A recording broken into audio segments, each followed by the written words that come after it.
OBS preferences, and then I just put the stream key in.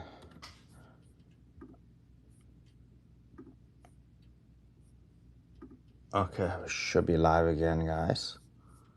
Let's make sure everybody's on there. Awesome. They're already here. Super fast, guys. If you could just let me know if it's working, as in you can hear, that'd be awesome. And then we sorted. Yeah, is it working, guys?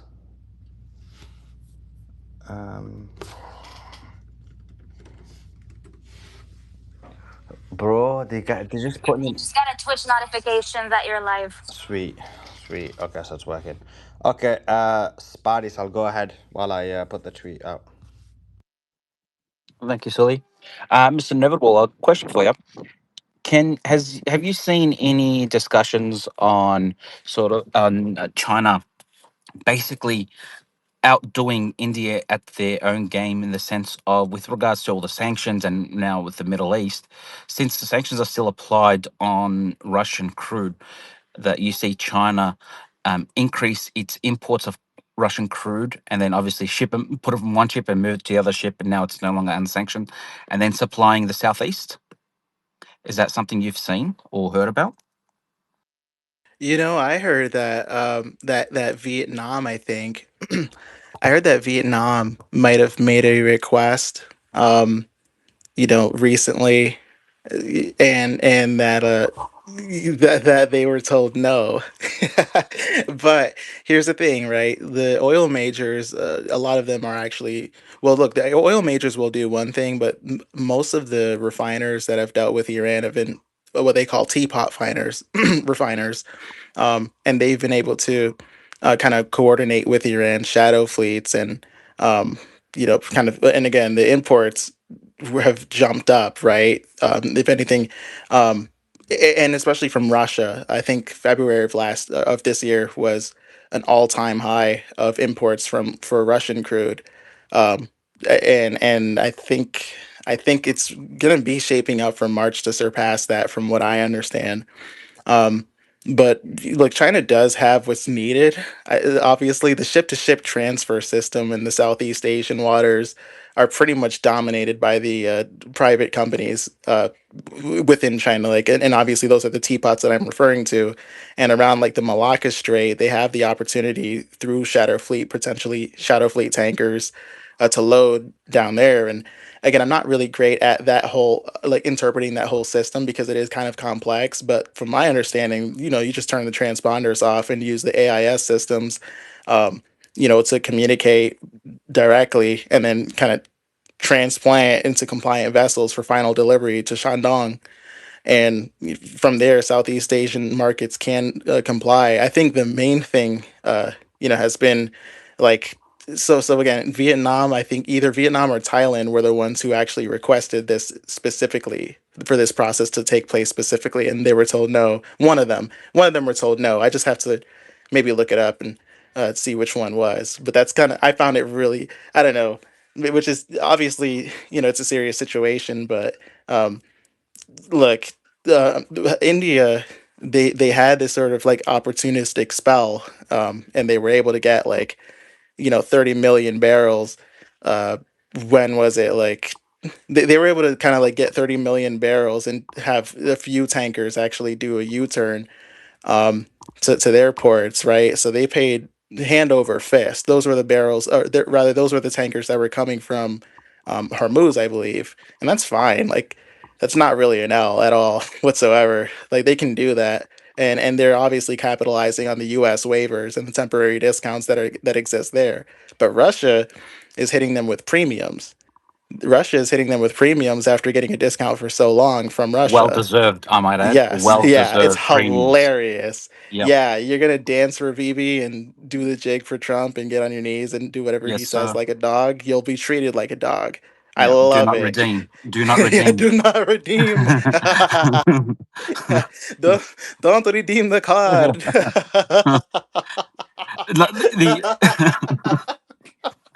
Yeah, from you know. from yeah, from my understanding as well is part of the oil that actually went from Strait of Hormuz to India. Mom, don't redeem the card, Mom.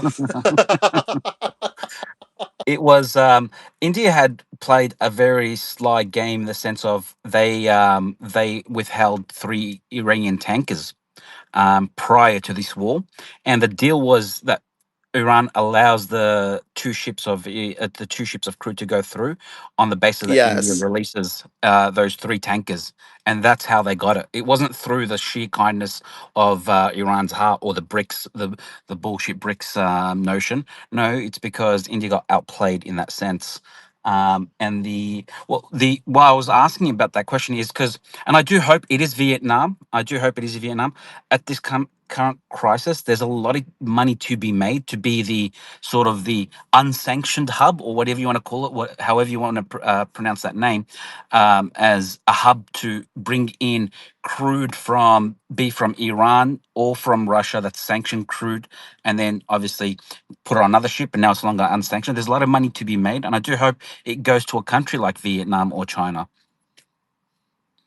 Easily look well, look, China has had already sustained kind of dominance as it pertains to the or rather to when it pertains to just the tankers that are leaving the strait, and like that the South China Sea ports that even took place, like that U-turn was just capitalizing again on the US waivers and the discounts that are temporary, right? But China already, again, like I mentioned, from Russia, they hit those record um imports from Russia, whereas Russian imports tanked, and the Russian imports are going to be what are sustainable. Russia's not even really looking at India in terms of the increases that it wants to provide to Asia. Russia is more looking at, I think, well, obviously China, but I think it was South Korea that might be the other one, maybe even North Korea. Correct. South Either Korea was South the Korea, discussion. Yeah. yes. Yeah, and there, so India's share in Russian oil is declining steadily, and they're never gonna. I don't think the relationship will ever be quite the same. Or look, they've just burned their bridge of trust. That's a forced pivot at the end of the day. And look, the what is it called? The second gas line that Russia and China are setting up together. That one's going to be completed in around like 2028 to 2030, I believe.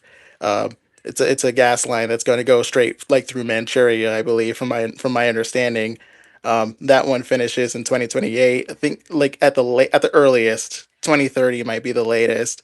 So Russia's got a lot of prospects going for them. I think all things considered, man, like yeah, and what did else? India requested fertilizer, I believe, right, as well.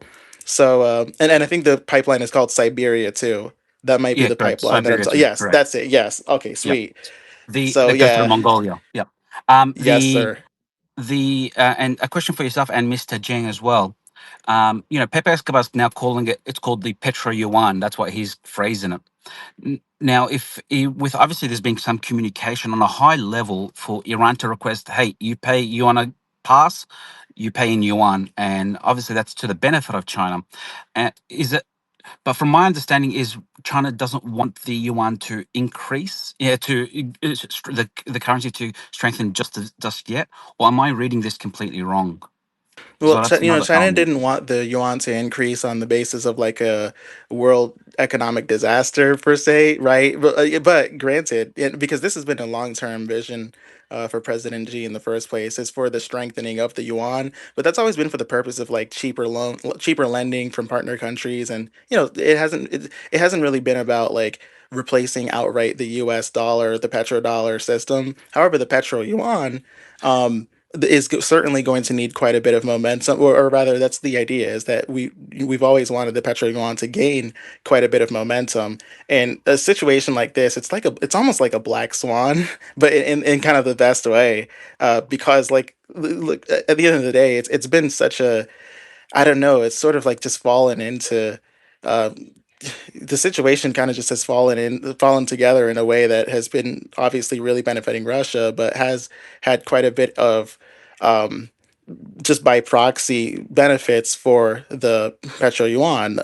Like, and obviously Taiwan was offered not just okay. So Taiwan was offered reunification peacefully, and this has happened before, right? And in light of Taiwan's current situation, like most of its needs are through LNG that they need to get from Qatar, and Qatar is like 20% of their oil or their LNG output has been eradicated as of the strike from yesterday by Iran, which was done in retaliation for the strike that was done onto them in their oil fields, right? So obviously the fact that that somehow has sort of this trickle down effect to Taiwan being completely exposed, and they really only have like 10 days left, if that, of reserves in the first place. Like that's a bad situation to be in, right? But the asymmetric advantage that exists, it plays itself out in so many theaters, and the petro yuan being the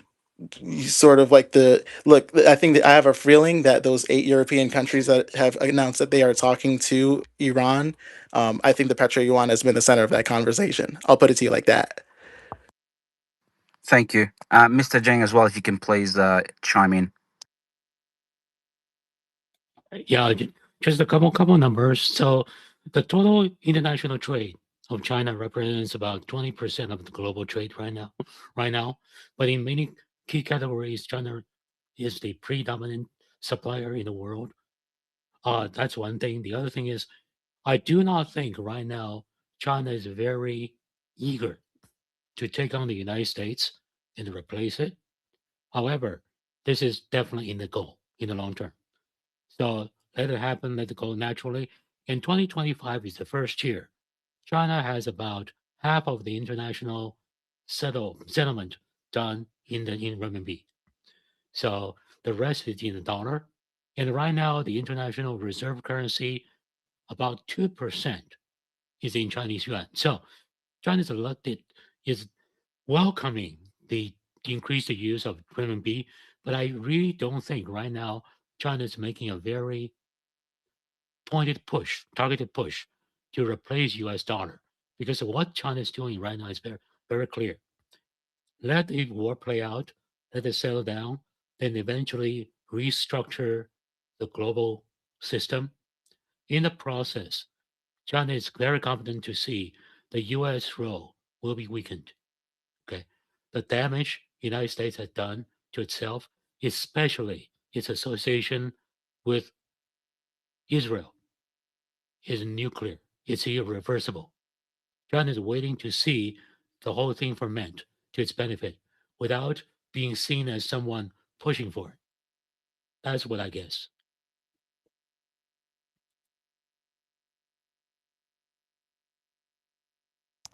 Thank you. Yeah, I agree. Thanks, that. We just got some more breaking news. Let me just quickly read it to you guys. Joe Kent's been doing the podcast tour. This time he was on Scott Horton, and he said the following: "The Israelis forced our hand. They got nervous. They got nervous that Trump would strike a deal again. They told us we'd be attacked for it next. That was the red line for me. I can't be part of this." So he's saying the red line is that they were going to negotiate. It seems like they're going to negotiate a deal, I don't know, and the Israelis didn't want it. So it seems like he's trying to say they were going to negotiate for the war to be over, but then they didn't want to continue with it. Andy, jump in. Yeah, going to the reserve currency. I mean, China's basically been playing this perfectly. They have not gotten involved. They haven't done anything stupid. They haven't wasted any money on wars, so they're just sitting around while the U.S. completely cripples themselves with debt that they can't escape from. China hasn't done any forever wars, and if you're China, you should just sit tight. Maybe supply Iran with at most a few weapons. You don't get involved in a forever war like the Soviet Union collapsed because of Afghanistan. The US had Afghanistan, Iraq, and now we have Iran. So that's 3 disastrous wars for us. I mean, despite all of the advantages and resources you have, there's only so much corruption you can take before collapsing. And again, China's been playing this perfectly. So China doesn't even need to can just wait until the US weakens itself more and go right in and take Taiwan without the US even being there to defend it. They don't need to take it tomorrow because they're in a position of strength. They're getting stronger while we get weaker. And that's in China's best interest to just, like, if China goes for it now, the U.S. still has some stuff left to defend it. If they waited out 10 years, the U.S. is in no position to do anything. So China, I'd say, has basically played a complete masterclass. I mean, the only real mistake I could say China has made was probably having even more ridiculous COVID policies than the US. And maybe you could argue that the one child policy was a mistake. Outside of that, you could say China has played it perfectly. They haven't had any mistakes with ridiculous spending or anything.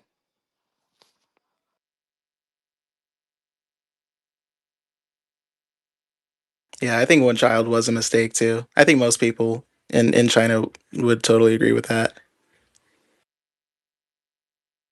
Do you think they can? Do you think they can get that situation back? Like that's just a total population collapse in China, right? Yeah, I hope so. I think they got to deal with feminism. They've got to eradicate it. That B2 stuff has been just mind rot. It's spread like a disease often does. But isn't that the problem they have? They had the one child policy. You have like a feminism. You have like the feminization of the Chinaman, and Well, the first two I've heard. I think that's. Well, I don't know about that third one now. bro, what you talk about? All these Chinese chicks are going for white guys. They ain't going for no Chinaman, bro. And so Well, I've seen some evidence of the contrary, but maybe, go ahead. maybe, maybe while you're sleeping, yeah, that probably happens. But but yeah, but then look, population collapse is a ticking time bomb. Like I just see it as like a time bomb that's just gone off, and this actually, when you get to a certain point, you can't actually save it. And I've been thinking about this. I mean, I wrote a paper on this like 10 years ago, and actually said this would happen. So I know it sounds like I'm an old man, like, oh yeah, I said this 10 years ago, but I kind of all did. And I actually said that there was a point, I think it was like 5 years ago or something, where it needed to be reversed, and there was like still a human chance to do so. But like based on all the research I did, all the research, all the data, all the information, it's like it's actually not possible to reverse it now. So any civilization that's kind of fell into this ticking time bomb, that's what it is as a time bomb. It's just gonna blow up. You'd need extreme, drastic, in like non-normal changes to reverse it, and no society is willing to do that. Like I'm talking like Gilead level changes. Hey, So Sully, can I ask a quick Sully, question you to this? on literally have that, to Sully, recreate The Handmaid's Tale, which you literally had liberals thinking Trump was going to turn the U.S. into the freaking Handmaid's Tale. I'm not kidding. That's literally people said vote for Kamala. Trump's That's gonna. literally, yeah. But the thing is, I'm actually saying that that would actually be the only way to save any, basically save the white guy and the Chinaman from population collapse, from a I ticking know time bomb. it's but what they did back in the day, or it's not even back in the day, it was only about 15 years ago, where obviously the birth rate collapse happened. Number one, I draw my attention to abortions. That's one. So get a handle on that. And two was they used to do incentives, as in like child grants. So for every newborn, there was I know over here in Australia in the 90s and all the way up to the mid early 2000s, for every child there was something around $5,000 to $6,000 grant given to you for that child, to help you out, and that created a big boom. But then that went away. I don't know. Is that an option that you're referring to, Sully, in terms of being viable? I don't even think that would solve it. It'd have to be something extreme. I was thinking about that as well. Like if you were to give a grant to a population, and they must start having more kids, the time it would take for reversal would be too long. That would work. That would have worked about 5 years ago, but it won't work now. The most drastic solution I could think of is property. To be honest with you, What? for every new family, new baby, you get B. And I don't know how they'd go about it. I'm not an economist, so I could be talking out of my ass. In sense of a year's worth of free rent or something along that line, something along that for to Yeah, incentivize young that couples wouldn't and even families work to have either. kids. So But that, like I said, to you would work for yeah, 5 years. Like when I'm talking drastic, I'm gonna sound evil, but I'm not saying that this should happen. I'm just telling you this. The only way to save it is literally forcing. I literally mean forcing every family to have more than 3 kids, and that means not that thing is literally you have to have 3 kids, or you literally go to prison, or you get excommunicated, or whatever. Even some are more drastic than that, but it's literally not a choice. It's not a choice. You have to have 3 kids or more. That's literally the only way you do it. So it's actually you take the choice away from the human. That's what I'm talking. It has to be like extreme level Gilead like changes is the only way to save both of those societies, or they're not going to exist. Suleiman, what would you think of like doing like 80% tax for adults who, let's say, don't have children? Like 80% of your income goes Okay, so to the now you government. said it. That's not a good idea.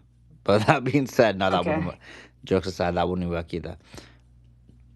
Because if you did like 80% tax, yeah, you're basically forcing people. But as you know, there's different ways of sidestepping taxation, and actually, the more wealthier you are, the more you're able to sidestep taxation. So it's like it doesn't end up working. So that's why it's almost similar to what Spadisel said in terms of giving people incentives, like for example, 1 year free rent, or food what was it, food stamps, or like grants or whatever. Those work, don't get me wrong, I'm not saying they don't work, but they work in a lot more slower sense. So it would have worked like maybe 5 years ago, 7 years ago, but now it won't work. So now it literally is like Gilead, like Handmaid's Tale style, will only work. Or basically you're not going to have both of those two civilizations are not going to exist. Yeah, I think like a good incentive would be benefits for family planning. So before the actual pregnancy, so that it puts people in Yeah, this the was right mind Spidey Cell. confidence that they will Yeah, be. you're just repeating. So Spidey Cell said that. I'll explain that why that would only help for. That does help. I just said it. You're just repeating. I'm making me repeat it. The Spidey that does help, but it's such a slow progression of how it works. If you look at it from a map perspective, it won't counter the actual ticking time bomb. The reason it's called a ticking time bomb is you literally, it's a bomb. You put the timer on, and now it's going off. There's nothing you could do about it. And I'm saying literally, there's nothing you could do about it. The only solution that I could think of, and even then, I don't even think it's practical because no human's gonna accept it, is to literally force these people to have kids. As in, every family needs to have 3 or 4 kids, and there's no choice. In Minecraft, hypothetically, allegedly, my opinion. Yeah, I don't know what you're saying there, but okay. YouTube. So there would a constitutional reform to bring back faith to the family home and across, because be from Islam to Judaism to Catholicism, the when you look at the more in-line faith people, they tend to have a lot of kids, especially in the Middle East. There's no shortage of kids popping up over there. Is that a drastic action you'd think that What, would forcing take people it? to be religious? Well, you can't really force people to religious, but you can introduce it into the next Way, generation bro, way through too slow, bro. schools. Way too slow. We're literally Okay. on a Okay. time bomb. Like that, what you're saying should have been done like 25 years ago or something. But it's like that would just be too slow. It's like it's hard to describe because I sound like a doom and gloom, but I'm not. Like I researched this so extensively and wrote like so much on this like 10 years ago. And was when people were saying there's overpopulation, I was like, blood, they're lying to you. It's the opposite. There's gonna be population collapse. I was literally the only person saying it. In probably one of the few people in the world saying that there's gonna be population collapse. They're lying to you. I think Elon started talking about it a few years ago, but like I was talking about 10 years ago, and I even said then, like, look, there's gonna be population collapse. These are the measures you need to take in place. These are the timelines. Like X measure needs to be put in place. If you don't fail in that, the Y measure. If you fail in that, Z measure. Now you're literally in Z measure, which is literally, I'm not exaggerating, like Gilead type of literal force. Like you need to force them to have like 4 or 5 kids. Is the only way to save like basically two people, the whites and the Asians. Or they're gone. They won't exist anymore. There won't be no inevitable China. It's gonna be inevitable India, bro. It's gonna be inevitable India. I Oh hate to no. say it, that's where it's gonna head. If you look at the You guys have got population the growth. tech. They got the tech. They got the resources. They got all the advancement. but there's not going to be no Chinaman to run You things. look at the population trends. India's going to have over double the population of China at the end of the century. That's not good for anyone. I'd much rather live in Inevitable. Look, I'd much rather by the live under you guys than the Indians.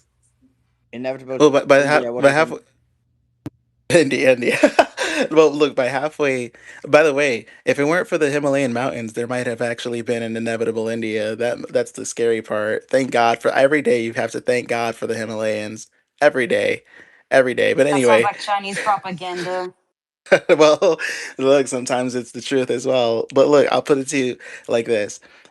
By 2050, I think look, we'll be just like we'll find a way to like just get humans produced through I don't know like artificial what is it called Artificial womb. artificial wombs They yeah started figure so they did start I think working on that with lambs or something, right?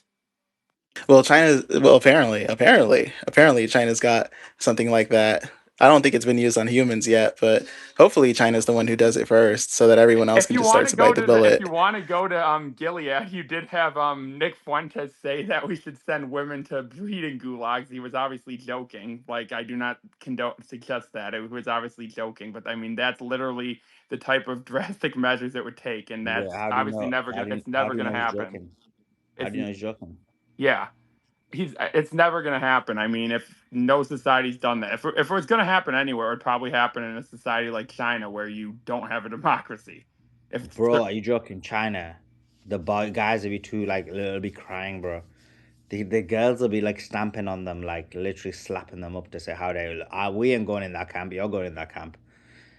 Look, I think that's what the girls would do to the Indians. Did you see that SWAT team of Indian men and Chinese women? Did you see that video, Suleiman? No, explain to Where me. like, What was it? oh, there's this Hilarious. SWAT team video where it was a competitive drill Oh between yeah, I Indian saw it. I men, saw it. I saw it. I yeah, saw and it. Yes. Chinese women, Oh and yeah, I they don't just doubt got that. I smoked. don't. I don't doubt that. I don't doubt that. But the. But even yeah, so that you prove my point. Chinese women are more manly than Indian men, and they're more manly than Chinese men. And then But in our defense, well, look, in our defense, Indian men happen to have the grip strength of a toddler, so I think that's probably part of what accounts yeah, to but they that as don't need. well. Yeah, but the problem is they don't need grip strength because in like 50 or 100 years there's gonna be hardly any of you guys left, and it'll be all these Indian men flying around everywhere saying, "But sir, Look, we are your boss, sir." And then the five Chinese men that are left, like they ain't gonna do nothing. But anyway, let's bring it back the conversation back to Iran. Uh, No, one more thing. You look at South Korea's birth rate; it's like 0.7. It's like the lowest in the world. They're like really cold. I got a breaking news here, real quick. If you, may I? Go on then, give us your propaganda, and then we'll debunk it. Germany withdraws support for Israel in genocide case at The Hague. You mean the Hague? Hague, yeah, whatever. We don't speak Yiddish. Okay, thanks. I doubt that's the case. I but we'll have think to see. someone mentioned it in here last night. I think. Yeah, I think Germany just posturing like they're literally under manners. But That was Italy. but anyway, inevitable. Let me ask you a question, right? So you saw that we talked about the F-35 fighter jet being taken out. We know that the Chinese have a number of different radar systems and different systems to take out the F-35 fighter jet.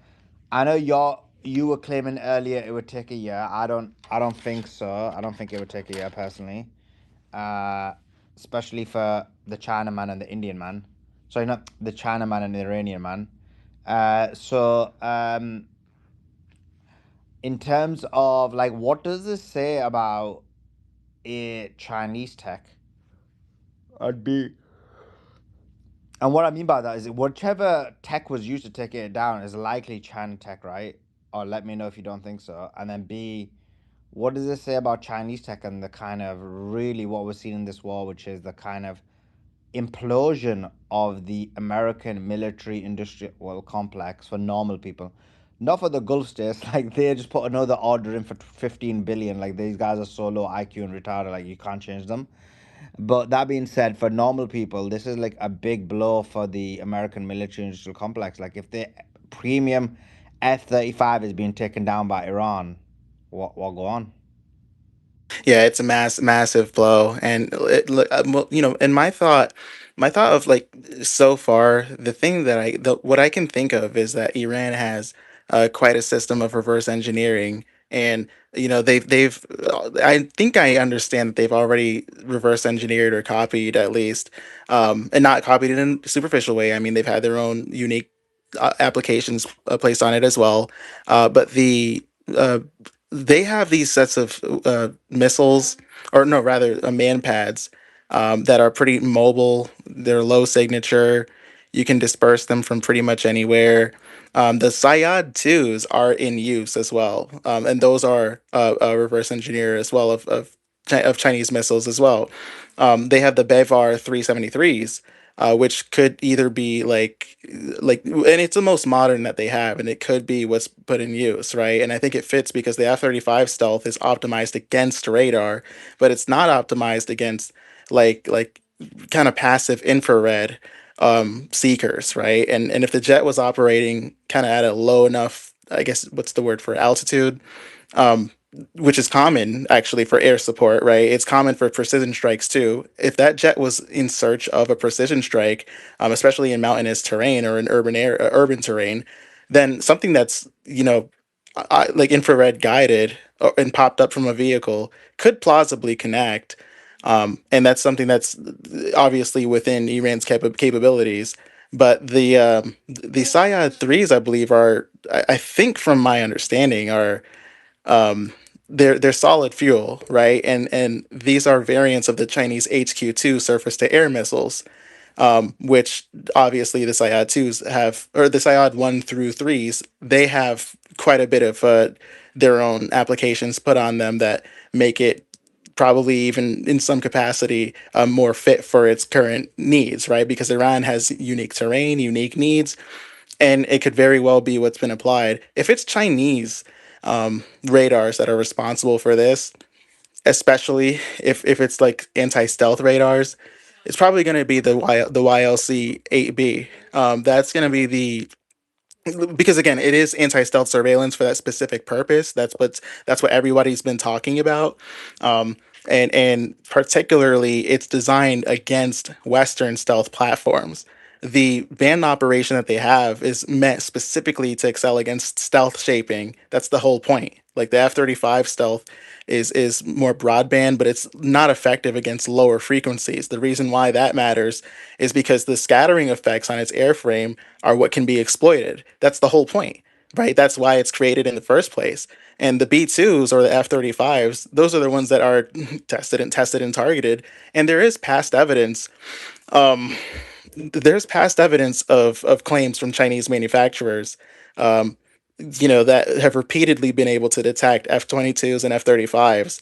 Like they had an exercise around 10 years ago near South Korea, um, that I remember, and I don't remember anything after that. But like, well, I don't remember anything after that. I remember the ones like around that time, like 2015, um, and around like 2020 as well. Um, and they were able to get it at around like 500 kilometers. So they were able to detect these systems multiple times. There's also a component of electronic warfare. Oh no, you know what? Another one in man, when was it?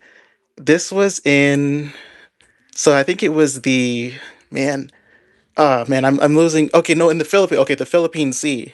Right, that was another case of an F-35 being detected by Chinese anti-stealth. It was the JY-27s that did that. So there's been a few cases, right? And the West will always give their side of the story and say, well, no, we weren't actually detected and whatever.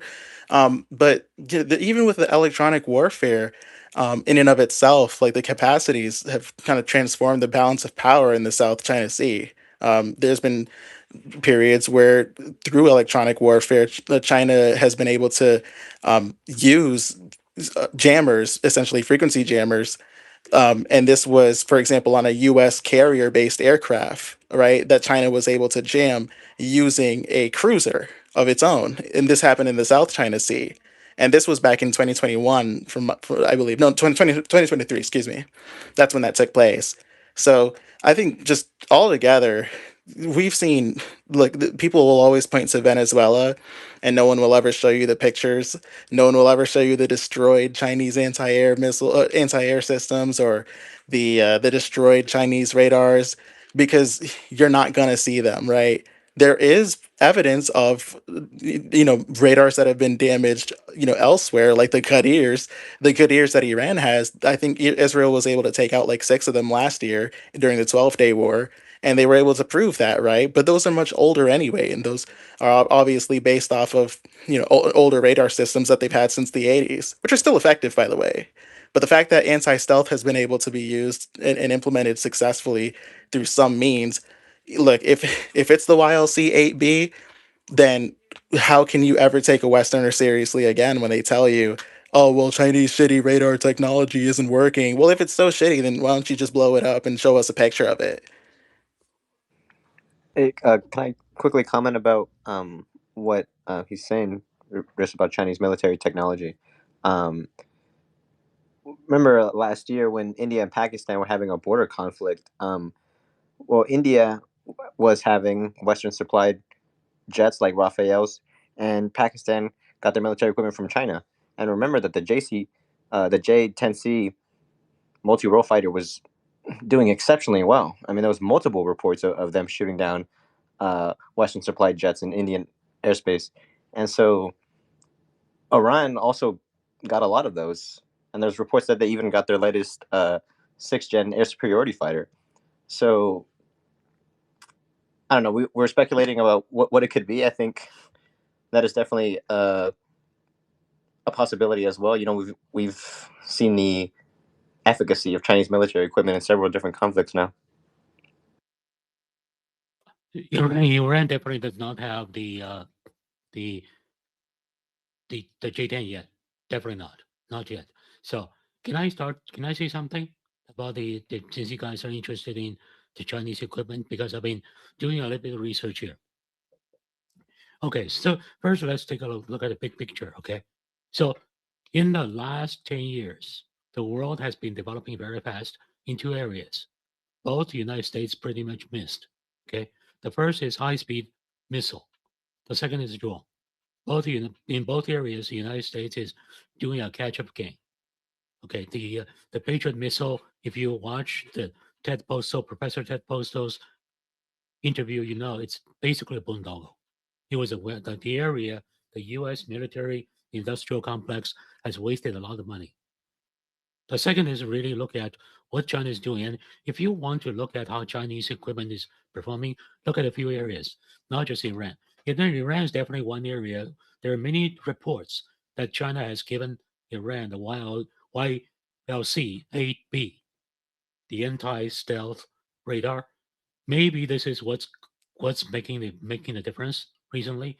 But China's highest right now model is YLC-AE. B is its model that can be sold on the international market. So here's really the thing you look at. Number one, it's really the war right now between Pakistan and Afghanistan. Right now, the United States pulled out of Afghanistan. Pretty much we pretty much lost everything. Okay. But right now, if you look at what the Pakistan military is doing, they're smashing the Taliban. Okay. So how is that different? The difference is they're using the entire end-to-end Chinese equipment. And the Chinese equipment, the difference between the Chinese equipment and other countries, it's basically not selling you one weapon. It's selling you based on the concept of system of systems. So basically, they're looking at, for example, how, let's say, your rifle can be connected using the data link, maybe with something like a drone. Okay, so as a soldier, you are basically a node to passing the data of the fighting equipment around you. And there right now, the news, if you read the news, the Chinese are right now testing, letting the squadrons calling in the air support. And the air support is basically called in by the squadrons. The United States is doing the same, but China is pushing it to become much more systemized. So that's one area. So look at the land equipment. The other big one is really the conflict between Thailand and Cambodia. The Thai army was pretty much using the Chinese weapon end to end. Cambodia was using the Chinese weapon, but older generation. So the entire weapon design philosophy was tested. And the third area is actually the Serbia. Serbia recently bought the hangar from China. So what does that mean? The Serbians has a lot of outdated but still functional MiG-29 jet fighters. The Chinese missiles, they want to put a Chinese missile on it. The Chinese missile is CMQ 400, which is very powerful. But now here comes down to the compatibility issue. So China has developed basically a special external hangar. The hangar can hand Chinese missiles onto the Serbian jet fighters, Russian-made jet fighters, so they can take that anti-ship missile to the sea, become a major threat to the NATO without changing your entire fleet of jet fighters. So this can be very powerful because there are many third world countries with a limited military budget. So the US philosophy is always, I sell you the jet, then I sell you the ammunition. The Chinese philosophy is to say, look, to replace a jet on these platforms can be very expensive. So how about I provide you something like, for example, when we use the computers, they're adapters, right? So with an adapter and all the equipment can be used on or a new equipment, new I would say attachment can be added, accessory can be added to an old computer. Same idea. So the entire Chinese military, the thinking is, okay, what can we do to focus on the system? Now going back to what you guys were talking about the Chinaman, the birth rate, all these issues, and also is China going to have enough men to run the country? Different philosophies. Again, different philosophies. So what the China is thinking is not, do we have a large enough army with enough battle experience to face another military force? China learned this lesson. Here I'm going to correct one thing that Inevitable said yesterday. So he was talking about China's fall in the last dynasty, right? The Qing dynasty. So actually, right before China's fall, it was at the apex of the entire history. It's called what we call in Chinese the Kangqian Shengshi, or the golden era of three emperors, which lasted from somewhere around 1680 all the way to 1796. Three emperors in a row. The emperor, the grandfather of the Qianlong, who Inevitable mentioned, was an extraordinary emperor. However, China was defeated about 80 years later. By who? By Great Britain. What happened?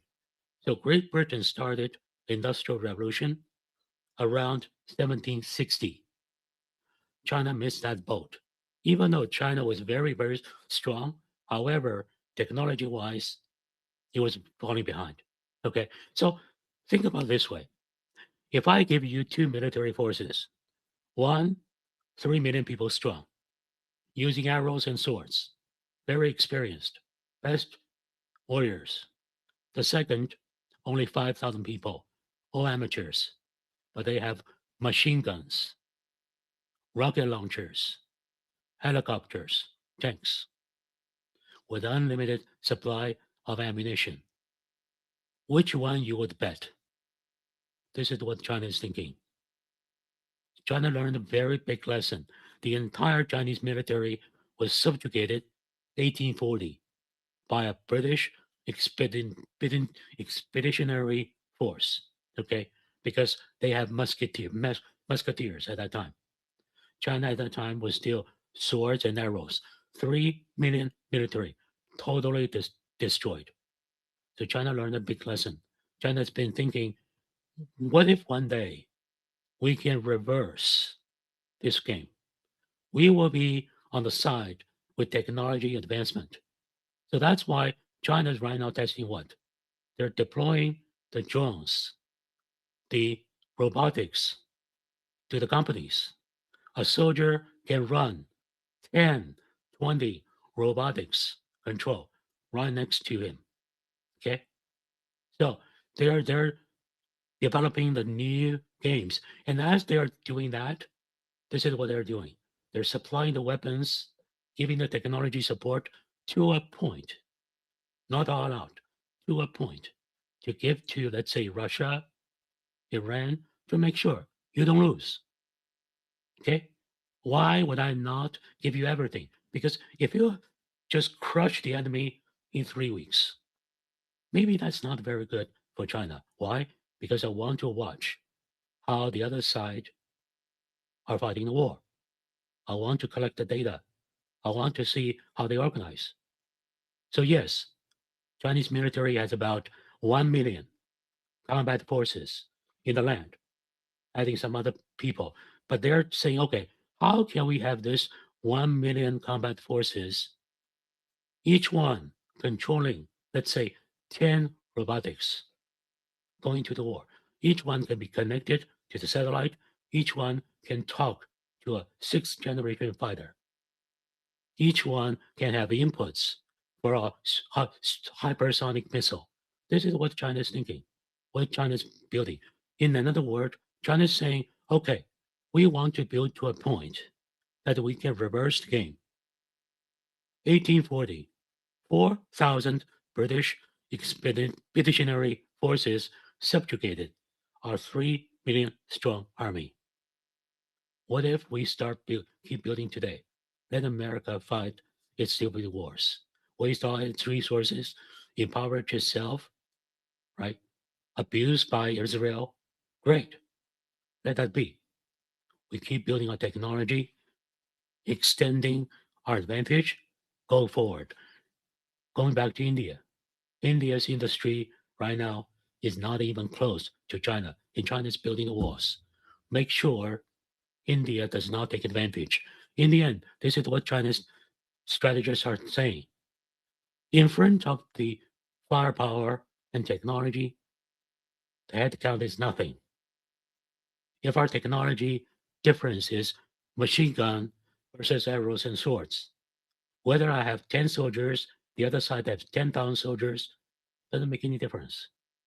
They don't stand a chance because China learned its lesson, because we lost so bad to Great Britain. So China lost its war, 1840 to Great Britain, 1866 to Britain and France again. Then China lost to Japan. Then after that, here I'm going to make a one more correction. Inevitable. What happened after the Sino-Japanese War? The Russia, Manchuria, right? Manchuria. Russia came in. Okay, Russia was saying, "Okay, China, you are so poor, China. Let me help you." So in fact, Russia took over Manchuria. Yeah. So now China, after losing to Japan, seceding its land, is Taiwan to Japan, went back to beg Japan for help. By the way, I And think Japan, Prussia might have even helped France and England in the war against China in 1866 too, right? And Russia as well kind of was like the fourth party, although they were more mainly like a supporting cast. They weren't really like leading the Second Opium War. not really, but these are not the important Fair details. enough. So in 1905, okay, Russia and Japan fought a bitter war on China's land, determining who controls the Manchuria. It is like the two foreign countries fought a war in the United States, saying, okay, eventually, who controls the west side of Mississippi? Who controls the east side of Mississippi by how much? And one of them happened to be the one who just punched on China and extracted 4 years of total fiscal income as a war retribution. Okay, so China was so humiliated. Then 1911, China regained its sort of rebuilt its republic, but again was abused, defeated, and defeated. So China, when it met Japan in 1937, what's the strategy? The strategy is if we put enough soldiers on the battlefield, we will exhaust the bullet supply of the Japanese. Then after that, we can take back some land. Because at that time, China's steel output a year was only 1% of Japan. A country 30 times the size of Japan was really brought down to its knees. So that's why after the communists took over, many people are saying the Chinese communists are communists. No, they're not. They are hardcore national socialists. They have one goal and one goal only: make China great again. You know what? Their opponent, who actually fled to Taiwan, the Kuomintang, had the same goal: make China great again. But they had two different paths, and they are now converging. This is why Inevitable was telling you in Taiwan, about half of the people identify themselves as Chinese because they follow the old regime that came from China. They were its supporters. So that's why China was saying, if we already got 50% of Taiwanese favor China, what if we can secure 60% of Taiwanese voters favor China? One vote, Taiwan is back to China again. And China basically saying, at any point, we cannot tolerate the Taiwan independence for one thing, because Taiwan independence views itself at least as an ally, sometimes as a vassal to who? To Japan. And China knows one thing: whenever Japan turns against China, it's going to be the worst nightmare for China. It's going to be a life and death issue. So it's going to go all out to fight this war.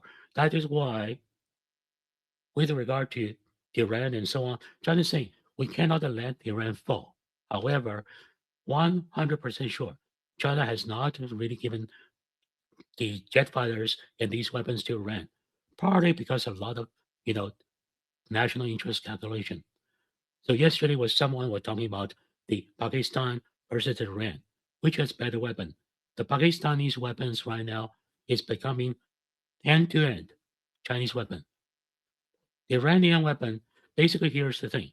It's basically basically, can you link different parts of your weapon together? So because Pakistan was right now adopting the Chinese standard, so now it's radar, jet fighter, the anti-air missile, all these things can be linked using one data link. Iran cannot do that because Iran's missiles are self-made, Russian-made, old Chinese-made, and some American-made. To put them together, the linking different systems together is a major challenge. But China is basically saying, okay, we know that, but we will make sure you don't fall. But how much you can stand on your own feet depends on yourself. If China gives all the weapons to Iran, can it reverse the battle? Absolutely. But China is not at the point to take on the West yet. Because China is saying, we need to build a lot of things. There are a lot of things we need to do, including, for example, the population issue, low birth rate. China already reversed the birth rate, but one-child policy, totally reversed. Now, people are talking about this. What's causing the birth rate to be so low? We talk about feminism, we talk about all these things. There's one factor people don't talk about. Women start to take jobs, build their careers. If women were stay-home moms, birth rate will be naturally a lot higher. But can we have an economy to support that? Do we have the income to support that? So right now, what I'm learning is service cost in China is dropping dramatically. Healthcare cost of going down to the street to have a very quality meal, cost of having all kinds of services. These years are dropping. So we don't know yet. We don't know where it's going. But what if, let's say, the family all of a sudden after industrialization can be supported by one income instead of two? Now, the women can go back home, can stay back home to become a full-time mom. As soon as the women start to go back home to become a full-time mom, your birth rate will shoot up. That's what Chinese believe. At the same time, look at the history of China. China has gone through 14 brutal cycles, 14 brutal cycles in its long history. Each cycle, the Chinese population dropped by 70%. Each time it recovered in the end, sometimes through mass immigration into China, because there are a lot of people around China with high birth rate can move in. How that will become, we don't know. We're just watching. So I land here.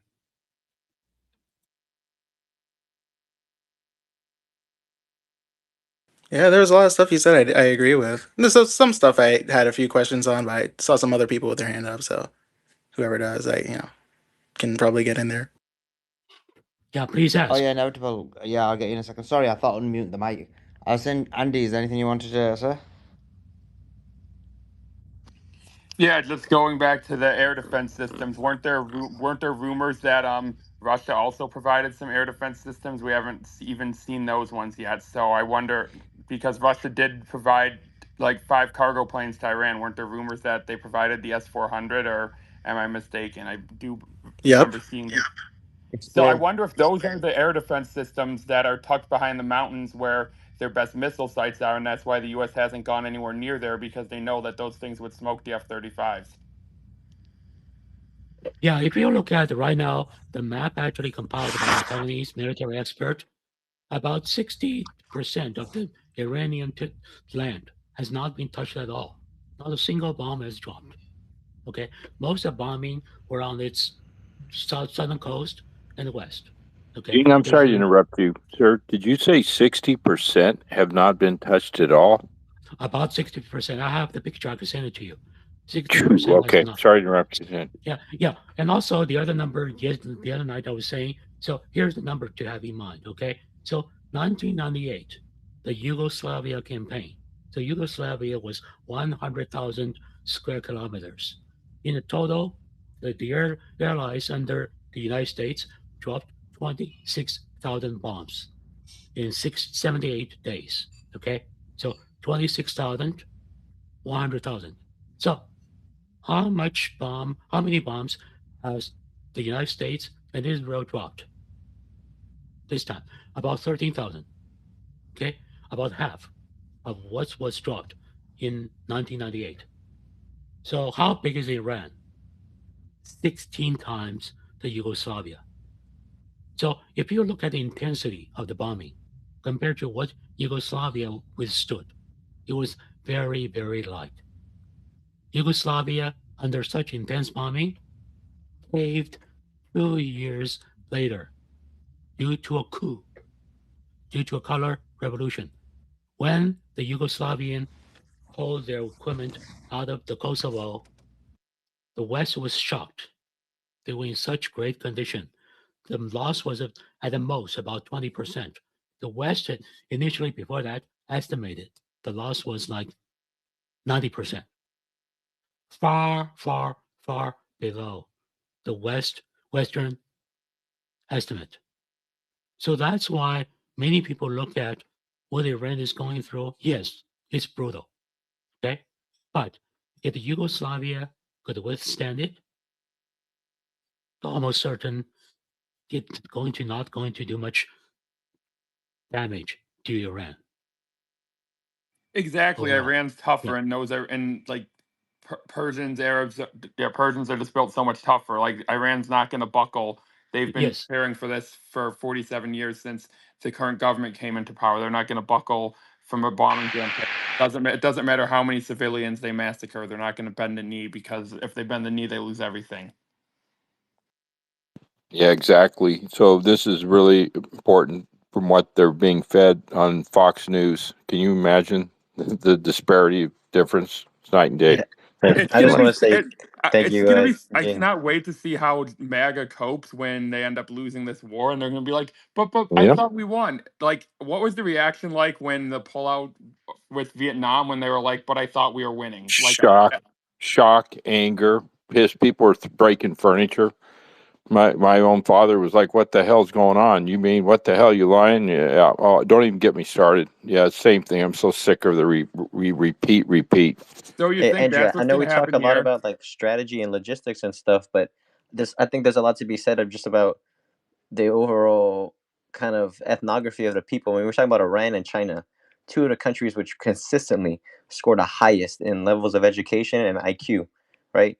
Look at the military leadership and the leadership of China. All of those people have master's degrees, PhDs. They were very high level thinkers.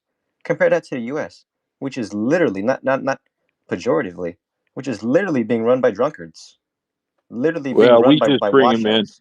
No, we go in, we bring them, we mine, we do data mining. We take those brilliant students, and I know for a fact we take them like from Vietnam. Some of the top 1% students we've brought, coerced, paid off, and brought them into the United States to work in pharmaceutical, AI, and in the military. Yep. One of my former students, top 1%, she works for a major pharmaceutical company. I talk to her often. Yep. Vietnam begged her. They gave her free housing and everything. You stay here. Vietnam desperately needs their brain trust. Well, United States, we get them. We bring them here. Yeah, Problem is, they go back. They develop. Sorry, I don't want to keep going. So well, inevitable and Andrew, give me just 1 second. Inevitable Andrew and a few other people, Omar, I basically sent you a link. If you click on it, you will see a picture. Actually, that's the RAM map. Okay, the guy is the top-notch Taiwanese military expert. He used to be basically in the staff of the Taiwanese Air Force. So his forte was to basically map out everything on the battlefield on the map. So this is the map you will see. The yellow are the area where it's bombed. Okay. The red is the area where it's intensely bombed. The rest of the area not bombed. So take a look at the Iranian map. And also keep in mind, the newer model of the Iranian missiles and their launchers are on the east side. Why? Because it's further away from Israel. The older models has shorter ranges. They're more on the west. So you look at the picture, you pretty much get the point. Can I speak now, please? I've Sure, had my sure. hand up for a while. So I have a couple Yeah, of go for it, questions. Lolo. Yeah, Go ahead. thank you, Sulaiman. Hope you're doing good, man. So, Mr. Jing, you seem like a very wise man. I'll give you respect on that one.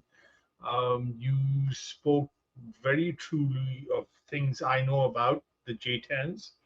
I personally held a Chinese AK-47 in my hand, and I know it works. Um, so my question is, why do you think um, I'm a U.S. citizen, right? So why do you think we're that focused on Taiwan? Like, hey, we can make chips here, we can make chips here. Why is Taiwan such a big deal? Why is it a motivating factor for U.S. citizens on, hey, we gotta stop the Chinese because they're gonna take over that? And before you answer that, I also wanted to let you know that I've been in South Korea, so I kind of understand the whole Japanese and XYZ thing. But yeah, please explain the Taiwan thing if you could. Thank you, sir. Okay, two things to think about. The first is you look at Taiwan. So between Taiwan and China, there's a strait, okay, called Taiwan Strait. Okay. 90% of the Japanese fuel supply, 90% of the Korean fuel supply, and maybe 80% of their global trade go through this strait. So if this strait is in the hands of China, guess what? Very big chance Japan and Korea will both eventually fall into the sphere of the influence of China. Today, they're what? They're American allies. So to China, basically, the Chinese way of thinking is the goal. It's not a chess. The goal is basically if they can grab a territory, force you into concession. So they think if we can control Taiwan, we will grab the balls, for lack of better words, of Japan and Korea. That's for our long-term security. Why? Because in China's mind, when was China the most dangerous? When Japan was empowered, it colonized Korea and invaded China. It's a near-death experience for China, number one. Number two, when was China so humiliated? It was actually after beaten by the Japanese. Okay? It was basically China was weak. It was like a person getting sick all of a sudden. The war between Japan and the loss of Taiwan became what? Became the time he was rushed to the ICU, almost didn't make it. Okay, that's China's experience. Third point: in Taiwan, people speak the Chinese language pretty much, and also there's another place, Hong Kong. So, Kopian War, China lost.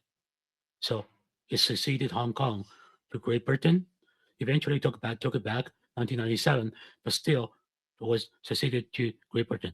Why that matters? Because in both Taiwan and in Hong Kong, there's so many Chinese who sincerely believe a non-Chinese Western way is better. And remember, from 1978 to around even 1997, these Chinese or Taiwanese or Hong Kongese, you can call them, they live better. They're richer. They're in China building factories, giving technology, all these things. But they are really someone people look up to. Okay. So many people, including myself, start to entertain the idea. Maybe we should go a different path. Maybe going to the West is not such a bad thing. See, I myself came to the United States, right? So to China, what do you think it feels? What if my people think they can be part of the West? Imagine how Iran feels if 30% of its people believe probably is a good thing. Why should we fight this war? Let Israel prevail. Let the West prevail. Maybe life after that is so much better. So because of that, China identifies Taiwan as a potential huge risk. At the same time, maybe China wants to play a game. See, half of the Taiwanese already identifies themselves as Chinese, right? What if it can expand the margin and one day we beat you in your own game? So one vote, a voting season, Taiwan is back to China again, just like Inevitable was saying. It's sincerely in many Chinese leaders' minds, winning without a fighting war. So in the Chinese stratagem, the number one thing is winning without fighting a war. Let the other side come to you. So the Chinese so you can see that as obsession. However, if you talk to Inevitable, he will tell you many amazing things in China. But I can tell Inevitable, when I grew up, China was very poor. So in this period, China was obsessed with its own development, making itself strong, right? So the difference between the Chinese and American, the mentality. The Chinese is constantly thinking, how can I make China stronger? And Americans constantly thinking, how can I live happier? Both have merits. But you probably, if you time travel back 40 years ago, you can see, look at these Americans, how happy they are. Why you Chinese always think about your country? You should focus, you should have a life, right? Let your leaders worry about your country. But now, look at the outcome. So what you see as obsession can also be interpreted as a goal. The Chinese, for many generations, had this goal. One day, we will reverse the table. What Brits did to us, we will put ourselves in the same position facing the West. China is approaching that goal. Yes, So sir. I'll end here. Can I ask a follow-up question, sir? 1 second, Lola. I need to give some news. Let me just give some news. Okay,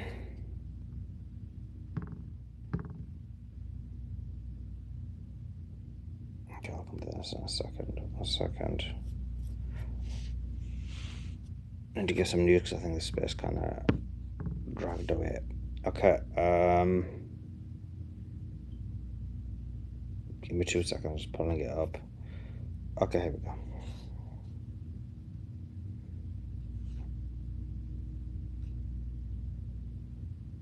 Okay, the IAGC said the following. They said, oops, crap. The IAGC said, have surprises for the enemy. Sorry, the IAGC said, we have surprises for the enemy. As we advance, the battle will be amazing and complicated.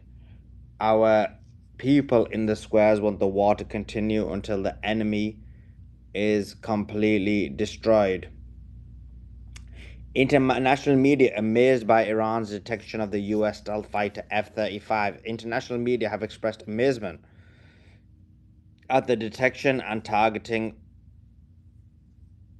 of the US stealth fighter F-35 by Iran's indigenous systems, publishing numerous videos and images on their websites and virtual pages.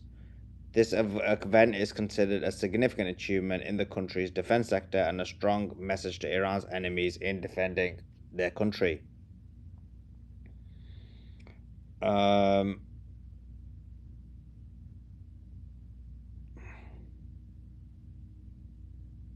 Okay, where there was a drone attack on Kuwait's oil facilities as well. Those were significant.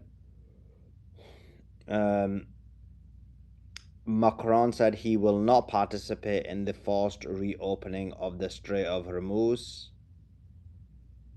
Washington Post said high gasoline prices will soon put pressure on oil companies as well. Oil prices increase to $180 if the war is prolonged. This is according to a report by the Wall Street Journal, who said attacks on energy structure and military actions against commercial shipping have sharply increased prices, with global oil prices rising about 50% since the start of the US and Israel military action. According to a report by the Wall Street Journal, a long-term disruption to energy supplies could lead to economic recession or force consumers to cut back on consumption. Concerns that are even being raised amongst major producers. Analysts told the producer it's not impossible for oil prices to reach $200 a barrel by 2026. Remember, if you've been listening to these spaces and you've been listening to the analysts, like Simon Dixon, Darkside, Robert, all of them are confirming that if oil prices went above $160, the entire system would break. Okay, yeah, I mentioned that. The Kuwait was, so Ahmadi Port in Kuwait was hit a number of times by drones. Okay, that's the news, largely speaking. Okay, Inevitable West, what's your thoughts on the news items that I just mentioned? Inevitable East. Inevitable East, yeah, Inevitable East. I got so used to saying it to you that I actually wasn't even saying it as banter. Well, Iran, I think of everything that Iran has done so far. Hitting Kuwait is going to be one of the easiest things possible. Shaheds can pretty much do the entire job. But, Iran got here because they had a resistance economy. They've baked into the entire doctrine of not just their military, but their civilization, the ability to self-sustain, to slash dependence even on imports. um, and basically sanctions became sort of like a badge of revolutionary pride for them. Their domestic production is a huge factor, and that was specifically targeted in the attacks on the oil fields that took place yesterday from Israel. So, again, domestic production, because of obviously that oil field, the part of the oil field that was attacked specifically, is used by Iran for production, domestic oil imports, or rather, domestic oil. How do I put it? Extraction, following and leading into usage in their economy, in their internal economy. So they have a lot of knowledge-based industries, right, that rely on that oil, and they have mega projects as well. That was, I think, Khamenei labeled it as boiling from within, where their independence was the key goal of everything that they've done. And just listening to what Jing was talking about yesterday, or rather earlier, um, what he describes when he talks about kind of the century of humiliation and some of the struggles that China has been through, particularly in the 19th century. I believe that a lot of what he describes there is very similar to what Iran went through as well. And Iran also made a very similar conclusion. To take down the F-35, right, and to be able to wage so much of a resistance as they have, a lot of that involved taking matters into their own hands. So they didn't necessarily settle with just buying Russian systems or just copying them. But they, for example, got the S-300s and reverse engineered them into the Bavar 373s. And the S-200s, I think, also as well were reverse engineered. The HQ-7s were reverse engineered, and from that basis, they've been able to build upon what they've already gotten. So that's why, for example, I like S-400 deliveries. I think the first time we even ever heard about them being confirmed was last year. But there were many years where getting the S-400 was continually delayed. Even when getting the S-300s from Russia, that was something that was meant to take place in 2010, right? And they didn't get their first set of S-300s until 2015, and from there, the S-400s, I think that was confirmed in like what the most recent deal, and they had man pads confirmed last year as well. It's going to take some time to set them up and implement them. It typically takes about 2 or 3 years for phase deliveries of man pads in the first place. So Iran has had to sort of work in between, right? And I think there's been some theories that they might already have the S-400 Triumphs, and that they were delivered last year when they signed that. I think it was a $500 million contract in December. I think apparently around that time they had already implemented phased deliveries of these into the country. But Iran has really built upon a lot of that, and they've been able to exercise a lot of that self-sustained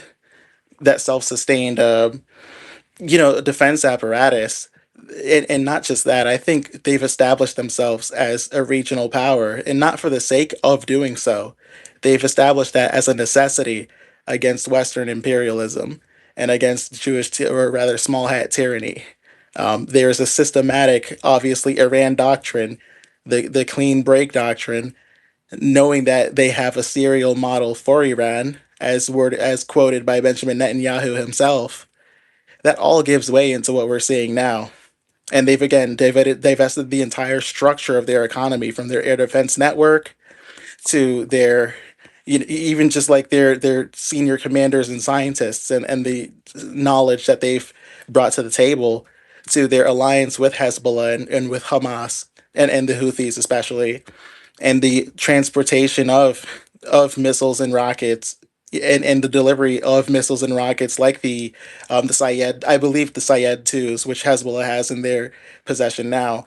That's why that Haifa strike was so important, because they could have relied on Hezbollah to send missiles and rockets, but Iran sort of did that to prove a point, as if to say, look, this one came from us, and if we can hit you there in your production plant, we can hit your ports, we can hit your water desalinization plants, we can hit anything we want, wherever we want, whenever we want. And the world is understanding and recognizing that. They're abiding by that.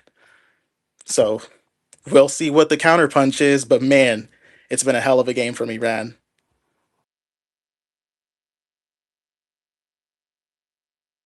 Yeah, I agree with you. What does it say about the F-35 though? I'm like still looking into this and reading this quite a bit. The fact that the F-35 can just be so easily taken out. And there was reports of a second one being taken out as well, although that's unconfirmed. But that was crazy. They tried to lie about it, cover it up. It was taken out. They did a search party for it. They've probably not found it. But just like I'm talking, okay, I'm not talk. I understand about the radars and how like the equipment was used to take out. I'm talking more about from the American perspective, the fact that the elite fighter jet is just so easily taken out. What does this say about the military industrial complex? They had the F-35 fighter jet taken out. They've had the THAAD defense missiles just not work. The Park 3, the Park 2s were not working. The David Sling is not working. The Iron Dome's not working. The THAADs, it looks like their interceptor rates, they used to claim it was 95%. Now, right now, during the war themselves, they're claiming it's 55%. Yeah. The accurate statement is probably close to like 5 or 10%. I mean, what does it say about it? This is just crazy. Like the entire, like Raytheon, Lockheed Martin, they've just been embarrassed. Yeah, well, What's your thoughts? they've had to expend millions of dollars of interceptor units on single strikes, on single missiles, single hyper. So Yeah. again, Never $100,000 mind the missile. cost part. Yeah, Yeah, never mind the yeah. cost aspect, but do continue. Yeah, explain. Well, and mind you, the F-35 specifically, the stealth is optimized for high frequency X bands, right? So that's meant for like modern fire control and targeting systems. Obviously, they're way past the point of like dogfights. You're not going to see an F-35 ever doing that in the sky, or at least if they're smart, which that's questionable too. But again, high frequency X band, now compare it to its use in Iran, where by proxy it'll operate at lower altitudes relative, obviously, to the terrain, right? For precision strikes. So if you need to do a precision strike in Iran, you're going to be in mountainous territory. And so that's going to be where low frequency radars come in.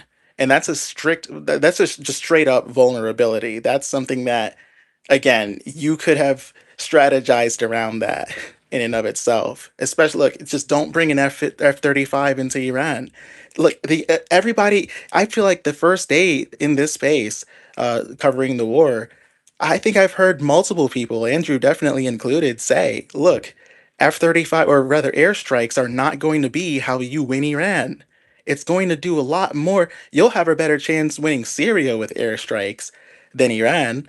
That's just the matter of the fact. You look at so obviously the low frequency radars, you have that opening that you can get through there. You can use man pads and like really anything for like a passive infrared system that can home in on heat signatures. And granted, F-35s are meant to kind of help, um, potentially mask even that. Like I think they're not necessarily the biggest heat emitters of fighters, right? But just the operational trade-off that you have is clear. The F-35s, they have external stores that they carry of weapons.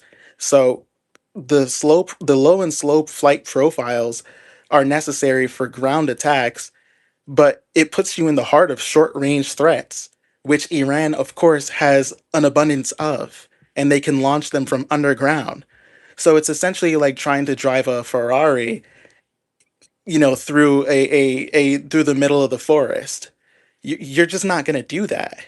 It's not necessarily saying that the F-35 is a total piece of shit. They have good like electronic warfare and countermeasures, but even those have been detected by Chinese radars. Chinese radars have been able to pick up on them rather, quite a few times in 2020 and in 2015 on in the South China Sea. So if China even gives like, and granted, I'm not going to confirm or deny whether they have the latest Chinese radars in Iran.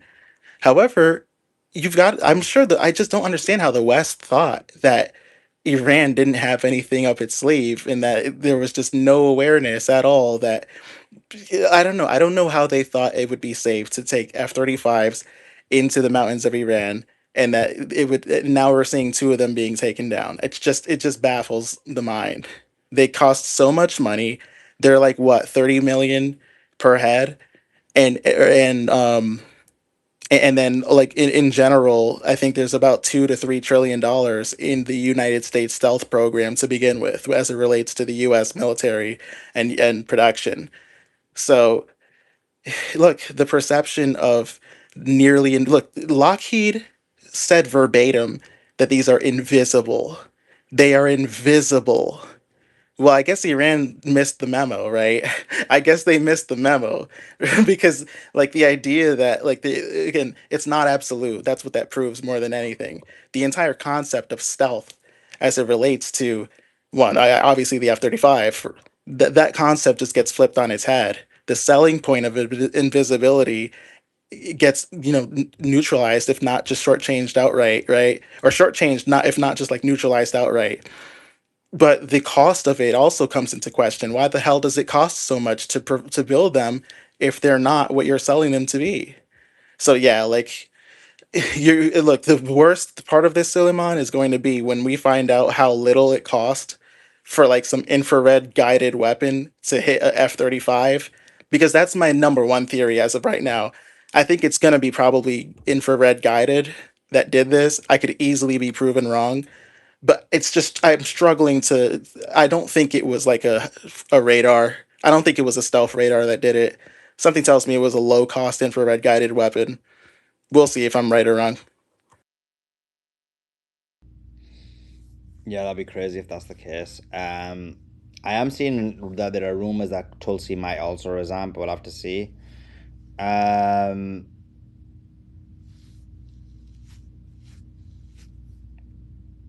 okay, one second. Breaking news. And Iranian, I already mentioned this. The Iranian drone striking. Actually, I forgot to post about it, and I was telling you guys about it. But inevitable. Andy, jump in, and I got another question. Go ahead, Andy. Jackson Hinkle and Bricks News posted that according to the Financial Times, Iran allegedly let an oil tanker pass for a toll of $2 million. That they said that was according to the Financial Times. They didn't say whose oil tanker it was, so that's interesting. I don't understand what you mean. 1 second. Let me check his post. Say it again. Jackson Hinkle and Bricks News both posted that for $2 million, Iran let an oil tanker pass. Okay, yeah. So basically, someone paid $2 million and then their oil was allowed through. I don't like that strategy. They should keep it shut down. That's what they should do after the war, basically, as a form of operations, honestly. It depends what the oil tanker was, though. If it's non-American Israel aligned, then I think it's kind of fine for that price. True. Maybe if it's like a Japan or a South Korea, but yeah, if it's even Japan's an American ally, but yeah, if it's like a non-American ally, yeah, then taking $2 million from them, allowing their oil through, you then are able to use that money to like for your own production is actually right. Yeah, so I'm wondering what country that would be, because they're already letting Pakistan through. China, they're not obviously not charging, so I'm just trying to know what countries it would be. It wouldn't be Europe, so like what country would that even be? Yeah, like when they allowed the Indians one, is because India had actually seized 3 of theirs, and they were like, "Look, you need to give our oil back." So each one that was a payment. But at least India isn't like a direct U.S. ally, so it kind of made sense. Yeah. Inevitable. Let me ask you another question. In terms of like going forward, like I'm not I know I feel like I'm repeating, but I just want like you to kind of elaborate a bit more. So what we saw, during do you remember the India-Pakistan war? Yep. The Indians were using French equipment and the Pakistanis were using either Chinese equipment, a bit of American equipment, but mainly Chinese. The Indians were using, obviously they were using some American, but they were using French, and the Indians got slapped up. Now the problem with them getting slapped up was that basically India realized, damn, but sir, I thought you gave me the best equipment, so they pulled away from the French and the kind of European equipment and start looking at other avenues. Then they end up going more towards American. With this war and the complete decimation of American military equipment, where does this leave like people who are gonna buy? I know the Arab, don't count the Arab nations, and these guys are so cooked. Like you saw it, they already want to spend another 11 billion on this failed equipment. But where does this leave A, the purchasers of American equipment, and B, um, the strength of the American military industrial complex? Well, there's a tight constraint being applied to the American military industrial complex in general, right? There's that in and of itself. First of all, like the standoff munitions that America has in and of itself are like really low. Like they don't have that much left. The rare earth restrictions are crippling the defense apparatus. I think the number one thing that's been sort of like minimized has been the radar systems that America has, like the THAAD, and rather the defense systems, the THAADs, the Patriot missile defense system, for example. That's been undermined to like an insane degree, probably more than we've ever thought we would ever see. But with Pakistan, what took place? So last year, there was that. Obviously, for those who might, I don't know, might not know, Pakistan had an exchange with India. I don't know the name of the operation, but India had like some sort of uh, like it was like a week long conflict, and a lot of it took place in the air. And a lot of people were saying this is like the first real world combat test of Chinese origin modern fighters being applied. And Pakistani flyers or pilots were trained pretty extensively leading into this. So it wasn't like a situation like Iran now where they are, I mean, they're always prepared, but it's not like, you can just land a fifth generation plane or a fourth generation plane in Iran and expect people to like know the ins and outs of it, right? And same for the defense systems. But Pakistan had sort of like a fair equal grounding where they had, along with India, of course, trained pilots, people, aircrafts and the aircrafts that Pakistan had were the J-10Cs, which I believe are fourth generation, fourth or third, I don't know, but the I think the Pakistan J-10Cs were going against the Rafales, and those are the ones that from France that India was using, and the J-10C fighters had the Chinese PL-15E air-to-air missiles, which were effective as well, obviously, which does the shooting down in the first place. But the what I think was the technical edge, just strictly in the equipment side, right, the hardware, is the solid rocket motor and the electronically scanned array seeker, right? Because it gave them a wider range of real world conditions. So the wider range of firing is probably just the simplest way that I can put that. Like it's the seeker provided them, I think, like 2 to 300 kilometers more of range than what the Rafales had. The Rafale had a certain type of missile that underestimated the reach, and the Rafales in general underestimated the reach of the J-10Cs from China that were used by Pakistan. And I think that was a huge factor. I think that was also what the media reported as well, that it was just a matter of underestimating how far missiles can be shot. And obviously, I think it was what, like around 4 to 6 Rafales were shot down. And it happened before they could even come close to effective range for their own missile system, their own air-to-air missiles. Um, the J-10Cs too, like they have a radar, obviously with a pretty good detection range, a pretty wide one. I think it's around like 300 kilometers. Pretty good for obviously a fighter-sized, system, a radar system, especially for a dogfight. And the Pakistani fighters had ground-based radars too that had like sort of this network kill chain, and it helped them quite a bit as well. I don't quite remember the geography, like where exactly they were, and I don't know of the any electronic jam or any of the jamming, tactics that were used by uh, Pakistan or India. But those are the two things and that's just like hardware stuff. That's obviously where that worked, right? And that's going to be undermining NATO pretty tremendously. I mean, I think obviously you can get into more modern and later generation fighters, but it does have a negative impact, right, in and of itself. The reputation was pretty much, killed for the same of the Rafale for the same reason. Now, anytime somebody mentions it, they mention it in conjunction with the fact that they were taken out by Chinese tech. But the air-to-air missiles as well have a lot of doubt that was cast onto them too.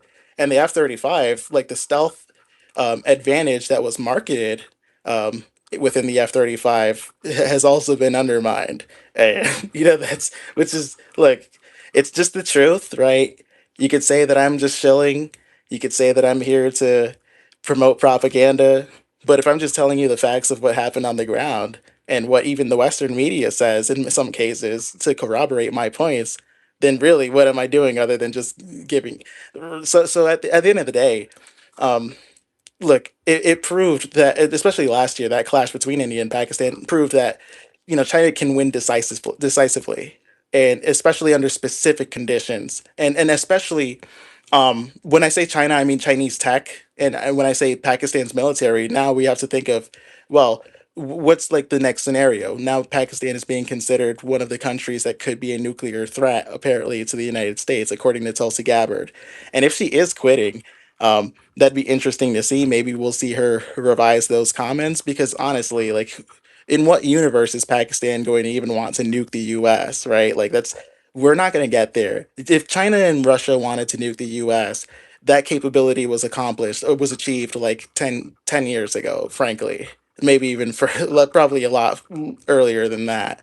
So I don't know how that's a conversation other than just to try to maybe stir the markets or I don't know, cast a negative doubt.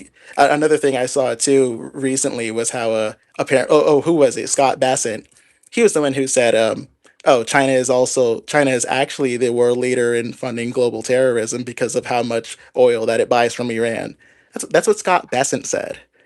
Like, who the hell asks you for your opinion? I'll just leave that there.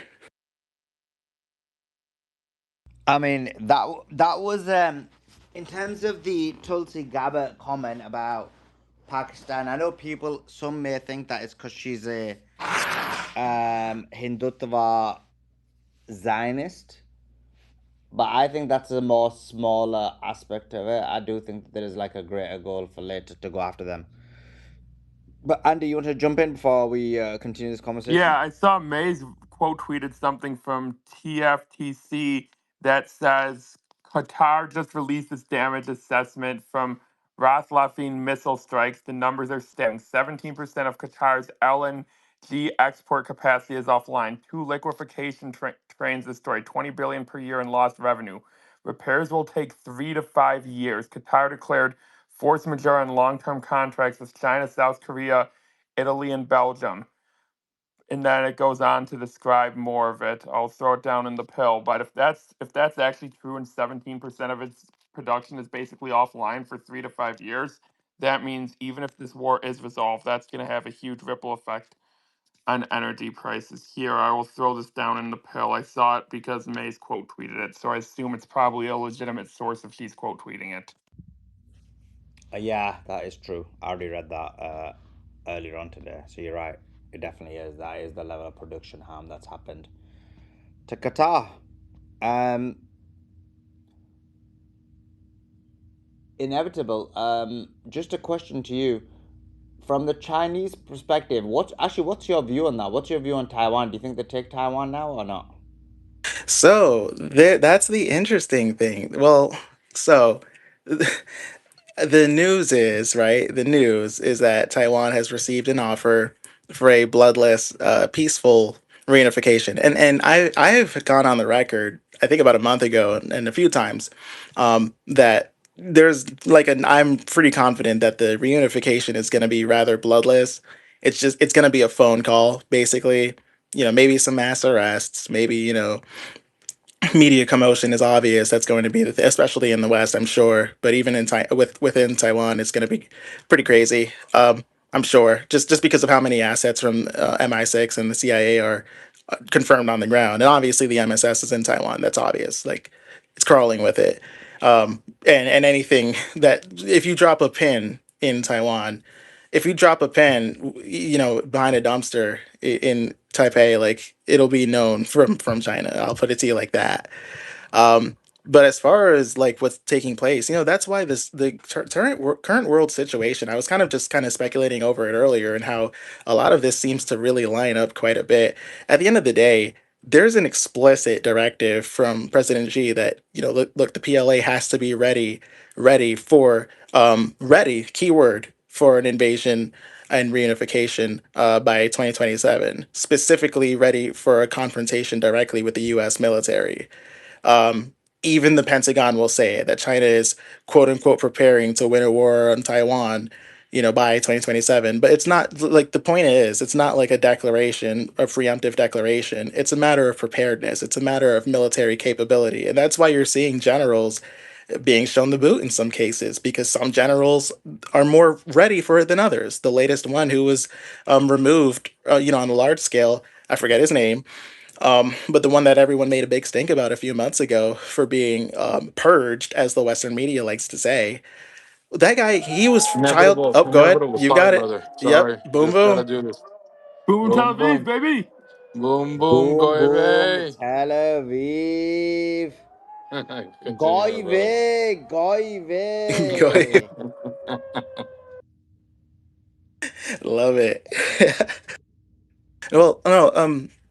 Well, like I said, no, there was a doubling down from President Xi this year regarding that. Like unification, I think the term was unstoppable, right? That it's going to happen. It'll be happening under his watch.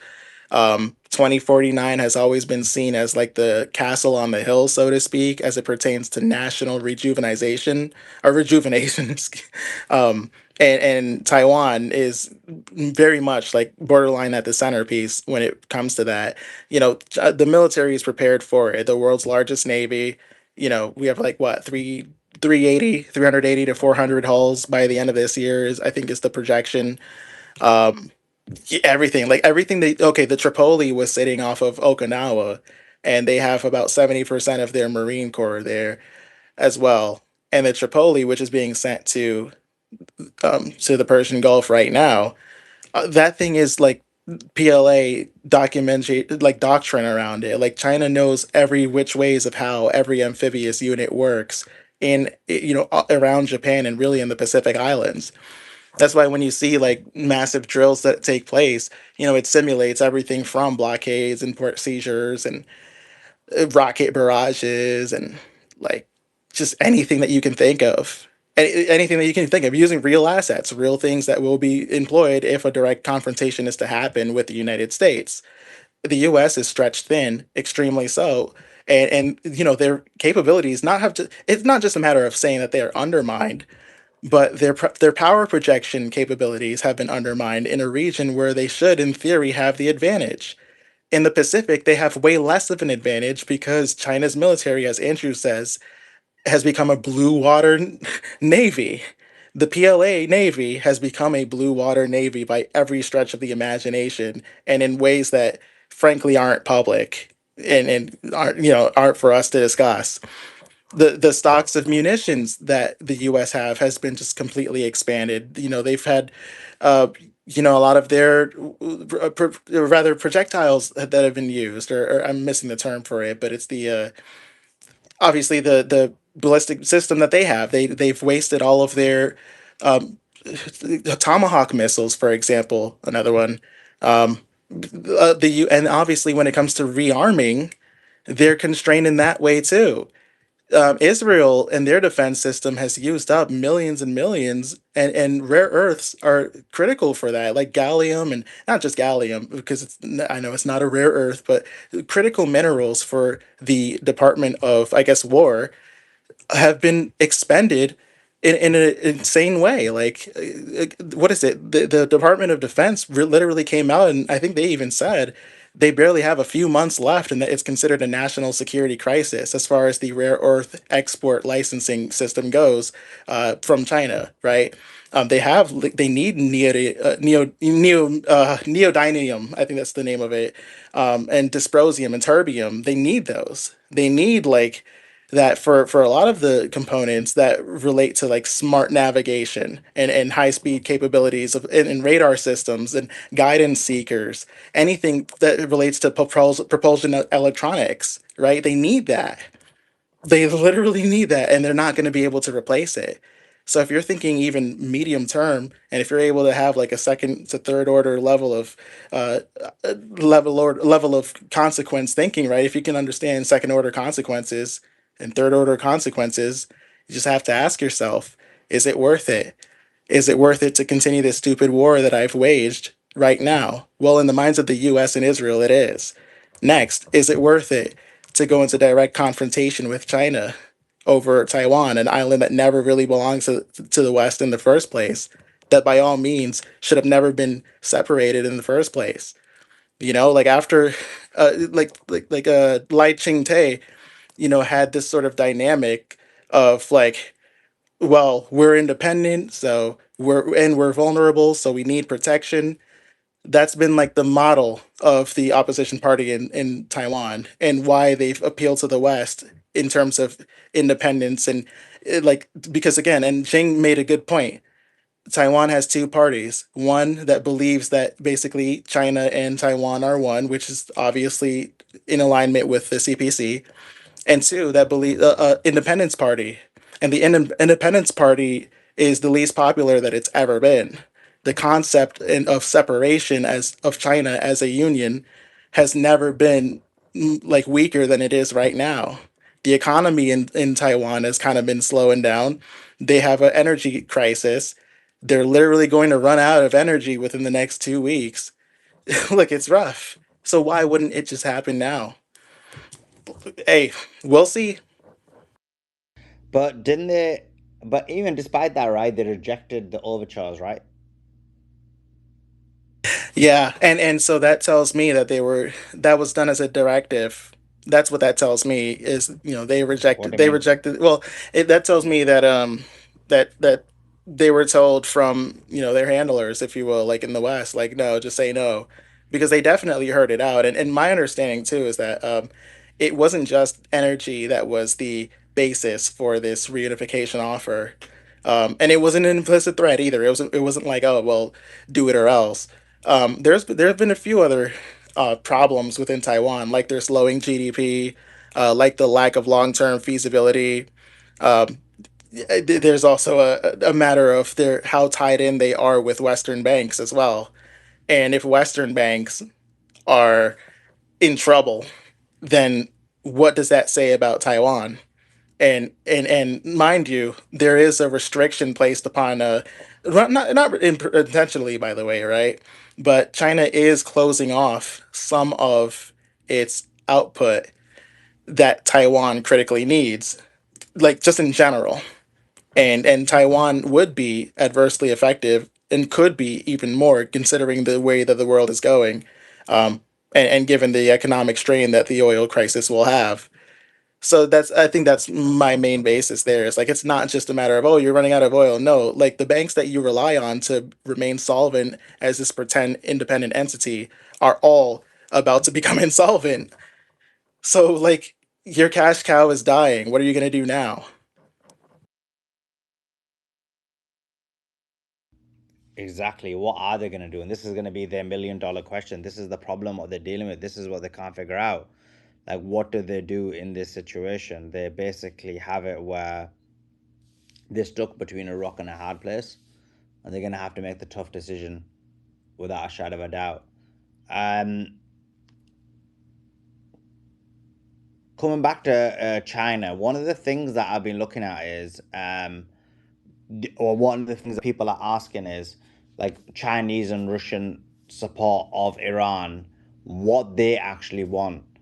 Now, some believe, like I do, I actually believe this, that an ideal situation for the Chinese and the Russians is for this situation to continue for a long time because it weakens America. Iran becomes a proxy to basically do what they need to do without ever having to fight. It puts America and Israel in an elongated war, which they then become weakened. China is like literally having hardly any kind of, they're having to do hardly anything. No soldiers lost, minimal technology given. They financially benefit. Russia's financially benefiting. What's your thoughts on that? So that's the thing. Like the see, there is a non-aggressive, because like the easiest thing in the world for China to do is just say, okay, look, we're just gonna give you everything that we know works for this situation, right? And it would help. It's like China has this model of one, non-interventionism and a non-aggression principle. And like the same way that we see Iran get criticism for its morality, right, and being the most moral army, if you will, um, and they're, they don't want to target civilians, for example. They don't they give people warnings. They've been extremely like straightforward about what they're going to do, when they're going to do it, and why they're going to do it, right? It's been like level-headed and predictable, and that's a lot of that comes from a moral, perhaps religious, basis. And Khamenei, in his theory of mind, has been a huge reflection on this. China has the same thing. The non-aggression principle is pretty clear, and it's historical. It's from the establishment of the CPC, that it's just straightforward. Like, there's not going to be any sort of vassalizing of other nations. It doesn't view other nations as a vassal. It doesn't view other nations as, resources to be plundered. And Jing did bring up earlier this analogy with the Opium Wars, and kind of the suffering that China dealt with in the 19th century and 18th century. That spells out and explains this mindset and why this is still relevant today, because it may as well have been yesterday in the minds of a lot of, especially in the rank and file within the CPC, and really just the general average, like proletariat in general, right? For China, though, there is, of course, a low risk strategic windfall that's like undeniable. Like, their carrier strike groups, the movement of everything from the Tripoli, yes, but even just like the tracking of the Abraham Lincoln, the Harry S. Truman, and their other carriers as well. That's just monitoring the movement there through satellite technology and others. That's been information. The munition stocks and the political bandwidth to the war in Iran, that's been critical information. Internal communications and external communications, that's been critical information. A lot of the high end assets that are critical for the Indo Pacific deterrence that the U.S. uses to deter and to obstruct, whatever agendas that they don't like, that's being sucked up and used. When they implemented the THAAD defense systems in South Korea, China pulled out of business, and that lost South Korea about like 20 to 17 to 20 billion dollars of industry within that first year alone, just from the fact that South Korea would allow the THAAD interceptors to be placed there anyway, because the THAAD interceptors in the Patriot defense system was too close range for that to be used by to that to be used against North Korea. North Korea is like, they have way too much proximity for those systems, because those are, I believe, like medium and long range defense systems, as opposed to North Korea's attacks, which would be done, of course, through short range ballistic missiles. So what were they placed there for? They were placed there as a signal to China, to tell China, hey, well, look, we're gonna attack you from South Korea, literally. If you try to invade Taiwan, we're going to attack you from North Korea, or rather from South Korea. And if you try to do something about it, we will have our defense systems. We will have some of our best stuff situated right here in order to obstruct you. So No, and what we see is that yep, those stats can't do crap. I mean, freaking right. yeah, if China wanted to, those bases in South Korea and Japan would be destroyed in an hour. Now, I guarantee you, the U.S. would be able to probably do a lot of damage to China's fleet. But I don't think the U.S. wants to pay the cost of having South Korea and Japan get decimated, and because you don't think China's gonna throw some missiles into South Korea into civilian areas, maybe to break some alliances up. I think China might do that a little bit, not to an extreme extent, but maybe into some factories in South Korea and Japan, not residential buildings, just to make them feel pain hypothetically if there was some type of war like that. And then I could see US bombers going over Chinese factories. China would bomb South Korean, Japanese factories. It'd just be a complete shit show. Like, it would just be a stupid war for the US to even get involved in.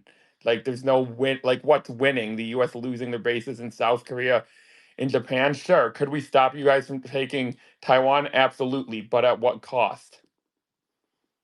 Exactly. The defensive response, like for the one that attacked the Al Assad, or rather the there was no THAAD or Patriot systems, right? But like they relied on early warning radars as well. And so when Al Assad was attacked by Iran and the strikes came in waves from Iran, and had really short flight times, there was basically no response when that took place. Now that was obviously a few years ago. That wasn't like most recently, but that's been something that PLA has documented like thoroughly. And mind you, that was just a exchange that took place in 2020 when Al Assad got attacked by Iran. So just mind you, now imagine the breadth of information that's been provided since then, right? And obviously we can, rare earths have been a big part of the conversation, but what we have to remember too is that, like, even though there's the long-term limits, the capabilities of the existing systems that the US has now have also been like a huge, that's been what's been exposed truly. I think that's what we need to kind of like harp on, is that, like, again, it's like, just like you said, Andy, they have been proven in a lot of ways to be paper tigers. And now I'm not saying that the U.S. doesn't have great homeland defense. No, I would never say that, right? If you wanted to attack the U.S. home front, that would be a much more difficult challenge. But the concept of United States power projection is a huge, like, again, that's been horribly exposed. It has been. Look, yeah, like I can the interceptor systems that were used. Okay, that's where I was, because I was kind of losing my train of thought. But no, South Korea losing those, it's sort of a concession in a way too. We have to look at it from that perspective. That it's sort of saying, okay, well, look, this is where we actually have our bread buttered, being the Middle East and being the Persian Gulf, and I can see the incentive from the West and the U.S. And as I've mentioned before, the reason why I think there is going to be a ground invasion is because it is viewed as an existentially important war. They consider the IRGC to be a perpetual existential threat against the nation state of Israel. And so long as the IRGC is intact, which obviously is going to be for the foreseeable future, then Israel cannot exist as a safe, independent union, or as a safe, independent colony. And that's just the basis to their decision making. Um, Going back to what's taking place now in the Pacific, that the Pacific is sort of like a foregone conclusion that, like, if China chose to do anything right now, there would be no significant answer for it. Their resources are depleted and distracted in the wrong theater, in a completely different theater. Like, the PLA looks at this, and this is documented. It looked like after 2003, everything that the U.S. did in the war in the Middle East between 2003 and 2013 was a bleeding of finite stockpiles and a quagmire of soldiers being killed and of munitions being expended that relied on production from China in the first place to exist. That is the outlook that the quote unquote war on terror, that is the outlook of it, according to the PLA. A quagmire, a long and drawn out, bloody $1 trillion quagmire that couldn't have possibly been sustained if not for the rare earth elements that were mined and procured and pure, rather, what is it called, refined by China, right? So that's why I think that rare earth limit that was placed for licensing exports of rare earth for military production, I think that's why that was one of the most important policies that we've seen in the last like decade, because it does put a limit on the endless bloody war machine, right? And the readiness for Taiwan in 2027 improves relatively. There's no need for risky preemptive moves. Like, America is self-distracting. The allies are already expressing unease about the distractions in itself. Largest, like, China is already the world's largest importer. Yeah, Iran was one of the top dealers, but that new Siberia 2 pipeline is going to be implemented, and the reserves, I think, are about 1.6 billion, that China has of strategic petroleum. And from there, yeah, there's short-term pain that could exist, but China, and I think Simon Dixon explains it really well, China is quite protected from that short-term pain that's bound to be inflicted onto the planet. And the Eurasian energy architecture is going to have a forced acceleration. There's a real opportunity afterwards for the Belt and Road to additionally expand, including the damaged infrastructure that takes place. It's going to take many years. It's going to take around like an estimate of 5 to 10 years to repair the LNG train that was damaged in Qatar. That's the estimate. That's usually, I think that's how long, it's based on how long it was built in the first place. So, Andy, as you mentioned, that LNG train, to fix that again, is how is that going to happen? Who's going to do it? Who other than China? Who would you have do it? It wouldn't be, I wouldn't have the US if I had to pick. It would be getting Chinese companies involved. And the same thing goes for the entire Gulf. Now, is this something that China wants? No. Is this something that China has been asking for? Is this something that, like, if anything, if it were up to the PRC, I don't think this would have ever taken place. I know Xi Jinping, and we've had diplomats who have worked tirelessly to prevent and to protract, or rather to shorten this conflict in the first place, right? And from the beginning, Minister Wang Yi, I believe, he's probably been the busiest man in China, if I had to guess. Why? Because all of this was already bound to happen anyway. The shift to multipolarity and the expansion of the Belt and Road was bound to happen. But the US sort of like in its attempt to delay the inevitable, it only exacerbates the pain and the destruction and the decomposition of the grip that it had over global power. That's what we're seeing. I think maybe that's where I can best put it. Maybe, yeah, I think that's pretty much the best way I can sum that up. In Inevitable, can you explain another Chinaman, another powerful guy from your region, Justin Huang? Justin Hang, who basically says, I've been asked if we're still committed to Israel. He says, my answer is 100%. Sorry, Jensen, not Justin, half asleep. I've been asked if we're still committed to Israel. He says, my answer is 100%. 100% in Israel, 100% behind their families. Explain. Well, I don't think he's looked at as like some sort of like state enemy per se, but yeah, no, he's kind of I don't Wait. agree with If he's that not stance. considered wait. If he's not considered a state enemy, what is he? Is he like a spy? Is he one of your spies? I've actually always thought that he's one of your I guys' hope spies. I hope so, honestly. Say I should not say that. Hey, look, that's a joke. Hey, for all hey, Pounds here, that's a joke. Okay, hey, This Grok. is, bro, I've long thought you guys have got the spies, bro. I actually think he's your guy's spy, Grok, if you can hear me, Grok, if you can hear me, that's a joke. No, but if he is a spy, that'd be kind of cool. No, just kidding, just kidding. I don't. Anyway, no, I think, yeah, I think he's just, look, he gets his bread buttered quite a bit from the West. He has benefited tremendously from the AI tech bubble, and just, look, he's not really, I don't think he gives like money to the Zionists, but obviously he is the money machine for the current structure. The AI tech bubble, like he's become his company's become the most powerful one on the planet due to this current ecosystem and the machine, if you will, of the West, the same machine that uses Palantir to track down and murder people in Gaza. It's actually the same exact mechanism that is being bolstered and strengthened by this current AI bubble that is, of course, going to deplete upon the global energy crisis. But hey, there's this other guy.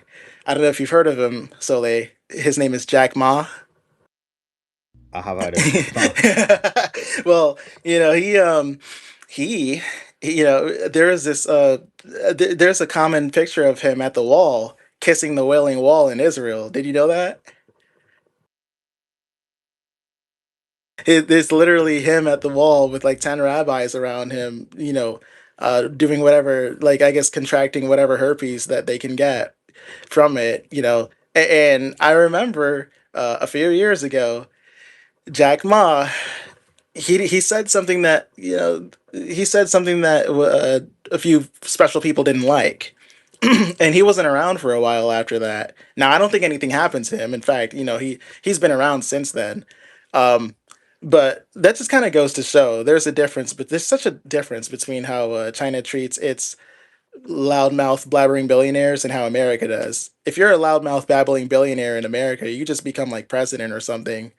If that happens to, if you're that way in China, you're kind of told to like shut the fuck up and, you know, kind of get back in line. And I love that because at the end of the day, the Communist Party reflects the will of its people, and nobody wants to be ruled by billionaire oligarchs who don't care about anybody besides themselves. The fact that they can get on national television in America and say, well, oil, technically this oil crisis is going to be great for like producers and it's going to be rough for consumers, but who even cares anyway, right? Like they're not important. I think that was the verbatim.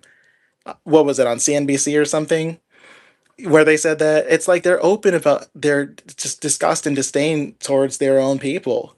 That's and obviously when you're colonized by a New Jersey sized um aberration in the Middle East, that typically is how that tends to play out.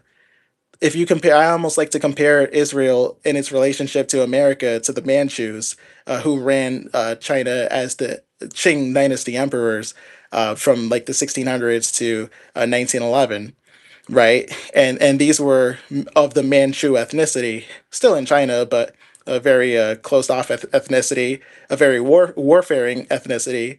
They go back to the Jurchens in 900 AD, who were very militaristic and who did short term temporarily conquer the early Song dynasty. And obviously just things changed. Genghis Khan and Kublai Khan came around and became emperors. Or Kublai Khan became emperor, but Genghis Khan and the Mongol, movement. Obviously, there was nothing that you could do to stop that. I think it was yeah, obviously there's that he was a man bound by fate, of course, right? But anyway, the Manchus came in, and they were an ethnic minority who ran China for 300 years, and who had their own sort of like in group selection. However, they lived in China, so their fate was bound to China, so they weren't able to sell China out. They were not this like international group of stateless, rootless people who've been able to, for centuries, go about and enter realms such as speculation and enter realms such as finance and essentially rip apart the country and plunder it the way that the current people occupying Israel does and have done. And so when Israel runs America from Israel and from other countries as well, they're not interested in they're not concerned with the survival and the sovereignty of America. They're not.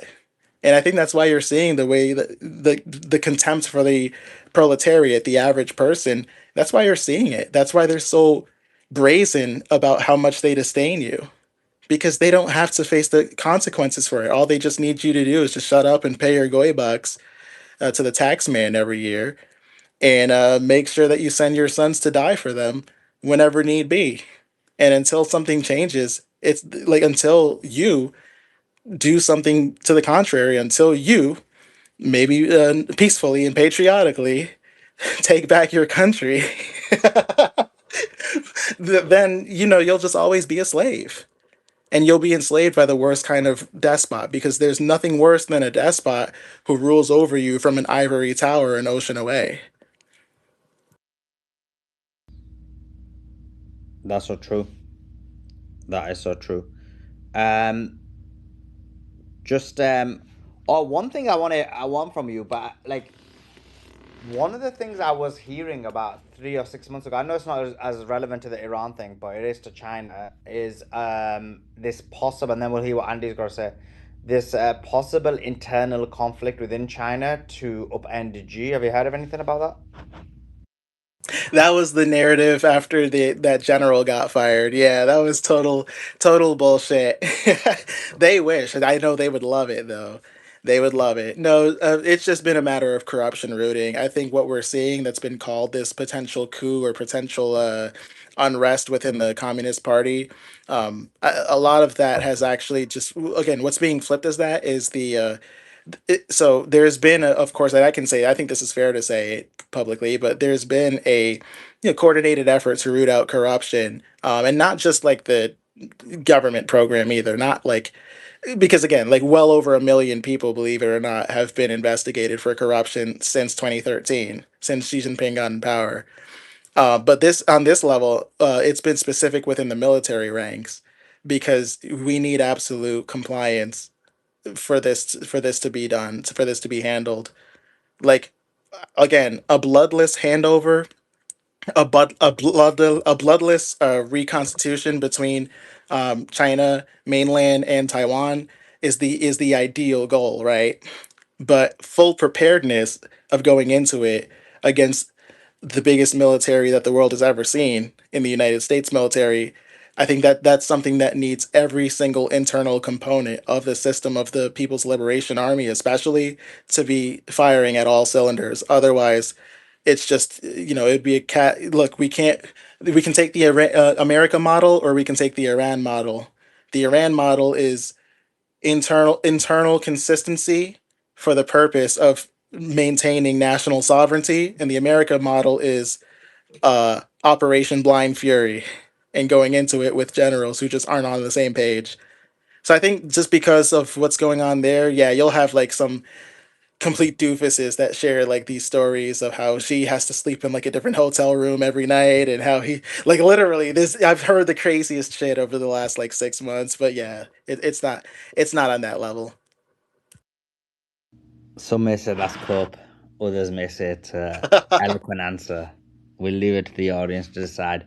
But Andy, jump in. You gonna say something? Yeah, I was just gonna say I was looking up like which countries have the most rare earths, and Brazil has like half of the reserves China does, the second most in the world. So I'm just wondering why they've never become a big producer to get their economy going and like get into the market on that. I was just wondering why they've never become a producer. The U.S. has never looked to them for a supply in case China ever cut them off.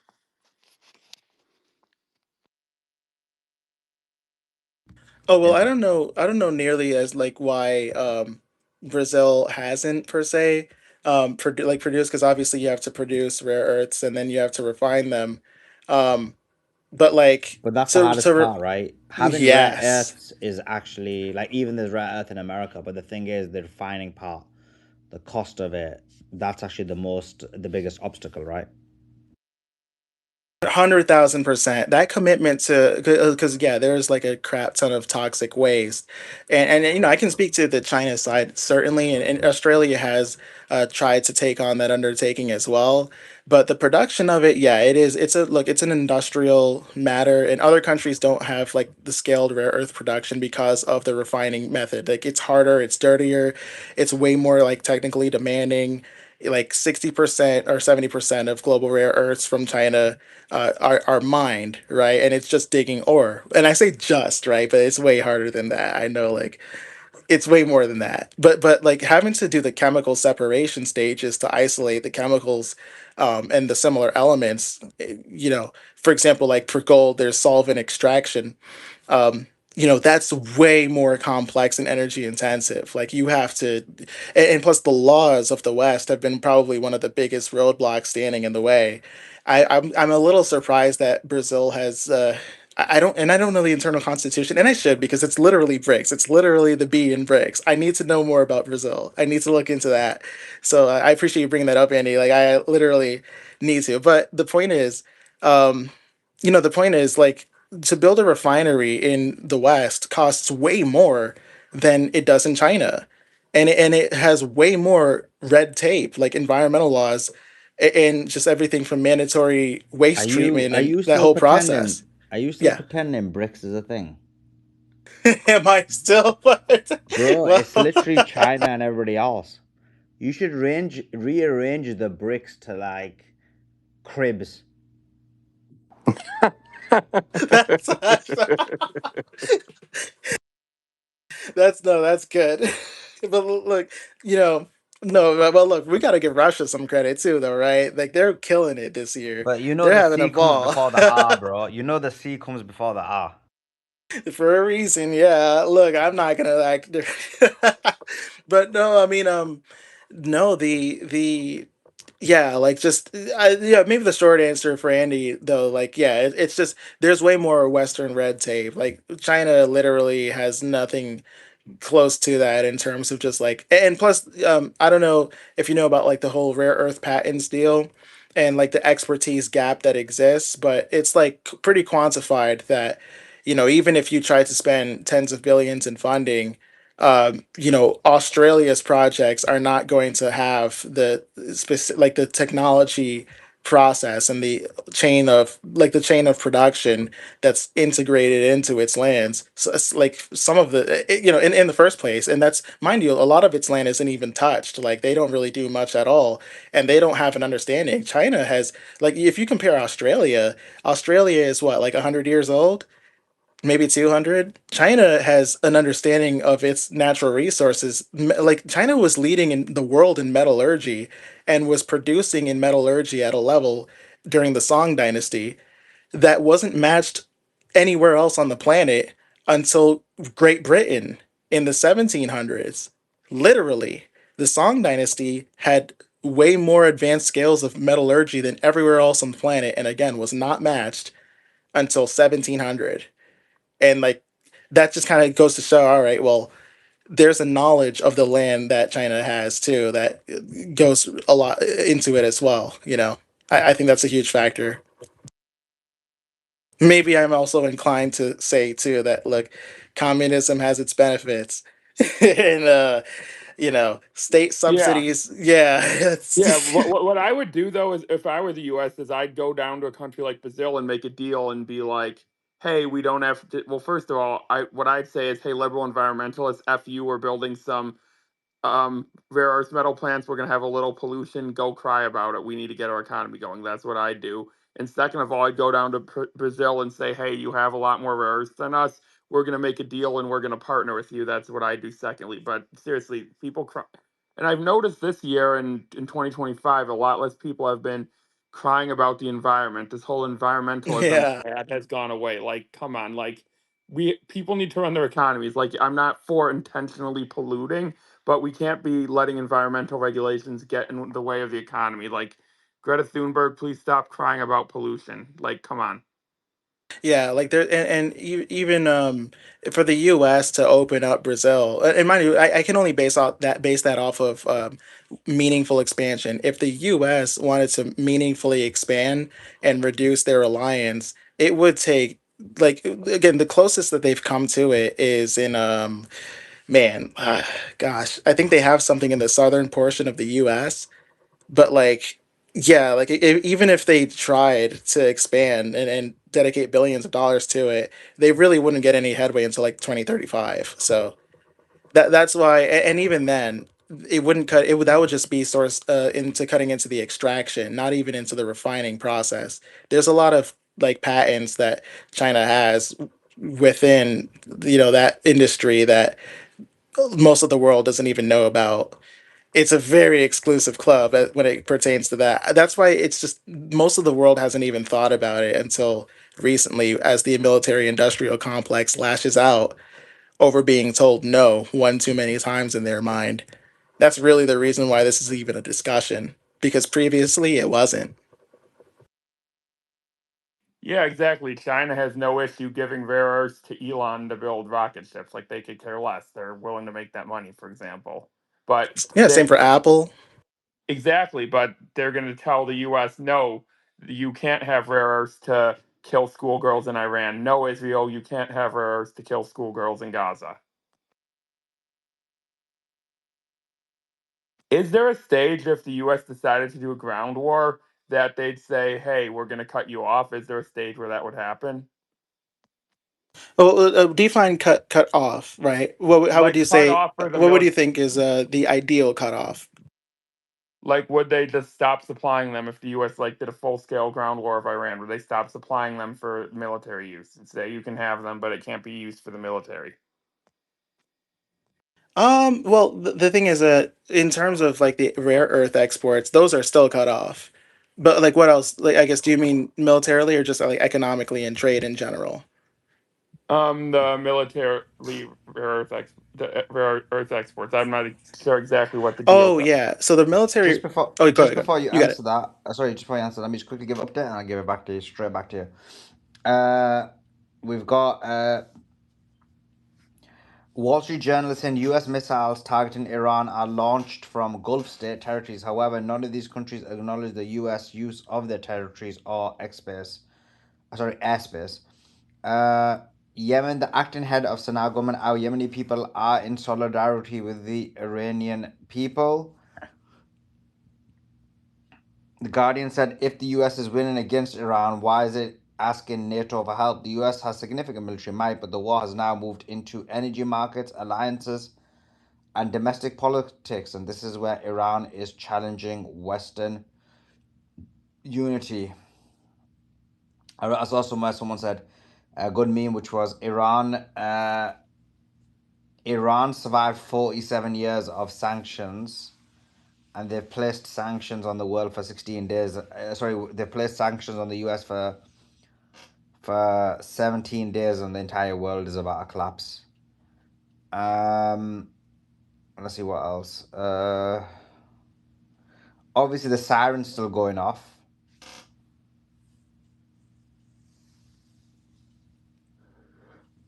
Powell, that's Jerome Powell, says the U.S. Federal Reserve Chairman says an oil crisis triggered by war with Iran would worsen inflation. Obviously, we know that already. There's also sirens going off right now.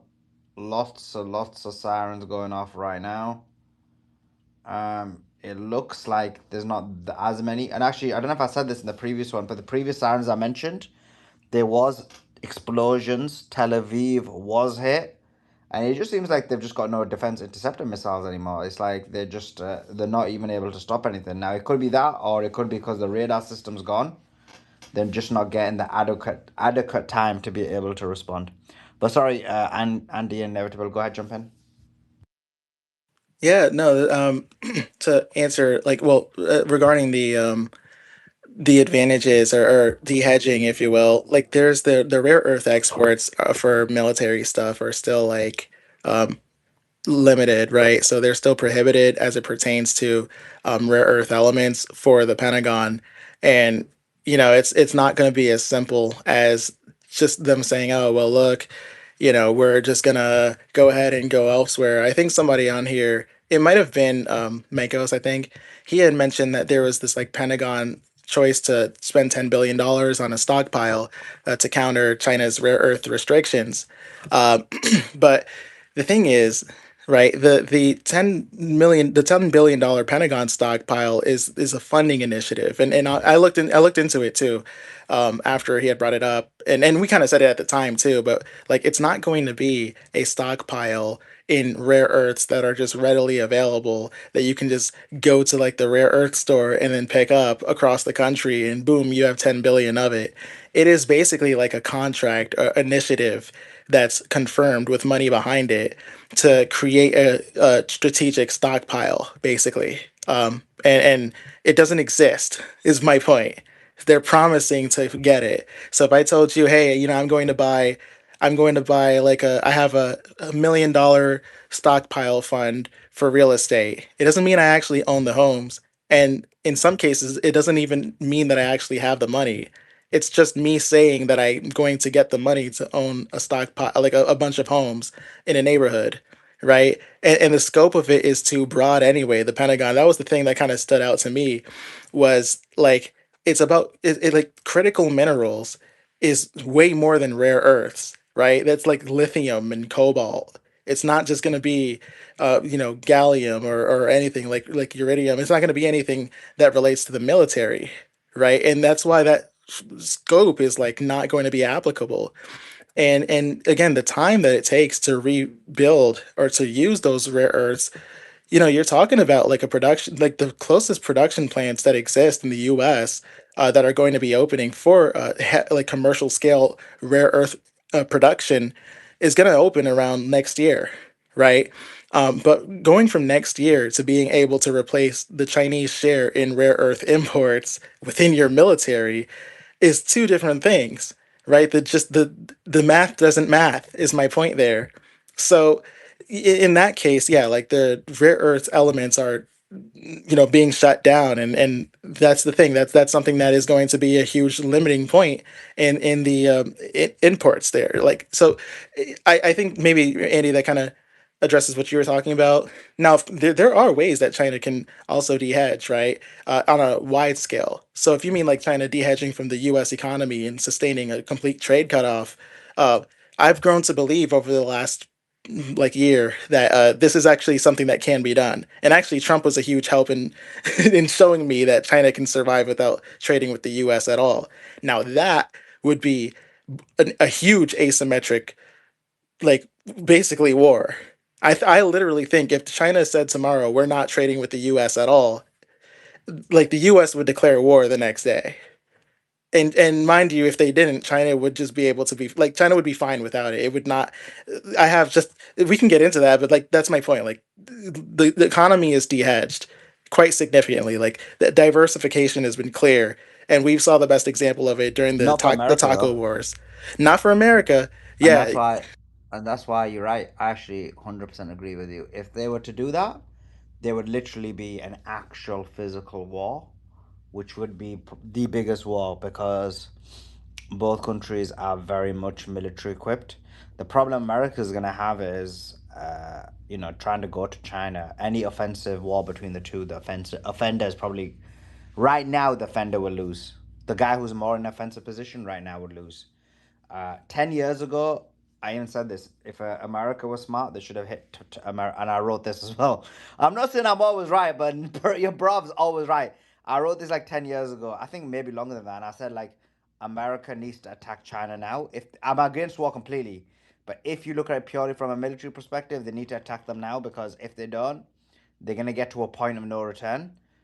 This was 10 years ago. It sounds like I'm saying the same about population collapse, but yeah, I called all these things out. 10 years ago, they should have attacked them, and it would have been a chance. They would have won.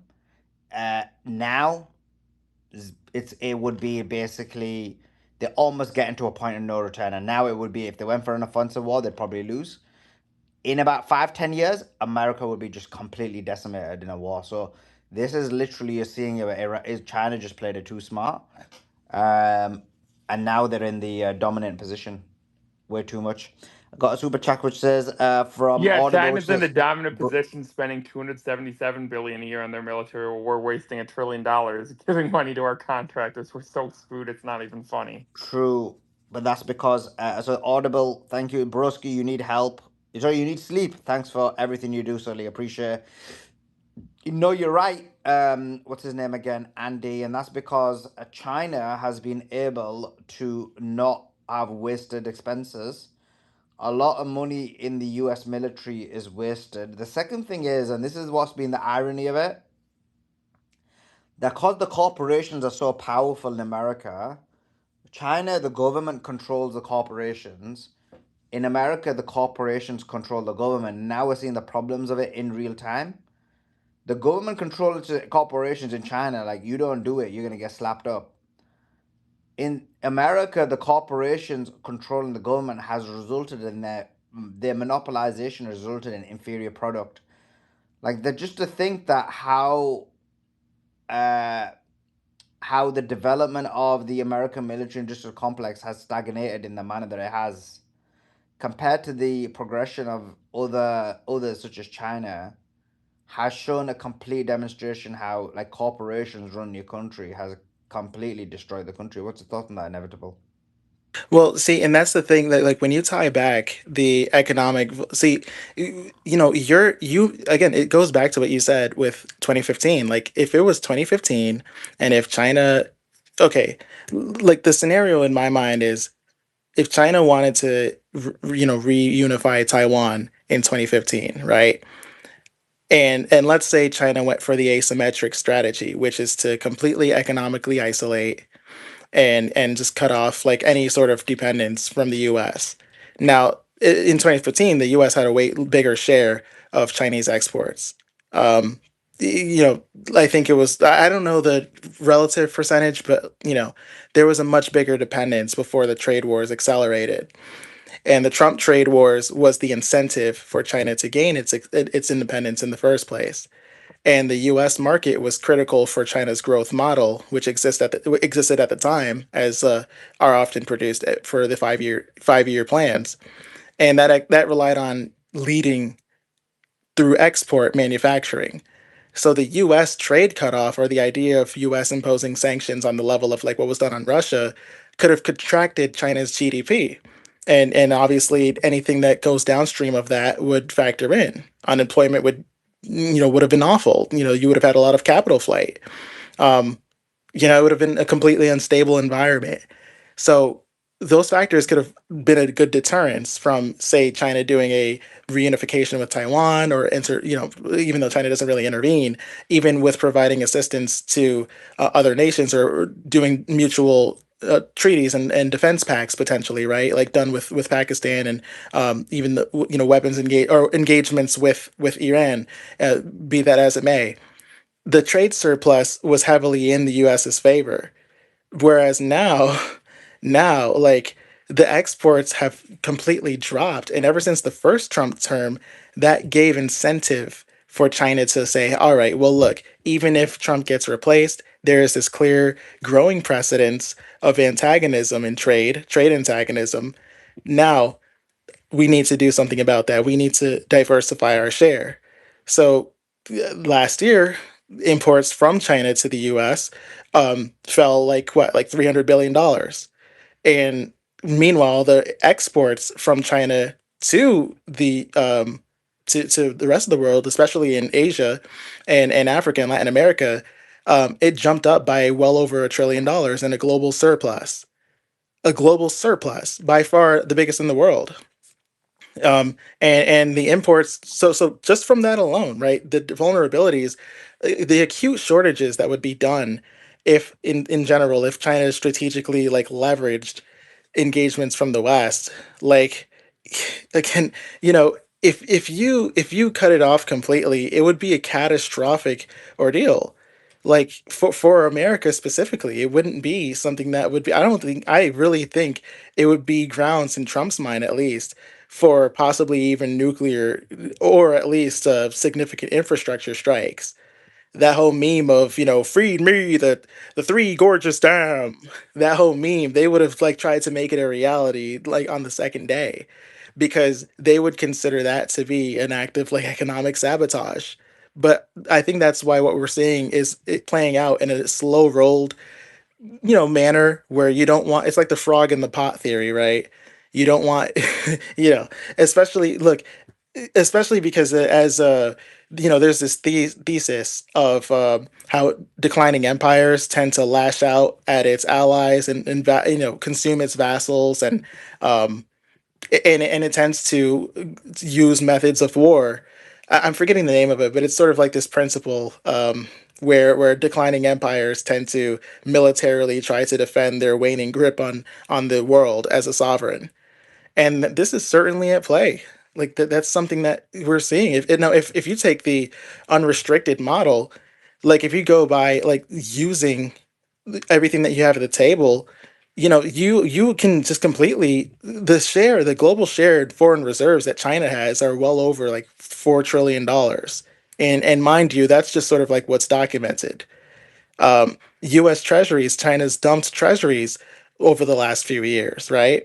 um, and has been buying gold the entire time. There's been a silver limitation of exports placed that started this year during the major silver squeeze, or for lack of a better term. The fintech that China's involved in, and the amount of money that's processed through like WeChat, that's another major factor.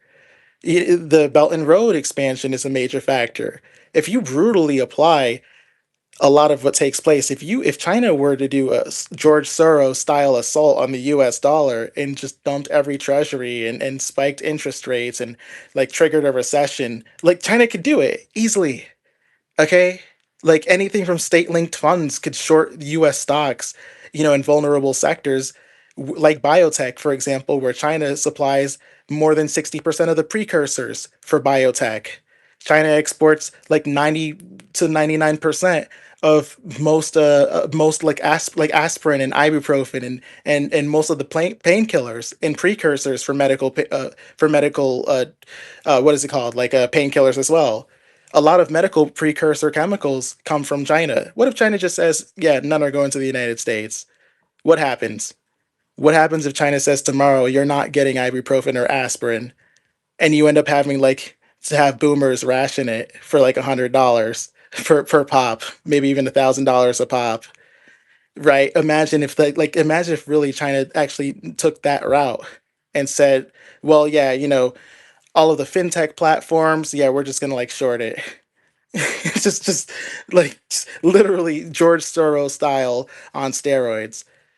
Obviously, that's not in China's policy, but it's a contingency, right? And it's something that there is no defense for the U.S. However, if the U.S. were to deploy, say, a nuclear bomb into Iran, well, all of a sudden that doesn't seem to be so irrational anymore.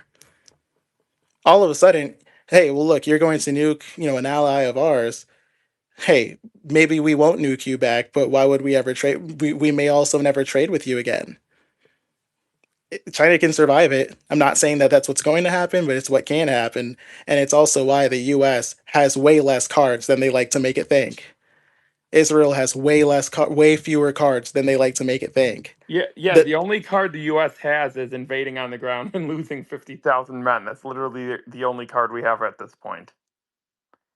Like, I have a friend who is saying, like, if the U.S. was ever at the verge of losing the global reserve status, they might just go apeshit and try to, like, bomb China to stave it off. And it feels like that's kind of what we're doing with Iran. We felt our grip on the global reserve currency slipping, so we got into this stupid war with Iran, and all that's doing is accelerating our decline. In our desperate attempts to save the empire, we're accelerating the decline. Yeah, and many such cases, by the way. It's not the first time that it's happened, and it may not be the last time either. But it is the first time a nuclear superpower has been put into this position.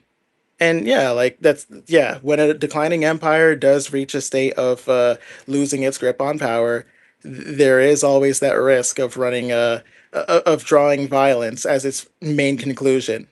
Usually, global empires have this sort of like industrial military complex. Some may even say it's industrial, and war is usually its outlet of protection.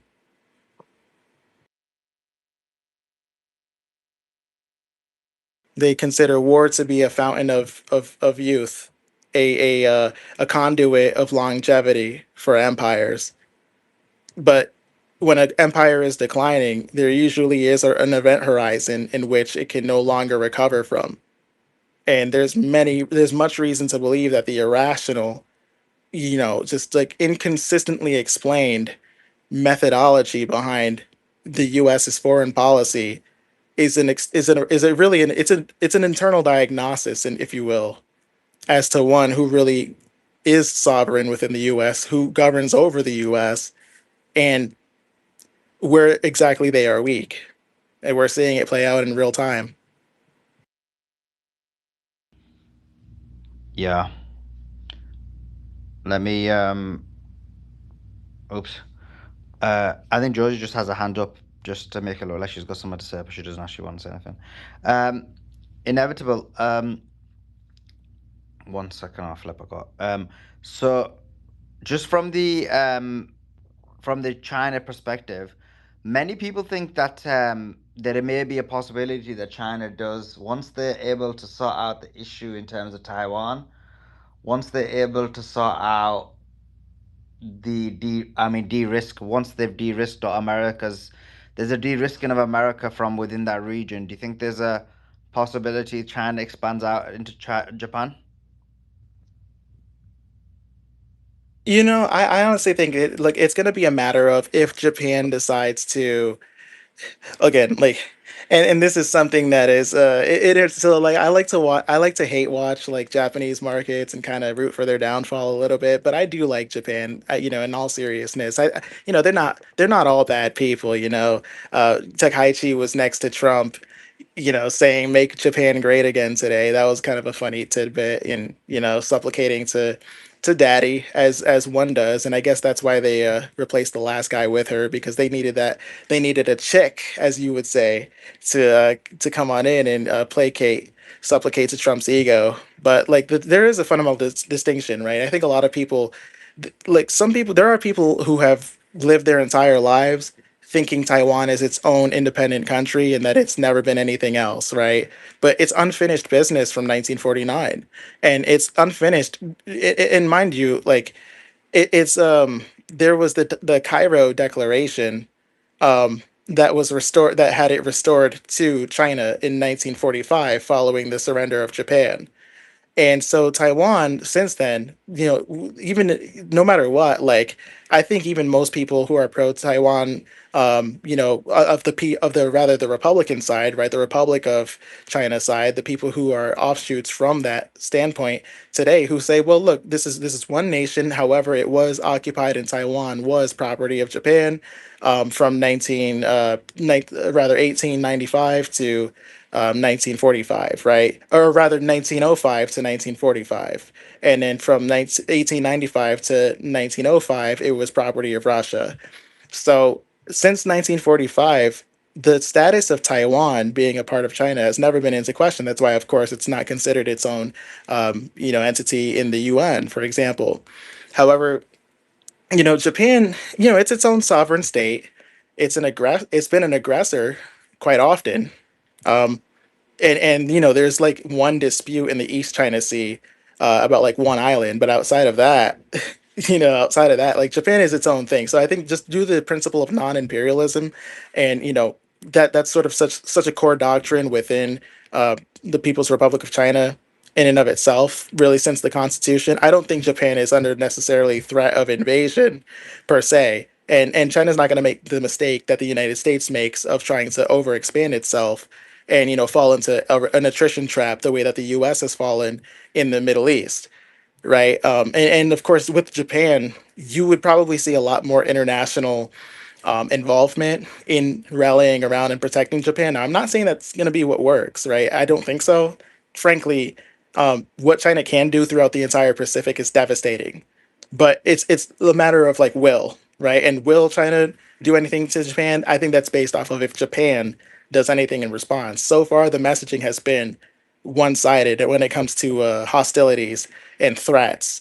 Um, the threats have been from Japan. The threats have been, well, oh, well, we need to militarize if China does anything in Taiwan. That's been the messaging ever since Takaichi got in. And, obviously we're going to say something back about it. And, it's drawn a lot of heat for good reason. And if Japan wants to get froggy, we can leap.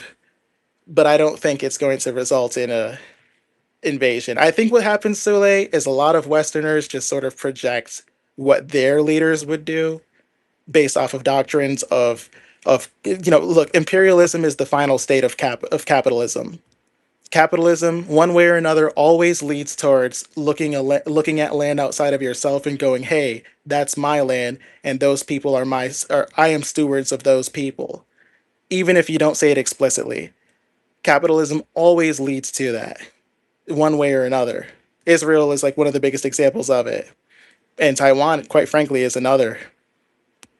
At least it is until at least it won't. Look, it's all going to end soon, though. At least that's the beauty of it.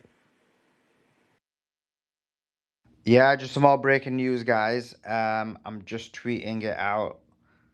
A bit interesting. I didn't expect this in the context of war.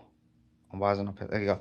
Israel attacks Syrian government positions and military camps in southern Syria. This happened.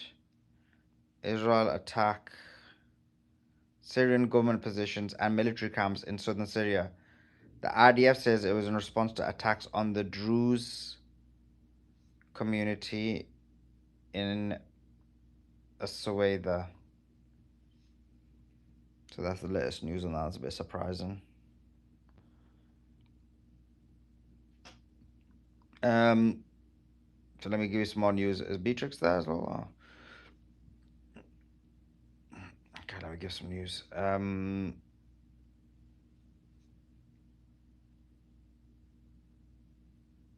Here we go. Okay, we got some more. Boom Boom, Tel Aviv. Oh, damn. I missed the Boom Boom. I missed the Boom Boom. When was this? Oh, it's like 5 minutes ago. Right, so we've got some Boom Boom Tel Aviv. We've got actual visuals of Israel being hit. So let me post that out.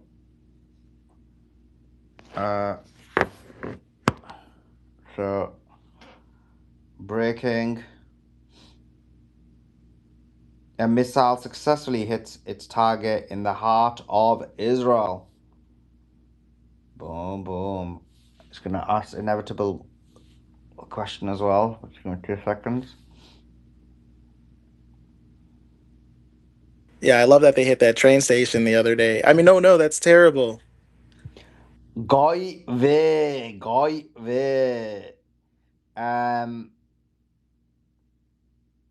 Okay, that happened. Let me see if there's any more news. That's it. That was it. That was the one big blast what we saw. I was saying something about your country. Oh, well, sorry. Mayor of. Sorry? Oh, no, I had Mayor like of. one random point. Oh, sorry, it's like lagging a little bit, but I had like one random point that came to mind. But yeah, you can do yours. It wasn't that important. Yeah, and then you can jump in with your point. So it says Mayor of Chongqing Hu Hengu. Don't know if that's your cousin or not. Is under investigation for suspected serious violations of law and discipline. China's anti-graft watchdog said the probe came as authorities continue a broad campaign against corruption within the Communist Party. What's your thoughts on your cousin doing that crime? So, well, that's not my cousin. Oh my God. Are you referring to in Chongqing?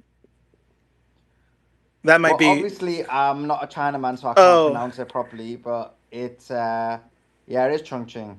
oh, okay, yeah. So Hango, yeah, Yeah, yeah, and Hongo. I don't know much about him specifically. I can more say the anti-corruption. So maybe just to zoom out a bit, um, Xi Jinping has had a probably the most stringent anti-corruption campaign in the history of China and probably even the history of the modern world, as it relates to like the probes that take place in general. The system was designed since 2012, and it was never meant to be a temporary purge at all, right? The word purge is more so a Western term that describes the energy and rates of removal of corruption. And the reason why I'm not as against that word as some others is because I think it helps people understand the veracity of the anti-corruption campaign. So there's this program called the National Supervisory Commission, and it specifically exists to monitor and to discipline obviously if found guilty, to monitor, to litigate, excuse me, and discipline officials of the government for the specific purpose of clamping down on corruption. And so since 2012, they've gotten to like I said a million earlier, but it's probably more, frankly.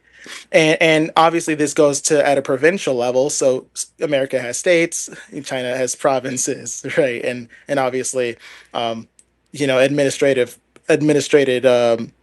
zones as well, such as Xinjiang, for example. So in Chongqing, which is some people look at it as a city, and it kind of is, but it's also a massive like individual province as well. The fact that they're still hitting at active mayors of Chongqing, like the person that you mentioned, I think that kind of just shows it's a continuation of a system that already exists. I think you had mentioned it was like an anti-grafting um, measure, so there are a few others who kind of had like who kind of have been targeted by that too. So like anything that's related to a major corruption case. Look, Chongqing is like a city of 50 million, no, 30 million people, and it's a strategic hub.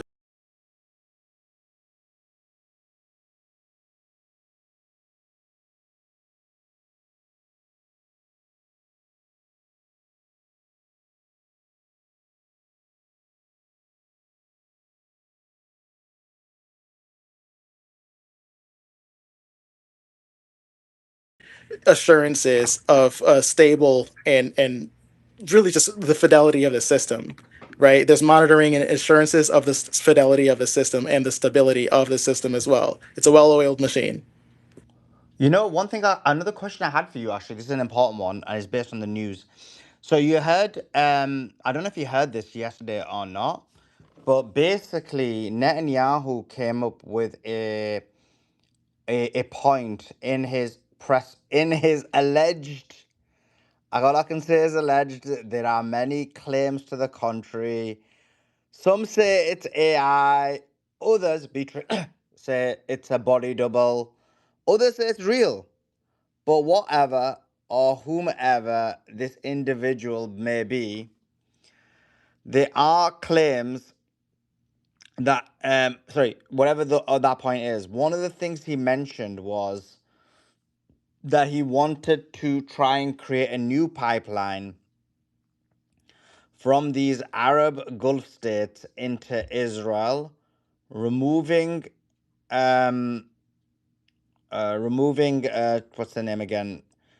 Removing Iran out of the equation. What's your thoughts on that? Oh, hi, Marin. How you doing as well? Yeah, that's huge. What's up, Byron? Yo, what's up? How you doing? I'm good. We got Inevitable China in here. Inevitable China, you saw that they struck a F-35? Yes, sir. Yeah. What do you think did that? Because I have mixing theories. And sorry, Silly, I know you would ask the question. I don't know to start with this, but yeah, Well, that went I know crazy. you're going to be excited about this, but it's going to be probably more than likely they got their hands on. They started using those China YLC-8B anti-stealth radars.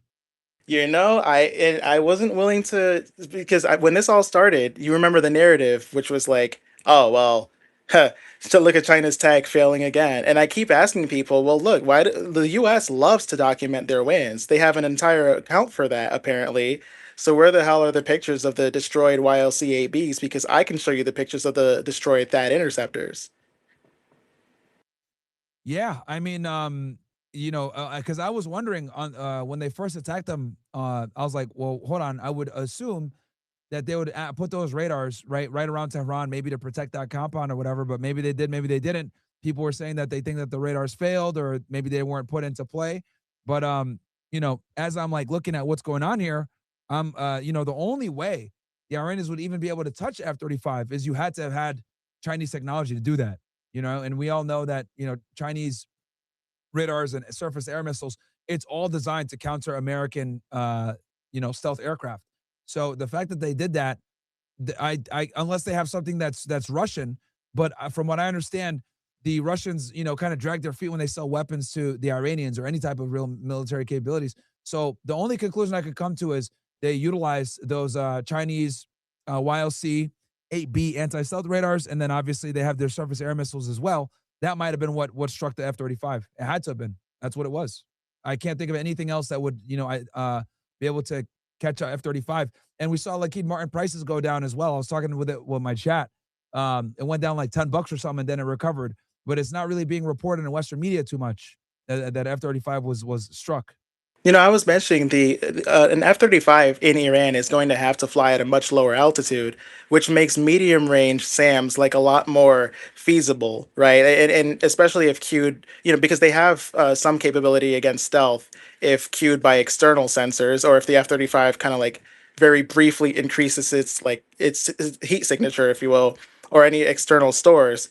But again, the U.S. always says that Iran's higher end defenses are no longer factors, right? That's all you heard like all week. Oh, their higher end defenses are no longer factors. Okay, well, there's been allegedly two. Well, one confirmed, like you can literally tell, but there's been allegedly two hit within the last 24 hours, and that's the tough part. I think one of the disadvantages that they have, and I'm not sure why they would even bring an F-35 into this, is Iran's terrain. The mountainous terrain is going to be a huge disadvantage just strategically, frankly. And it's like driving a Ferrari into like a dirt biking course or something, like into a forest. Like you're not really necessarily going to do that because of the many ways that you can end up fucking up your Ferrari. So that's why I'm a little bit baffled for one. But the HQs are certainly a yeah, like that's something that I didn't necessarily know if it were implemented. Of course, China says they said in December at least that these weren't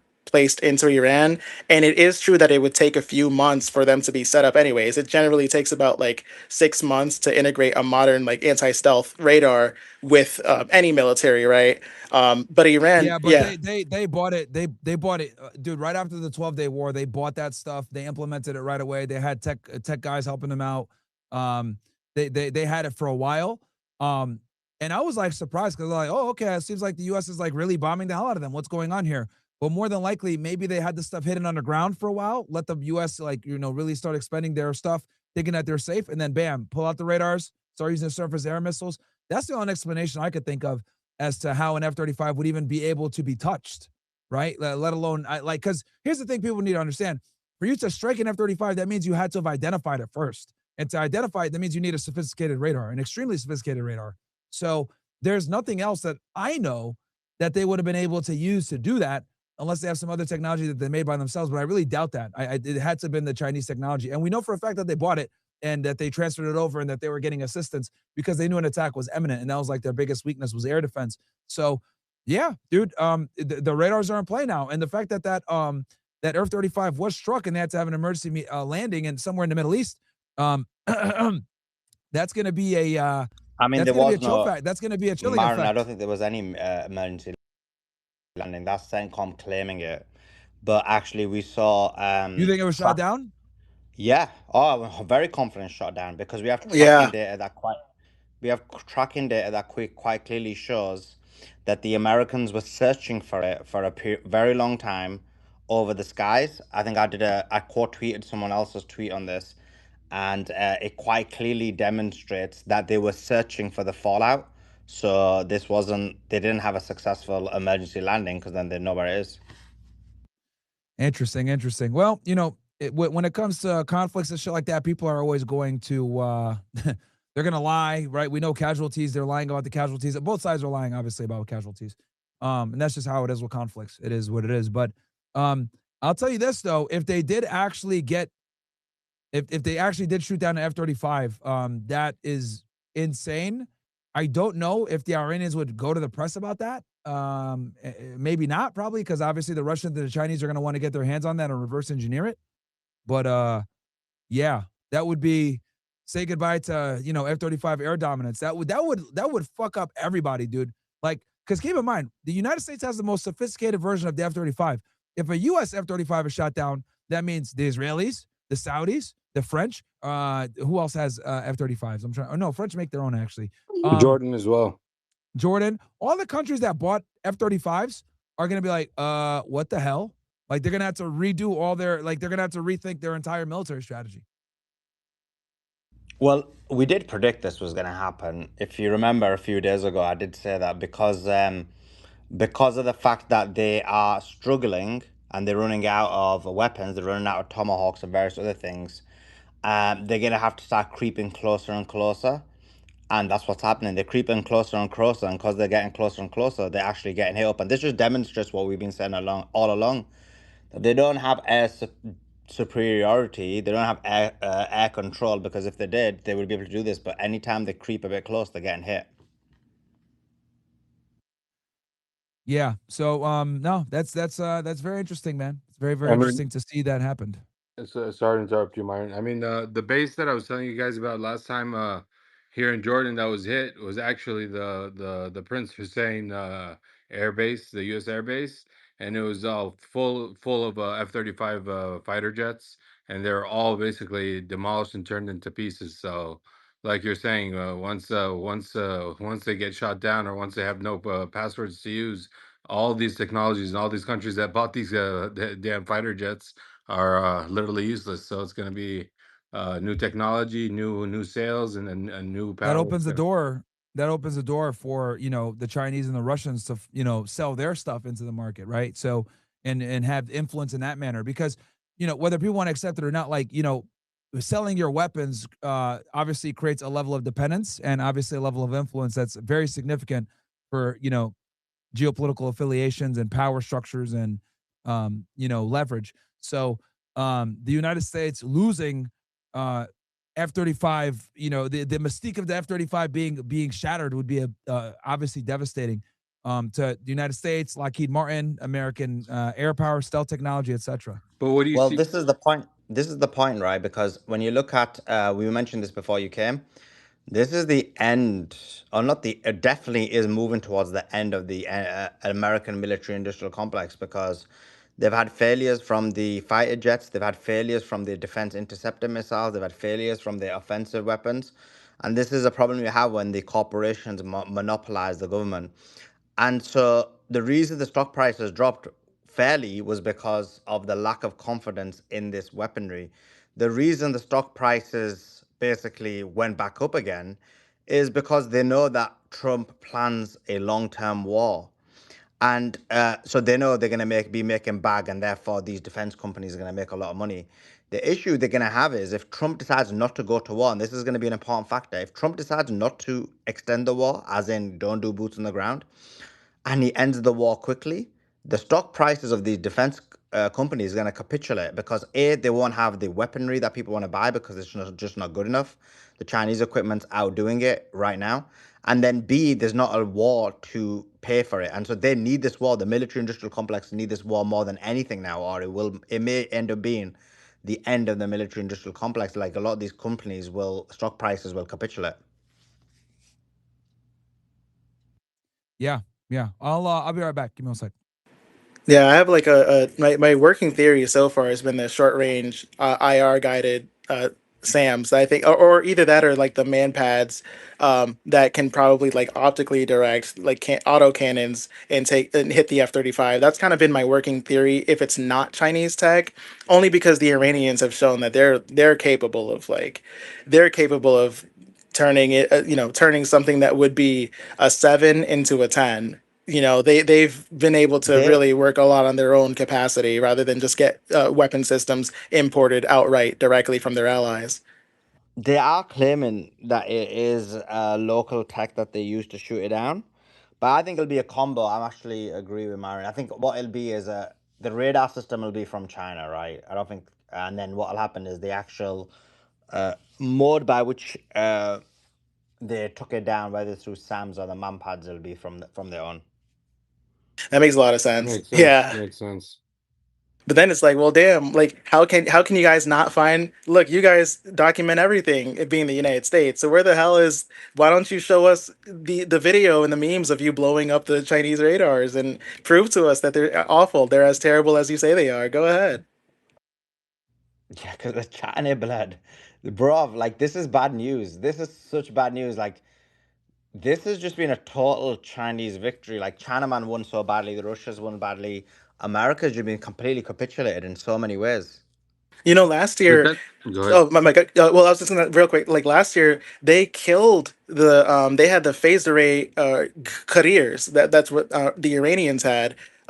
Last year, that was doing a lot of the short term, tracking for their radar system, and it was meant to track stealth too. But Israel was able to take out like 6 or 7 of those just last year in the 12-day war. So since then, again, and this, to Myron's point as well, like since then, the difference that's been made in multiple fronts, but especially in this capacity, I think that kind of speaks a lot to what could be, like you just said, Suleiman, that hybrid, which Iran is known to do, by the way, all the time. They do hybrid systems all the time. They do them sometimes in a pitch, and yeah, it could very well be what we're seeing with, like you said, the man pads. Yeah, I kind of, I'm coming around to that, but man, I'd love to know exactly the specifics whenever that becomes available. I mean, don't we all? Honestly, with the real question, I really always wanted to know, like, since we've always known this is basically the end of the, like you just said, Sully, the end of the military power and the military strength of the United States. What will happen to the United States after this war? Of course, the economy tumbles. There's going to be a lot of things happening, but the United States, at the end of the day, is the United States. So, what do you guys think? And that's a question I had for Myron, but I was never able to get it through to him. But what do you guys actually think it would be the outcome for the United States, even losing, even retreating from the war, and admitting defeat? What would be the prosperity or the future of the United States? How do you guys see that playing out? I think the United States, if we retreated, well, I mean, in a world where Israel allows us to retreat, if we actually retreated and did the smart thing and lifted sanctions on Iran, it could be a smart thing because that would lower global energy prices. But of course, we're not going to do the smart, rational thing because we're not allowed to do that because of Israel, one. And number two, even if, let's say, we weren't forced into this war by Israel at this point, I don't even know if Trump, with how mad he is, would even want to withdraw because he'd see the peaceful solution as an L and wants to declare some type of victory. And obviously, that's not even the hypothetical because Israel wants to fight this war out. And it's going to be interesting. Like, if this drags out 6 months or whatever, I don't know how much damage. Like, can Israel really take getting hit by missiles for 6 months? Like, this is just going to be very interesting to see play out. This is uncharted territory. Israel chickened out after 12 days last time. We're in day 21 now. So, I mean, day 180, I mean, you're going to have is everyone with dual citizenship, which is everyone in Israel, going back to their home countries. We're not going to be talking about deporting Mark Levin to Israel. We're going to be talking about all the Israelis leaving. What do you think, inevitable or Sully? Well, man, dude, Inevitable. if the U.S. were to retreat like right now, Israel would be like it would be the worst situation possible for them because Hezbollah No, is no. is I mean, I mean, I re-engaged. mean, Yeah, I mean, in the fact that they don't retreat at all, because obviously Netanyahu is never going to allow that to happen. He's going to want to either destroy the world and take it down with him, and not care about the United States, rather than retreat and admit defeat for basically Israel, since we all know this is Israel's war. So, in the fact that we don't retreat at all, and then this goes on and plays out for 8 months, and everybody's military power and everybody's economical power goes down the drain because it's just sucking and bleeding the system and bleeding the economy. So, if this plays out for another, let's say, I'm gonna just say exactly 1 year from today. How do you guys see the United States? Would it be able to prosper after that? Would it be a country that has to succumb to China and Russia and make deals with them and then be the lower power? Obviously, maybe that could be the thing, but what's your take on that, inevitable? man. Well, the thing is, so the U.S. And I guess to interpret your question, it's like the U.S. is they're imperative for a ground invasion, right? I think that's what's kind of at play here. I think in the U.S.'s mind and their framing, they are going to continue to ramp up no matter how economically unfeasible or strategically and logistically unfeasible it is. They're going to ramp up and start at the positioning with the 31st MEU at Carg Island and seek an international coalition. And I have a feeling, and I hate to say it because it's kind of, it's like totally just fuel for the anti-BRICS people, but I have a feeling they kind of have some agreement with India already. It wouldn't shock me if India were the first major like military to comply and to join the United States in this crazy idea of theirs. The U.S. would probably just take it from a naval and air basis. Like they're gonna try to like in their view, right? In their view, Iran's military has been hammered. That's what they think. That's literally what they think. They're being told that repeatedly. Now, they think because of the Navy being neutralized, quote unquote, right? Just being like ships, literally, not accounting for submarines or anything else. They think just because of that, that it makes that southern basis on the strait an opening, and that it severely disrupts some of the traffic with the Strait of Hormuz, which means that they can just barrel in with their international coalition to save the world. And that's what's going to be not just the continued messaging, but it's also going to be what I think some other countries who are pretending to be against the invasion now fall into in the future. I think some countries are literally coming out right now and saying, no, we're not going to do it. We're not going to go into Iran. And then in a few months, if this is still going on, they'll turn around. Why? Because the gas prices are going to be way higher. The economy is going to be stagnant for a lot of European and Asian Yeah, nations. they Yeah. What's up? they might use the Ukraine war as some kind of a negotiation tool, and if they can somehow convince this strength of the coalition with that power to get into some kind of a peace, then they can give Trump the Nobel Peace Prize, and everyone is happy. Everyone walks away. I don't see Trump walking away with no Nobel Peace Prize or with his life even, but maybe. Is it not like obvious that? Yeah, Trump bombs a school. Let's give him a Nobel Peace Prize. No, thank you. I don't know where that guy went, but like, yeah, like they look at Karg Island and they look at the southern portion of Iran as the opening. They'll send the the MEU, but apparently they have that unit coming from San Diego now, right? The Boxer, I think that's what it was called, and apparently that's going to be more, further assistance. So more Marines, more U.S. soldiers that are going to die directly for Israel, and you look, in my view, why do you even go anywhere near the Persian Gulf? Stop in the Arabian Sea. If I'm the US, stop in the Arabian Sea and get as many people behind you as possible. Literally. If you need to like fucking sit there for a month until you get India to finally send their stuff over, and whoever else is stupid enough to comply and to assist you, do it. But I think Trump, not just Trump, but obviously the people behind him, they are banking on the American people succumbing to the economic pain, and not just the American people directly, right? But people across the planet, people across the West, particularly, they are counting on the pain that is administered being too great to bear for this like moral resistance of the war. They want to eat like they think that as long as the oil prices rise, the gas prices rise, it will eat away.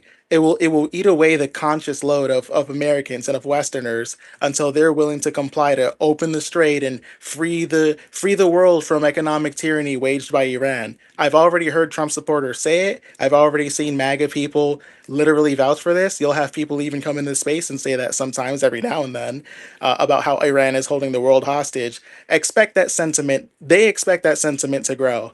And in some ways, I can see why. Yeah, which is completely ridiculous, and we have to fight back against that every day. I'm rooting for the opposite. I want to get oil to go as high as possible. I want to see $200 a barrel. Anything less for me is unacceptable. I want 150 needs to be the minimum. The West needs to feel pain for everything that's caused, because this is the only way to get Israel. I view this as finally freeing America from Israel. I'm fine taking a hit if it puts Israel on the ground for good, so they are out of our politics for good. Israel needs to become so toxic from this war that we don't have to deal with them ever again. 100%, man. That's what we've been saying. It sucks that the United States got dragged in something it shouldn't have been, even though it was complicit with a lot of things. With before this, before all these wars, just going back to 9/11 and going back to Iraq and going back to Libya and going back to so many things. But it was all like we know Israel, Israel, Israel, Israel, Israel high and all that stuff. So it really does suck. So, like you said, that's an amazing thing to say. Even if you have to take the L as the United States, but you take the L and you get rid of the parasitic relationship that you were forced and obliged to keep and have just because you had so much blackmail and so many things on the elites. But at the end of the day, once you get rid of that, then maybe maybe even China will respect them and Russia will give them some kind of respect, and they'll be able to deal with each other as the strengths and the powers that they are.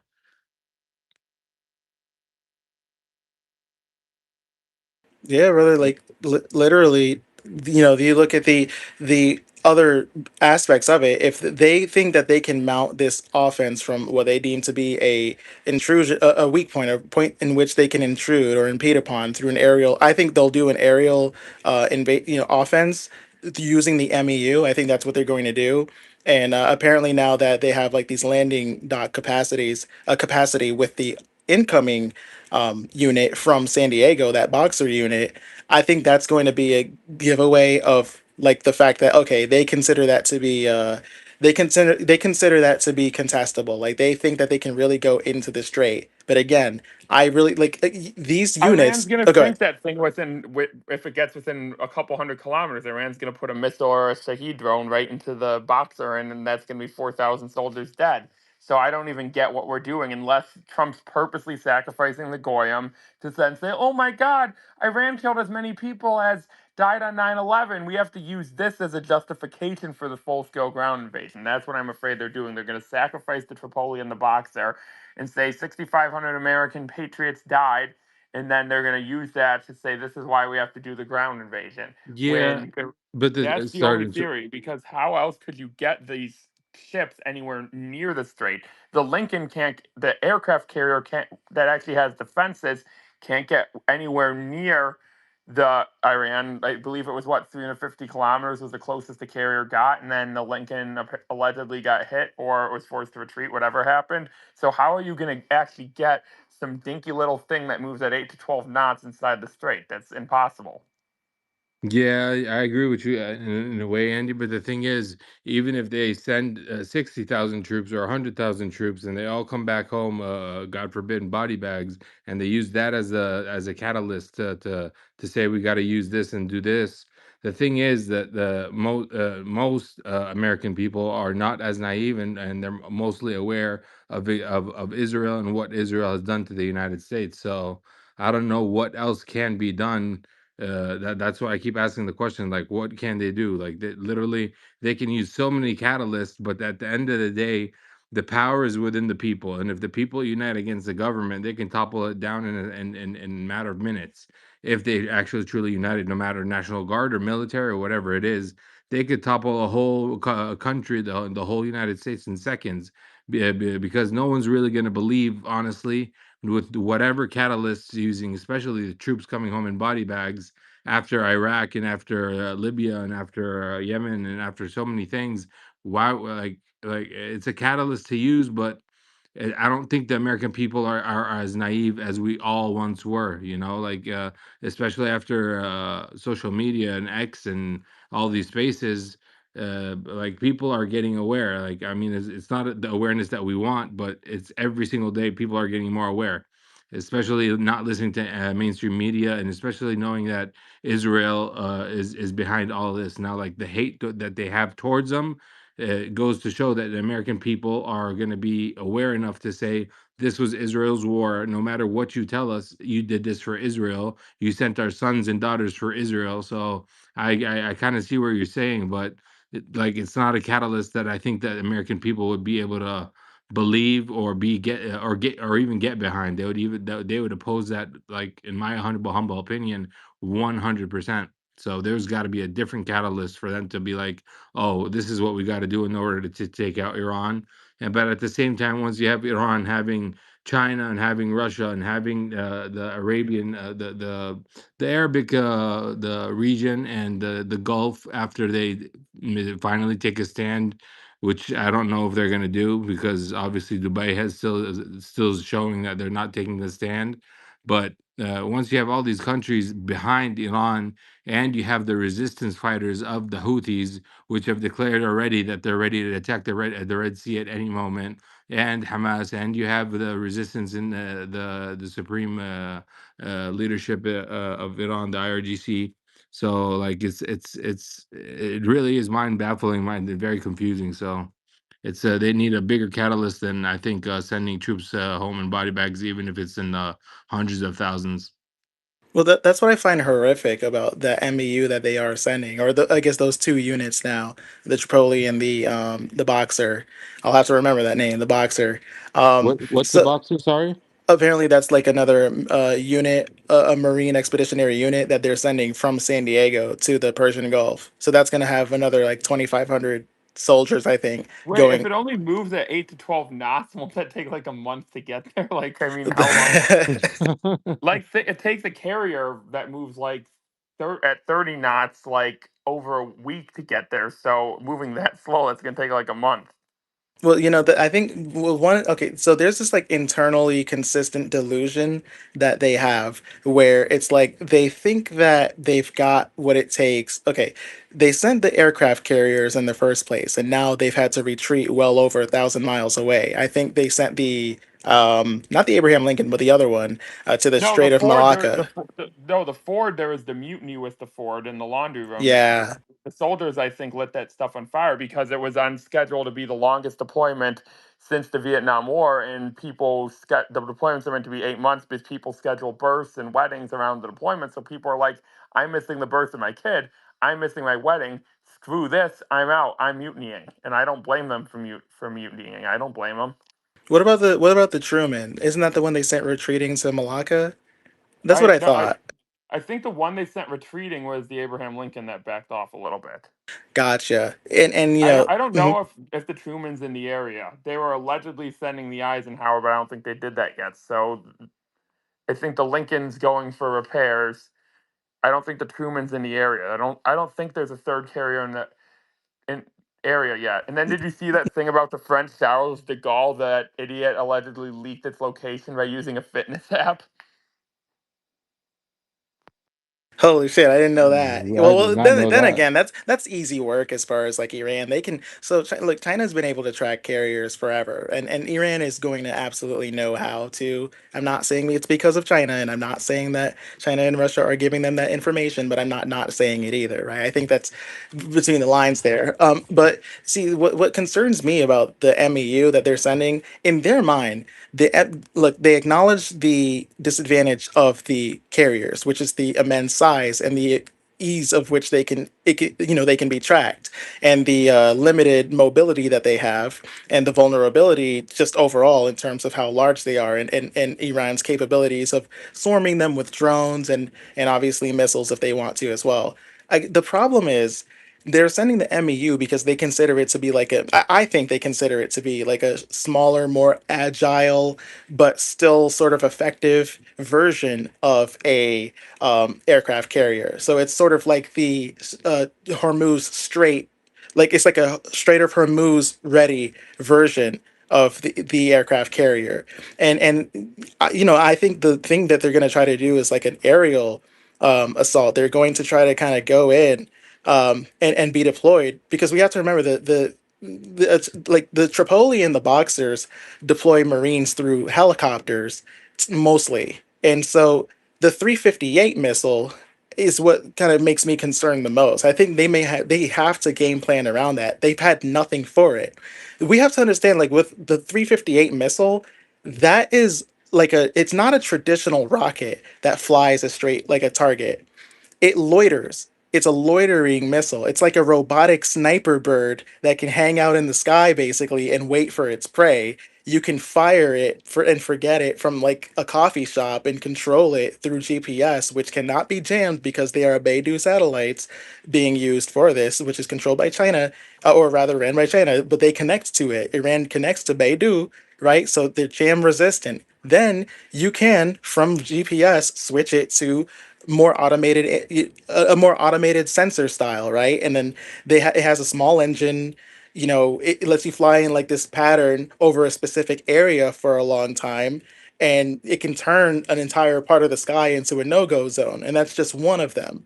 It's silent. A lot of them, like, again, the radar detectors that are on the MEU itself, on the Tripoli, those radars aren't going to work because the 358 uses heat seeking. It uses infrared, so it doesn't emit any signals that can be picked up by radar. It can just literally look for the heat of an engine. That's literally all it needs to do. And so the closer that you get to Karg Island, by the time that a pilot or a drone operator realizes it's there, the missile is already like inches away. They have like a ring of lasers. It uses laser guidance, a laser proximity fuse in particular. So it's surrounded by sensors that create that ring. It doesn't have to touch you, literally. It's cheap. It's easy to hide. It only costs like around like what, $50,000, I think, roughly, for each, per head, obviously, per 358. And it's taken out well over a dozen Reaper drones.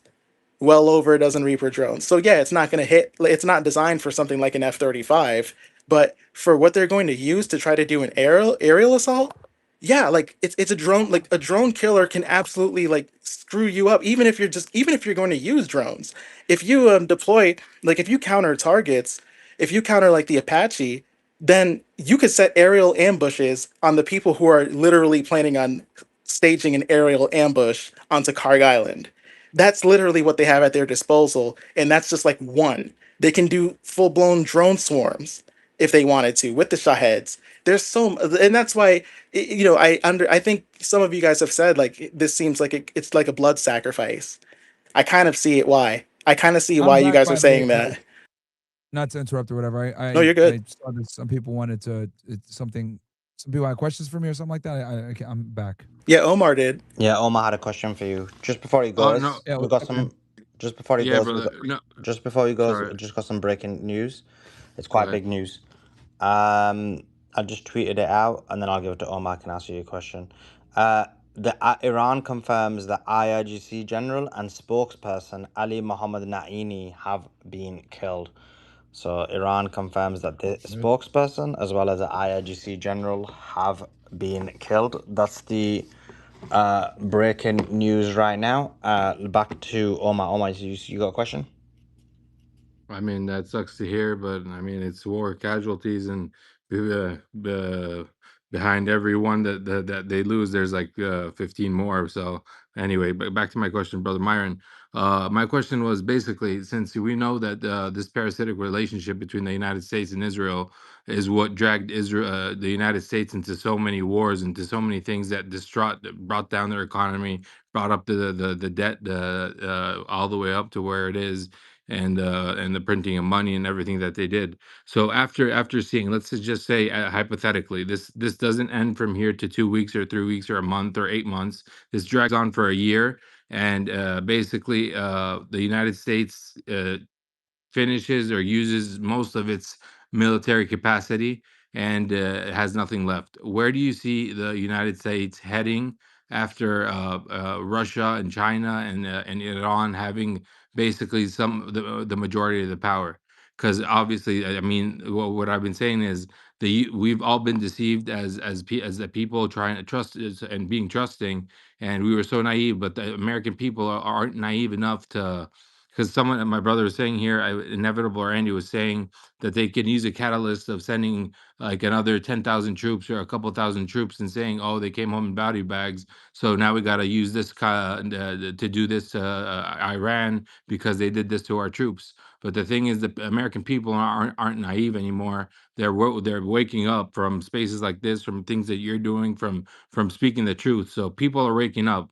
So where in your experience as a serviceman and as a person that served, where do you see the United States heading after it's being basically on its tumbled on its knees right now? And if this drags on for another year, it could be a lot worse. So what's your take on that? What do you think? All right, you threw a lot there. I'm gonna guess. Let me try to make sure I can condense that question so I answer it properly. Is the question, where do we go from here? Now that people are kind of awake and aware of Jewish influence in our politics and this conflict, would that be fair to say? Yeah, and basically that, and if this drags on for exactly 1 year from today, hypothetically speaking, what would happen to the United States after losing so much money and most of their military equipment and military power? Okay, so I would say the longer this drags on, the more people are going to get red pilled on the topic. I was on stream earlier, and I already saw people on TikTok complaining about the price of gas being like $8 in some places, $7 in other places, $6 in some places, $5. Even states that are cheaper to live, like Georgia, right? We're talking about $4 or $5 per gallon of gas, right? For a lot of these people, that's incredibly expensive, and a lot of people have to commute to work, drive to work, and I would say the longer this conflict lasts and the longer gas prices go up, the more people are going to start asking questions. And as they ask questions, they're going to be able to figure out, oh, gas is going up because of this war in the Middle East. Let me look into this. And then they're going to quickly figure out why we're in this war in the Middle East, because Trump didn't actually come out and explain to the American public why we're even in the middle of this war. He just kind of struck and, hoping that he would be done with it by Friday. Sorry, he was hoping he'd be able to strike on Saturday and we'd be done with it by Monday. But now this conflict is going longer, and he fell right into the asymmetric warfare trap where the Iranians are strong. Every time they say, "Oh, look, we killed this IRGC guy, we killed this IRGC guy," blah blah blah. It doesn't matter because these guys run like a mosaic, a military structure where it's basically, it's completely decentralized. You got 31 different provinces of IRGC guys that have their marching orders. They had their marching orders for months in advance, and they literally, the way they're designed is to combat this. So the United States and Israel is going to go ahead and say, look, we killed Ali Larijani, and now this guy's going to come up, blah, blah. They can keep killing people all day that they want. It doesn't matter. The orders the missiles are still going to fly, right? The drones are still going to fly, and it is what it is. So as far as like Americans go, the longer this conflict goes, the more they're going to say, why the hell is gas so expensive? That's when they're going to do their research, and they're going to figure out, oh, gas is expensive because there's war in the Middle East. Let me look into this. And then they're going to figure out, oh shit, we're in a war right now because the Israelis. If they don't already know because of TikTok and everything else, because we don't have the same media landscape that we had back in 2003, where you can push an enormous amount of propaganda with no consequence, right? Now people have TikTok, people have YouTube, people have Kick, people have Rumble. We have all these alternative platforms where you are able to get the truth from different influencers. So there's an enormous amount of information that mainstream media doesn't have the monopoly on like they had, 20 years ago. I remember vividly when I was 13 years old, when we were talking about the war in Iraq, we'd see Bush, he'd address the country, he would talk about the war,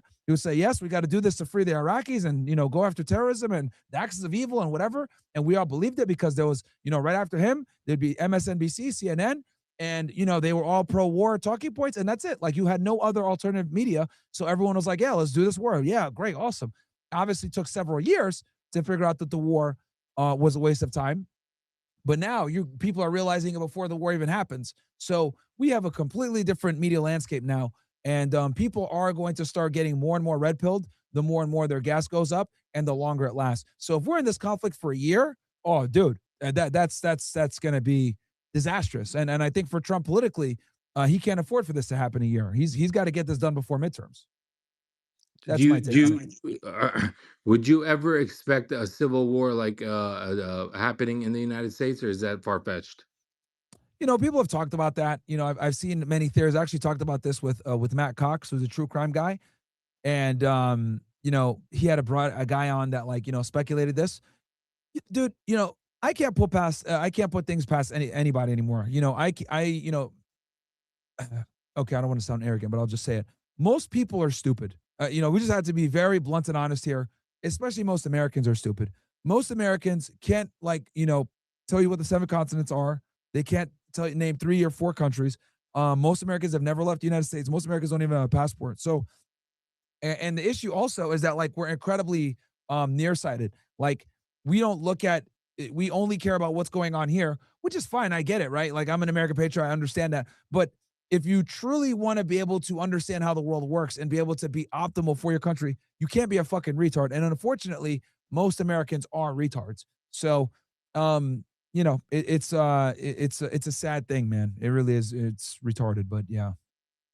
Definitely agree. Appreciate your answer, brother. No worries, man. I'm kind of hoping in a way this drags on just because it will wake more people up and red pill more people. I feel like COVID was the beginning of that, with waking people up and being like, yeah, we can't really trust the government. And then October 7th. So in a sick way, obviously I don't want to see a bunch of Americans die in a ground invasion, but it kind of continues on this current trajectory, which is some back and forth bombing, and there's an economic crisis. Yes, it will wake people up and it will completely tank Vance and Rubio and make them. Oh, he already said he's not going to. He already said that he's he might not run in 2028. I know. I saw that. Yeah, but wait, JD Vance? Yeah, he might not run. I saw that exactly. I'm hoping. What? Yes, I'm hoping. Well, he's cooked, bro. This war, dude, this war is incredibly unpopular. And here's the thing, he was there, he was in the briefings. Trump kind of let it out. Hey, it was only me, Pete Hegseth, Marco Rubio, JD Vance, and fucking Kane, basically, that made this decision. Nobody else knew, so he can't run from that. That's going to be used against him by every Democrat he runs against. So it's honestly, is it worth spending all the money, dealing with the headaches? Because it is very taxing to run a campaign, by the way, guys. It takes years off your life. I remember Hillary Clinton almost died in 2016 running. So, is he going to want to subject himself to all that, knowing that there's a high likelihood he's going to get fucking cooked? He might not even win the Republican nomination. No, I think Tucker would beat him. Tucker would beat him in that primary. Tucker would if beat he him. ran. If Tucker ran, yeah. Myron but would yeah, beat JD Vance knows Myron, that he can't. Do you want to see Tucker run? Do you want to see him run? Yeah, I would like to see him run. Yeah, I think he'd be I think he would do. I genuinely think he could beat Marco Rubio and JD Vance. Yeah, I think. Yes, I want to see a Tucker Massey ticket. I think that'd be the perfect anti-Israel ticket. I think based on what you said about JD Vance, I didn't hear that quote, but if he said that, that's actually a smart move. Because generally speaking, you only get one shot to become president. It's not that easy to win a primary, such as an open primary.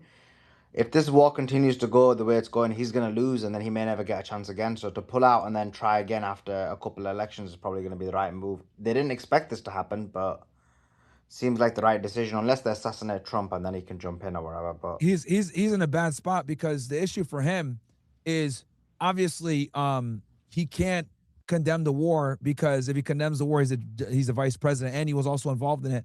And then also if he condemns the war, says anything negative about it, Trump can just not give him backing and give it to like a Marco Rubio or some other shit, and he's done. Because like MAGA has one breath left after Trump, leaves, and he's going to give that audience or that group, he's going to push it to somebody.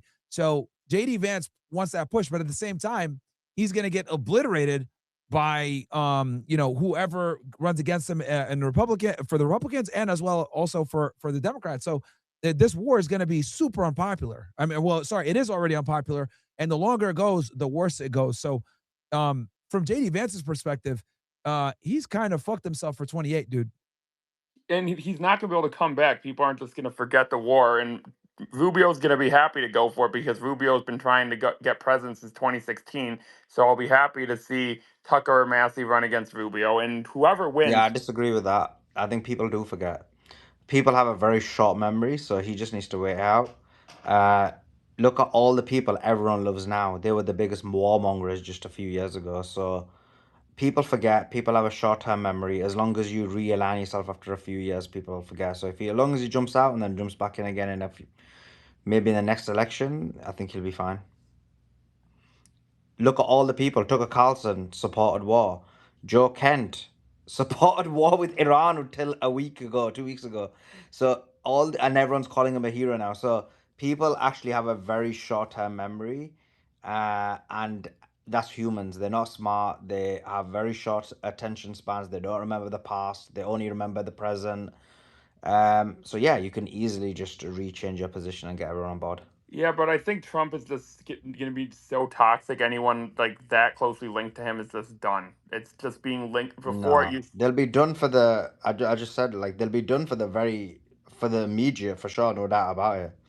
But over the long term, they won't. Like for example, Trump's son in 20 years or 30 years will be prime candidate to win the election. Like people forget, people won't remember. I had a question for Myron, actually related to Joe Kent. I don't know if Myron's still here. Yeah, I'm here. I'll do this and then I gotta run out real quick. I was just going to ask about the comment from Joe Kent, speaking of which, where and I'll read it because I had it in front of me.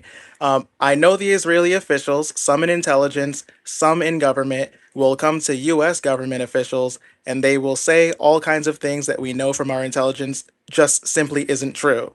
They'll say, hey, I'm giving you a preview. It's not an intelligence channel as yet, but here's what's going to happen. And that doesn't usually come to our way. And then he's interrupted. And Tucker Carlson asks, wait, so the U.S. policymakers made their decisions based on intelligence collected by our intelligence community? You're saying that Israel officials short-circuited the entire U.S. government and just went right to American policymakers and said, it doesn't matter what your country says, here's what we know. Is that what you're saying? And Joe Kent replies, I mean, usually they're pretty slick.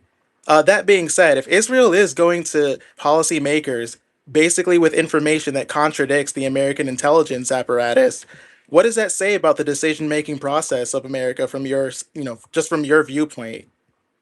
I mean, it's very apparent in Tulsi Gabbard's testimony. I don't know if you guys have been watching her, but she's been getting asked some very tough questions, and she just has to like stay stoic and say, "Look, I can't give my political opinions.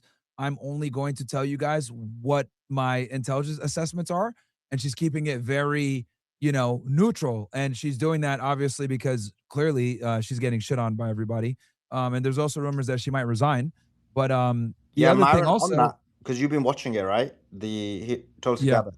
So, because you watched it, you got a very you've observed all of it rather than little snippets that we watched.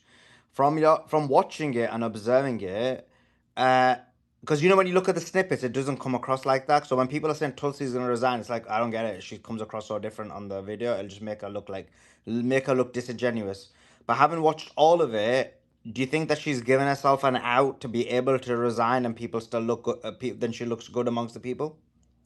Yeah, if she did resign, what she's gonna say is, yeah, because she did keep it. Yeah, because one of the guys, I think it was Bira or some shit like that. He literally quoted her from years ago with, hey, when they killed Qasem Soleimani, you said that was bad. You said that this was an aggression or an escalation towards war, blah blah blah. And he like quoted a bunch of things that she said, and she said, "Look, when I took this job, I was told to leave my politics at the door, and that is what I'm gonna do. I am only here to give you what the intelligence community assessments are, and that's it." So if she were to resign, that would be her out. Is look, when I took the job, I was told I can't take my personal politics into it. I did disagree with the president on a couple of things because they did ask her about her personal conversation with the president, what she like told him or whatever, and she said she's not going to say that. So I'm sure she probably told him, look, you know, President Trump, this is not a good idea, blah, blah, blah. I don't think this, whatever. And he clearly doesn't respect or take her seriously because we know this because she mentioned the whole fatwa thing in the spring, how they were not building a nuclear weapon and they weren't going to build a nuclear weapon. And what did Trump say on Air Force One? Oh, no, she's wrong. She's wrong. Dude, this is literally the head of your entire intelligence community. And you're saying that she's wrong. She knows more about what's going on than you, motherfucker. Like she briefs you. What are you talking about? She oversees Wow. the she oversees the NSA. She oversees everybody. So if there's anyone that understands, the intelligence community, the IC in general, it is her. So for him to say, "Oh, she's wrong" or whatever, I was like, okay, dude, now this is retarded. Now, when it comes to the Joe Kent thing with what China was asking, as far as like, Israelis providing intelligence, this is nothing new. Israeli officials always provide intelligence to us that is going to be biased towards, obviously some type of action. Oh, they have a nuclear bomb. Oh, we need to attack now. Oh, they have this. Oh, they have that. Oh, they're targeting this. Oh, they're trying to kill President Trump. So I'm sure that when Netanyahu came here the last time he came, it was all business. He took the side door. He didn't even go into the front. They didn't do a press conference after. There was only supposed to be a 1 hour long talk. They ended up talking for 3 hours. And, he probably told Trump, look, we are going to strike Iran, whether you guys come in or not. We have two different plans. Here's a plan if you guys join us. Here's a plan if you guys don't. If you guys don't, we're going to strike anyway. And that's where Marco Rubio let the fucking mask slip. Yeah, we knew that the Israelis were going to attack. And if the Israelis attacked, the Iranians signaled that an attack on them by either of us would mean retaliation to both of us. So we obviously got involved. So, and I guarantee you a big part of that also was based on their intelligence. Oh, look, we have these Mossad operatives here, blah, blah, blah. We need to do this because XYZ, blah, blah. So I have no doubt, because the Mossad is very good. I have no doubt that they have probably someone at the IRGC, or they have someone maybe in Artesh, or maybe someone within the command structure to some degree that understands what's going on. Because the fact that they're able to get these precise strikes and kill these high-ranking officials, tells me like, okay, they have some semblance of, solid intelligence, someone on the ground. But it doesn't matter because like they decentralized their government. So that's not really an issue. But we'll see what happens, man. We'll see what happens. But that's my take on the whole Joe Kent thing. The Israelis have been giving us shitty intelligence for a very long time. I mean, they gave us shitty intelligence with Iraq. I mean, to this day, if you go back and you look at like one of the main reasons we went to Iraq with the WMDs, etc. Another piece of information was the anthrax, right? Apparently, Mohammed Atta, the head hijacker, met with an Iraqi intelligence operative in Malaysia, and there was a transfer of anthrax, and that was used and talked about by Colin Powell famously, and that was a major point that was utilized to justify the Iraqi war, which was all bullshit. Who provided that intelligence? Mossad. So I have no doubt in my mind whatsoever that Trump probably relied upon some really bad Israeli intelligence. He undermined Tulsi Gabbard's warnings. I guarantee you she probably told him this war is a bad fucking idea, and he did it anyway. And I'll tell you what I think motivated Trump to do it.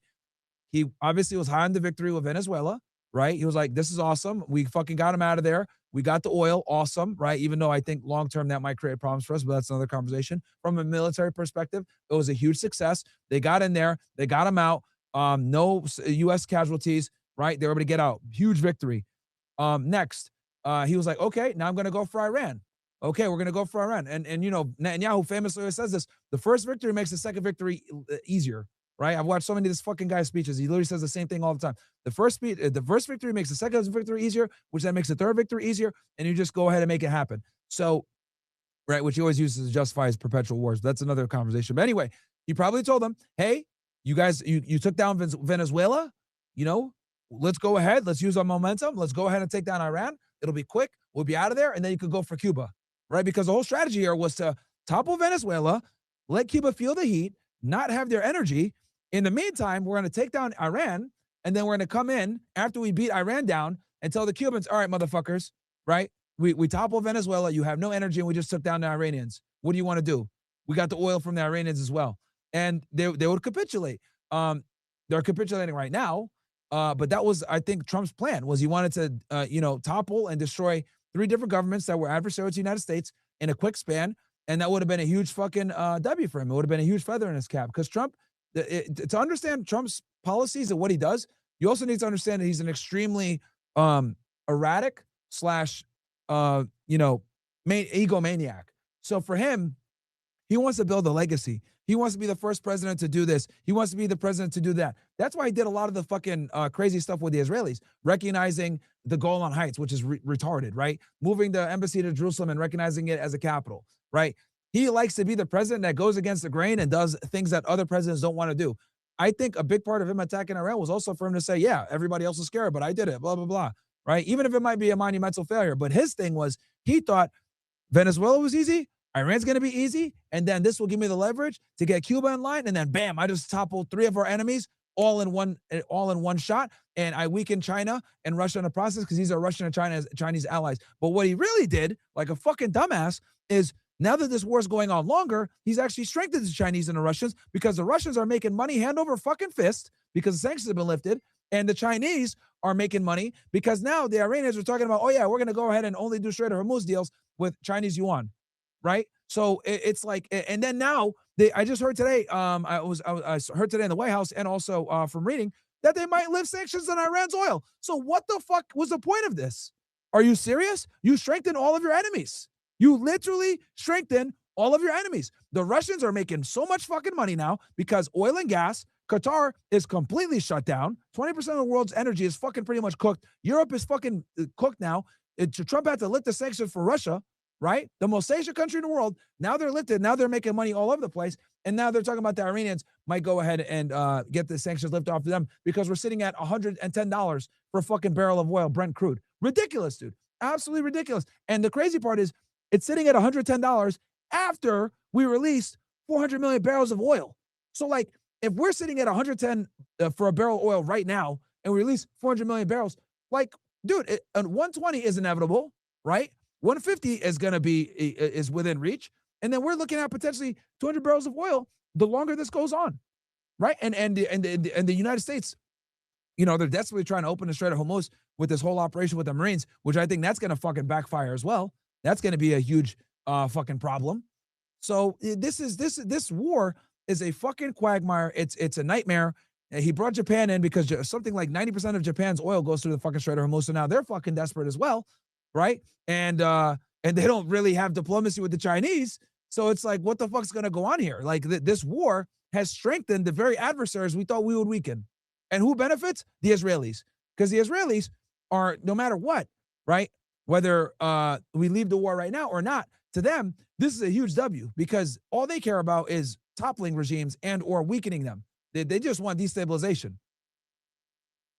So anyway, that's my take on it. That's a whole rant, but Well said. That's a great point, Marin, because what you call it again? I think John Mearsheimer came out and said that actually there was an agreement where Trump was going to allow Iran to sell oil to keep the oil prices down, and that's why the Israelis attacked the oil fields. Oh, that makes perfect sense, dude. That makes perfect sense because Trump, because they said, oh, the Americans knew that we attacked it. I don't think so because the whole purpose of him lifting the sanctions in the first place is to bring the prices down. But the Israelis don't give a fuck about the barrel of oil price right now. They don't give a fuck. They just want to destroy Iran and by any means necessary. And here's the thing with their Israelis. Their economy is getting cooked right now, FYI. I was watching a report earlier. Like no one can go to like the sirens are on all fucking day. People don't want to go to the store. People don't want to shop. They want to be close to fucking sirens all day. So, excuse me. They want to be close to shelters all day. So no one does anything. No one goes to stores. No one goes shopping. So their economy is getting absolutely decimated. But to them, they look at it like, you know what? It's worth it. We're going to get long-term security from this. So, of course, yeah, that would make sense that they would destroy that location. And then not only did they destroy it, the Qataris have 50% of it.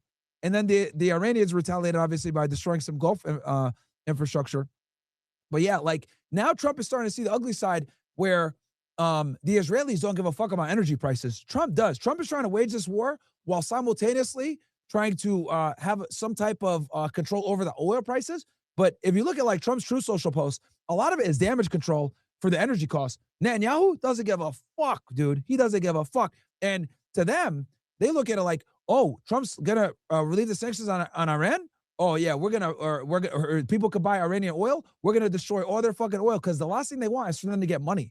The Israelis are terrified of Iranians to have money because if they have money, they could buy weapons, they can fucking arm the proxies, etc. That is why the JCPOA was they needed the JCPOA done because the first Netanyahu complains about the nuclear weapon program, right? Well, okay, the JCPOA controlled the nuclear weapons program.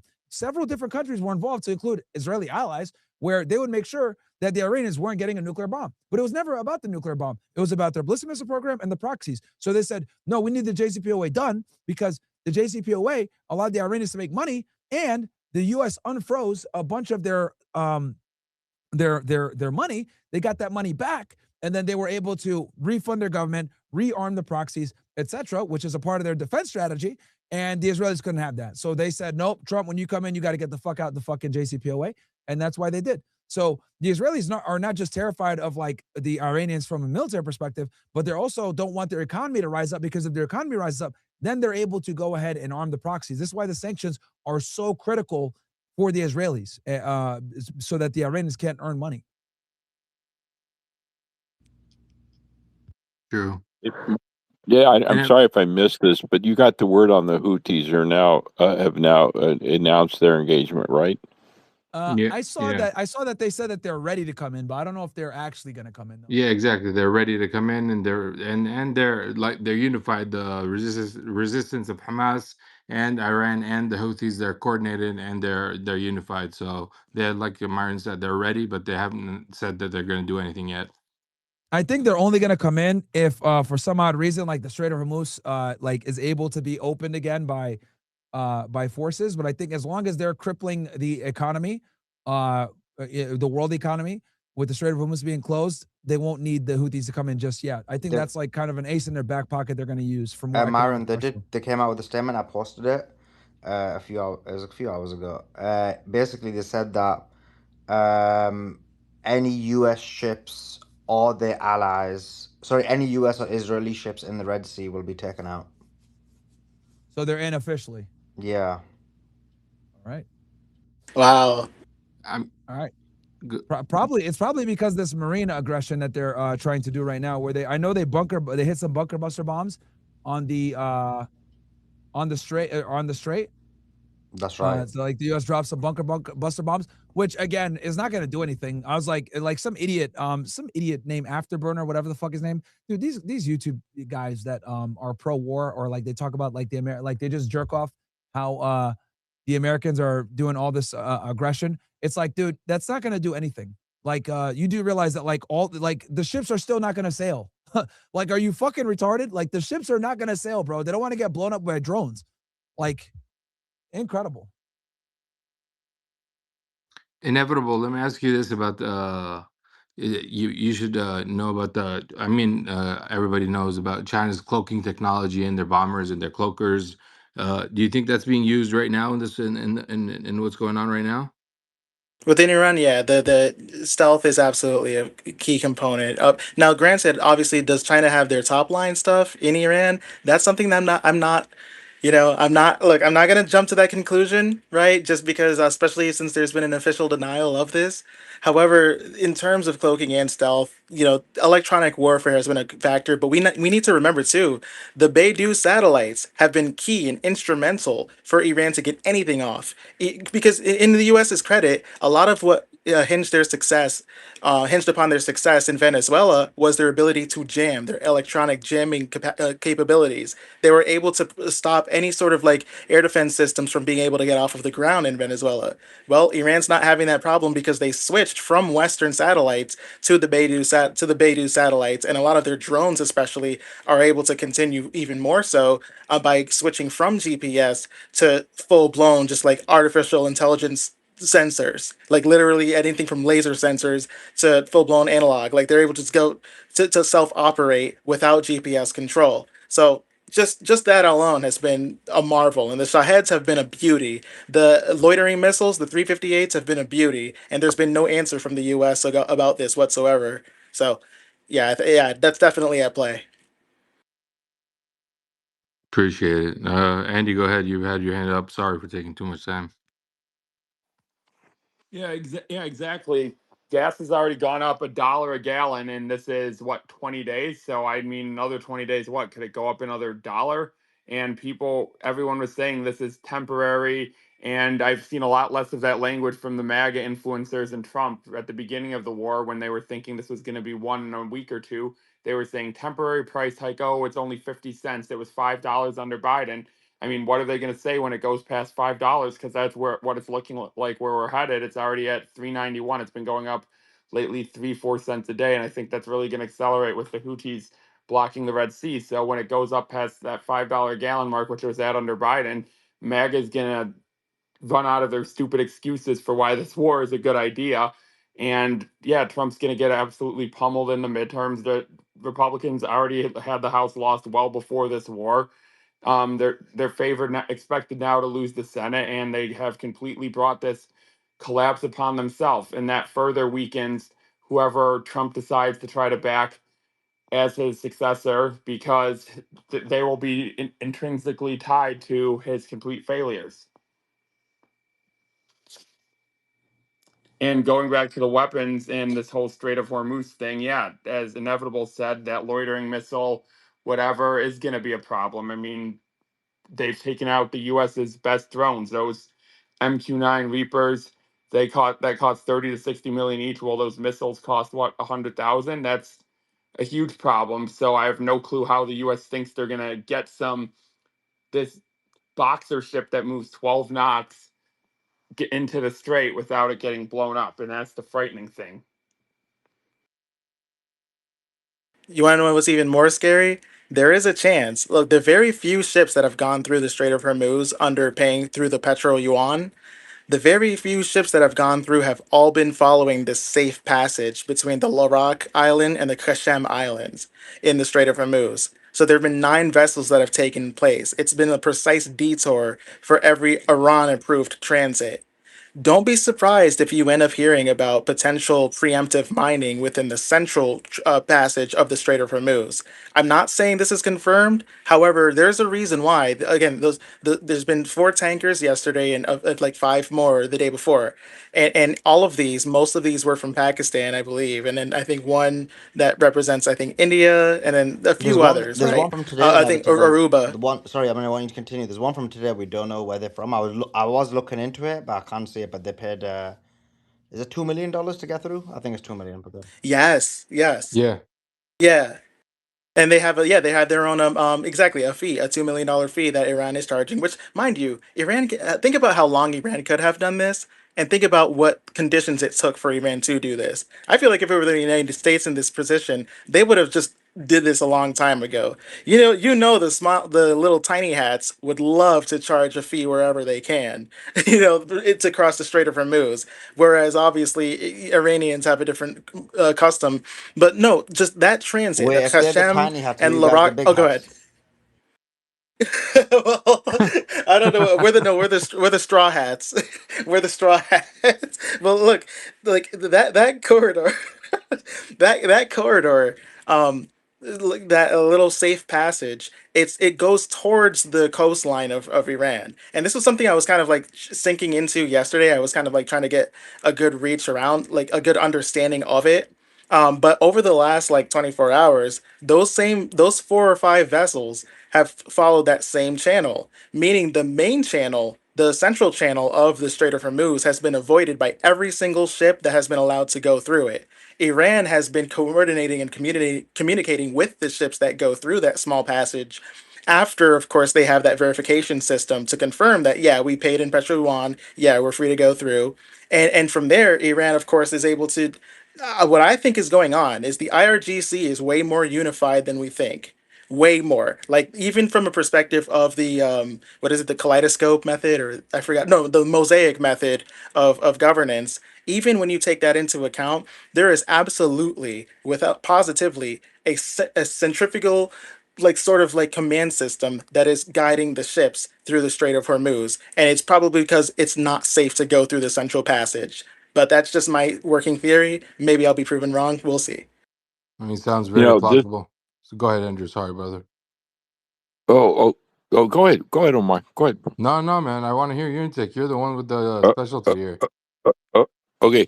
See, this is a major stain and embarrassment to the United States Navy because going back again. Sorry to cut you off, Andrew, real quick. Suleiman, I think Reptile is trying to come up. Suleiman, you here? Reptile, hang in there. Going back, yeah. Do you get that? Someone's trying to come up. So the absolute now the main axiom and one of the primary pillars and axiom of the United States naval doctrine is to keep all sea lines of communication are called sea lines of not sea lanes, but it's basically like a sea lane, but all sea lines of communication. And that word communication, you can study it, but it basically means free and open trade, transient, without restriction. But first, we have to realize that means all the entire world. Like we have like the Straits of Taiwan. Yeah, that's a joke. We don't have that guaranteed. But then we have like the Straits of Malacca. We have here the Straits of Hormuz. All of these, by U.S. naval doctrine, must be free, open, with unrestriction of any kind. If any country ever tries to restrict that, the United States naval doctrine is, by its very doctrine, is to just hammer or destroy or take out, remove any threat, and that includes piracy, mines, any military threat. But this again shows clearly that axiom has been destroyed, and the myth. I call it a myth now. And so, definitely, you can say what you want. Anyone can say what they want to say, but the United States U.S. Navy has removed its presence and dominance in the Middle East right there. No matter, you can't argue with it. Thanks. Yeah, Andrew, that the People's Liberation Army Navy shaped actually some of its maritime doctrine that you're describing on the U.S. Navy concepts of the sea lanes of communication. Like, literally, as you described it, the PLA has it. It's called the Near Seas Defense, and it's exactly what you just described, except for the Pacific. So the U.S. Navy has its amazing reputation. I look, no matter how much I look, I might be the China shill, I might be the shameless China shill who just I might as well just like have a tour. What is it called? A post stamp, a postcard as my profile picture. But at the end of the day, credit deserves to be given where it's due. And yeah, you guys have. I think you guys have had a lot of your doctrine established from like the 19th century, and it's been built upon throughout the 20th. And that's been pretty key too, especially in the 50s and 60s for China, with the near seas defense apparatus. And like you just said, everything from the island like covering the Yellow Sea, the East China Sea, and the South China Sea, and the Strait of Taiwan, to where like the comprehensive control across the surface, undersea too. And I know you're big on the naval submarine department, so you understand how important undersea communication is, both from a security standpoint and from a efficacy standpoint too, as well, because that's both are. But yeah, man, like totally, like a lot of that has been inspired. Not all of it, obviously. I'm not gonna give you all the credit, but a lot of it has been inspired from that. You guys have like a command the sea model, and you maintain superpower status for a long time through having a blue water navy that can project power thousands of miles away. Obviously, China's not trying to project power in that capacity, but from a protective standpoint, there is sort of that like the pursuit of naval bases and fleet capacities and communicate lines of communication between has been like people don't underestimate how important that is for power projection and conservation of national sovereignty. Yes, and the extent of that is bottom line is control, dominance, and authority, which means the wealth, global wealth, and global structure of who is the kingpin. Right, the greatest power on earth is going to have the greatest control and power of those sea lanes. It's proven historically by modern doctrine going back to the 16th century. Again, we this is hammered into the Navy when you're a naval officer and you're studying doctrine.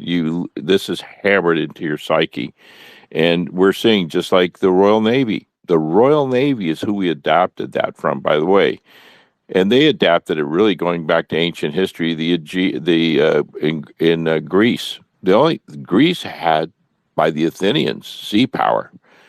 The Persians finally figured it out way late in the game, and the Romans had to figure it out the hard way. Absolutely, yeah. So yeah, I'll rest there. I didn't want to keep going, but thank you. Yeah, and I agree. And we're seeing a shift. We're seeing a shift here, and Americans don't want to see it. I don't want to see it. Are you kidding me? I can't stand to see it. But we have to stop this illusion, walking around in this grandeur of an illusion, thinking that we have that dominance. Okay, the proof is there, clear. And Sully's been saying that for, I've been watching, I was Sullivan a year now, and he's been saying it, and he gets some pushback, but yeah, we're seeing it. Thanks, guys.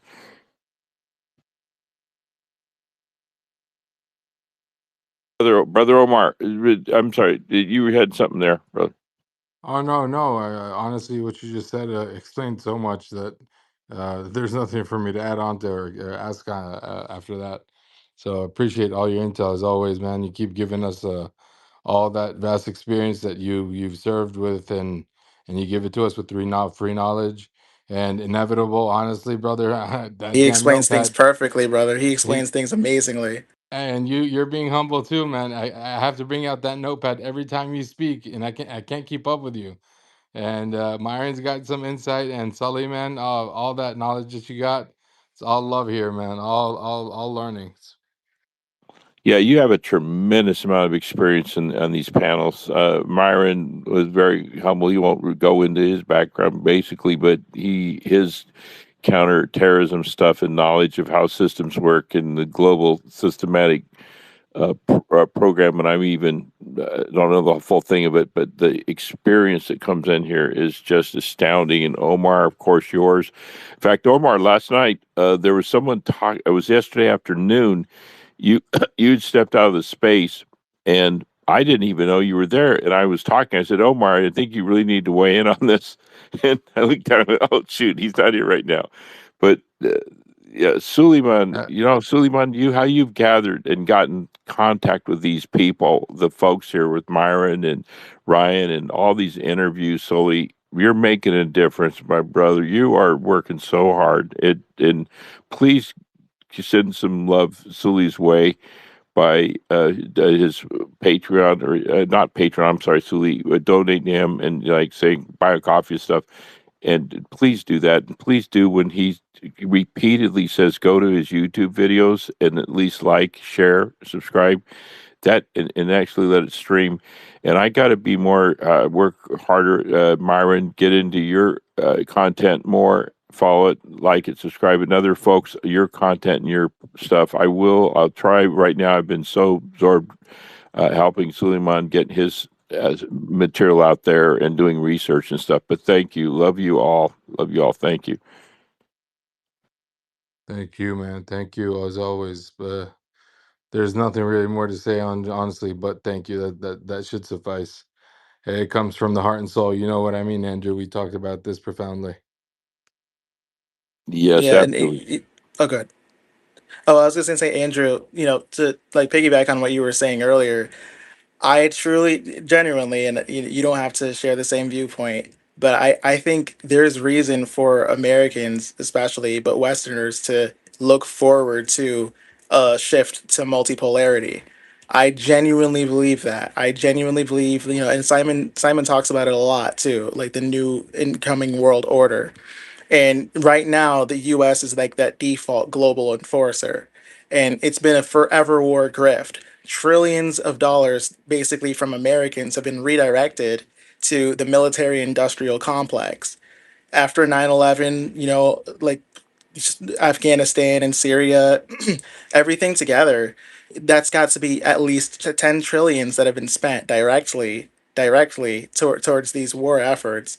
And not only that, like Homeland Security expansion, which a lot of that has been bloat as well, within America. And just, it's not abstract, it's money that's borrowed in your name.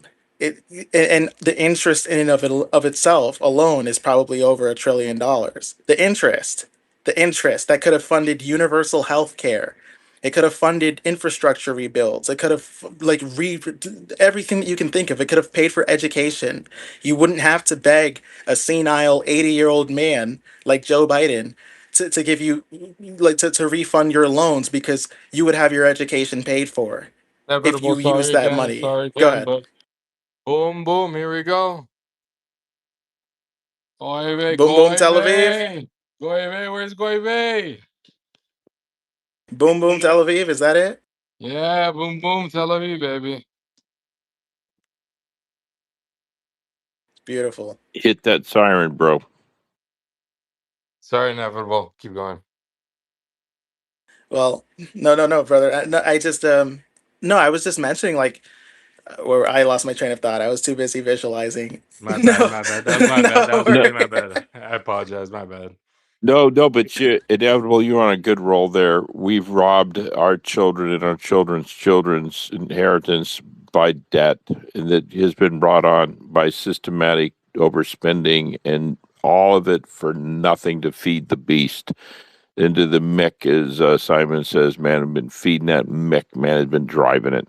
General Eisenhower, he stated, and he feared this terribly. He said the greatest threat in history is the military-industrial complex. And I was in that beast system of making insane coin.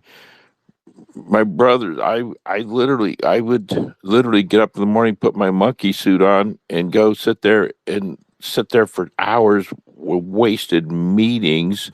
And then we'd go, I left out the second part. Then I would go to the gym for an hour or two, workout, or liquid lunch, go have some cocktails with clients. You know who the clients were? Can I ask you? Oh, that's their thing too. You know who we were dealing with all the time?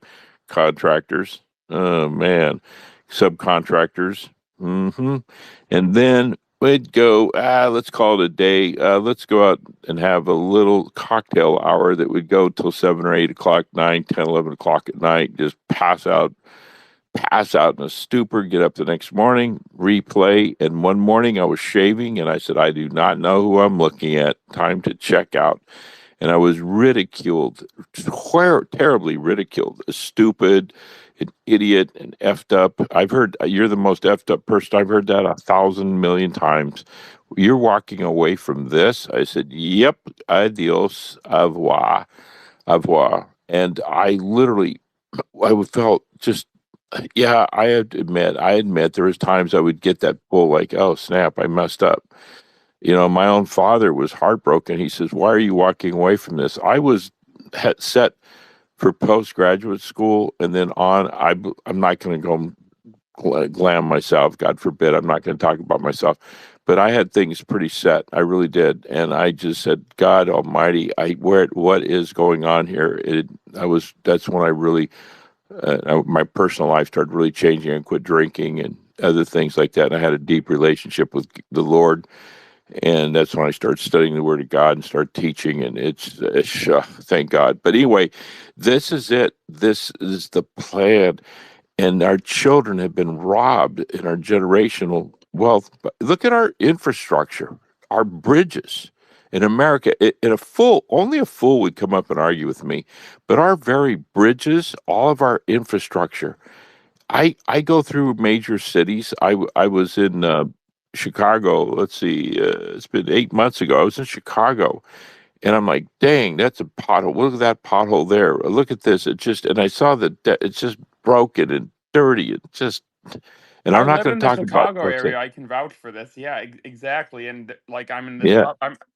Andy, just before you go, can I just jump in with some breaking news, please? And I give the mic right back to you. So, more than a dozen Israeli drones. By the way, good morning, everybody. Good But more than a morning. dozen Israeli drones. Morning.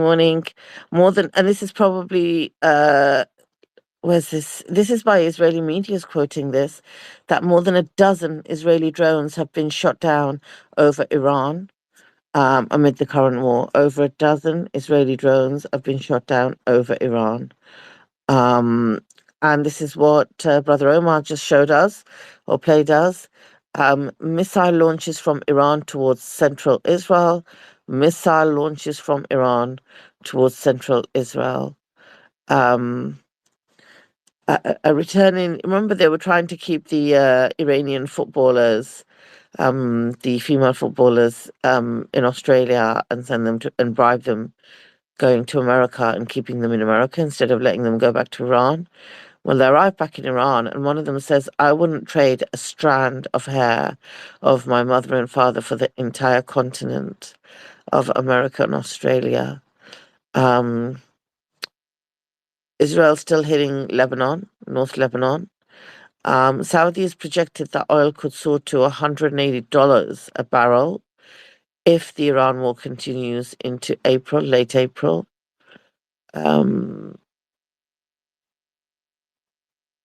So the spokesperson for Qatam Al Anbiya Central Headquarters Intelligence indicates that Israel plans to attack regional energy infrastructure, including Aramco, and it's a history of sabotage to implicate Iran and sow discord amongst regional countries.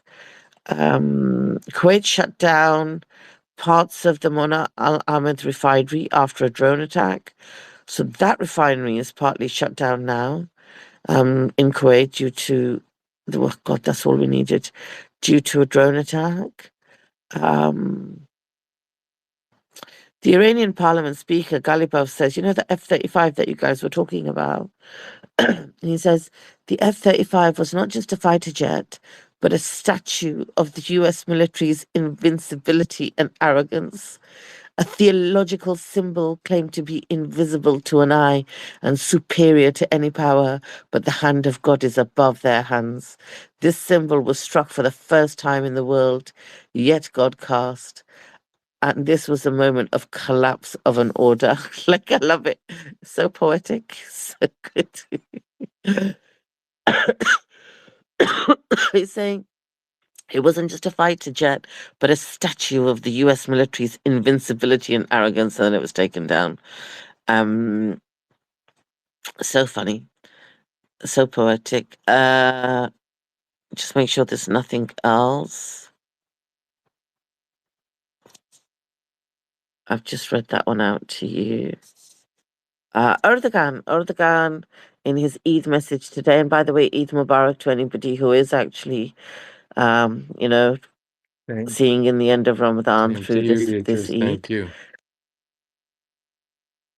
Yeah, somber occasion for us, but still, the show goes on. So, Turkish President Erdogan says the Middle East is boiling right now, and as is known, Zionist Israel has killed hundreds and thousands of people. God willing, it will pay the price for this. I have no doubt about that. See, like, look, I don't support Erdogan, right? Like, I just don't want Turkey to become Syria. We were talking about this the other day. But just that statement that he makes as a NATO ally, can you imagine if one of the GCC countries made that? I would be over the moon, but they never make it. So yeah, Andy, I give it back to you.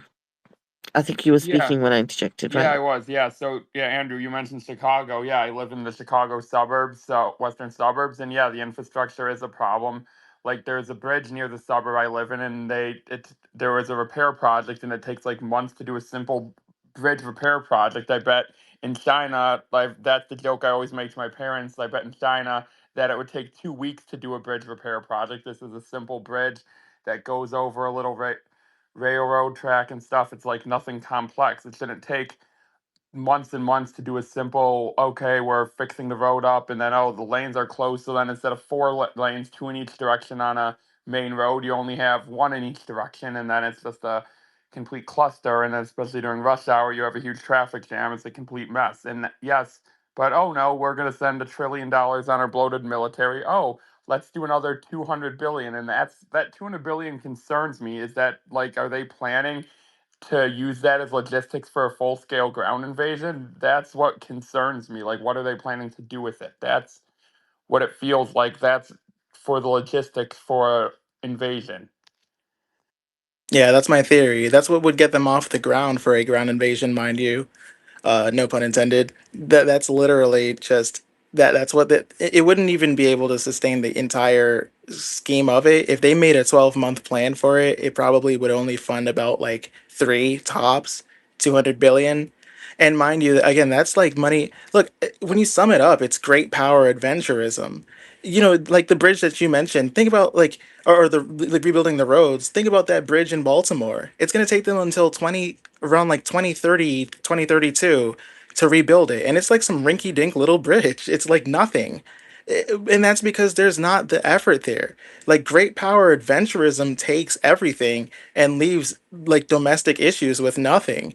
Like, you know, you see trillions vanish. Imagine giving your life to the country or serving, you know, the country and essentially giving your life, everything but your breath, everything but your last breath to the country, and then seeing trillions vanish into nation building overseas. And you know, you see like these could rebuild bridges. This could cut property taxes. It could fund like opioid recovery programs.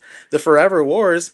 It just upholds the Triffin's dilemma. I don't know if you've ever heard of like that. The you know, like if you have a currency that's used as the world main reserve currency, then to provide global liquidity, you have to run trade deficits. But these deficits weaken basically confidence. It takes away the confidence in the currency and threatens its stability. And the Triffin's dilemma, at least that's how people in China at least perceive it. And there are different terms for this. It's perceived as the U.S. supplies the world with dollars for trade and reserves. They back that with, you know, military might, and now the U.S. must run chronic account and budget deficits. Now you flood the world with liquidity, and you overvalue the dollar. It destroys manufacturing competitiveness, and there's no incentive to build infrastructure within the United States. It's a structural problem. It's a dollar trap. The concept in and of itself of the U.S. being the by and large overarching world reserve currency is basically the dollar trap. So like the forever wars don't make it better. It's actually just trying to defend the status quo, literally using the blood of innocent people. Like that's Yeah, literally what it's the that, bones that, broken that, down for that it is just the destroyed structure it. that they are using as a paveway. Go ahead. Yeah, no, that further increased the collapse. Andy, I'm so sorry to interrupt just before you jump in. Josie, if you're still there, because I can't see you on the space, just check your DMs, love. I've sent you the mic and just a message there as well. I saw your message, but I cannot see you in listeners. Sorry, Andy. Oh, by the way, Russia's foreign ministry has summoned the Israeli ambassador in Moscow over an attack by Israeli forces on RT journalist in southern Lebanon yesterday. Do you remember that? Do you remember that happened? Yes, yeah, it's on video. Wow. Yeah, Suleiman posted about it. So Russia's got spine. Russia's not having They've any always had nonsense. it. I mean, no one really wanted to mess with Russia. I mean, even when Trump was saying, I have especially my friend Putin, we're special friends, and I never read into all that bull because Putin treated him like someone like very inferior. So they really are a force to be not to be reckoned with. Yeah, yeah. I'll keep jumping in for breaking news, but Andy, go ahead. Sorry for the interruption. Yeah, exactly. Yeah, And the Andy. forever Yeah. wars just further collapse the dollar because the spending and the debt, and eventually when you lose the global reserve currency status, all of that without the global reserve currency status, all of that debt is going to cause more inflation. Like, let's say we lose the global reserve currency status at 60 trillion debt, all of that's going to come down and just cause a surge of hyperinflation. Like, we could be talking 50, 100% all of a sudden, and it's just the economy is going to be completely cooked, and there's no coming back from that. Yeah, the balloon has to pop, but the more debt that's accrued, the more torque, if you will, the more it accentuates and exacerbates the pain that is to come.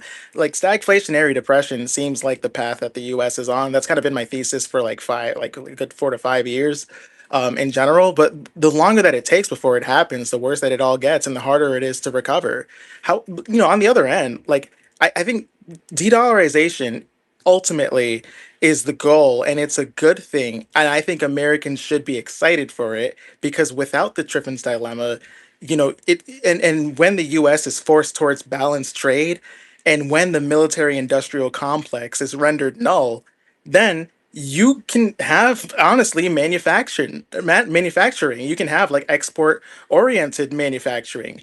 You can have like blue collar wages, right? You can But have all like the that will need. be, by then it will all be replaced by AI and robots, so it won't matter. Well, I guess that's and that does blend into a philosophical discussion, which is an interesting one, which is, does AI take away jobs, or does it just simply shift sectors? Because there's been that the techno optimist theory that AI could perhaps actually simply change the nature of what people do in order to produce value. Right, for better or for worse, and it still doesn't nullify your point. It's just kind of something to chew on, I guess. But ultimately, the full precedent is that the military industrial complex doesn't care about how many lives it destroys, including that of its own citizens.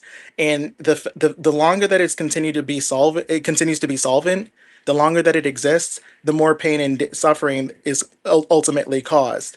And we know who runs it. We know that the people who are in charge of it and lead it, they wear very small hats, and they don't believe that you are any different than an animal at the end of the day. That is what has been what has been their conduit to power. Like the gauntlet of power has been the military industrial complex. That has been what they've been able to wield to seize control over you and to crush millions of people into dust. And that, until that is destroyed, and until that is rendered neutral, we can't really truly say that this is a free world.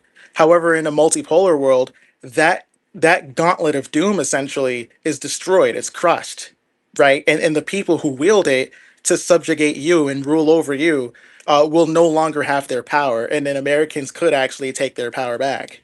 Until then, I just don't see how it happens. In a multipolar world, it's like again, freedom exists within the tension between equals. When you have countries that can deal openly, fairly, freely, ideally in a mutually beneficial way, as opposed to subversion and overt just totalitarianism, and just going in and imperialistically conquering other countries and reaping all the benefits, you don't have a free world, and frankly, you become enslaved by that which your rulers subjugate others with.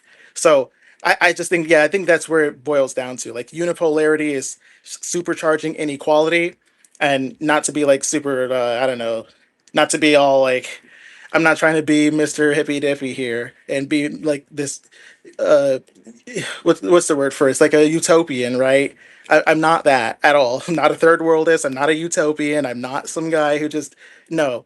But global dominance lets the elites, who we understand where they are and where they're from, it allows them to externalize costs. It allows them to capture gains. It allows them to grind whoever they need to into dust. It allows them to, like, again, accrue more wealth for the top levers, being the companies which have gained all the money following COVID. They've made all of the gains after COVID, while people have just become poorer. They haven't had their income match the rate of inflation. The prices haven't gone down. People have had to work multiple jobs more than ever. Credit is out of control. It's been a complete mess. A complete mess. I think that when that bubble pops, yeah, things start to level out in a multipolar world, and I think it benefits Americans just as much as anybody else in the world.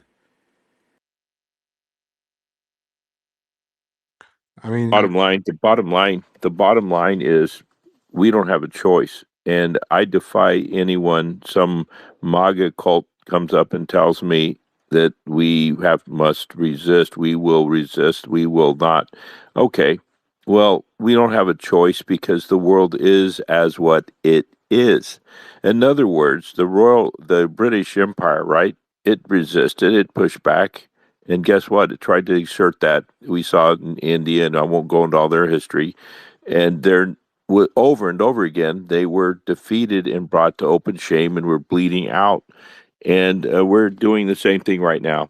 And I'm being a realist, and I'm looking at this also we have to look at our soul, our good versus evil, and I go to a much higher plane in my faith to see the big picture from God's perspective. And I look at things through God's perspective and not through man's eyes, but through God's eyes and what He has established as the final authority. God is the final authority of this world. God does have National Zionist Israel in derision, open shame. God will not be mocked. America right now, America, we call ourselves a Christian nation, when I won't go into all of the abortion and all of the LGBT and all of the other things. And no, I'm not hating on gays, God forbid, but I'm saying the openly defiant logic against God and His laws and morality. I'm talking morals, people, good versus evil. And Iran has exploited this. They have exploited it over and over again. How do you think I felt when it's been declared the Epstein class versus the moral resistance? I knew in my heart, yes, this is what it is. Yes, if you said, let's go fight for America, what is America? What has it become? And I'll just leave it there. Exactly. When that professor, when he went on, that was one of the first days of the war, and he said, "I believe Iran will be seen as the Islamic Republic will be seen as a shining beacon for humanity, fighting against the Epstein class." That's exactly what it is. He nailed that. That was very powerful when he came on when the first few days of the war, and he was like, "We're getting bombed. I could die while doing this, but I have to come on and speak." Yeah, Mirandi, Suleiman. I don't know how in the world Suleiman got that interview, but they stay in contact, by the way. So yeah, absolutely, Professor Mirandi. Please watch that video, folks. Please look at Suleiman's archives there in his channel, please, folks.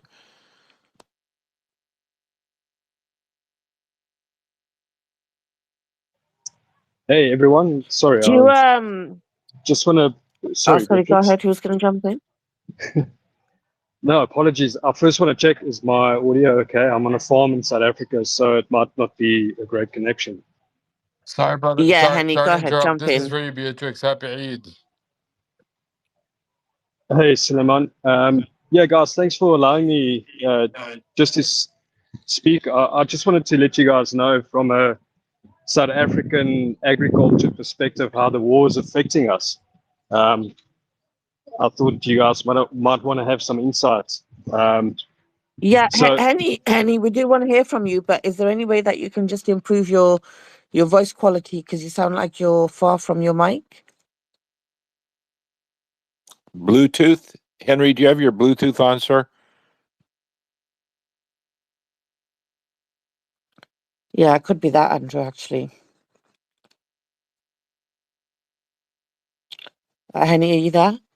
You're muted. how's my mic now? Oh my God, much better, thank you.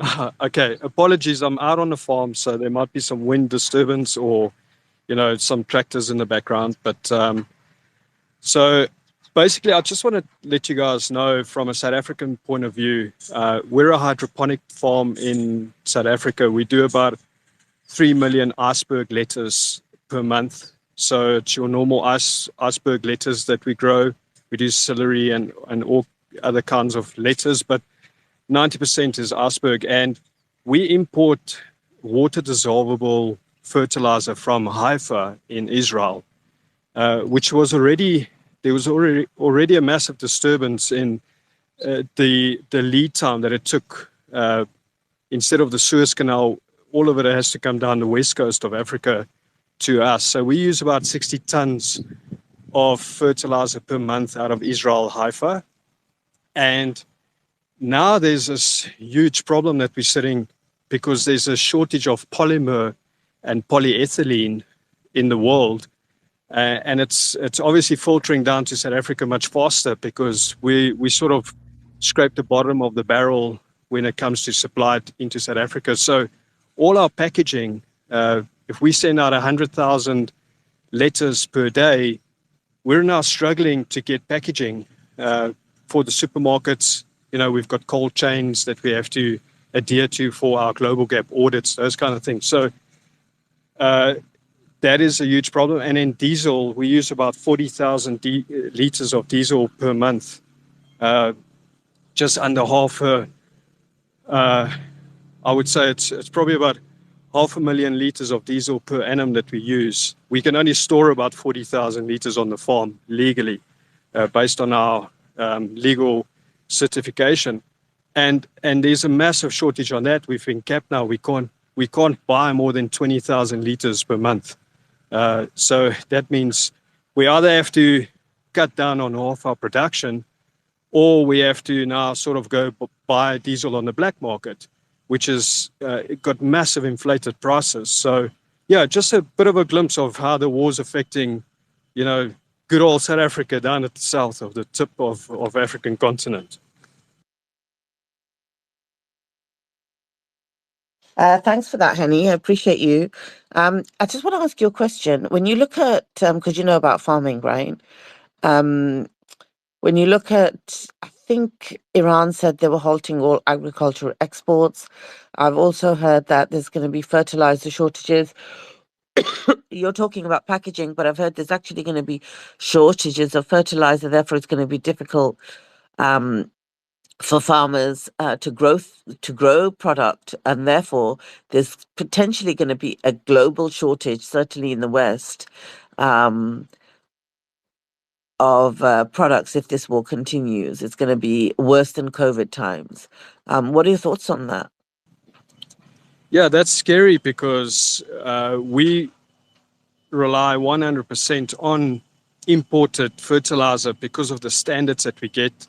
It's potassium nitrate, it's the calcium nitrates, it's your zinc, your irons, it's all the good cocktails that we feed our plants. Just because the rains that we get isn't, you know, sufficient to feed the plants. You know, we're dealing with hydroponics, so that means we don't have soil.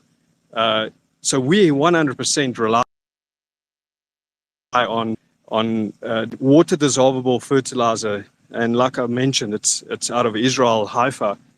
The company's name is Haifa. So yeah, it's a huge problem. It's scary because that means our production will be severely impacted.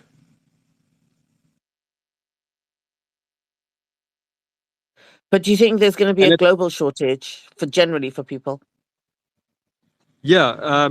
So the market we buy out of in South Africa, so we have to deal with a middleman. That middleman has given us an indication to stockpile 6 months worth of fertilizer. So we're expediting our procurement process at the moment. So we're buying at a rate of 2.5 months for the next 3 months to get us to a banked stockpile of 6 months, because they are warning us of this massive shortage. So yeah, definitely, it's more a shipping shortage, a shipping problem than a supply problem. So there's going to be a backlog of ships being able to enter ports to offload and reshuffle empty containers for full containers, and then getting those empty containers or getting the containers to the next port to cycle in the system. That's apparently where the problem is. So yeah. Yeah, thanks for that, Henny. And also, there's one port less now. There was a port formerly known as Haifa that went bish bash boshed. So yeah, I can see that happening. Isn't it? Brother Omar gets it. Brother Omar gets it. Let's go to Henny. You can stay with us. Thanks so much. Let's go to Lord Unapologetic.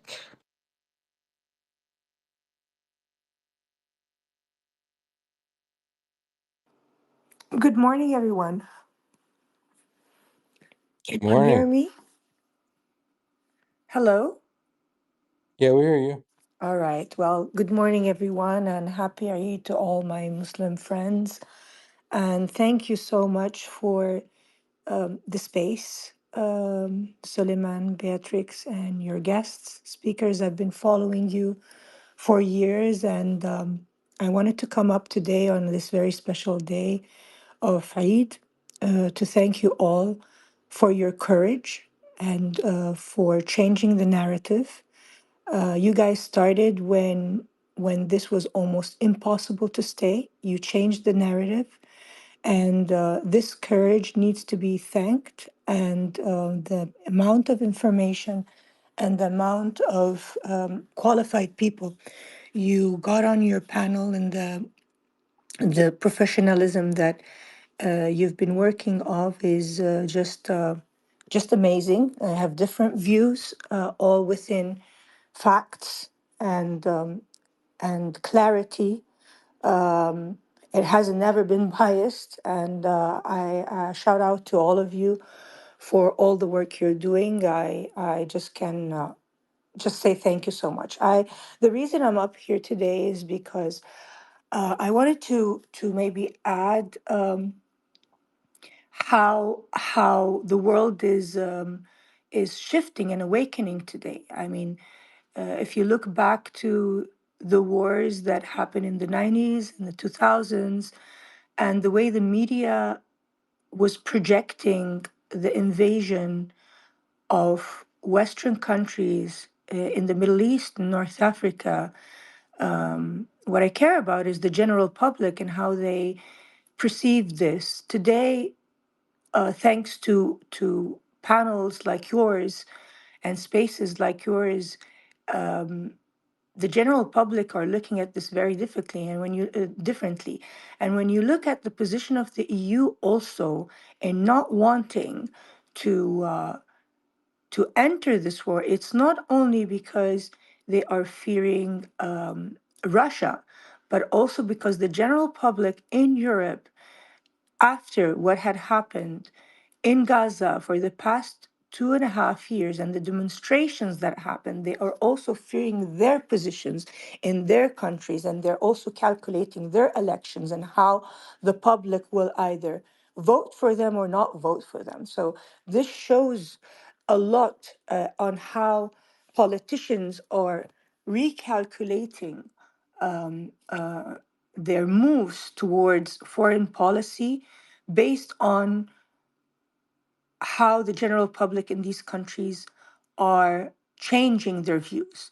So maybe it's, I mean, I'm not a politician and I'm not an economist or anything like that, but just a general observation of knowing how the politics in Europe has been and looking at their positions today. This is not only a strategic decision for them not to enter, is not only because of the fear of Russia, but it's also because their people have also changed. So just observe the demonstrations that happened in London, in Italy, and all over the European countries. This shows you the mass, how the public's view has changed.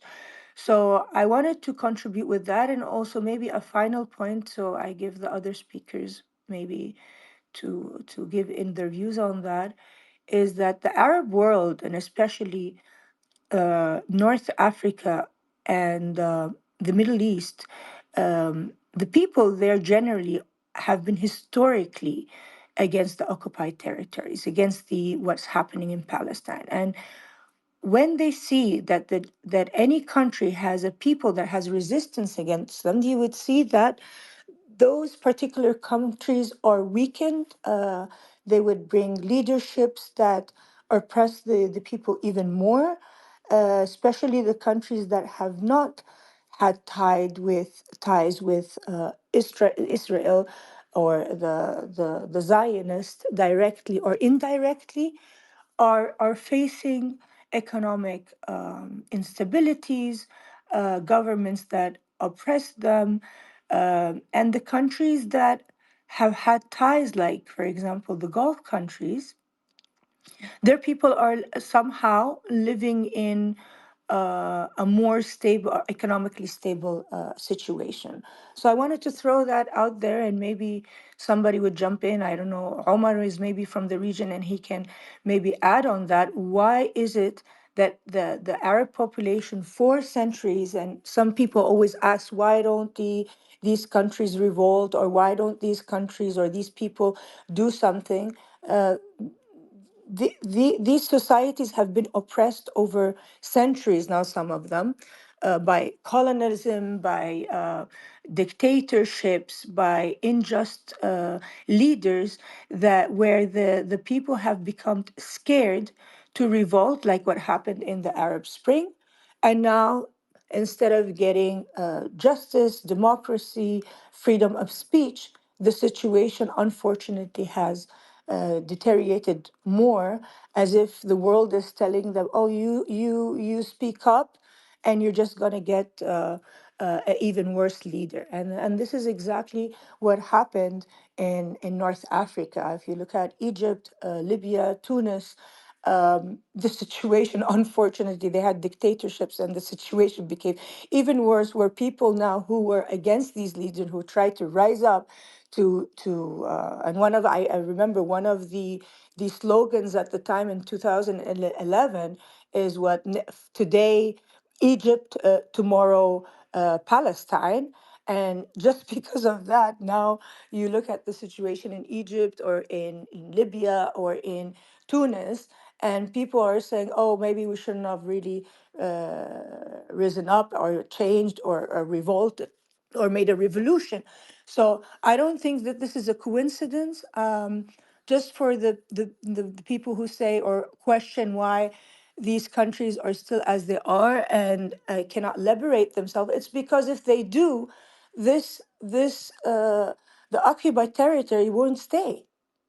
It wouldn't stay, because you would have more strengthened countries. You would have more countries that support the cause, and hence the situation of the Zionists will be weakened. So I just wanted to throw this idea out there, and thank you guys again for all the efforts you're doing. And I don't speak all the time on spaces, but in your space, I thought I wanted to contribute. I wanted to thank you guys, and I wanted to encourage you that what you're doing is not given. You guys stood up when nobody else had the courage to. So shout out to all of you, and thank you for having me in your space. If I can chime in, you're most welcome. And I mean, thank you for saying all those things. They're valid and amazing points. But just to address them in a summarized fashion, just going back to Rasul, the Prophet, peace be upon him, sallallahu alaihi wasallam, after his passing. Ever since he passed, all the people, all the what was important was people staying in power and keeping their thrones. Until this day, we're living the same thing. So no one really wants to lose power or show that basically they are compromised in a way. So they're all holding on to their thrones and their power and the money that's getting thrown at them for being allies to the Zionist regime that occupied us.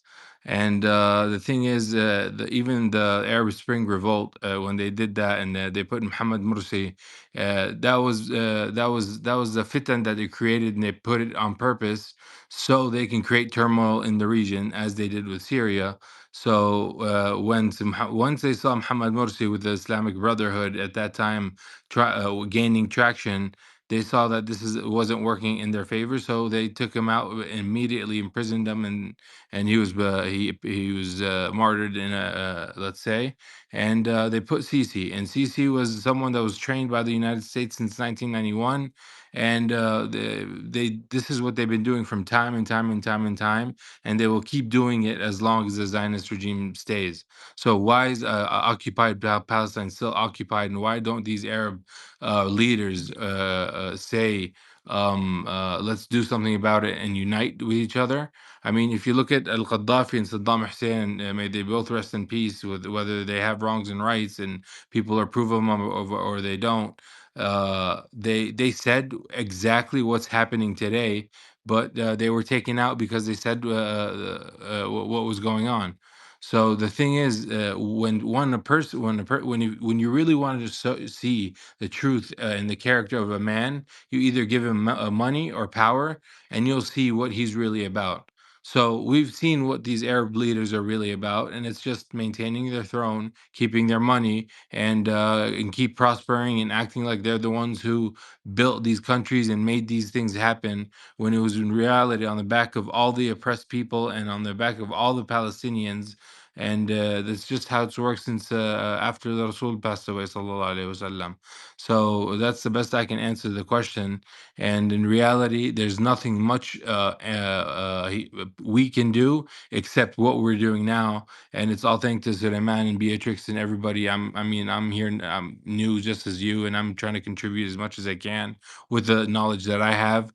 But in reality, these Arab leaders are compromised Arab leaders, Zionists. I consider them. Most of them were trained in Britain and then in the United States and put in positions to keep these to keep this region the way it is, to keep the Zionist regime in the state of power. And that's how they deceived us. I mean, we were all naive, whether it was Americans, whether it was Palestinians. We were naive enough to believe that these people needed help, and we let them in, and then they came, and then and basically we got sold as a people and as a country, and they gave us Jordan, which took us in and gave us a home, and gave us a chance to prosper and to continue working and trading until we get back home. But these Arab leaders are the problem, and that's why Iran's doing what it's doing now, which is basically everybody that wants to sit on the fence. There is no chance to sit on a fence. You either make a right stand and stand with Iran, and we form new alliances, and you can join the alliances that we currently have as Iran with China and whoever, and most likely Russia in different ways. Or you can continue doing what you're doing with the United States and relying upon them when they just literally deceived you and left you stranded, left to dry.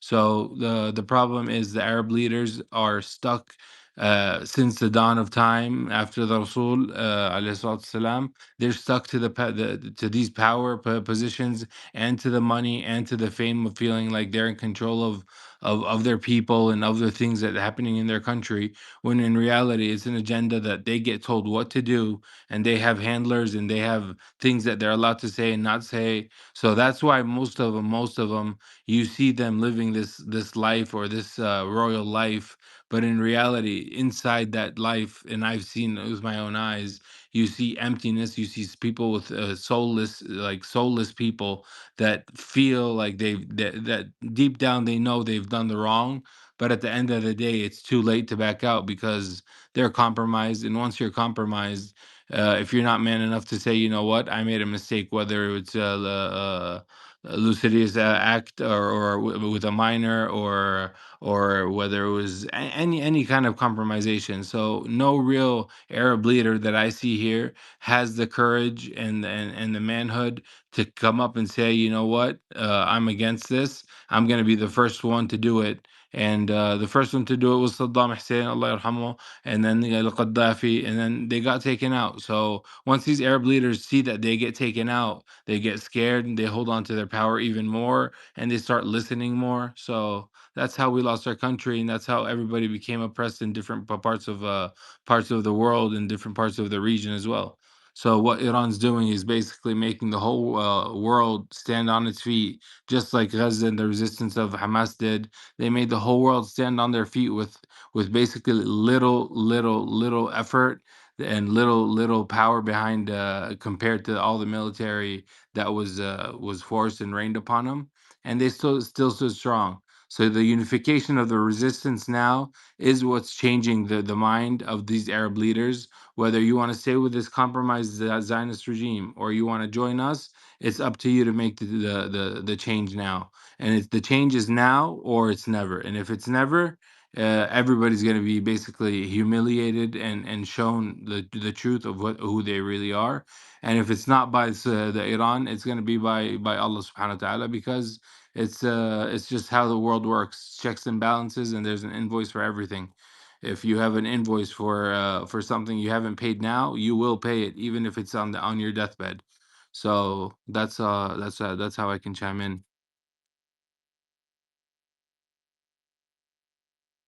Oh, thank you, Omar, and thank you all for your comment on this. And I just wanted to maybe just add one last final thing. Um, I think the difference between Iran and the other leaders is also the amount of investment that they have done in their infrastructure and in their people to have them behind them. Although I must say that although they are, as in any society, oppositions to leaderships, not only in Iran, and it's normal with a population of 92 million, you will find people who are against the regime. But if you look at the majority and the people on the street, you can see that, and also what Beatrix was saying earlier, the football team and how they came back and the statements they made, this loyalty to the regime and the trust they have as a majority. Now I'm talking not I'm saying I'm sure there are people who are against this regime, but we're looking at the majority. They are behind their leaders, and rightly so, because if you look at the investment they have done in the infrastructure or in their people and in strengthening the country, that as we can see now with the how they're challenging the two superpowers allegedly in the world, they're making them look like children, right? I mean, after the F-35 that has been struck, I mean, I'm sure the United States have to start rethinking and coming out of their delusionality that they're the superpower of the world and stop invading other countries, sovereignty. So it's not up to them to change regimes. It's up to the people to decide if they want this regime or not.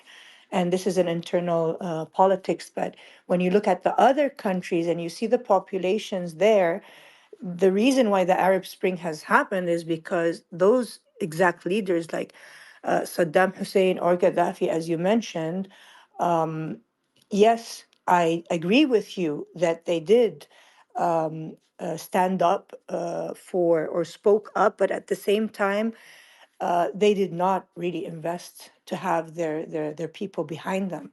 And I don't want to go into their internal politics, but had they did so, maybe they would be still in power now. So, so these are lessons I think other leaders should be um, learning from. That you have to have a long-term strategy, not a one-year strategy, not just to come up and blah blah blah speak, but then when the truth comes out and when pressure is there, you don't have a population that is supporting you. So all of these are lessons, and God bless whoever passed and tried. And I hope to God that this war ends, because it's not in the favor of anybody. But I hope also it ends with a victory for Iran, because they taught the Western world a lesson that they should not stick their nose into other countries' business, and that diplomacy and politics and negotiation is the only way to solve a disagreement. So Yeah, I really feel sorry also for all the kids that are studying international law, because it has failed completely. I think they most of the ones that are right now studying, it's just a a scandal. It's a scandal, I agree. because you're teaching them something that you cannot implement in practice. All of this injustice happening in the ICJ, all of these warrants, all of, and nothing has happened. The UN is a joke. The UN and the Security Council is just a joke. I don't even know why we still have these entities in place, Of course. I mean, look because at they're him. just not functioning. I mean, look at him So yeah, creating a that's board of peace, which basically the occupied the Zionist regime all that was a part of after the genocide that took a part in. So I just read a comment here saying the love for the dunya also, and being scared of death from someone here gotten 34. That's a great point, honestly, that I should have added myself, or I wish I could have added. These people, when they have so much love for the dunya and scared of death and have money and power and fame, you get attached to that easily, and that's what this dunya is. It's a trial and it's a test to test our faith and see if we're going to be materialistic and lose our faith, or if we're going to be faithful and be prosperous and have materialistic things and also keep our faith. So these people got money and Exactly. power, and at the same time they lost their faith. They never had faith, or they lost their faith, or they were indoctrinated to never have faith so they can keep this region the way that it was. But well, as for Iran, I mean, Um, go ahead, Beatrice. yeah, no, sorry. I'll just let you finish your point, Brother Omar. I want to then just read some news out, and then I'll let Loud finish what she was saying. Go ahead. Okay, real quick. Yeah, just so basically, it is gonna end in a way where Iran is winning, and they're gonna win, and there is no other option but for them to win. And like they're saying, I mean, look at Iran, look at Palestine, look at Yemen, look at Iraq, look at Lebanon. Every single one of these countries and Muslim countries, whether they're sects of Shia, Durzi, Muslim, Sunni, all that doesn't really matter. If you're abiding by this is my land and I'm defending it, and you have nothing to lose, that's the man that you should fear most. So this is what's going on now, and that's what they're fearing most. And I think that's what Iran also is a part of. They're abiding by war, by the way that Islam and by the way the Quran asks for. So they have nothing to lose but defend their honor, defend their country, and you can topple 10 the supreme leaders or 100 supreme leaders, and 100 more will come. Go ahead, Beatrice. Okay. Thank you, Brother Omar. So I just want to read some welcome Loud. I was listening to you. I just had to take a quick call. So I want to just go to some breaking news, and then Loud, I will give the mic back to you so you can finish what you were saying. But IRGC has announced execution of the 67th wave of its ongoing retaliatory Operation True Promise 4. 67th wave. Guys, it will be boom, boom, boom, Tel Aviv, right? Bish Bash 67th Bosh. wave.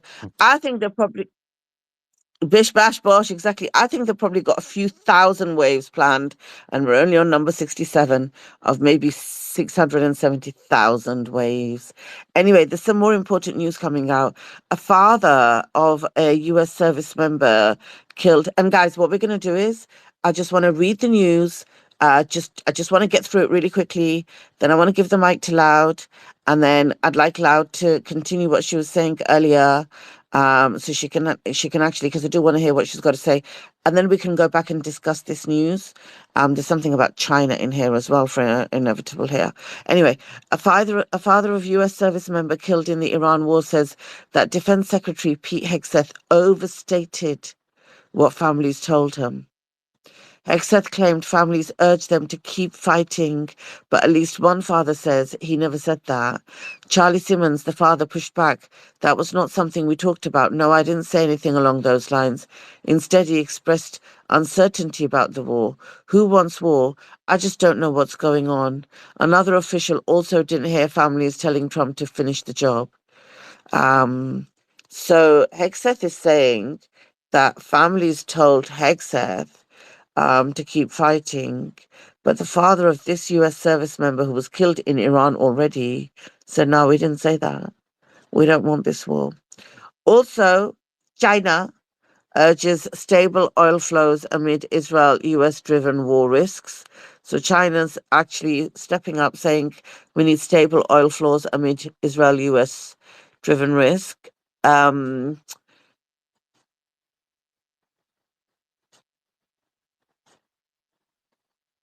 This was good. This kind of touches on. Actually, I'm going to read this and then let me just make sure there was anything else.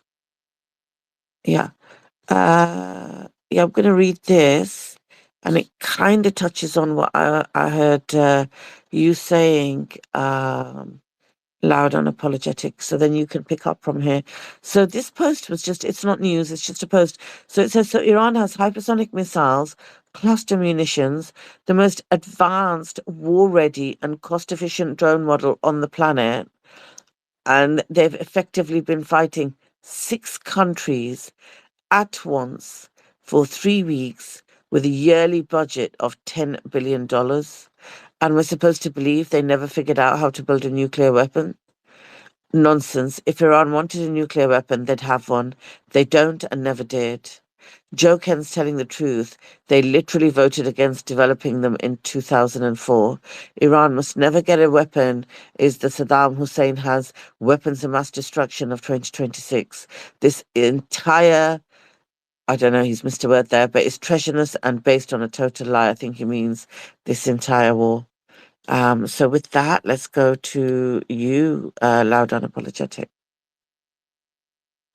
Well, thank you, Beatrix. I mean, what I was saying is just that I think, or I truly believe that the narrative that the Arabs or the Muslims that they want to destroy the United States, or they hate Christians, or they hate the European, is just becoming more and more clear to even the most radical people in the Western world that is just not true.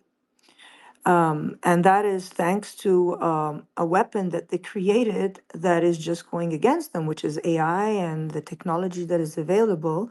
And people can look up for themselves. Before Google, you need to be like a bit of a researcher to try to really find out. But now with AI, people are just asking, simple questions. Even the most, modest or simple person can just ask a question and things came out. Honestly, um, the golden era of Islam, if you look at it, we've only brought peace to the world. We have never had um,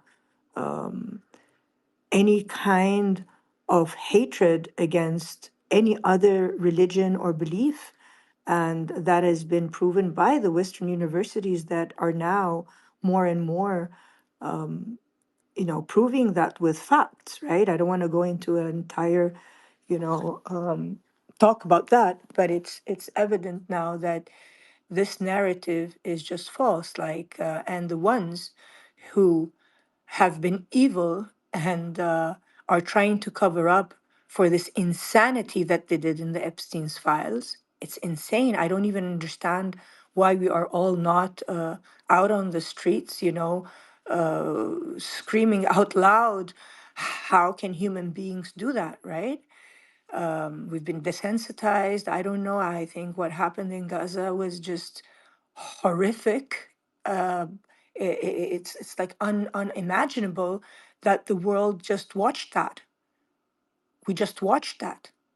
I mean, of course, people demonstrated. I'm not taking that away from people who are activists, but more should have been done by the very leaders that have been preaching democracy and human rights and children's rights and animal rights and I don't know what's rights. Where are all of these NGOs that have been preaching about how we should treat all children in the Western world, where now women's rights, they're silent. And now, of course, we all know because they are funded by the very ones that use them and weaponize them accordingly to whatever foreign policy or foreign interest they have in whatever country. Now, I mean, the masks have fall, but uh, what I wanted to say, maybe just wrap up with, is that the world today is not what it was 10 years ago. Um, the narrative has changed. um, I'm not saying that one regime is better than the other. This I will leave up to the Iranian people to decide if this is the regime that they want or not. This is none of nobody's business. It's none of nobody's business. And this is exactly what had happened in the beginning of the Arab Spring. This was an internal issue, but the moment NATO got involved, even the ones that were against those very regimes, they just turned. They turned and they said, no, don't get involved with us, right? So the problem we have here, that even if populations want to rise against their leaders, we suddenly find the Western wall getting involved. Why? Because they have interests in these countries, and this should not be allowed internationally. You know, and one more last thing, we're talking about monopoly in the United States is not allowed, but then you have the petrodollar internationally, that is a monopoly. Why can't other countries sell in their own currency, right? Or buy oil with their own currency, which is not what you can see happening now with China, is buying in their own currency, and rightly so. You know, this is in my view, and I'm not an economist, and I don't understand anything about, but I see that as a monopoly that is not allowed inside the United States. So if I want to go on and on and on, I'm not going to stop. So I would stop at there here, and I will be more than happy to jump in some other time if needed, if I have something to add or to share with all of you. But again, thank you all for all the efforts that you've been doing. You guys are heroes. So thank you so much. Thank you. And I think all the thanks goes to Solomon and Beatrix for all their hard work, honestly. No one can take any credit. Also, Andrew. I mean, those are the three I can mention that really, really stepped up and did what they had to do, no matter what anybody else was focusing on. They were focusing on what we're talking about now. And that's why we're here, united and talking about all these amazing things. So thank you, Loud, unapologetic, and always come and speak your mind because this is what it's about. Honestly, adding as much as we can and learning from each other and debating and talking so we can reach a conclusion and reach a point where we can be like that make us excited for what's happening even though we're already excited and we see what Iran's doing, we see how things are changing and shifting rapidly. So it's all amazing stuff, and it all started from here and it's all going to keep going, and this is the resistance that's going to keep on growing as long as we keep on sharing this to space. This will turn a lot of minds or open minds, let's say, instead of just closed minds that in the West and all over the world. Because honestly speaking, from different religions, and ethnicities and races, and all uniting on the same standard and on the same points, just says it all. So that's what true unity is. So appreciate you.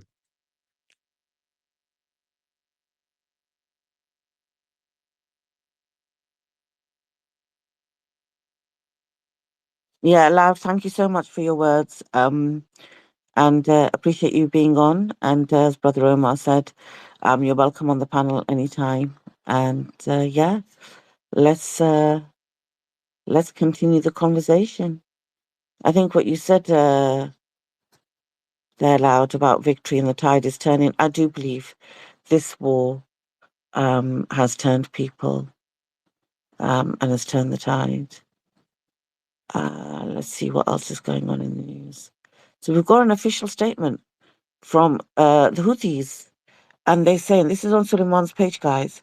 We warn the Arab countries, especially Jordan, Saudi Arabia, and the UAE, against intercepting the missiles coming from Iran and Yemen and the entire resistance axis against the Zionist entity. Any country that intercepts the Axis missiles will be treated as an inseparate part of the Zionist entity, and he who is warned has no excuse. Joint operations are coming. Joint operations are coming, guys. It's gonna be boom, boom, boom everywhere. Bish, bash, bosh.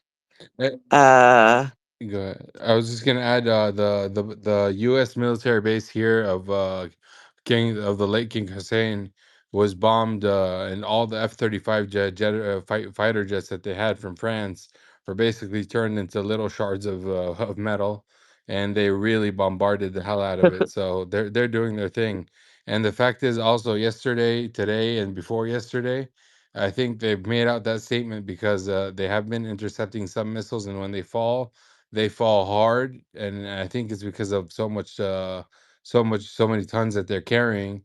But for them to say that and then and give the warning to stop intercepting missiles, I think they should really, really listen because I mean, I even sent you something in the DMs, Beatrix. Like these people are a different kind of breed. They're just something else. I mean, every country's got their kind of people, and they got their resistance and their strength. But these Yemenis and these Houthis are just like different. I mean, literally different. When was that? When was that base hit, Brother Omar? With the first thing you said, with all the other jets, not F-35s. What jets were there on there? I think it was yesterday or before yesterday, but they didn't announce a single thing, not on the local news or on social media or anything. I mean, all we knew is forget the first base that there was this 10 or 14 injured U.S. soldiers. No, this one they completely demolished. I don't know if there was any soldiers in there or if they got injured or not. I just know the whole base as a base entirely was demolished with all the military equipment, with all the France's fighter jets, F-35 fighter jets, and all the surveillance equipment that they have and they use, and their training equipment. I mean, it just literally turned into a crater. But no one's covering it. No one's allowed to cover it. No one's allowed to show it. And I think it's turning into the same kind of way where it's like, yeah, we have free speech here, but you want to have free speech, you're gonna have to pay the price in prison for it. And some people are gonna do that, honestly, and I really hope it happens soon. Oh my God! Boom, boom, boom! Israeli oil refinery hit by Iranian missile. Operations partly disrupted. Where's this oil refinery? Let me have a look. Is it the one in Haifa or is it a different one? Excuse me. It used to be a port referred to a port previously known as Haifa. I'm trying to find it. An Israeli one is big. There were only two in the country. Yeah, exactly. And you know he's trying to do, Netanyahu. I didn't listen to his whole speech yesterday, but the essence of it is that I want you to build your pipelines, your oil pipelines to the ports. You know, that's what this is about. This isn't about regime change or anything for him. It's the ports. I knew something was going to happen with these ports, right? Um, so I'm just scrolling the news still. I knew something was going to happen with these ports because Modi came over to Greece a few years ago. Like, I don't know, it might have been 2 years. It might have been just before the genocide. And I used to cover India at that time. And he came over to Greece because there's a big port in Cyprus, between Cyprus and Greece. I can't remember the name of it. I'm half dead. But he came over. It was his first visit ever. And he just came over to say, can you give Adani the port? They'll buy it off you. And I thought, and the reason why it started, like something started coming together in my mind, was because, so give me 1 second, let me just, let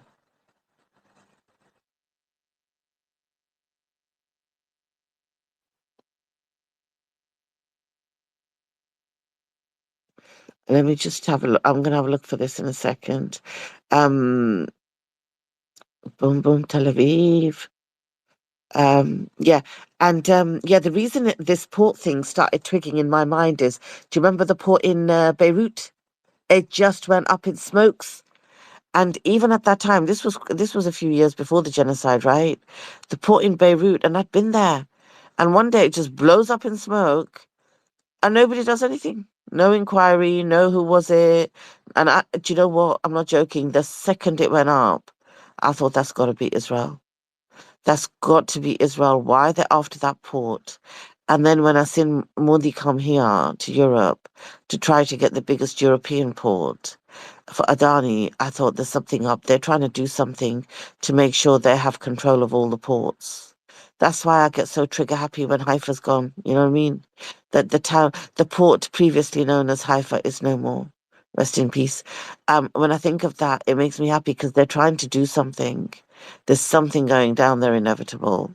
Do you not get that when you look Definitely. I at the world mean, from, do you get it, right? Yeah, 100%. Like the Adani, that was the thing I've been watching too, because I think Adani, in and of itself, has been something I think Iran is waiting on before completely targeting it outright because of the scale of the ladder of escalation, and how important that is for India and Israel. That was a huge push for India's strategic overseas infrastructure. Like you just said, linking the Mediterraneans with Israel and long term planning. Like that port specifically contributes like around 5%, if not more, of Adani's global cargo volume, and it's pretty important to their like. I think it's that port specifically is like one of their largest foreign assets. What I do recall is that I think back in like maybe it was around the seventh from Hezbollah. I That's when I started to think, okay, Hezbollah is like going to be a huge target and they're serious. I kind of knew that it would be some semblance of a target because Iran hit them pretty early this month. Like I think like literally within a couple of days. And that was, and it wasn't the port itself. It was like more so like cargo facilities that were around there.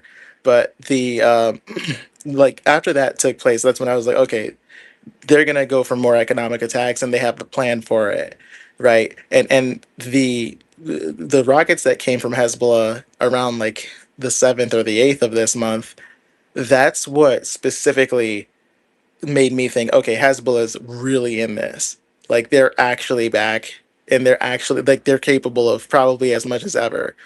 And I also had a feeling from them that Israel is going to need, in their view, right, in their mind, they're going to need to do a ground invasion.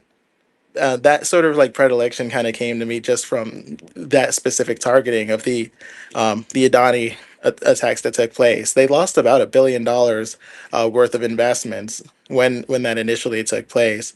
There's also that refinery in, well, I think, well, that okay, that was the one that was hit yesterday, right? The Bazan refinery.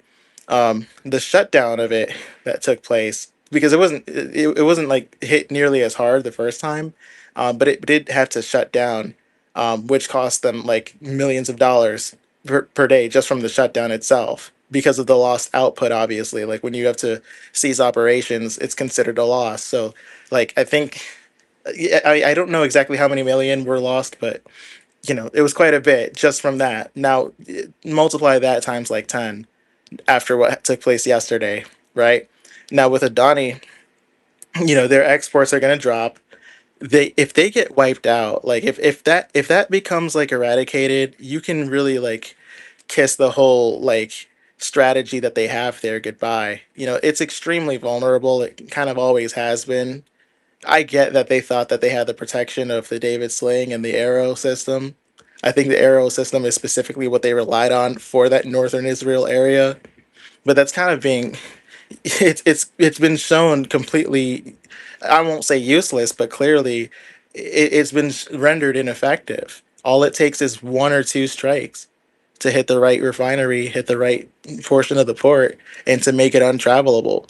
Now if the Houthis come in, that's when it gets really fun, because the Houthis kind of have this like last year America tried to do Operation Rough Rider and tried to drive basically the Houthis into this like they tried to. I don't think America ever thought that they'd be able to like outright defeat the Houthis. I think they were expecting to create at least a chilling effect on the control that they had in the Red Sea, and it failed. It failed, and people usually recoil whenever I say, "Oh well, America lost to the Houthis last year," but they did. They did. It was a short term exchange. They did not exact their strategic objectives, and it was done for. And then they left, basically patting themselves on the back as they call for a ceasefire for an engagement that they started in a body of water that they have no control over and have no further control over. All they really got were the Houthis kind of being willing to, as per the conditions of the deal in Gaza, be like, okay, we'll kind of slow down a little bit on the sinking of ships and the attacks, right? But they still have carte blanche over the area, and there hasn't been a response for it. Now, if the Houthis come out and say, well, look, you know, hey, we're closing this down. It's going to be just like if the Houthis say that about the Red Sea, particularly what is it? The I'm forgetting the portion. I think there's the Al Mandab Strait. If the Houthis just say, "Look, no more," then the globe is going to respond to that the same exact way. Insurance companies are going to respond to that the exact same way. There's not going to be this like, and what are they going to do to counter it? Is the United States going to send their own navy, or is some other country going to do the same? So that's why I'm really, I kind of knew that the Houthis were going to get involved at some point, especially if they have to, like especially if the pressure continues to wind up. But it's still great to see, just because it's they have a wide range of options. So it's we're looking at some interesting times. Look, they literally don't have to do much more than just say, hey, well, look, this is closed, we're done. So until I don't think they have to fire a single shot. I might be wrong, but I doubt it. Yeah, inevitable. It's what Brother Omar just said as well, that they're built differently or something, and they really are. He sent me a video. They literally. I don't know what Trump is thinking. Like, he's so out of his depth on this one, so out of his depth. Honestly, I don't think the guy even knows what day of the week it is. He thinks he's got problems with Hezbollah and with IRGC. Well, he's going to have problems when the Houthis come on board. Andy, jump in. Yeah, remember, didn't one of our carriers have to swerve out of the way of a Houthi missile and we lost a plane into the Red Sea? Yes.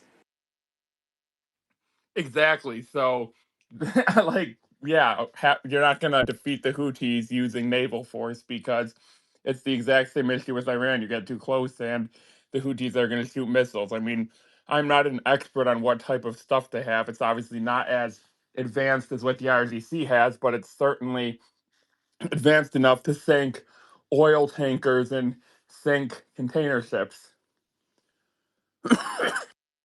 Yeah, no, they get a lot of stuff from Iran, right? And that's obviously because of the access of resistance. And you would need something similar to a larger scale invasion, frankly, because of how much is operated, obviously through Yemen, right? The Houthis have, very much free range, but like if Houthis want to shut down the Al Mandab channel, that you would need multiple years and total degradation of their arsenal.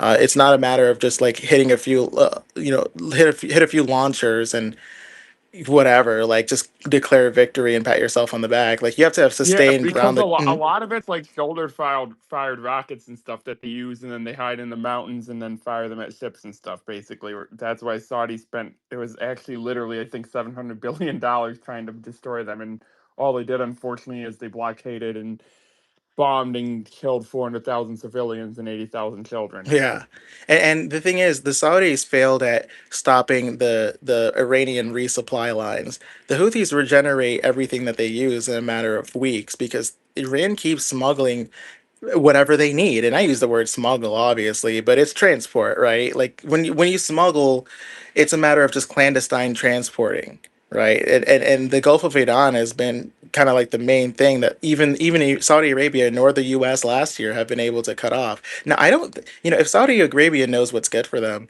they're not going to get involved militarily because the Houthis were giving them hell for years. And it was really bad up until like I 2019. don't think the Houthis care about energy prices, so if Saudi Arabia gets involved, I think that's bye bye Saudi Aramco. Well, that's exactly the problem. The western part of Saudi Arabia is easy pickings for the Houthis. It would be so easy. And but like as the declaration said from them, any country that allows, essentially airspace along with any other attack vector for America and Israel is going to be considered an enemy and an aggressor. So that makes Saudi Arabia have to think twice before they allow America. The thing is, to stop the Houthis, you have to do a full spectrum, honestly, like a multi-year defeat strategy. You really do. Airstrikes won't be it. Shaking your fist won't be it. Like I think you need carrier groups, and you probably need like thousands of sorties, like alone. Even in 2015, 2025, uh, there were what like maybe like around 1,000 strikes. just there, and it only basically dented them temporarily, and Yeah, that's and mainly Saudi because Arabia yeah, did what? In Saudi Arabia did what? Hundreds of thousands? yeah, right, and nothing happened. Like it didn't change anything. The ground, and like you said, like getting onto the ground itself is non-negotiable, and In air Yemen, power it's can't do literally that. possible. Right. Yeah, I have a friend. I have a friend. He's Yemeni. He was born here, and he basically said invading Yemen would be even harder than invading Iran. Like, plus, it would be the same rally around the flag for half the people there own AK-47s. When Egypt tried to invade, I believe you had people that they're literally shooting at them out of like apartment windows or something. Like, it's literally impossible. So we literally have Americans surrounded in urban areas getting shot at out of apartment windows, and then you'd literally have to go city to city, and it's roads, so city to city, it's single lane roads through the mountains. So yeah, have fun invading a country like that. The tanks are just going to get picked off. It's impossible. That's the issue. Like the ground is someone would have to commit to a full scale ground invasion. And I think the like in theory, the West, if they did commit to it, they could do it. Like if they had either a few European countries and the Indians kind of get involved and really do a full scale ground invasion. Maybe if the IDF got off their asses and actually like fought their own battles, that could be one. But I have a feeling they've always looked at Yemen as sort of a long game, right? But that's something they've left on the table. They've kind of like disregarded the Houthis while also simultaneously preparing for them. For example, like with Somaliland, the reason why Israel recognized Somaliland is because they're going to build in Somaliland a vector that can counter and check the Houthis. But that's more of a long-term plan, right? That's not something that's immediate. So for them to do that it suggests that in this operation, which they obviously wanted done within 4 days, hence the 4 day war label, which we are now on day 21 of, um, just based off of that, I think now it's like, okay, well, did you guys plan for the Houthis to also call a potential shutdown of the Al Mandab? Did you? And if you didn't, then why not? And if you did, then what are you going to do about it? Are you just going to take the hits? Are you going to let the additional pressure be applied? I don't think they're going. So the problem is they're already fighting. It's just so bad, dude. It's just so bad. Like Like, what? Like even if you bring carrier groups there, you still can't open it. Like, because you can't have any carriers within a few hundred miles of there. The Houthis are going to put missiles onto our carriers. Like, right. like I wonder if a ship's going to try to pass it and take that chance, or if the ships are just going to avoid it because they've seen Iran's not playing around, and the Houthis are even more crazier than Iran. They don't play around. So, like, if I were a captain, I'm like, I ain't going in the Red Sea. F this. I'm just gonna go around and charge more. I'm gonna go around Africa. Like, nope. Well, that's yeah. Well, exactly. Look. There's been no. It's been a complete failure of addressing Iran's ability to even continue to provide them like weapons in the first place. So, like, even if you think that you can choke off Iran for now, or if you can somehow severe or inhibit or limit their capacity for, I guess, for firing ballistics, you're still not really inhibiting much else. I think that's why they kind of want to see they're treating this like it's a movie where you kill the main boss or the main villain and all of the henchmen kind of just like wither and die and you might have to cut a few heads off or two like it's Lord of the Rings or something and then but the day is saved and the credits roll. That's just not how it's going to be. The Houthis and Hezbollah as well, like they have a system of their own. They have been able to, obviously they've gotten supply lines, but they are able to produce for themselves too. I'm just letting you know, like the precursor, like the only thing I think that they need from Iran continuously might be propellant chemicals, right? Because those have been a huge deal for their solid fuel missiles.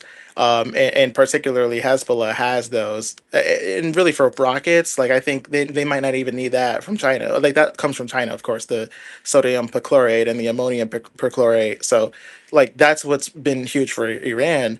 But the Hezbollah more than likely has a huge amount of them as like sort of a third party from Iran, and the Houthis. They have what they need through direct channels, and there's been no way of cutting off the access points or any of the overland routes that have been used to supply them continuously.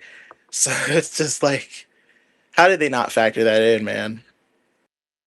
I think yeah, it's like imagine BB's literally been planning for this war since the mid '80s, like it, and they somehow just don't see this coming. It's just insane. Like imagine you have this like massive dream, you plan for it for 40 years. It's literally like it's like your plan. It's like opening presents on Christmas and then you get nothing. That's basically what happened for all these Zionists. Yeah, well, they really, really underestimated the supply. I think that's one, and maybe people have heard this 1,000 times, but Houthis have like anti-ship ballistic missiles. That's, I guess, that's the part that people don't get. Maybe they think the Houthis are fighting with sticks and stones and arrows and stuff.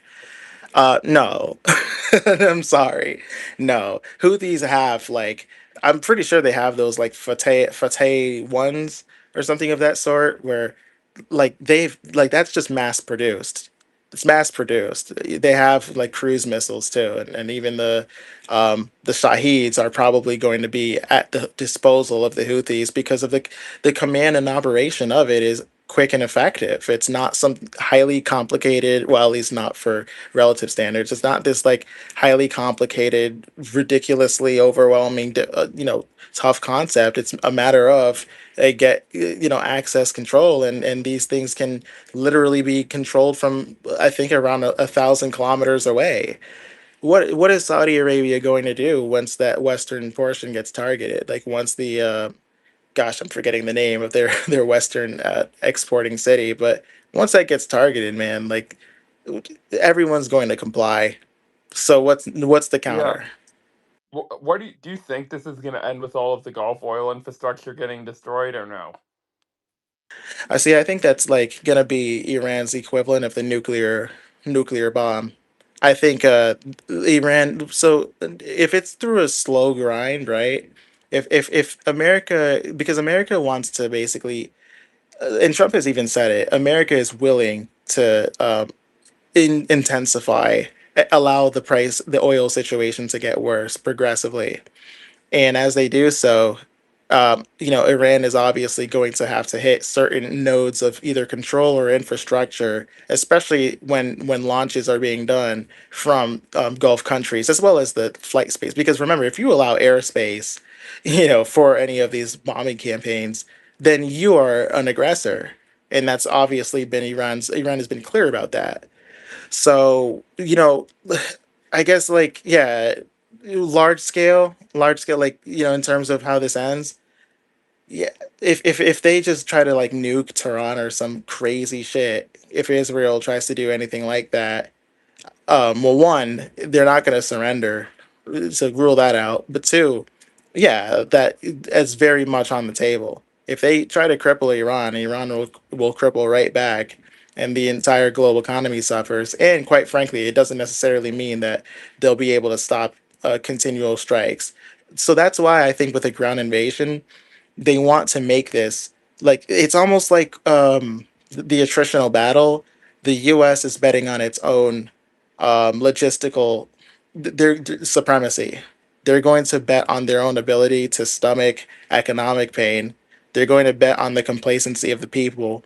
They're going to bet on Europeans not doing anything. Whenever their leaders send them off to die, they're probably, to be honest, playing the role of the piper, and they're, as of now, playing a comforting tune to those who might be anti-war dissidents and saying, "Well, look, no, we're not going to go in. We're not going to send our ships. We're not going to go fight."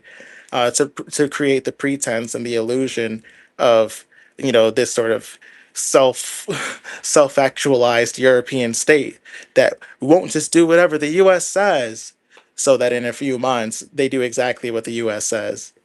I can say pretty confidently that that is the plan. Not to say that that's what's going to happen, but that is what the US and Israel want to happen. Bibi said it himself, didn't he? Ground invasion. He called for it. Yeah, yeah, we're seeing it lay out clearly, and that's when I owed you a correction and an apology. Day 3, whatever, day 5, they're inevitable. I was wrong. I said it would not happen. It's impossible because of it's how insane it is. And you were right on that. And I had to eat crow there. and I had to come in and say I was wrong on that. But now clearly we are seeing what I thought was the unthinkable happening, and there will be no other choice for the U.S. than to get to that breaking point, to come to the very edge, that breaking point, that moment of decision, when they build, and then you light the fuse. Well, we'll see what will happen there, and it's just going to be devastating. But I just want to say this: any and every commanding officer and those in authority of those forces afloat, naval forces afloat, I have no respect for you. I think you need to really examine your heart and soul, because if you would dare lead your men into this without questioning authority, without asking questions, I think that's what we saw Senator Scott. I don't agree at all with his politics and his views, but politically speaking, but however, that man, Hegseth came after him with all bluster. We're going to court martial you. We're going to go in and we're going to call you back to active duty. I, as a retired naval officer, can be recalled back to active duty and be disciplined by the UCMJ. I'm fully aware of that. However, we also have a thing called a moral. What's moral before God? I stand before God, and I fear God much more than I do man. I do not fear man, and when man's law contradicts my God's directive, I will not obey. I will practice civil disobedience. And in my Bible, and I know in Islam it's very similar.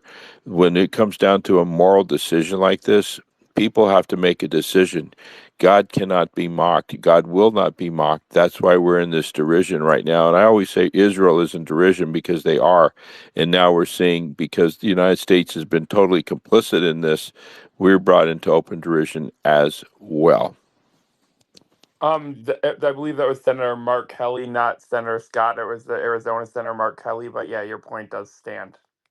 Oh, thank you, Andy. Keep me straight there, buddy. Thank you, young man. Always keep me straight there. Yeah, that's who I was talking to. Thank you.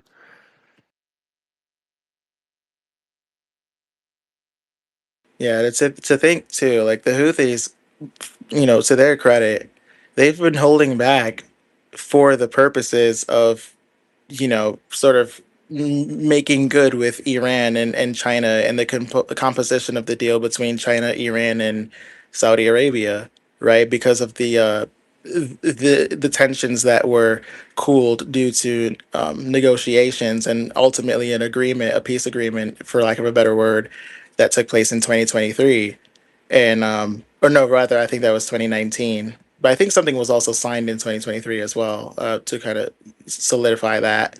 But many years have been spent trying to kind of mend these ties between Saudi Arabia and Iran, and clearly, Saudi Arabia has certainly, I mean, visibly, even if we just ignore the 5D chess, they've allowed the U.S. to use their airspace. They've allowed the U.S. to use their land as for their refueling planes.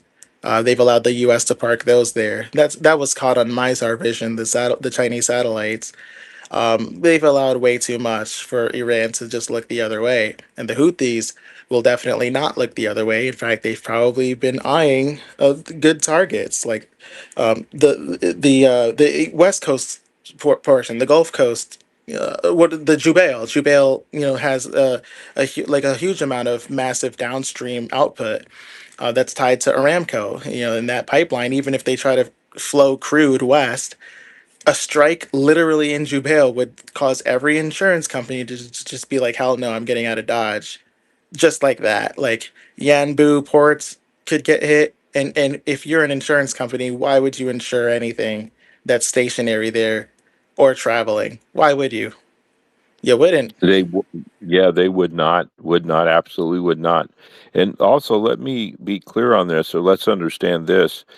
Don't you, and I say you, don't we understand clearly that the Iranians have played multiple war game scenarios, and I'm talking computer models and war gaming, but they've thought it out every possible way what would happen when the U.S. storms the massive onslaught they're planning. I say massive, the large amphibious assault that they're planning, and aerial assault, and bringing to bear the might of America on the Strait of Hormuz.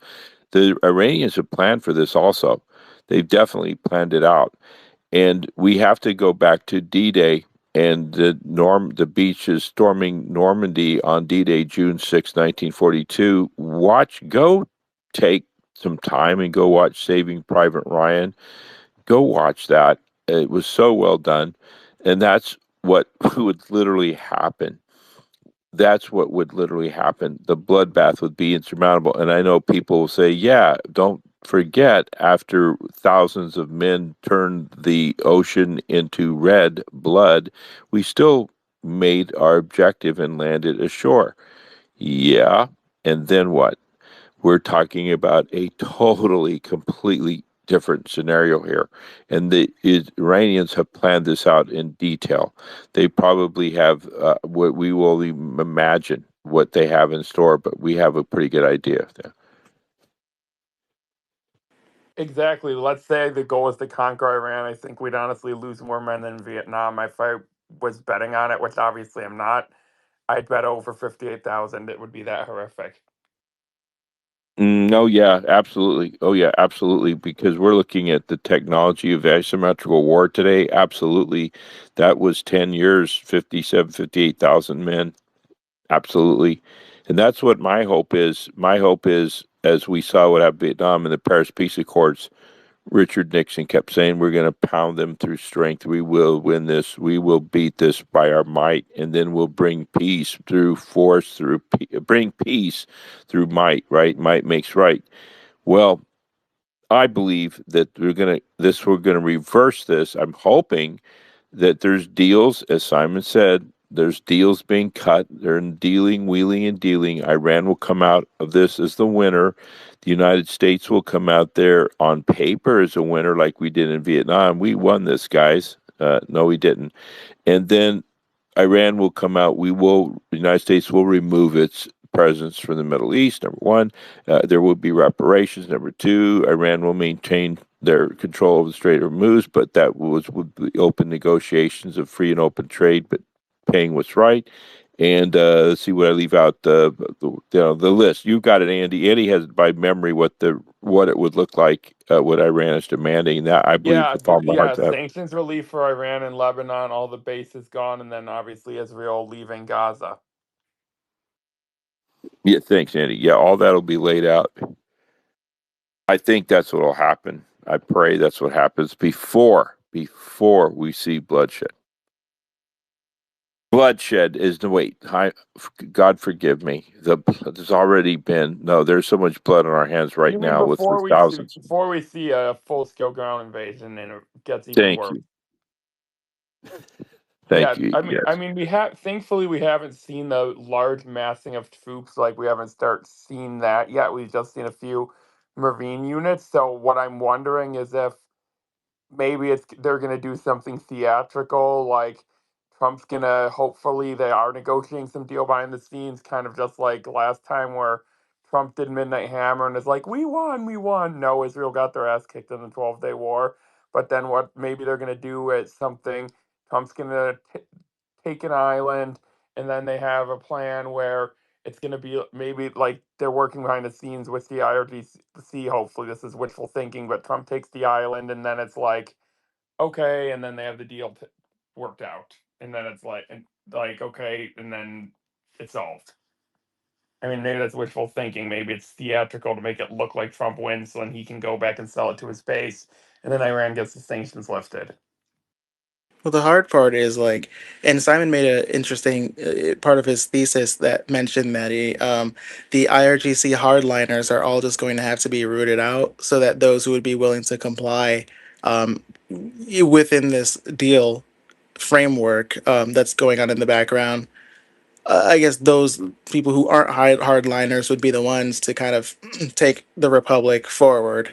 I think that's maybe, hopefully, that's not like a complete butchering of that point that he was trying to make, right? I don't want the But hardliners rooted out. well, I Though. guess my thing, the thing, I kind of agree too, right? But the thing is, the like Hezbollah are all hardliners. Hezbollah are all like they're not there to soften anything.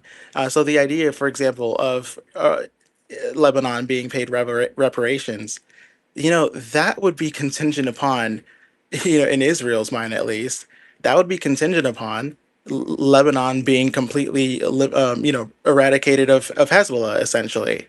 Well, how many, like, Hezbollah has like hundreds of thousands of, look, well, I'm not going to say that many, but Hezbollah has a crap ton of people in it, and they're all hardliners. They're not, none of them are open to a deal.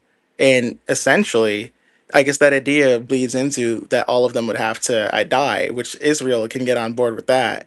And that's what Israel wants, and in their view, they need in order for in their view to be safe, because they are completely, it's like having a sort of cloud of doom hanging over your head. That is how Israel feels about Hezbollah being at their north. And the fact that Iran struck the northern part, struck Haifa directly with, I don't know if it was a chromosar, I think it was a chromosar that ended up being the one that hit Haifa, because I think someone said it was a breakaway missile. I keep forgetting the term for it, but so that's Cluster cluster munitions. munitions. Thank you.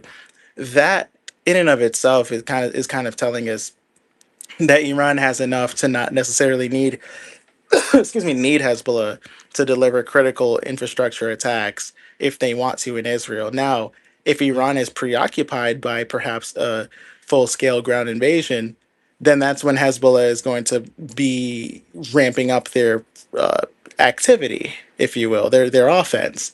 That's why Israel is going for the ground invasion. That's why they're going to call up 400,000 people. That's what, not call up. I think they've already got them technically deployed already. And they will go on a I imagine it would take at least around a year.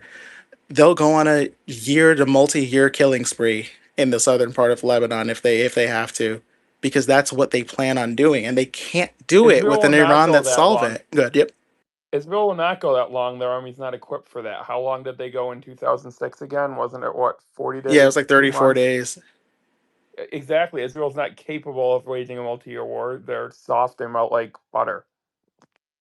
Well, that's the thing. Well, and not to say to their defense, but Israel in and of itself, like first of all, they can't do anything with Iran like together and solve it. Like they can't, as long as they can have to deal with like oncoming attacks from Iran, they can't even think about Hezbollah. But the reason why they are is because I think they consider Iran to be like put in check by the oncoming U.S. military. That's what makes me think that Marine Expeditionary Unit might be like just a full blown sacrifice for, like Andrew mentioned earlier, the pretext that would be useful for the war. So I guess like with Hezbollah, the problem is, in their view, in Israel's view, it's a strategic necessity. It's literally Hezbollah is gone or no sovereignty.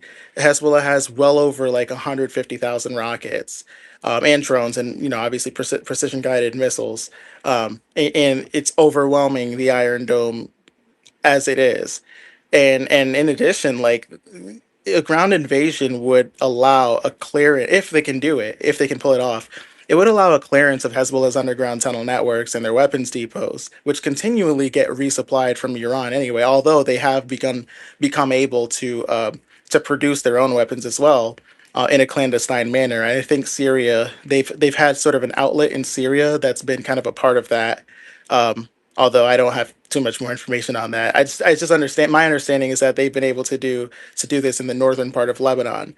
So their interconnected network is in the southern part of Lebanon, and that's why they're doing that shutdown, or not rather shutdown, but like that notice that they sent to basically every Lebanese person south of the Litani River. That's because they consider that to be open territory, like it's open season in the minds of Israel. And I think Israel, their defense minister, kind of came out and said that that Roaring Lion, Operation Roaring Lion from last year, is meant to create a buffer zone and quote unquote enforce the resolution that passed in '06, like you mentioned, when that war ended through the UN intervention. And without boots on the ground, I think they're thesis is if they don't do a full scale invasion, then Hezbollah is just going to regroup. It's going to continue to use like Lebanon as a launch pad, and that like the tunnels are going to continue to expand. Civilians, they've tried to use that as sort of like a pretext and say, well, look, the civilians are also going to be impacted because they're going to create further proximity and use civilians as human shields.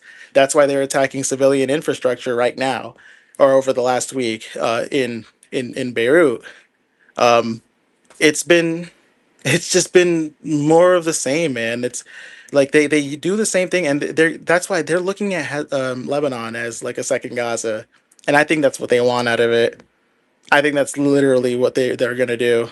Everything that we saw with the techno dystopic Palantir drones with the facial recognition and the slaughtering of like everybody in their family by proxy of just hurling missiles at whatever the hell works and just going in and clearing house, they're just going to do that like times 10. It's going to be one of the darkest things you've ever seen. The only thing we can obviously, the only upside of it is that I don't think the problem is Hezbollah is way more capable of executing guerrilla warfare. And Israel did have a good, like they outnumbered people quite a bit in Gaza against Hamas.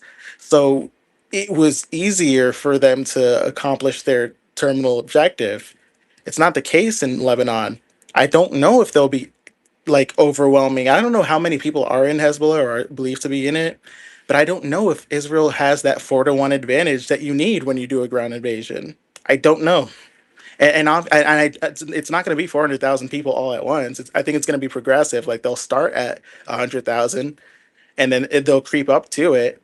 But in the meantime, are you just going It's to such be a like, small yeah? area, 400,000 people. You can't really cram that many into an area. And I've also been wondering if Hezbollah has 150,000 rockets, why aren't they like firing like thousands a day and just like decimating Israel? Like, just bring on the destruction. What are they waiting for? Well, I think like back in one,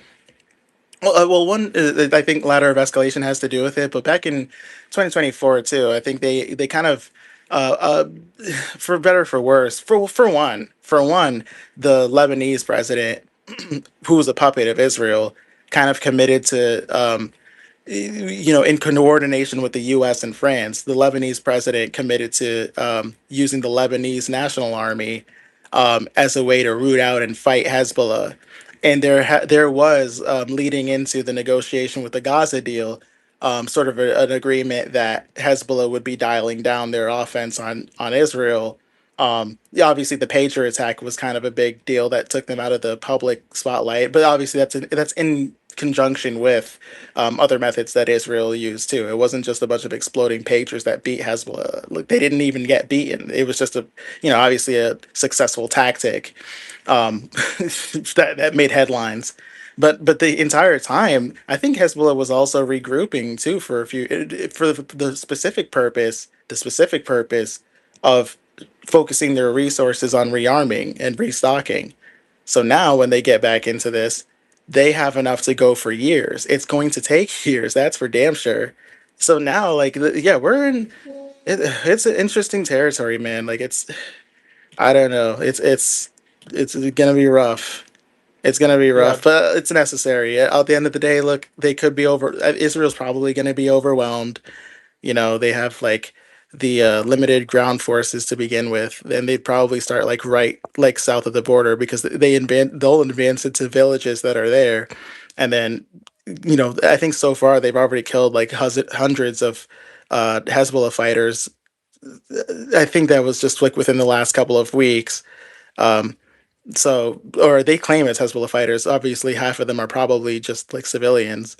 Um, and they can't clear the vast tunnel networks though. So I think that's where they use their AI capabilities. And the defense tech is already 20% of Israel's the market. Rather, excuse me, defense tech is like 20% of the stock market. Like literally, cybersecurity and defense tech is like 20% of Israel's stock market alone, and their stock market is like at an all-time high as we speak. So I think they've got a lot of personal investment into blowing up the Palantir robot and you know using that as like their killer drone as innocent people die. That's just what they're gonna do. Inevitable. I just want to I, I, chime in. I just want to chime in on the Hezbollah equation first of all, because I think you mentioned that a lot. They're posing a serious problem right now because not only have Hezbollah sort of defeated this ground invasion, they've taken some land. So Metula settlement on the border. This is in northern occupied Palestine territories, which is they say it's the Israeli, anyway, North Israel. And they're still back and forth right now, but they've literally kicked out all the troops. The settlers have all gone from Metula settlement and parts of, and I believe some sporadic parts of Sheba Farms as well, which is originally Lebanon's. So, and it doesn't seem like they are getting any weaker, Hezbollah. I mean, from what I know, yes, they have been regrouping, inevitable, and they've been silent for 15 months. But before that, you're right, they've got like hundreds and if not thousands of miles of tunnels underneath southern Lebanon, from Litani River down all the way through into northern Palestine. So this is why I believe that they successfully captured Metula, because they have tunnels that reach there. I think it's going to pose a serious problem, and I don't know how any sort of deal could be made that with Iran, for example, that sort of pacifies the Hezbollah in any meaningful form. Now, ultimately, any sort of settlement is really down to who has won on the battlefield, and to what extent each side can concede. So, if we are to believe that Iran is winning this and they have got lots of avenues for victory, or they can at least endure it for at least 6 months or whatever, because of the amount of missile capabilities, missiles they have, and the launching capabilities they have, then that obviously puts a strain on the Israel and US side to even to consider anything. Or to impose their sort of wishes into that settlement if they're going to be losing it, especially if this war drags on and America becomes more and more desperate. We start seeing lots of cracks in the market. They will concede pretty quickly, and I just don't believe that in any scenario other than absolute defeat of Hezbollah would change that, right? So you have to defeat Hezbollah. There's another way you could do it, and that is you can sort of bribe the Lebanese government, in my opinion. If I was so sneaky, I'd be bribing the Lebanese, like I was demonic and sadistic like the US and Israeli governments are. I'd probably say, as part of the deal we'll give you, say, $50 billion, Lebanon, but you got to expel or demilitarize in the best way you can Hezbollah, and you'll get. So we'll give you $2 billion. We'll give you the armaments to defeat them, and we'll give you milestone payments on every objective you meet until you actually remove Hezbollah. That's probably what I would do if that. And I feel like they've already tried that too. No, I don't think they have. Because like with in 2024. Oh, sorry, go ahead. Yeah, not nowhere near the money, nowhere near they didn't provide the resources. They gave them, I think it was like $25 million. Yeah, which is nothing. To your point, that's nothing. Like, what are you going to do with that against 25 years of military build-up by Hezbollah? And we're led to believe at least 50,000 soldiers. So I don't know, and this war actually has hardened the minds of the southern Lebanese people who've lost their lives. I've seen videos of just fathers of their dead children coming out and saying, "I wasn't a supporter of Hezbollah, but now I am an absolute supporter of Hezbollah. We need to defeat these demons." And this is on videos captured on video just last night. So you've got a political battle that you need to overcome in Lebanon, and then a military battle you need to overcome in Lebanon, and that can, I guess, you could probably grease it with a lot of money, and that's the only way you can incentivize the government and also ensure that they're armed enough and equipped enough to defeat Hezbollah. Otherwise, I just don't believe that is ever going to go away.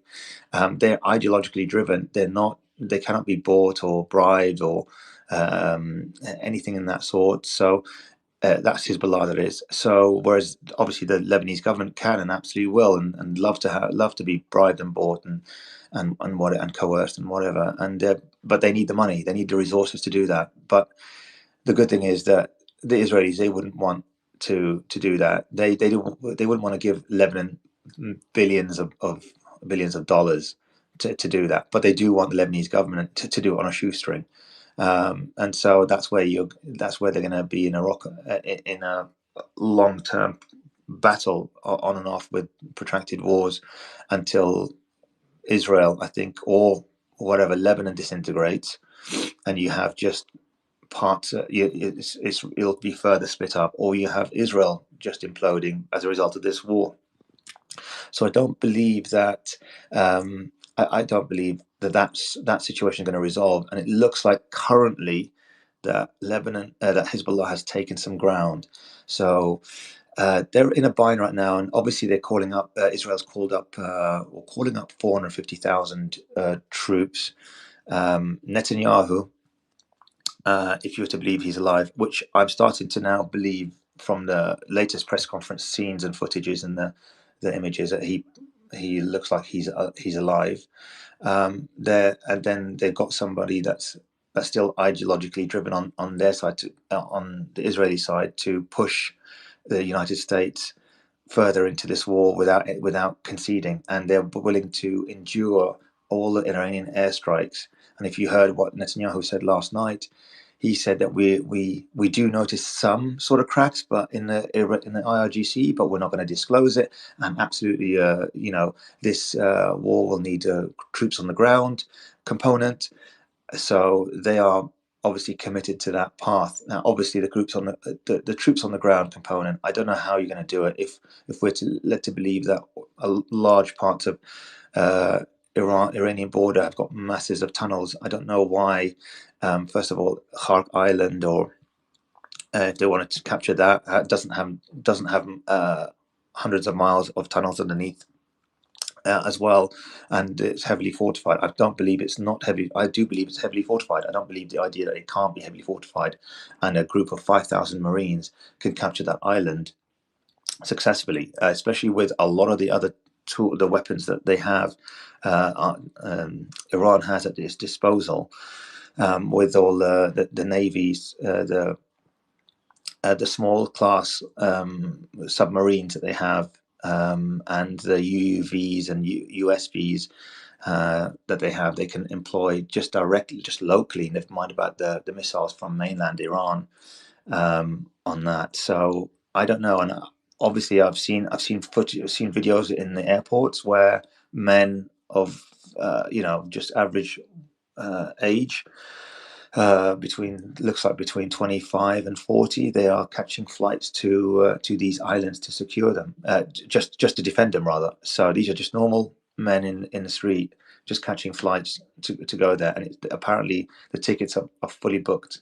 And I just saw one video already of just in the airport where they're just all packed up and ready to go, because they honestly believe in defending their territories, and they believe that those islands hold significant strategic importance and national importance. So against the invading Marines, again, like any invading force, historically in military speak, you know this, Andrew, you need 3-1 for a conventional army, probably 5, 6, 7, 8, 8-1, 9-1 for a guerrilla army.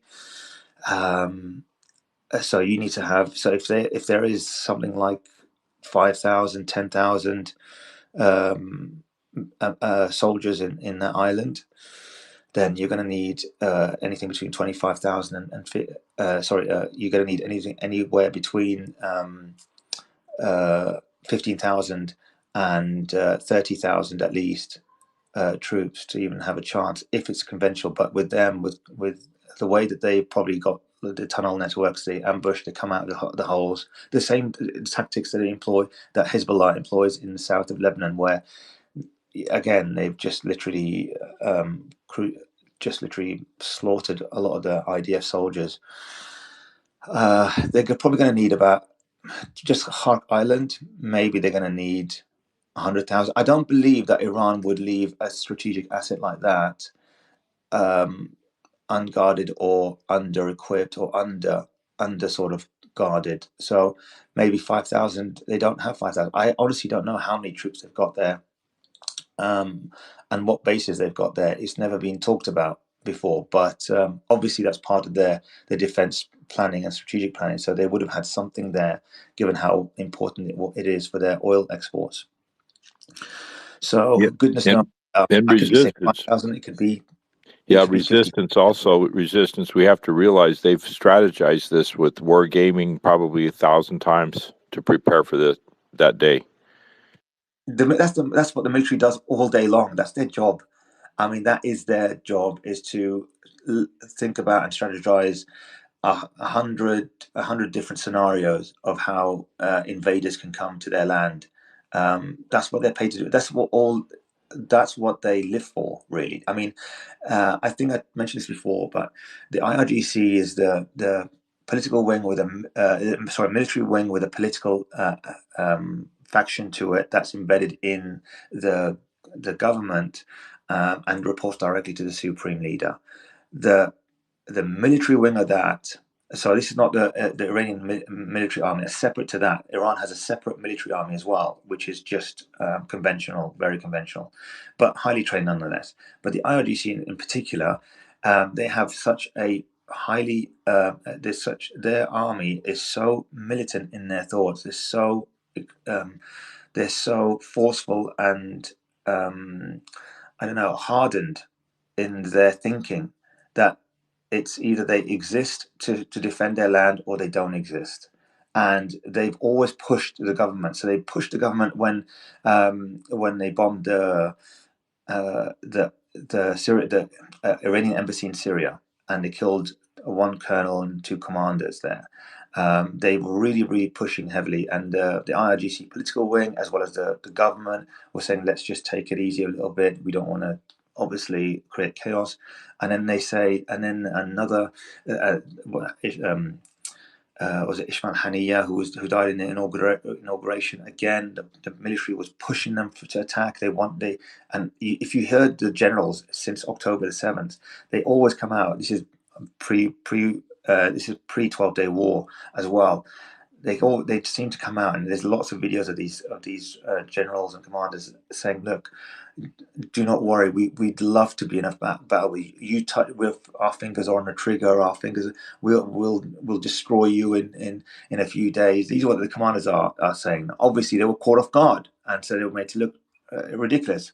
But now they're not going to. Now I believe that the military, the IRGC, has a lot of sway, but they are very, very hardened, and they can take it to the extreme, so much so that the government are always having to rein them in so much. So I'm just saying, this is their job. This is what they live for. This is what they want. This is I believe they are sort of not necessarily enjoying it, but they're comfortable in this state of war. The IRGC. Whereas not necessarily you can say that about lots of other countries. They're comfortable in this state of war because this is their wheelhouse. This is what they sort of live for, and the idea that you'll get some defections in some of the army, the IRGC, maybe a few here and there, but we've not seen many. It just seems to it shows how ideological that the IRGC have been, that the military haven't been sort of compromised in any sort of meaningful way that we can see. So I just want to make those points. Yeah, and resistance. I'm definitely on board with quite a bit of what you're saying. I think I can only, like, from first principles, I try to build up try to make the case for where Israel is coming from, because we know they're not suicidal, although they are homicidal and genocidal. But I think in their perspective, they, for one, they do have quite an abundance of assets, with Mossad in Lebanon, and particularly in Beirut, particularly at that embassy. That's been sort of like their command center, if you will, for really that in the entire all of the Levant, that's for sure. And the thing is, in their view, I guess like the thing that I'm trying to find the best way to word this, I guess like they think Hezbollah is a lot weaker, and I feel like they have information on the actual state of Hezbollah, and I know for a fact that they're underselling it, and I think they've been lying to the public for years about how Hezbollah has been doing. Um, because you're right, Hezbollah did make inroads and gained a few tactical gains, like on the western sector villages. Um, and I think they were even able to hold off and stall like some advances coming from the IDF units as well. They have like specific brigades that they tried to send in, and Hezbollah held them off. Like just this year so far. Um, but like Hezbollah did have an elite force that I think that was the big story last week about how they were able to kill like around like 1 or 2 thousand Hezbollah quote unquote fighters, which of course could easily mean that civilians are in the mix who had nothing to do with the conflict, right? So that sometimes Israel will bleed in non-combatants with combatants, and unfortunately, it's tough to get the full story or the true story from them. But they have their elite forces along the southern border, Hezbollah being that is, and the IDF were able to run raids into the southern Lebanon tunnels, if you will, to kind of look for any sort of like units that are from the resistance and try to isolate and destroy them in ambushes. So like what Hezbollah would need to do this is kind of like accelerated training programs for one. Like clearly there's going to be a difference in experience between those who are at the southernmost border area in southern Lebanon and those who are more so positioned to the north, like or closer to the Litani River. So the forces that are closer to the Litani River are more than likely going to have less access to the tunnel system, and they're probably going to be just kept away from the actual like the heat of battle, if you will, for lack of a better term. Maybe their experience is somewhere else. Maybe they're tasked with, I'm sure plenty of guys, like I'm sure hundreds and thousands of people have multiple jobs who are like, okay, I'm also like being trained in guerrilla tactics, but I'm also able to like help produce new ballistic missiles, right? And that's probably like a huge portion of what the manpower is being devoted to. But Israel, I think what Israel thinks that they have, right, and the reason why they're behaving this way is because of their information apparatus and their everything from like spyware and facial recognition. I think they have every single phone call and camera tapped into in Lebanon, like the entire country, if I had to guess. It's just a complete Mossad, basically a de facto Mossad station running out of Beirut, even though they bombed the hell out of Beirut, which is ironic.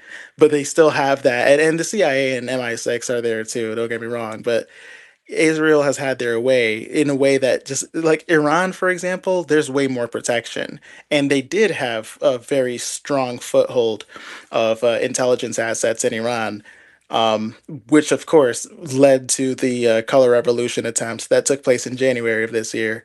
And thankfully, especially due in part to the blackouts from the Starlink satellites or terminals, the IRGC was able to snuff that out, like, as they should, and obviously, it resulted in thousands of deaths. And the 30,000 is bullshit, but I'm sure maybe around like 2 to 3,000 is what was reported from the IRGC, and yeah, that sounds about right. Like it seems like that was the plan. What's interesting though is that Mossad takes a standpoint of trying to convince the population to overthrow or to rebel and form these mass demonstrations and cause all of this unrest, coupled with the economic hardship and obviously the years of sanctions, which Lebanon has had as well. But it seems like they're not trying to go for that right route and never have in Lebanon. They aren't trying to go for the hey overthrow or hey take back your country from the brutal Hezbollah terrorists. They're not doing that tactic because I think Israel has always known that this is going to have to be done the hard way. It's kind of like the one bullet that they don't want to bite, but they're biting it anyway. Um, and the key, I guess the key flaw though, and I'll land pretty soon, but the key flaw that Israel has failed to account for has been the projectiles. It's been like the missiles and rockets. Hezbollah has fired like well over like what 8,000 rockets and missiles, and they've been intercepted. But Hezbollah has way more than what Israel or the United States accounted for. And that fuck up that took place, like in general, when invading and attacking Iran, the same way that they underestimated Iran's capacity for ballistics is the same thing that they've done with Hezbollah, and it's going to boil down in the same way. Israel's defense apparatus is a huge issue that I don't think they have an answer for. Even if they have 500,000 troops in Lebanon, how are they going to answer? Like what they would have to do essentially, like again, they would have to basically just seize control and stop it, and then just absorb as much pain as like they can in the meantime. And it's going to be a lot. And Haifa is just right for the pickings, and they have no answer for the thousandth time. So that's why I think they're going to take this scorched earth tactic. They're going to obviously try to go for the underground infrastructure. I think to some extent they've mapped a large portion of the cross-border attack tunnels, and they've kind of like they have some idea of where to go from there, but they're not going to do the humane or the reasonable strategy of maybe even getting intel on the ground and mapping it themselves and going through as IDF combat engineers and systematically collapse the tunnel networks. I think they're going to tell every civilian that they've already displaced 1 million civilians. They're going to tell every civilian south of the Litani, look, hey, sorry about your damn luck. Gotta go somewhere else. And they're going to just try to steamroll everything to make it simple. Build people's homes and buildings and places of work and worship are going to be treated as like obstructions and as distractions to be leveled. Like literal, they're going to be treated like weeds to be carved through, along with a lot, no matter how many lives that they completely ruin in the process, nothing is going to be considered sacred for them. And from there, it's on Hezbollah obviously to rapidly expand the tunnel system, but that's my concern, is that Israel has married themselves to this process and they need it to happen unencumbered. That's why the US, they'll do whatever they have to do to get the US to do the ground invasion, unless there's an epiphany at the 11th hour and the 59th minute and Trump realizes, hey, I'm kind of a slave and a bitch and a raped goy slave. Until that happens, I just don't know. I just don't know if there was Well, any other way this was going to go. I mean, Well, it'll be Gaza. I just say this real quick. It's going to be Gaza 2.0 clearly on their behalf. Gaza 2.0, but we cannot leave out ideology. They really believe that it's God's divine right, that God gave them the right to do this, and that's what's also driving this. We don't talk about that much in the space because they get into all the are you talking biblical about, stuff. Andrew, are you talking about Lebanon or Iran, Gaza 2.0? Yes. Oh, yeah. Which one? In other words, inevitable. I think it means Inevitable is just laid Lebanon. out. Oh, okay. Yeah, Gaza 2.0, I'm sorry, will be Lebanon, and Inevitable just laid it out. They will tell all those people down there in the south, sorry, it'll level it, everything. People will be displaced. Everyone will be, it's Gaza 2.0. But I think it's God's divine will for them to do that. Yeah. I think the difference between that and Gaza 2.0, I don't believe that Hezbollah are as weak and have the and don't so I don't believe Hezbollah has the weaknesses that Hamas do, mainly because the terrain in Gaza is really flat and it's an urban area, whereas the terrain in southern Lebanon it's hilly, mountainous, so they're able to hide in such, and it's a lot more vast, obviously, and so they're able to hide their troops. They're It's a great point, by the way.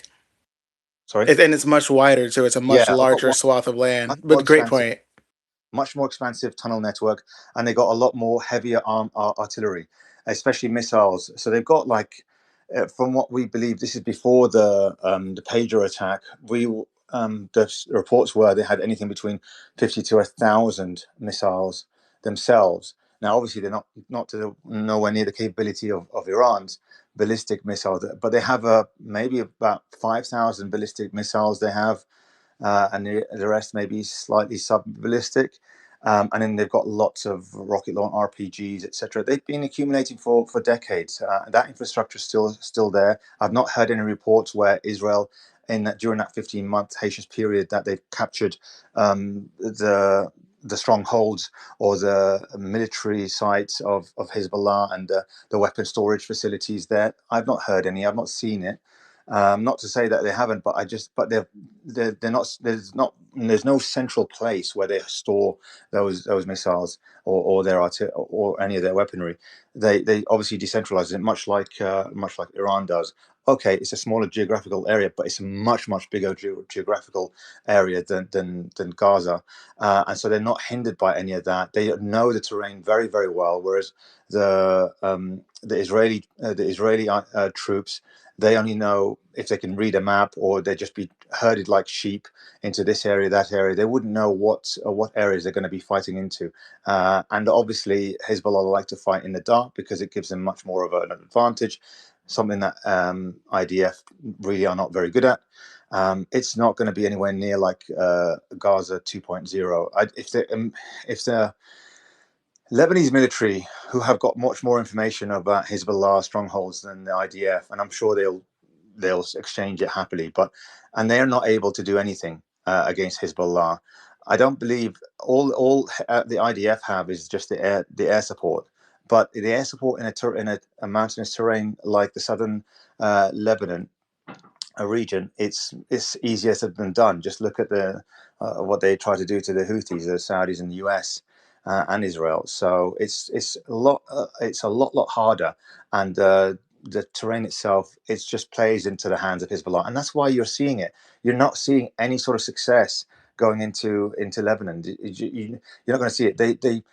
They learned from the 1982 invasion, where they went all the way to Beirut. The IDF, they learned that the Lebanese learned that actually they need this militia force to prevent any such invasion ever again.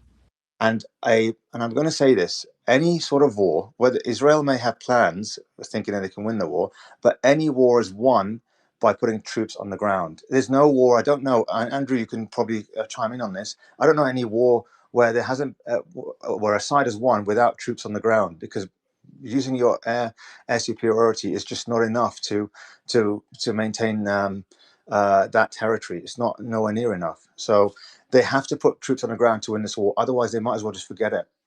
Whether it's in Iran or we're fine.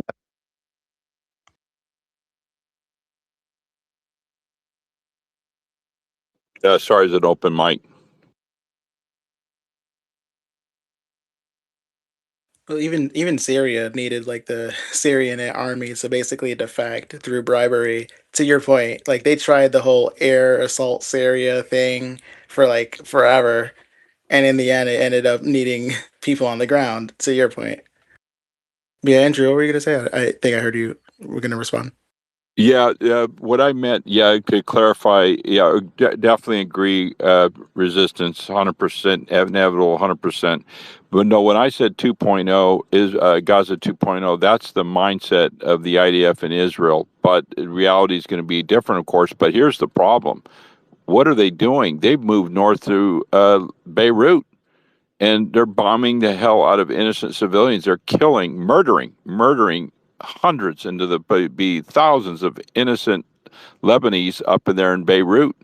And they think they're going to bring Hezbollah to its knees by doing that. All they're doing is making the resolve. They're galvanizing the resolve of the resistance more and more. I saw it in Beirut, Lebanon in 1982, 83. I'm like, what are we doing here? We're doing repeat. It does not stop. Those maniacal, psychopathic murderers just won't stop because they think God has given them the divine right to kill, murder, and slaughter every living human being that's not of them.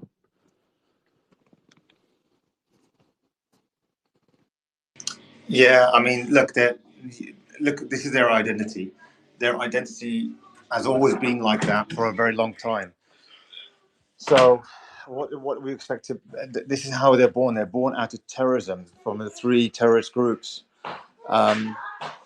in 1940, 1948. But those terrorist groups, the Ergen, the Haganah, and the Stern Gang, this is their society now. This is a lot of their not all, but there's a lot of their prime ministers and their commanders have since 1948 have been embedded themselves into the government, either as prime minister or ministers of some sort or military commanders.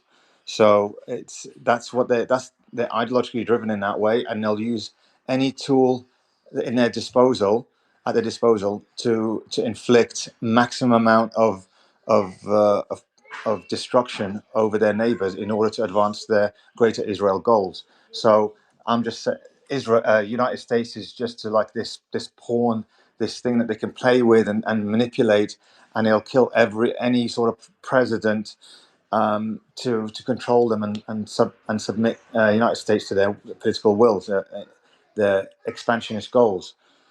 And the key to that was actually supporting the sort of the creation of the CIA in 1949 to help them that. So they've long been in bed with the CIA, and the CIA have recognized who was important to their creation and then their survival, because JFK wanted to disband the CIA, and that's why lots of the declassified reports are saying that obviously it was he was really unhappy with the CIA and he wanted to disband them, and that's when they conspired amongst with each other to kill him. And ever since then, anyone that's tried has been either assassinated. I think JFK's brother also got assassinated by, guess who? A Palestinian terrorist.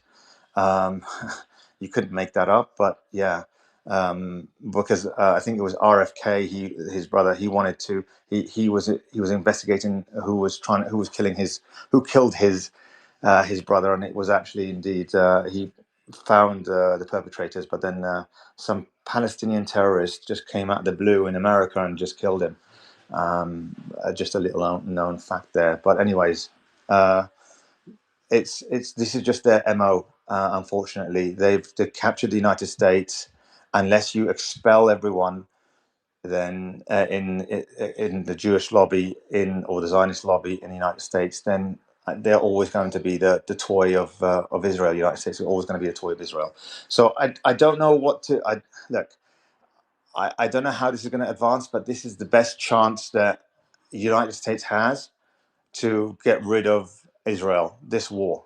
Yeah, in theory, right? It would be a great opportunity. I'm just saying there's no other better chance. So is there a better chance than this? I can't see any than this war. I agree. I would, yeah, that'd be really, look, I think the entire world wishes that the US would finally do that. Like, this is literally your opportunity. And maybe even the fact that they got involved. Man, it's kind of like it's like when the damsel is considering jumping off of the bridge and she's waiting for like Spider-Man or Superman to save her on the way down, and then it's literally like, hey, this damsel doesn't need to be saved. I think Israel, given all of it, I think like they need, when they harp on, and by the way, I agree with everything he said too about like just and look, Gaza 2.0, kind of like Andrew said, is their intention. Will it be a reality? No, there are key differences. Does Israel have those key differences in account? Well, I don't think so for Hezbollah. They certainly didn't have they didn't have their assessment of Iran correct, right? And also, the color revolution that they attempted didn't go their way.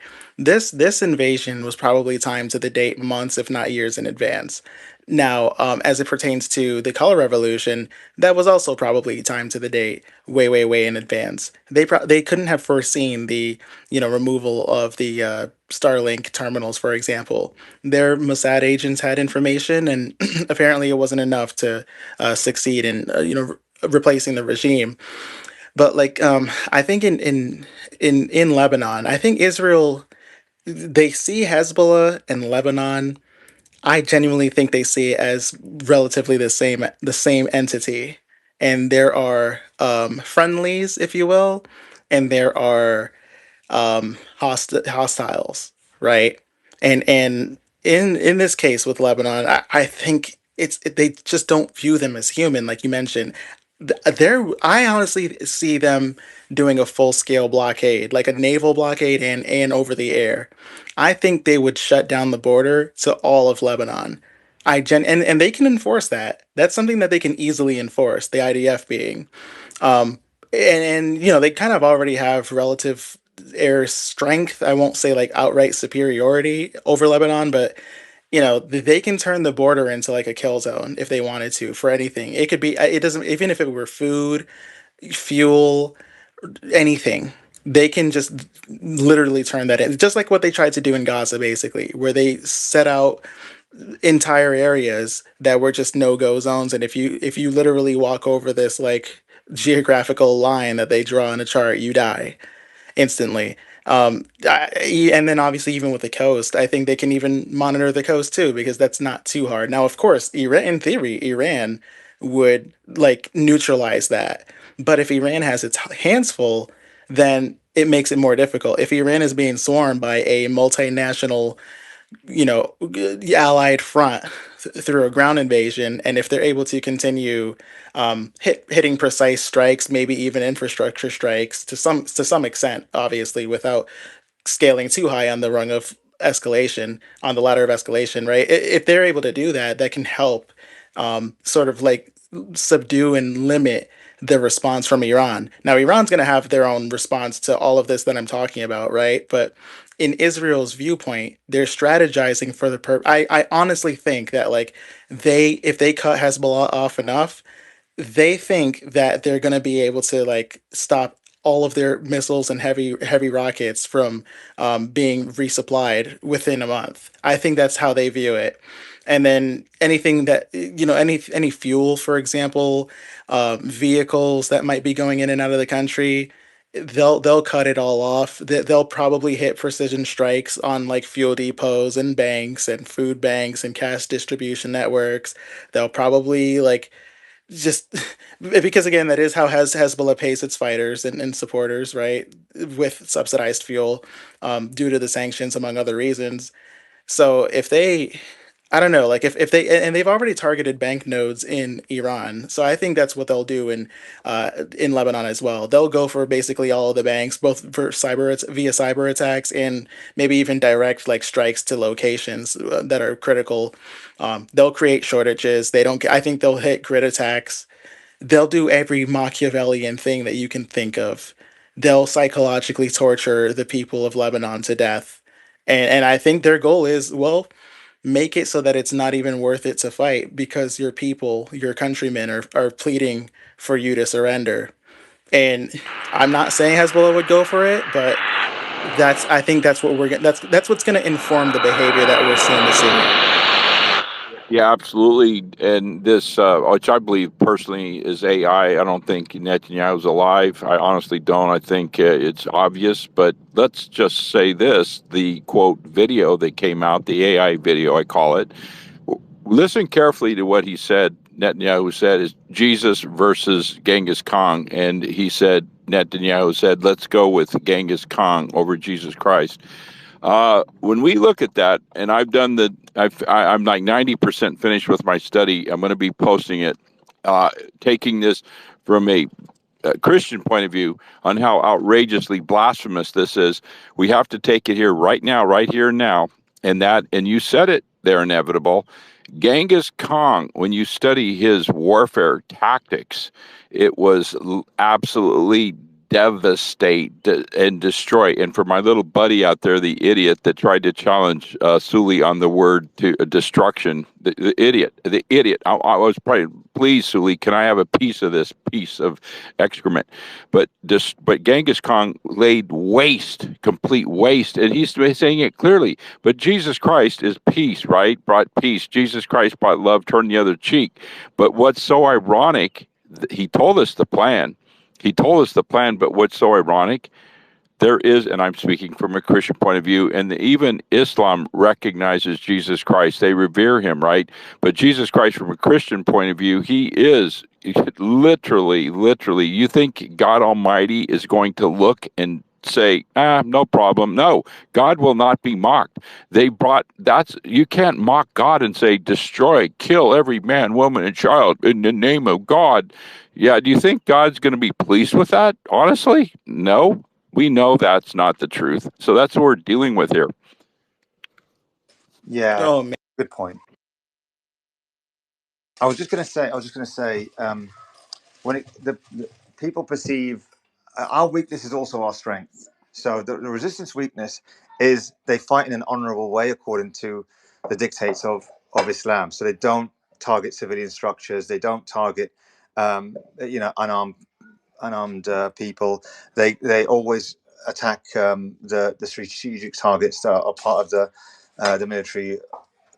And unfortunately, the US and especially the IDF is the IDF themselves. They're the ones that are brutal and demonic in the way that they conduct their attacks. They have no mercy, and people perceive that as a strength because they can attack these military, they can attack civilian structure, hospitals with impunity. Just think that they can weaken them, and if there's no bounds to your or no limits to your offensive attacks, so there's no gray areas, there's no red lines, then people would say they do have strength and an advantage there, but and I get that, but the advantage of the resistance is because they're honorable and because they do things in according to the laws of war and international human rights, in laws of war.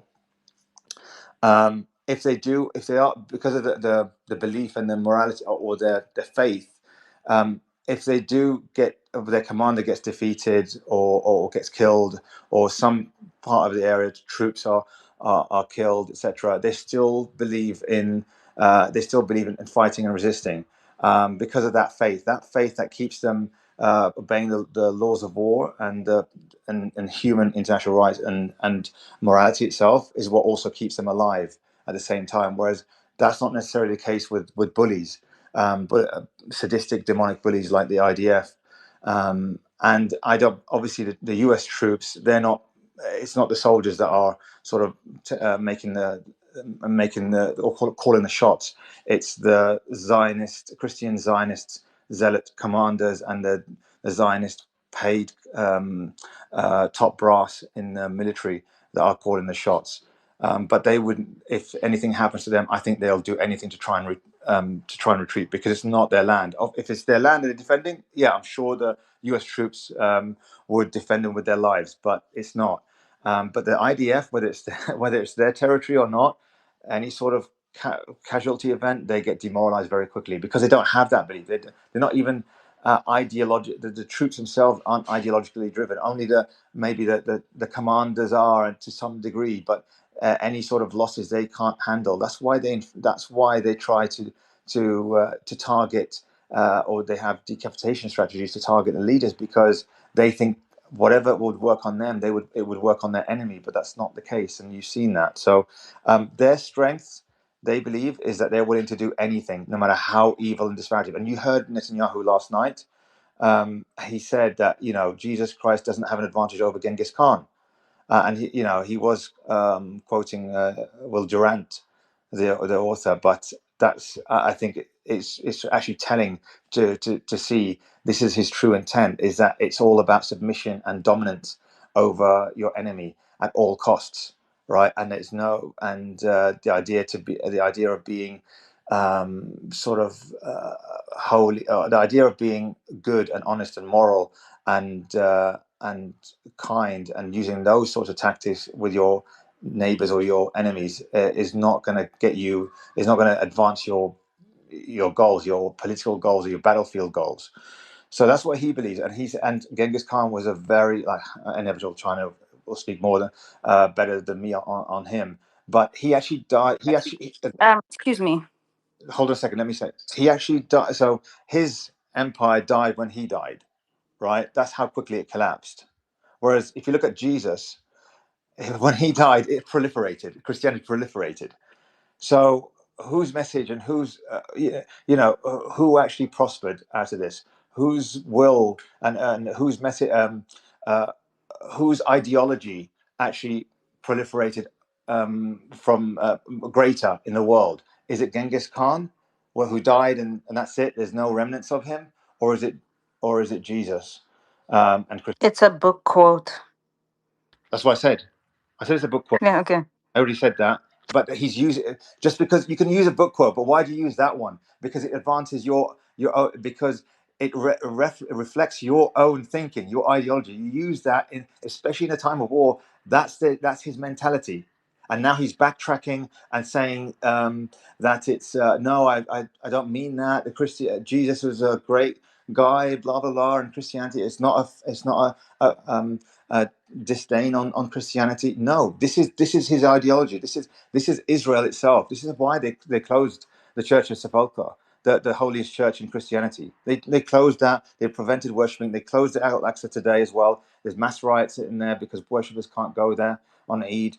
You know, this is what they believe. It's Jewish supremacy, but it's not even Jewish supremacy. It's this really extreme form of Talmudic Judaism that God, Zionism.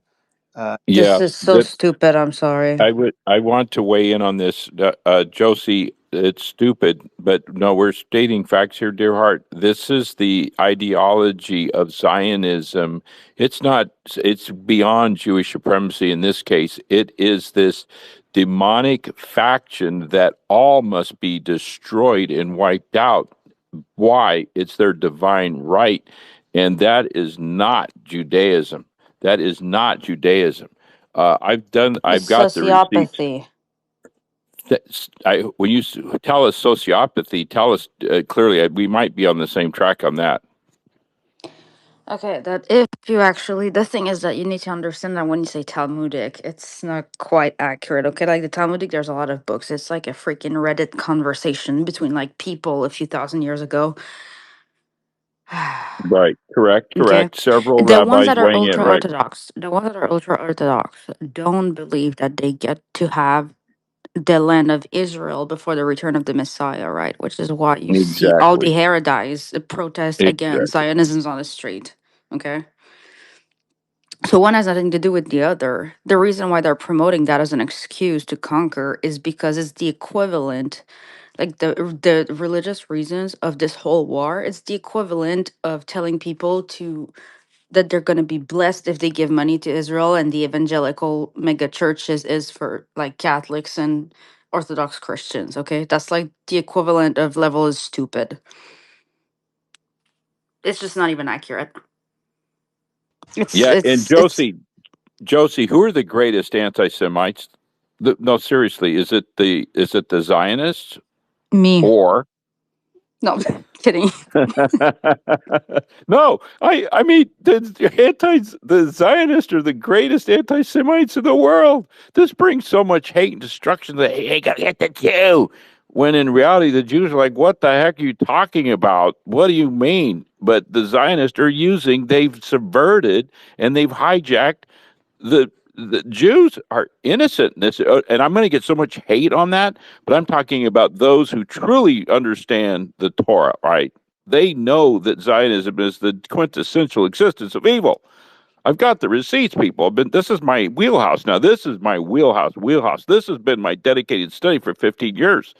And I've talked to these rabbis. I've exchanged notes with them. I've studied what they've written, and what they've done in the most horrific way. They subverted and hijacked Jude, and I'm going to say Judaism and Christianity. Okay, yeah. We're talking past each other then. Okay. Yeah, we're gotcha. talking past each other, dear heart. Yeah, but Josie, I've seen the suffering and the hatred. Josie, you're a Jew. Well, yeah, okay, whatever. But I'm not saying go kill every man, woman. In fact, people don't understand that Josie's people. They've gone into Gaza and rejected this. They've spoken out against this. Tell that to Suleiman, please. Tell that to Suleiman one more time so he understands. Thank you. I'll ask you something. Do you think that Netanyahu was? I'm just kidding, Andrew. I'm just kidding. Yeah, hey Josie, please shut up and go back in the kitchen and make a sandwich. I'm finishing the chicken. Okay, guys, can we just get this conversation? Look, I don't know what's happening here, but I let it go for a bit. But Resistance, I sent you a mic in DM, so if you glitch out, you can just come back up. Can we just get this conversation a little bit. I don't want it to be about Judaism and Talmud. And Josie, please just be controlled, yeah, because I've got zero energy at the moment. So go ahead, Brother Resistance, or whoever was going to jump in. Yeah, I was just asking, do you think that Netanyahu was being sincere and he didn't mean that he didn't mean to use the quote from Will Durant from the book about Jesus and Genghis Khan in his thought process, or do you think that it was just by accident that he happened to quote that? Oh, he's always calculated. So yeah, so exactly. So I don't believe that he is sincere in that, and his backtracking today, that just for me is pitiful. To be honest, I personally think that the IDF, the way that they, the Israel, the way that they are sort of, they've been behaving certainly since October 7th, even more so now. They've stepped up their brutality and their barbarism. Now they're trying to do the same thing on Iran, and it stems from there's this Zionist ideology, which I've spoken to Jews, lots of Jews, and there's some of them that just don't absolutely fundamentally disagree with the theory with the philosophy of Zionism itself. So anyway, but I'm going to park that for now, but really just talk about, for me, I think that it's really telling that Netanyahu chose that quote. Of all quotes he could have used, he could have used Gandhi. He could have used, you can be peaceful, but sometimes when you're when your life is threatened, then you have to exert violence. Maybe that would be better, and not sort of compare, and not sort of use Jesus to compare, because it's just funny, because I think that's what they think of. These Zionists think of Christianity and obviously Islam as well. They say one thing like Eid Mubarak to the Muslims, and then they close the Al-Aqsa and start beating people up today in Jerusalem. And also everywhere. So and they closed the church as well, the Holy Church of Sepulchre. This is what they do. They say one thing and they mean the other, because they don't believe in they can't tolerate any other sort of religion or ideology, and it's just only one way, and that's Zionism, and that's it. It's that, and that's pervasive in their attacks. It's pervasive in how they've been conducting genocide, inflicting genocide in Gaza, and the sadistic attacks and killing children in schools, and now hospitals. The fourth hospital now that they bombed. So this is what they do. This is their ideology. And Netanyahu, Ben Gvir, all these Likudniks, and now even all of them, really. I mean, the Labour Party, and you got all let's not talk about the religious Zionist parties and all that. Those are extreme far right as well. But they're all the same. They've all got the same mentality. When they're in war, I mean, the Likudniks and the extreme far rights, they start the wars. And when they're in the war, they're sadistic and murderous, just like the Ergun, the Haganah, and the Stern gangs. It's in the way that they do it. It's just that is their ideology. It's terrorism. Labour, when Labour don't necessarily start the wars. So certainly this Labour Party, but they definitely would enjoy, align completely 1,000% with the Likudniks in wars when they are in war. And they completely. It's just a whole societal thing that's just imprinted since they're toddlers, since they're basically walking, really, and they can understand Hebrew. Unfortunately, that is their ideology, and then you see it in all the polls. The polls all suggest it. I mean, they're getting bombed at an extensive amount, and yet the recent poll just the other day was 65% in favor of continuing the war. That gives obviously the government, Israeli government, the regime, just further impetus to continue this war. If they can handle the missile strikes, they can handle all that, and they're still saying, yeah, we agree with the regime change, we agree with the war. So at what point do we have a sea change in Israel for them to lobby the government to back down, this extreme regime to back down? When you start seeing polls that say, look, 10% are against the war and we all want to create a ceasefire. And obviously the conditions haven't been right for that to happen yet in Israel. The destruction isn't enough, it seems like, in Israel to do that. So so I guess it looks like Netanyahu and co are just going to continue with this, continue this war, and it's further going to, and they don't care about the global economic implications. They think it's ideological, and they think it's a last chance saloon for them, because they know that America are turning against them.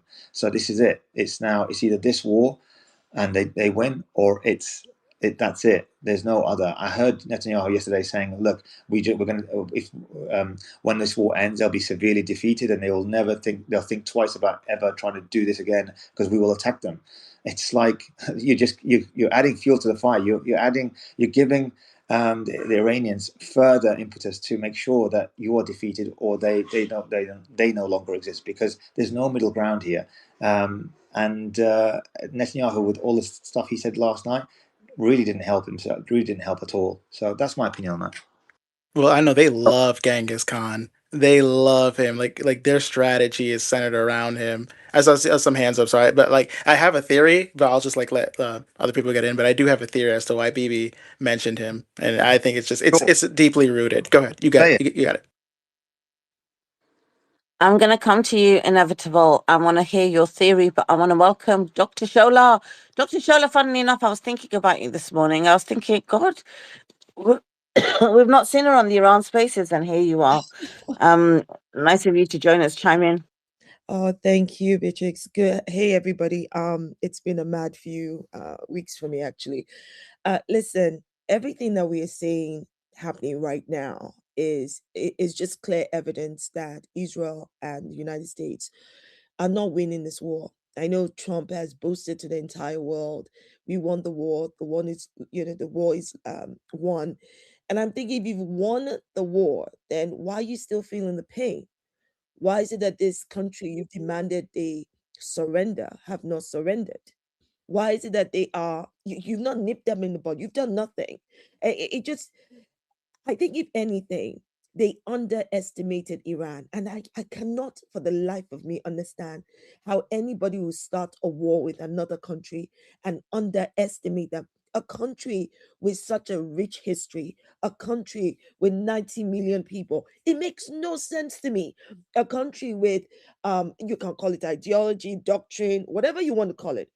But whatever it is that's held Persians together for thousands of years, it's not about to disappear because some trumped up fool was elected president of the United States, and then he speaks, and they will get power.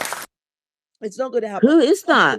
Okay, Ek, we don't do that here. Sorry, Dr. Shola, go ahead.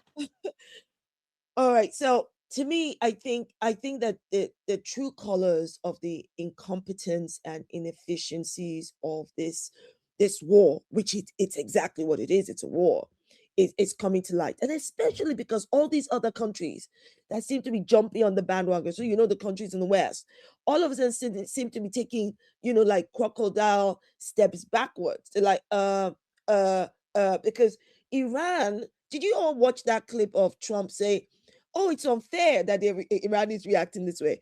Oh, nobody knew. We were shocked." I'm like, you bloody fool. How can you be possibly shocked? How did you not think of every single freaking scenario and prepare for it? How? I mean, look, I am not for, this is not an endorsement of the Iranian government, not by any long freaking shot. I'm saying this is the bloody reality. Iran thought about it. Should they go one-on-one with Israel and the United States? They might not have enough. So they decide to use what they have to hurt the United States in their neighboring countries. That kind of makes sense. But I mean, I don't know if they have long-reaching missiles to reach the United States. They may not even want to go that far. But they did. And let's not forget that Iran also warned, like 9 days before America bombed it. Iran penned a letter to the Security Council and said that all of the bases and facilities of the United States in the region would become legitimate targets. And Trump went ahead, thought he was all freaking that, thought America was too big to lose. And now he's crying about it? Now he's calling it unfair? it just beggars belief. I'll tell you what pains me here. It pains me that innocent people are dying. It pains me that the Lebanese are being killed. That this whole thing has been fashioned by Israel. Israel is literally just pushing on and using America as covering. That's it. Netanyahu found the right zombie fool in Donald Trump to use as cover for his Zionist expansionist plan.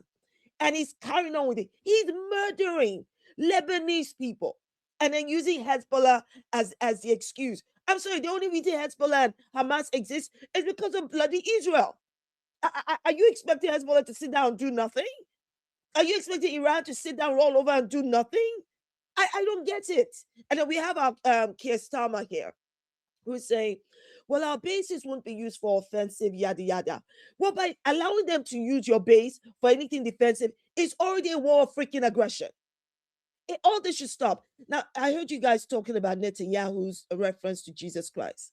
Can I just help you out here? Let me help you out here because I heard it last night. Let me just, Dr. Shola, let me just jump in really quickly because just pertinent to that point, there is breaking news about that statement. So Iran's foreign minister Araghchi replies to Netanyahu's insult of Jesus Christ, peace be upon him, and praise of Genghis Khan.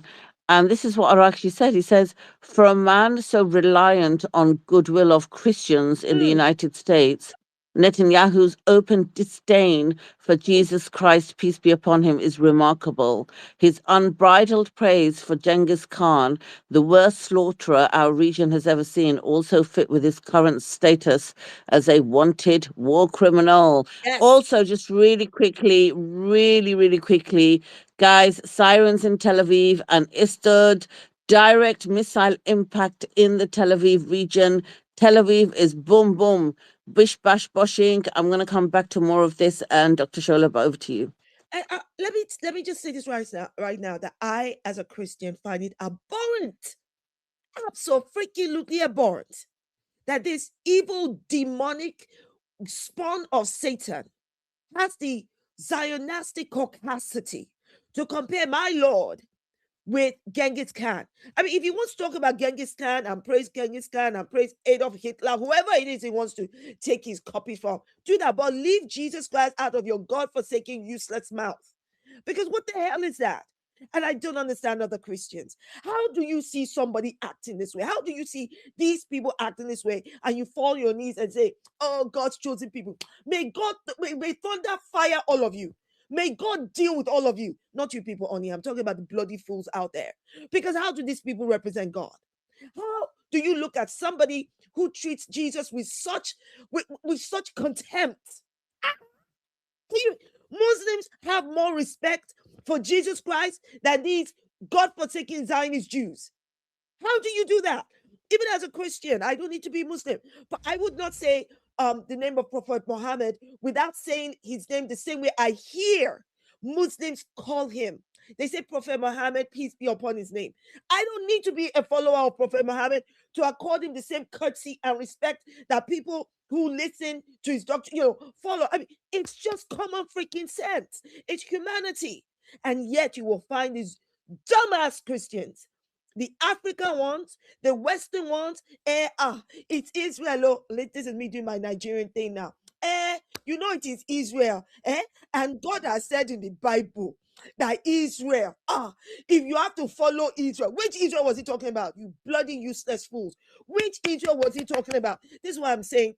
You should not allow people to land you in hell. If you follow some Christian doctrines and leaders who do not have the sense that God gave them, who are lacking in the spirit of discernment and wisdom, you end up being in the same hell with our bloody fool Netanyahu. I mean, how could he speak of Jesus? He's basically saying that you are weak. He's saying that Jesus was weak. Genghis Khan was strong, and if people can't see it, well, that's their problem, because this is where we need to be today. We need to go kill people. We need to, and then they think that we should be afraid to even use the word Jew, to even say something about Jewish people who are committing war crimes. well, let me just stop now because it makes me so freaking mad. I'm sick and tired of people who insult our freaking intelligence, people who tell us that we are not allowed to speak, who want to oppress and suppress us, who tell us, well, if you say anything about you, I will say whatever the freaking heck I want to say about any Jewish person that's committing evil, period. I do it for Christians. I do it about Muslims. Who the hell died and made Zionist Jews God? Are they mad? They're murdering children, throwing Palestinian families, off the hills, doing any kind of bloody thing they want. And then they come under the covering of, oh, but you're not a Jew. And if you do anything, I'm a victim. God thunder all of you. All of you. I'm sick and tired of the bullshit. I mean, what rubbish is this? And it feels so frustrating. I'm so sorry I'm shouting, people. I think you can tell that I'm so frustrated right No, now. you're aura maxing right now. Keep it Let going. me tell you right now. And it feels deeply frustrating because we almost feel powerless. We are watching people being burnt alive, bombed to death, beaten, and you can't get in there to stop it. I mean, the people you put in power, you elect into power, allowing it to happen because of their own political ambition. People, it pains me. And it wasn't that I'm a person of faith. And I believe that as there's heaven, there must be hell. I would prefer that hell starts for all these evil people on earth before they go join their father Satan in hell. But I'm telling you, we need leaders, we need people, we need all of us. I mean, this space, I think, is fantastic because this space listens to people of different opinions, which I think is a great thing, right? And we need outlets like this. I definitely need outlets like this because my husband and my children are the only ones really hearing all me screaming and going, what the hell? And of course, anybody who follows me on social media. But it is disheartening, people. Children are dying. It pains me. These beautiful children that have so much to give to the world are being taken off because Zionist Jews think that the best thing is sliced bread. They think that they speak for God. And I'm just wondering when the world will take action because this cannot go on. And I suspect that it will happen, everybody. I suspect the day that Christians in their numbers start to turn against the Zionist Jews, that is the day that Israel will end. That's the day Zionism will end. The day that they wake up and realize that Zionism has jack all to do with Christianity, it has jack all to do with Judaism. That's the day. And also the day some of these Zionist Christians take it out of their God-forsaken brains that, oh, you know what? We need to kill all these people so that the Messiah will come. Oh my God. Why the hell would Jesus Christ need you to murder people for him to shut the heck up? I mean, do these people follow Jesus? I don't understand. Why would you think the Messiah, if you truly believe in the Messiah, requires you to go start some Armageddon by murdering people so that he can show up? Are you talking about Jesus or are you talking about Satan? What are you doing? Jesus, who spoke of love and peace, who spoke of the kingdom of heaven, not Israel. Did you all notice that when Jesus was around, Israel did not exist? Did you all notice that when Jesus was around, he did not talk about, the coming of Israel? No, he did not. He talked about the kingdom of heaven for everybody, Jews and Gentiles alike. I mean, it is already a struggle enough being a human being, trying to be the best version of yourself. It is already a struggle enough trying to combat whatever it is that we all feel on the inside and having to combat all the things from the outside, the way people treat you, the discrimination you may face, the struggles you may face, without then having to be sold this bullshit lie about the universe, about God, and about, what this geopolitics means, that this geopolitical warfare we're seeing, some kind of religious warfare. That's bullshit. And I'm so sick and tired of it. This is not even a religious war. People, this is a spiritual war. There are demons amongst us, and these bloody demons are Zionists, Jews, Zionists, Christians, Zionists, Muslims. They're accomplices, they're aiders and abettors. They're freaking demons. And then they're walking around cloaking themselves as what is a religious war? Look at Iran. Iran is this. I am freaking looking at Iran. I do not agree, nor do I endorse the government. But you know what? I am looking at freaking Iran. And you know what I see? I do not see a massive difference between Iran and the United States of America. The United States of America has murdered more people across the continent, across continents than Iran has. You know, the US has gone and invaded many more countries than Iran has. So has Britain. So has all these other Western countries. Where did this Nazi Holocaust come from? Where? Germany. I mean, you're telling us look at Iran in certain way. When we side eye you and look at you and go, but we know your history and we can see what you're doing in the present day. So I am so sick. I'm sorry for shouting, people. I'm so sorry. I hope No, don't be sorry. You're cooking. We love you, Dr. Shola. Powerful. I think my neighbor's got a good wake up call there, Dr. Shola. I'm going to stop now. I'm going to stop now. If you let me go on, the Nigerian in me will not stop talking. Well, you haven't been on for a few days, so I thought I'll let you just go there and just cook and let it all out. Look, it's a really emotional situation because after what we went through and you were on that journey with us through the genocide, what we witnessed, should we say, through the genocide, those 3 tough years, and we thought that, you know, somehow the world had learned something, and we'd woken up and we were going to try to put the world in a better place. And where did we end up? Right here. Because of 2 men, Benjamin Netanyahu and Donald J. Trump. And I feel all the anger and frustration you feel, Dr. Shola. You know, the thing, Beatrix, as well, is that so many of us on this space and those who are not on this space who've been speaking out against Israel's genocide of Palestinians, who've been speaking out against the war and criticizing, condemning, we're also facing struggles of our own. Some of us are definitely being oppressed and suppressed. Some of us have lost jobs. Some of us, are being denied opportunities, are being called, by the police. I got a letter from the freaking police about, my posts and stuff. Can you imagine?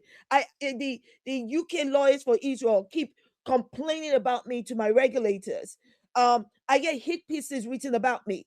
Am I supposed to now? No. You see, the thing with these people. The thing with these people is that they fail to understand that God actually exists and the God who covers me is greater than them. And I think that people do not realize how scared other people are. Those who you do not see. I know people see my posts who come and tell me, "Oh, you really said what I was thinking, but I couldn't like your post because I don't want to get fired." So those who are publicly speaking, like in this space, and it's not because you're not afraid, it's because you know what, you're it's not fear, it is your courage in a time that requires your courage that totally overwhelms whatever fear you may feel about any repercussions and consequences for speaking truth to power. And that is exactly where we need to be, because you see, they cannot control that. And I'm sure many of you have watched all of these different clips from different Zionist Jews and Zionist Christians who say, yeah, we're watching all the platforms, TikTok this, Instagram that, we're working with the FBI. All these things were happening before October 7th, and I did not know. Ladies and gentlemen, Shola was literally living in a real life matrix. I had swallowed the freaking blue pill without realizing. And then the moment I took the red pill, my eyes opened. Oh, people like Shola, like Suleiman, all of the Beatrix, all of you on here that speak out against this evil. All of a sudden, we're enemy, public enemy number 1. How? I mean, look at people like Suleiman who can monetize on this or monetize like on that. I get banned or shadow banned left, right, and center because they think that by doing that, it will silence us. And I think that what we must do is carry on with spaces like this. We must continue to try to speak up, please, because the more of us speak up, the more they realize they don't have the power to shut us down. Yeah, I appreciate you, Dr. Shola. He got demonetized. I wish he'd got monetized. Oh, sorry, I meant to say demonetized. I thought I said he can't monetize. I thought I said he can't monetize. Yeah, he can't. Yeah, absolutely. And what a journey we've been on. I'm just gonna check the news, and TT, I know you've been requesting, but the team sent me a message that every time they try to add you, you just disappear. I don't know what's going on. So I don't know if you're actually leaving the space, if you're at work, or if you want to just tag me in a post, and I'll ask them to, or I'll send you a mic myself in DMs. I see. Well, I don't know. We've got Monesa up here, who's a new Hi. speaker, and we've How's it going? yeah. I'm going to come to you in 1 second, Monesa. Okay, go ahead, Monesa. I was going to go to Brother Omar Yeah, first, just but go ahead, Monesa. very quickly. The whole Genghis Khan thing, people need to understand this is Netanyahu's direct response to the Pope, His Holiness Pope Leo. Because Pope Leo's been overspoken on matters of peace as to what pertains to Christianity. And this is Netanyahu's response, saying being Christian or calling for your Christian, your quote unquote Christian values is not going to win us wars. Yeah, it is quite insulting. And what people need to understand is Christianity is very divided at the moment. Christianity right now is split, and the evangelical wing of Christianity, and you guys need to research this, lives in a belief that's called dispensationalism, which basically means, and this answers Dr. Scholl's question, is how could this be the Messiah? How could the Messiah be calling for this? Is that evangelicals believe in dispensationalism, which comes from the Schofield Bible, which happened to be created at the same time as the ideology around the state of Israel came about in the early 1900s. And it basically says that God, Jesus for Christians, acts in different dispensations or phases. And this is how they're able to justify that through different times, God's message or God's will change rather than God's will being eternal. This is something that is rejected by mainstream Christianity, except evangelicals. And therefore, that's how they justify the current use of extreme violence to even use God's name in a sentence. This is the real issue, guys. This is the real problem. And this is why the Okay. United States is a big supporter of whatever it is that Israel does, because religiously, the evangelicals are the majority, and religiously, they believe religiously that Israel has to come about through war and through sacrifice and death. And this is the only way to rebuild the third temple. And this is the only way the Messiah will come back. This is what these Okay. Christians Thank you. actually believe. And that's at the core of the Thank you, situation. Monesa. Thank you very much. Thank you. Thank you. Okay. I just want to check if there's any news, and I'm going to come straight up to you, Brother Omar. There's a long statement, but I just need to verify this. That journalist that they hit out at yesterday has posted a picture of Steve Sweeney saying, "We will never leave the field. We will never leave the field." I read that statement out from Arakchi to you. What a legend Arakchi is. What a smackdown he's given to Netanyahu. That's probably why Switzerland has blocked arms exports to America over Iran war. Switzerland had blocked arms exports to the US over the Iran war, which is a good thing. An Israeli reservist was charged with spying for Iran over the Iron Dome. Apparently, this Israeli chap was taking a bit of, I don't know, cash maybe or something. This is what the media is reporting. And he was passing on information to somebody in Iran over their Iron Dome technology. Whatever floats his boat. Whatever floats his boat. You can't infiltrate a whole country with your freaking Mossad agents and then cry when one of your guys decides to flip on the other side. Let's have a look. There's fires in Tel Aviv, in Rehovot. It's boom, boom. Literally, you can see the images, guys, on Suleiman's page. And the footage is there as well. Let's go to Brother Omar now. Go ahead, Brother Omar.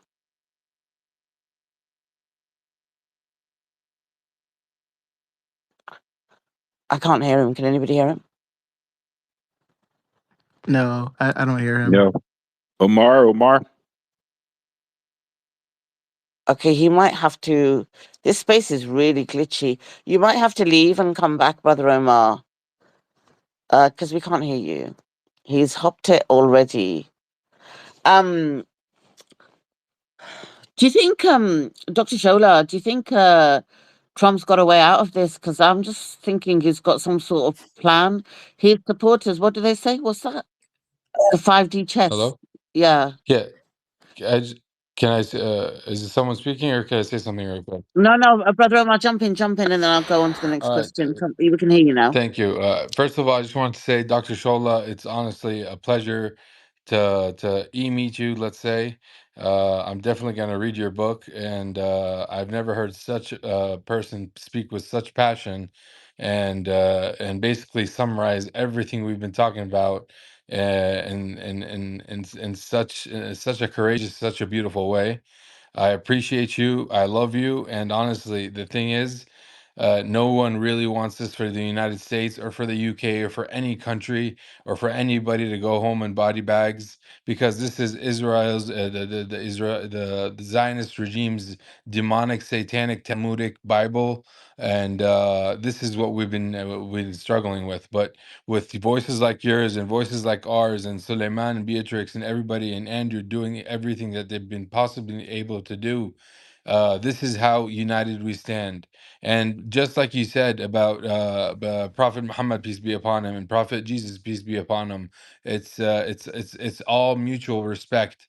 The thing is, what they did is the divide and conquer between the Muslims and the Christians, and that's how they got through to us, and that's how they played us. And then, and honestly, just to summarize it, because you said so much that I really can't say anymore. Just I can only keep saying thank you a million and one times, but I can say that the only thing we can do is unite with each other against this regime in order for it to fall, because no one really deserves to see all these little children or any family members or any people going through misery and sorrow and all these things that we're living.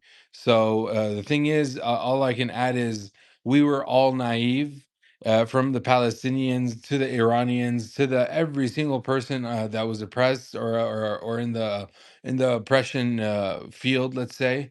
We were all naive because we believed what we were told, and it's because we were honest human beings trying to blindly follow a government and a system that was supposedly here to protect us and serve us and be there for us. So that naivete that brought us to here, honestly, is a bad thing, but it turned into a great thing now that we have people such as yourself, such as Resistance, such as Andrew, Beatrix, Sillerman, Inevitable, with all these like all this information coming through. It's such an amazing, powerful thing that you made the arms on my hair stick up. So I literally just want to thank you for speaking with such passion, and I really, really tell you from the bottom of my heart, as a Palestinian, I love you, I adore you, I cherish you, and thank you for every single word you just said. Oh, Ma, you're going to make me cry. Thank you so much. I really appreciate it. And sometimes, it's I don't know about the rest of you, but sometimes when we engage in these warfares, because that's quite frankly where we are at right now, these warfares, especially online, you never really know who is listening. You don't know who is on the other side. You don't know who is receiving. You hear from those who are rejecting. You hear from those who hate you for even saying it. But it's not often you hear from those who go, I totally see you and I understand what you're saying, where you're coming from. And sometimes my delivery is not the best. I get it. So, but it is my delivery. Sometimes my words might not be palatable to other people, but I don't give a rat's ass. They're my words. So it means a lot. Thank you so much, Omar. I love you too. God bless you. God bless your family. God bless us all, and God get us out of this rut that we're in. But even as I say, God get us out, I know God is basically saying we also have to get ourselves out, because I believe that God has given us the tools. We need to use it, and we need to get out of this rut and save each other. Thank you so much, Omar. Thank you.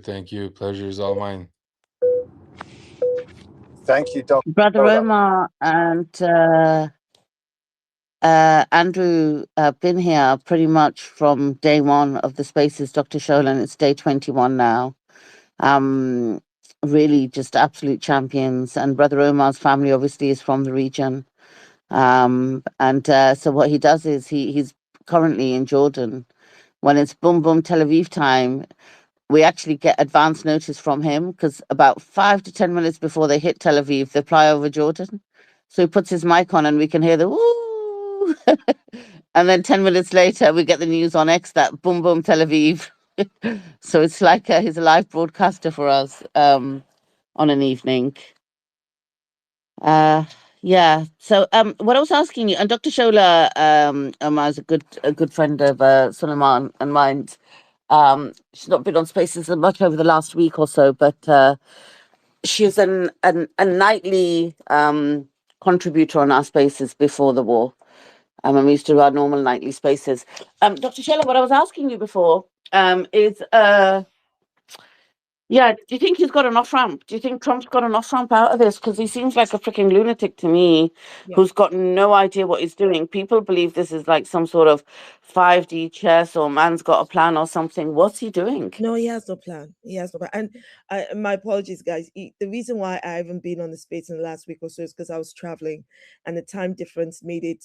Nah, Dr. Shola, I'm not having a go. Listen, Thanks. like And literally, I also people had have Wi-Fi things. No, issues.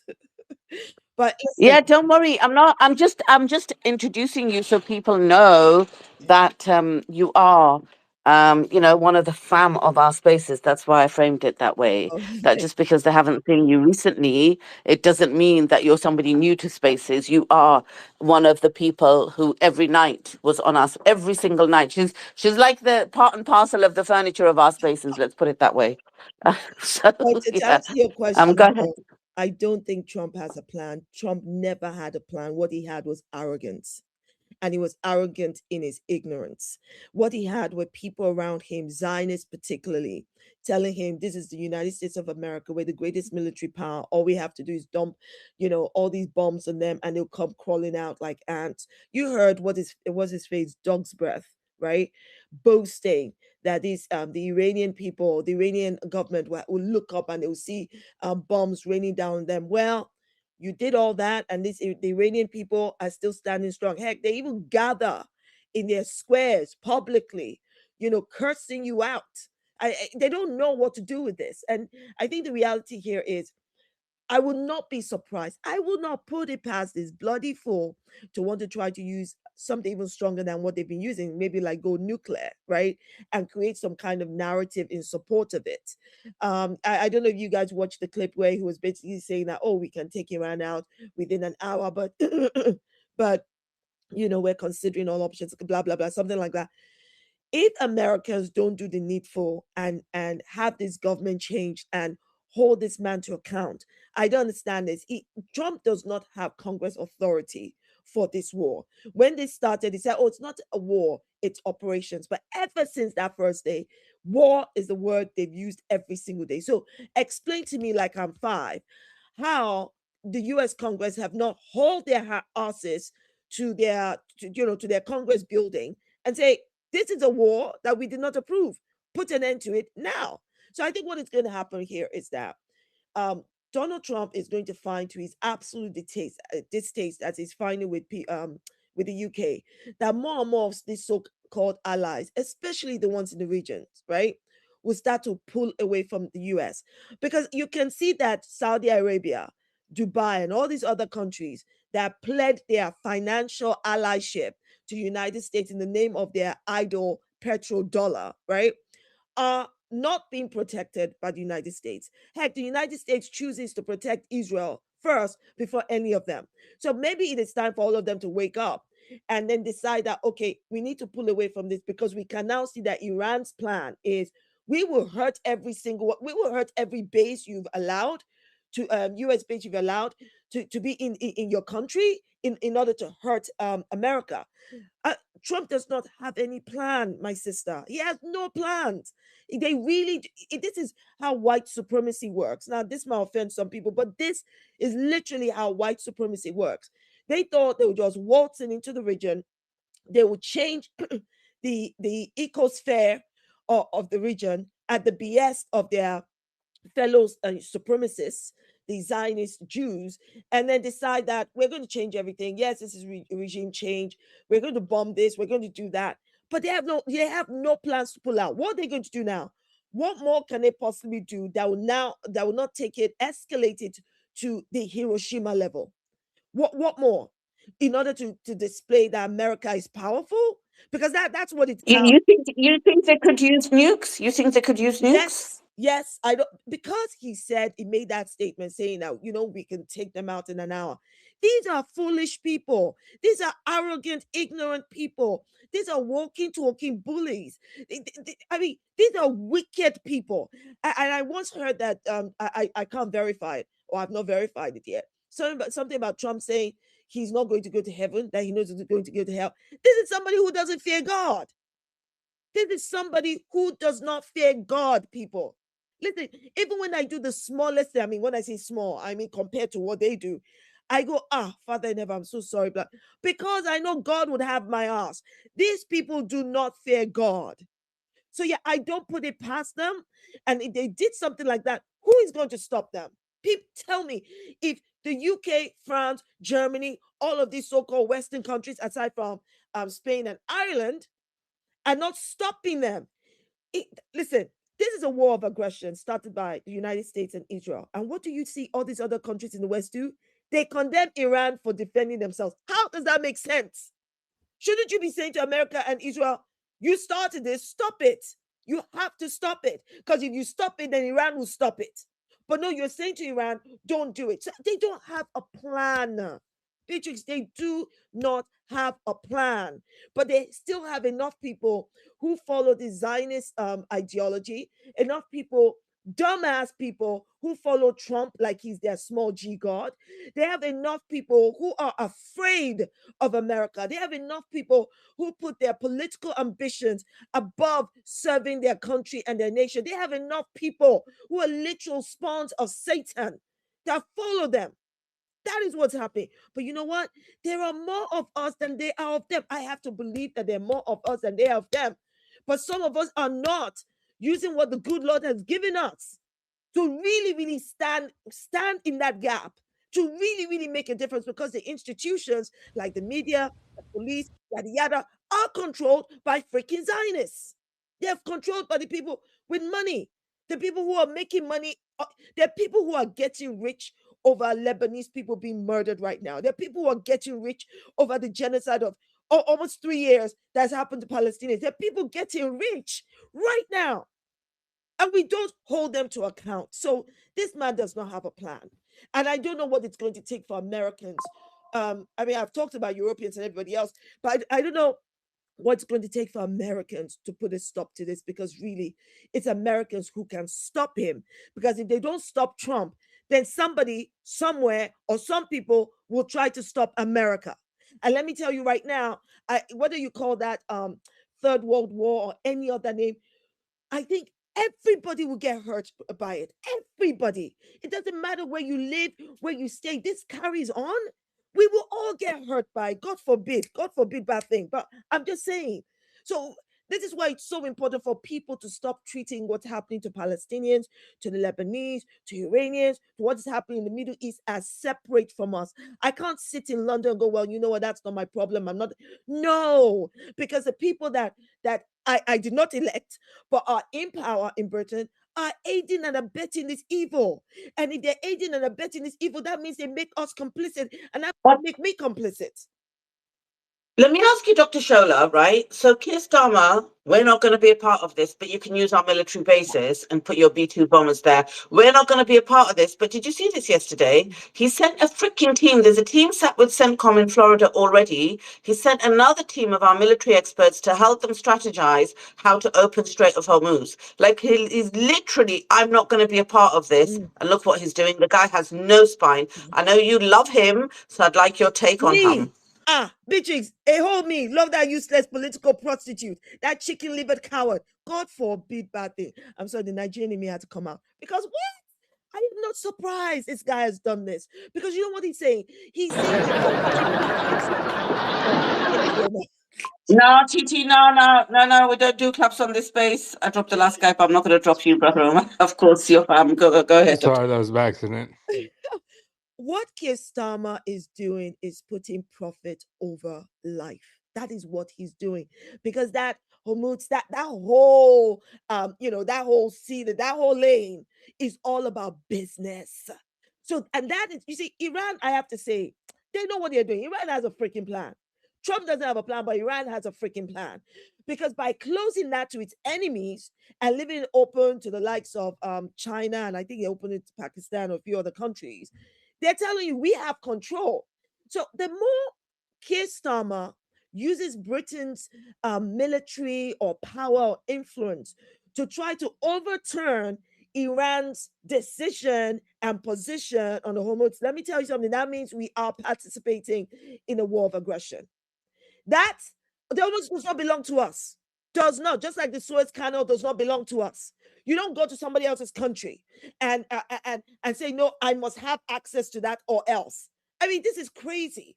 So I think Iran has a freaking plan.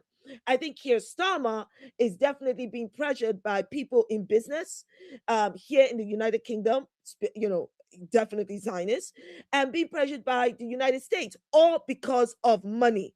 When you know what the only thing they need to do, Beatrix, the only thing these people need to do, these chicken-livered political prostitutes need to do, is tell America to stop. Tell Israel, stop. Because if they stopped, then there will be no issue with, business passing through, ships going back and forth. They wouldn't, because then Iran would not close it. So we're going to get drawn into this. And what they're going to try to do is they're going to try to, these chicken-livered cowards, they're going to now say, oh, please, let diplomacy rule the day. I don't blame Iran for not going down any diplomacy route going forward, because they've tried it time and time again. And each time they get close to a breakthrough, what happens? Israel goes and disrupts all the plan by getting Big Brother America to cover it. So to me, I think that Iran is between a rock and a hard place and understands that it is dealing with bad faith actors. All of them are bad faith actors. America. That's for you, Dr. Shola. Boom, boom. I know America is a bad faith actor. The UK is a bad faith actor. The entire West, except for Spain and Ireland. If I've missed somebody, please let me know. The whole of them are bad faith. Australia, which refers to itself as West because it's dominated by white people, even though it's not in white people's region or land, they also support Israel. I mean, it's ridiculous to me. So I think as we watch what is happening, it is clear, it is absolutely clear that Iran has a plan. These people don't have a plan. They're going to try to fall on diplomacy, and it's not going to work. And I think what really needs to happen is all those regions, the countries in the Middle East, they need to develop some freaking backbone. I can't tell you how much I am pissed off. I'm pissed off at all of them. Saudi Arabia, Kuwait. I know Qatar tried to do the negotiations thing. Was it all of them, Jordan, all of them piss me off, because how could you sit there for almost 3 years allowing people like you to be murdered in a genocide? And even if you don't think that Palestinians are Jordanian or Saudi Arabians, who cares? These are people in your region, people who share your same faith. These are fellow human beings. And you sat there and you allowed the enemy to run through them. And you don't want to think that really, really upsets me. I mean, everything about the Palestine thing upsets me.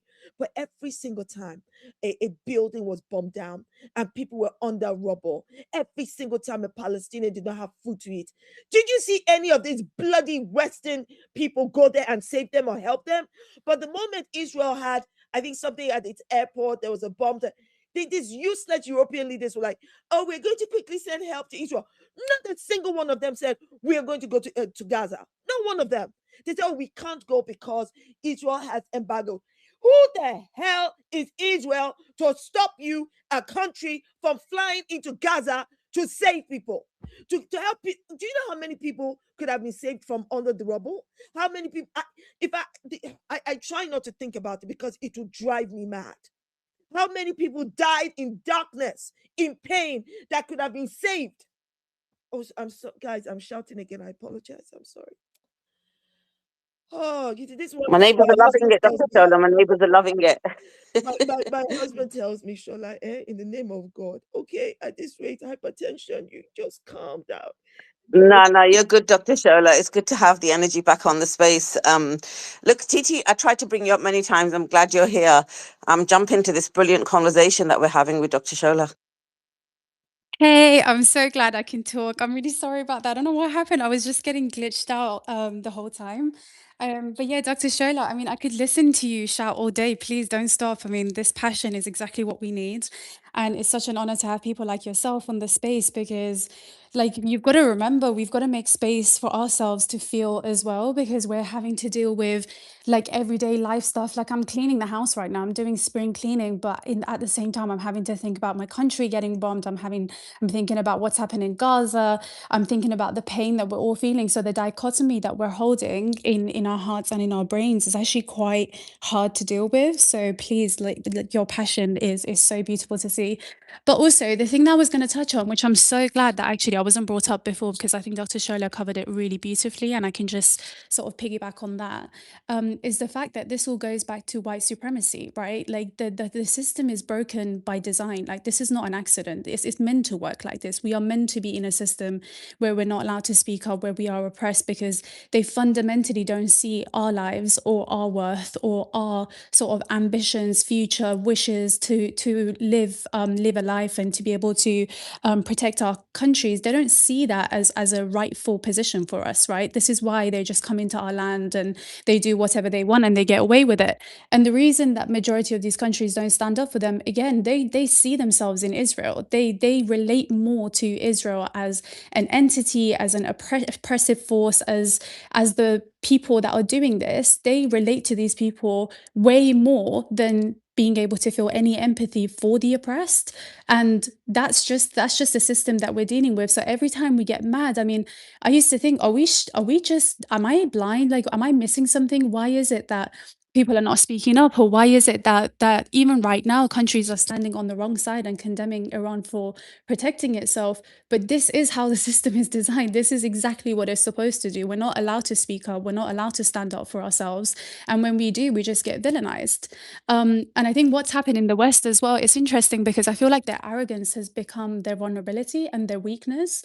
So I think Brother Omar just mentioned earlier that we were naive, like the Iranians, the Palestinians. I actually don't think we were. I mean, there is a part of naivety, but then there's a more important part is that we have a different moral system. We have a different belief system. We are brought up in cultures where certain things don't even cross our minds. I mean, some of the crimes that we've seen as of recent in the past few years, I mean, sometimes I see these things and I wish to God I hadn't. Like some of the stuff that's come out of the Epstein files or the crimes that we've seen committed in Gaza, I wish I hadn't, because there was never a time where I thought these things were possible. These things didn't even cross my mind. So I think we're just dealing with a different moral system, and the moral grounds are just completely different. You're dealing with people that their red lines are not the same as yours.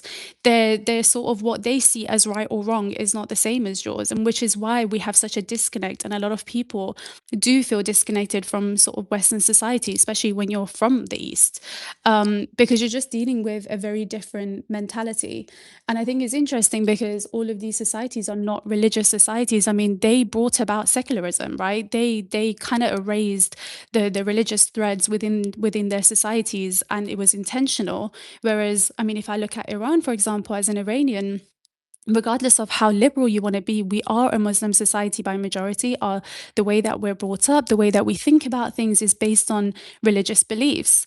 And that's what's kind of held our society together. And that's what's given people the courage to fight, other than their culture. I mean, it's a fine balance between the two.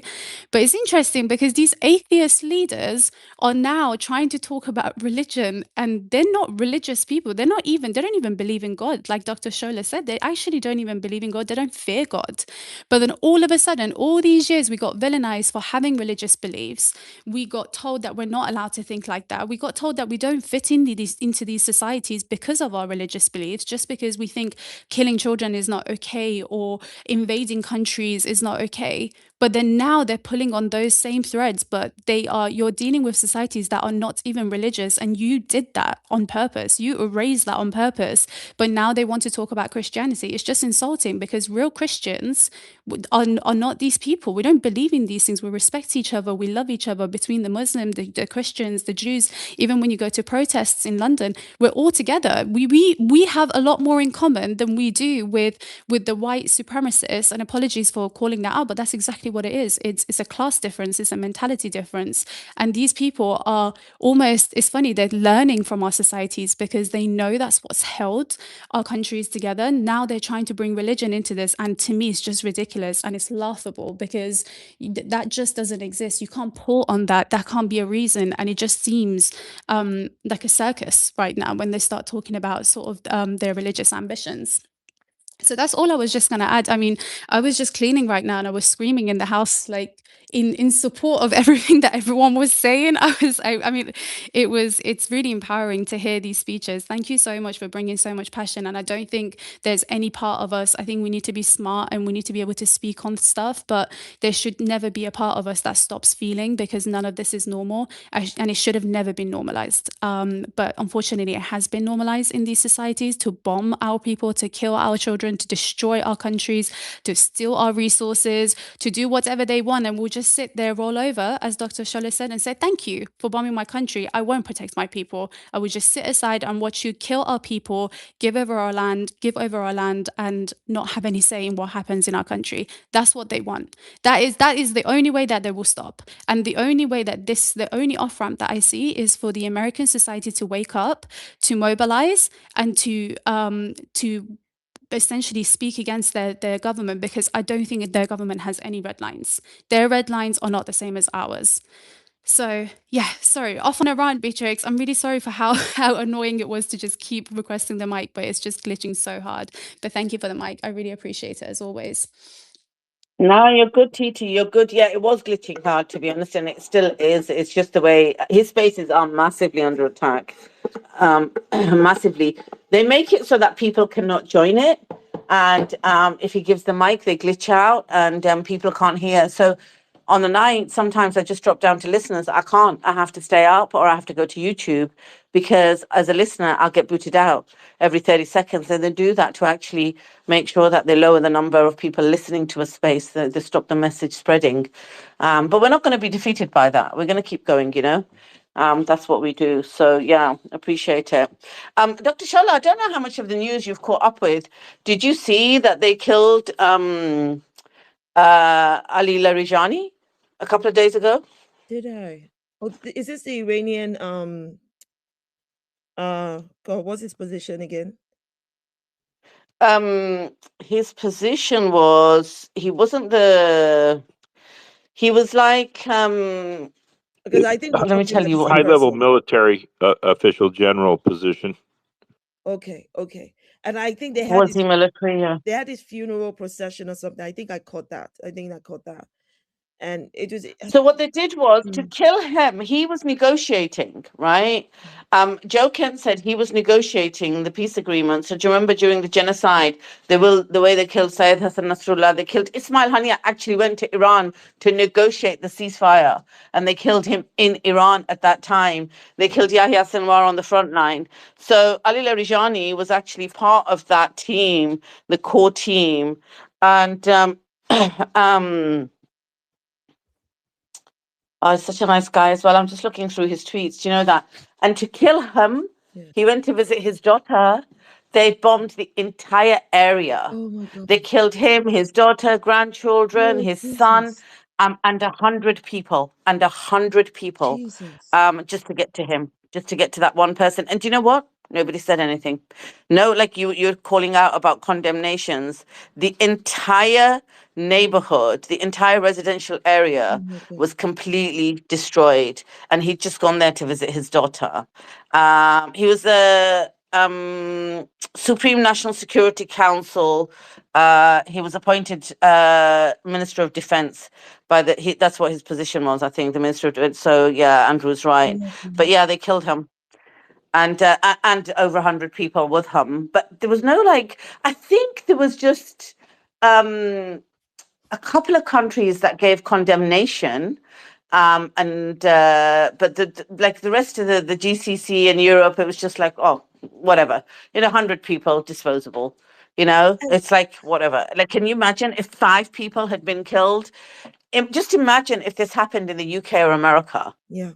To take Keir Starmer out, and they took out, well, God forbid, but like to take somebody out. And I say that because this is an arrestable offence, even saying something like that in the UK. Dr. Shola will tell you. It is terrible that they have such a depraved indifference to life. It is incomprehensible to me how to kill one person who is clearly trying to negotiate and who was trying to bridge the gap. They wiped out his family, people who have nothing to do with it, and all the people in that area, and nobody's being held to account. I mean, what do you say to that, Beatrix? Tell me, what do you say to that? There are people issuing these orders and people executing the orders and people being silent at the result of the orders, because I cannot understand how every single one of the GCC countries, all of the countries in the region, did not rise up in anger. Do they not realize that if they can do that in Iran, they can do that in every one of their countries? Do they not realize that there are more of them than they are America and Israel? There are more of them than they are of America and Israel. And America will not be able to carry out half of what it's doing without its bloody allies. It would not be. Israel won't be able to do anything without America and without the complicity of the West. How do you murder, wipe out people's generation of people out of just pure wickedness?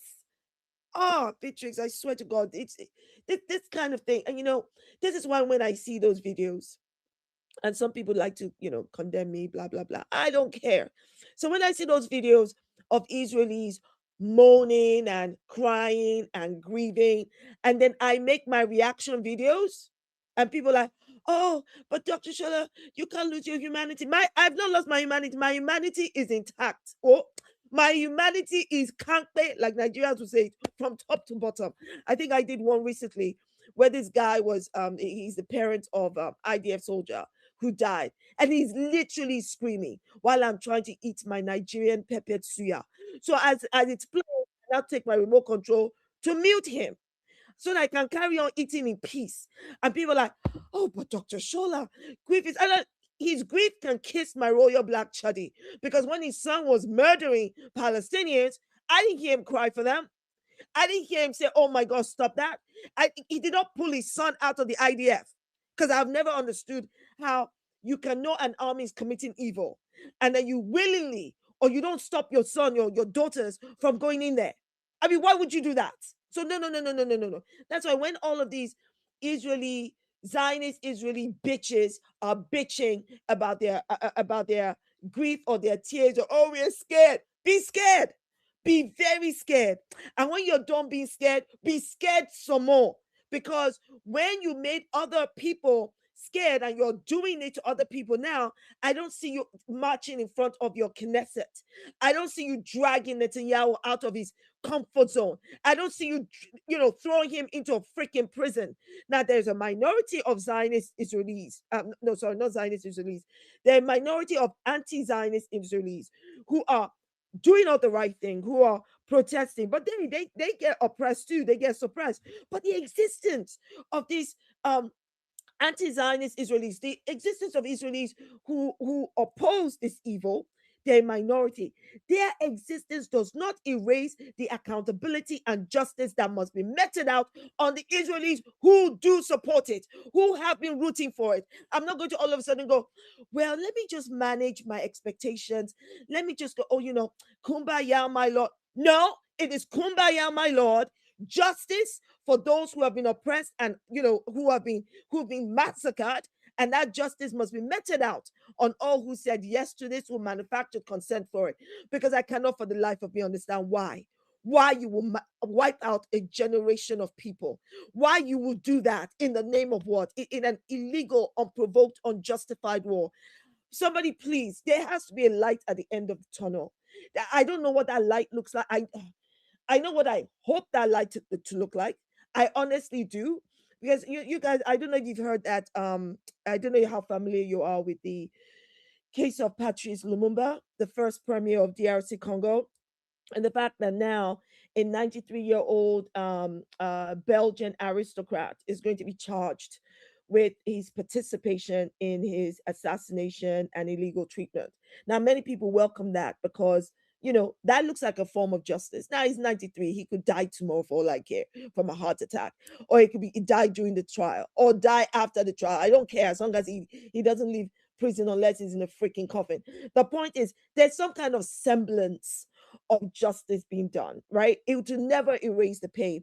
And so I want to know what justice is going to look like at the end of this, because I swear to God, Father, forgive me. I know I'm saying I swear to God, but let me just say this out now, because I know the spaces get recorded. So let it be recorded for eternity that at some point when this madness, this evil is being nipped in the bud, I so do not want to hear people go, well, you know what? Let's us all just calm down. Let there be forgiveness. Let there be peace. There's no freaking peace without justice. Just as the Jews hunted down the Nazis, every single freaking Zionist should be hunted down, prosecuted, thrown into jail, and not leave unless they're in a freaking coffin. That is what I want to see. That for me would be justice. That should be that. What is good for the goose should be good for the freaking gander. Because I can't understand how you wipe out an entire family and nobody's saying anything. And then what would be the justice concerning those who are silent, who are complicit, who would then come to you and say, oh, you know what, behind the scenes we'll do. No. In a time of genocide, in a time of crimes against humanity, you can't be doing things behind the freaking scene. You have to be seen on the front line and in the back that you're doing something about it, especially when you're in a position of power to do so. I'm sorry, I gave a really long response, Beatrix, to that. My apologies. Nah, you're good. You're good, Dr. Shola. I'm actually making coffee. For the first time in a month, I'm going to have coffee during the day while I'm spacing. You don't know how hard it's been. You know, I don't drink coffee, and people ask me why, and I go, can you imagine me with coffee? This is me natural. This is me as God made me. Yeah. Can you imagine me with coffee inside me? Things will be exploding in London. Things will be exploding, Dr. Shola, across London. We cannot be dealing with that. Let me just check if there's any news, and then we'll all chime in. Let me just check, guys. Beatrix, is Let's it have a okay if quick. I just add something Yeah. else? Sorry, while you're checking the news. Yeah, sure. I'll check it if there's any news in the background and you jump in, Thank TT. you Go so ahead. much. This is going to be a short one. I think, Dr. Shola, what you've mentioned about what is the hope, like what is the light at the end of the tunnel. I'm a big believer of you can't fix a broken system. As in, that's like something that is rotten to its core, right? Like we're talking about, this is so deep rooted in our societies, in the legal system, in the corporate system, every system you look at, even in the medical system, there is biases and there's injustice, right?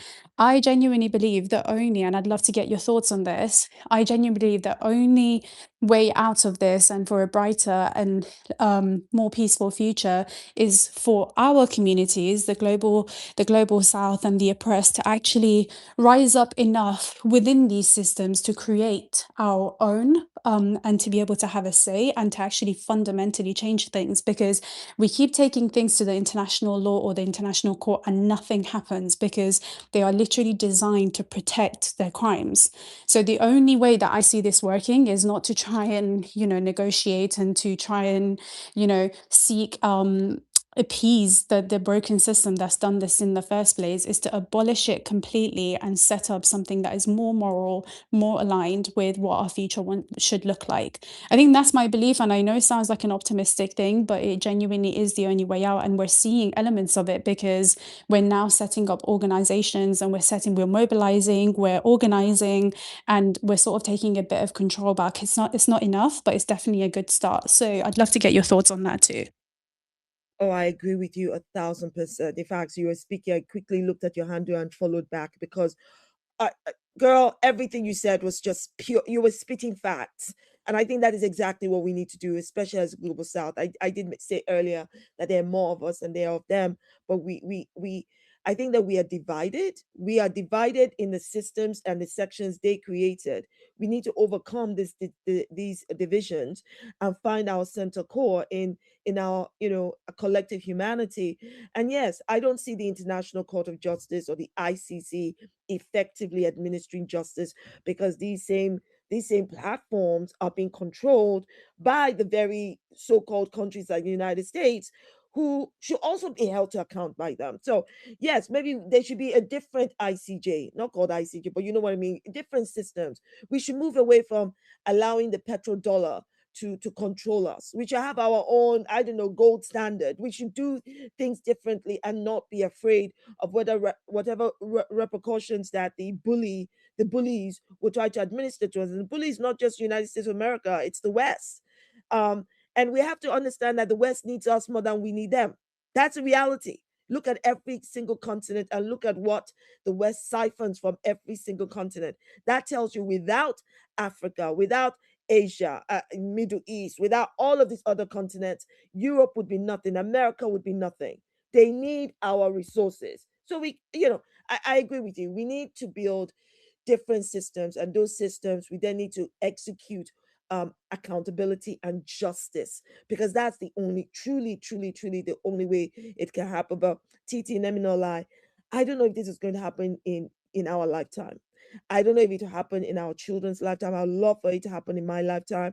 I know that when I finally meet my maker, the Almighty God, I already, there are things that I don't understand that happens on earth. And the way that I try to rationalize it in my head is by saying, you know what?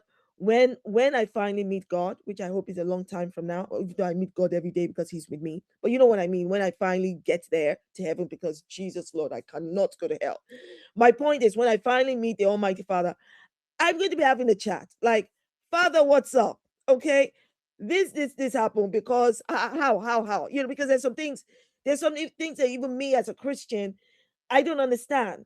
And I know that, whatever fire or passion I have in me, I know that exists in God. I know we are all all of us here who are fighting for humanity, we are all a reflection of God. So if we are feeling this, how is God feeling? He has to be feeling even so much more. And I accept. My daughter once told me, "Mommy, God is gender neutral." I'm not arguing about God's gender. My point is that I think the reality here is we have to act together in our collective humanity to hold these countries, these systems to account, and not be afraid to do so. But I do think, TT, that it might take, yes, maybe we've started building some things community wise, but these communities need to now join into becoming a global community. We have to fight the gatekeepers amongst us, because amongst us there will be gatekeepers. Amongst us will be some of those who want to silence and say, "Oh, listen, just be happy with this," while we demand that there can be no peace without justice. So I hope we can overcome the divisions so that we can collectively stand for humanity someday soon. But while that big picture is about to unfold, we have to keep doing what we are doing now. That was super powerful. Mashallah, what a beautiful speech. I do agree. I think it might not be in our lifetime, but you know what? I'm an optimist. I'm quite a pragmatic person, but I always have optimism in my heart. And I think we've seen history happen in such a short period of time. Never in my life would I have thought I would see Iran. I mean, people on this conversation have heard me talk about this, that I was I had my beliefs that have changed in the last few years, and I never ever saw that coming. So I think there are elements of things that we can't predict because naturally life will surprise us in good ways. But I think as long as our roots are and our foundation is strong, then at least we can hold hope that in the future we'll see more accountability and we'll see real change, and we won't be able to be silenced essentially, and we'll be in the system, hopefully healing it from within rather than trying to fight this already broken system that is designed to oppress us. So yeah, thank you so much for sharing your thoughts. I thought that was very beautiful.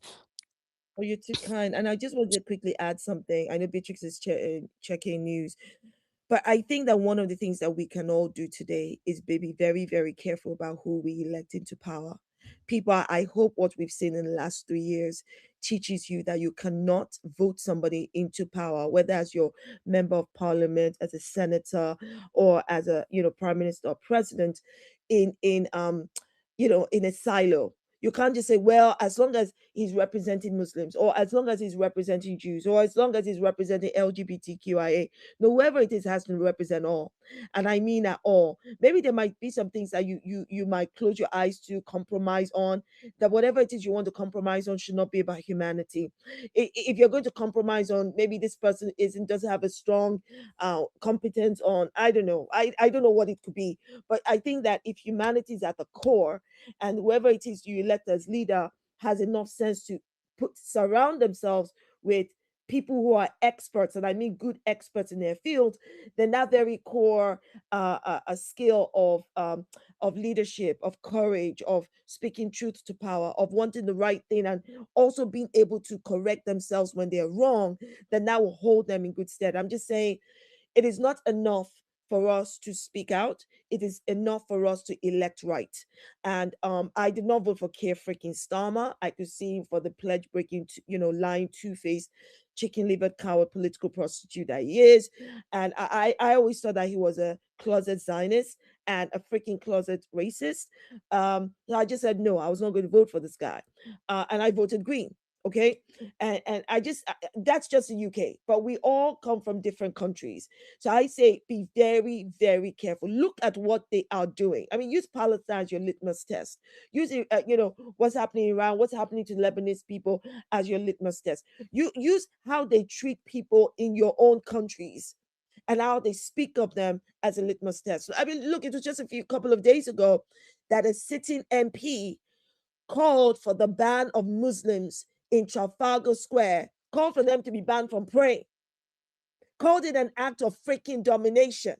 I mean, that thing made me so mad because it's a hypocrisy and double standards for me, right? Jewish people hold their services and Jewish events in Trafalgar Square. They pray loudly in a different language, right? They don't shout Christ is King. That's not an act of domination.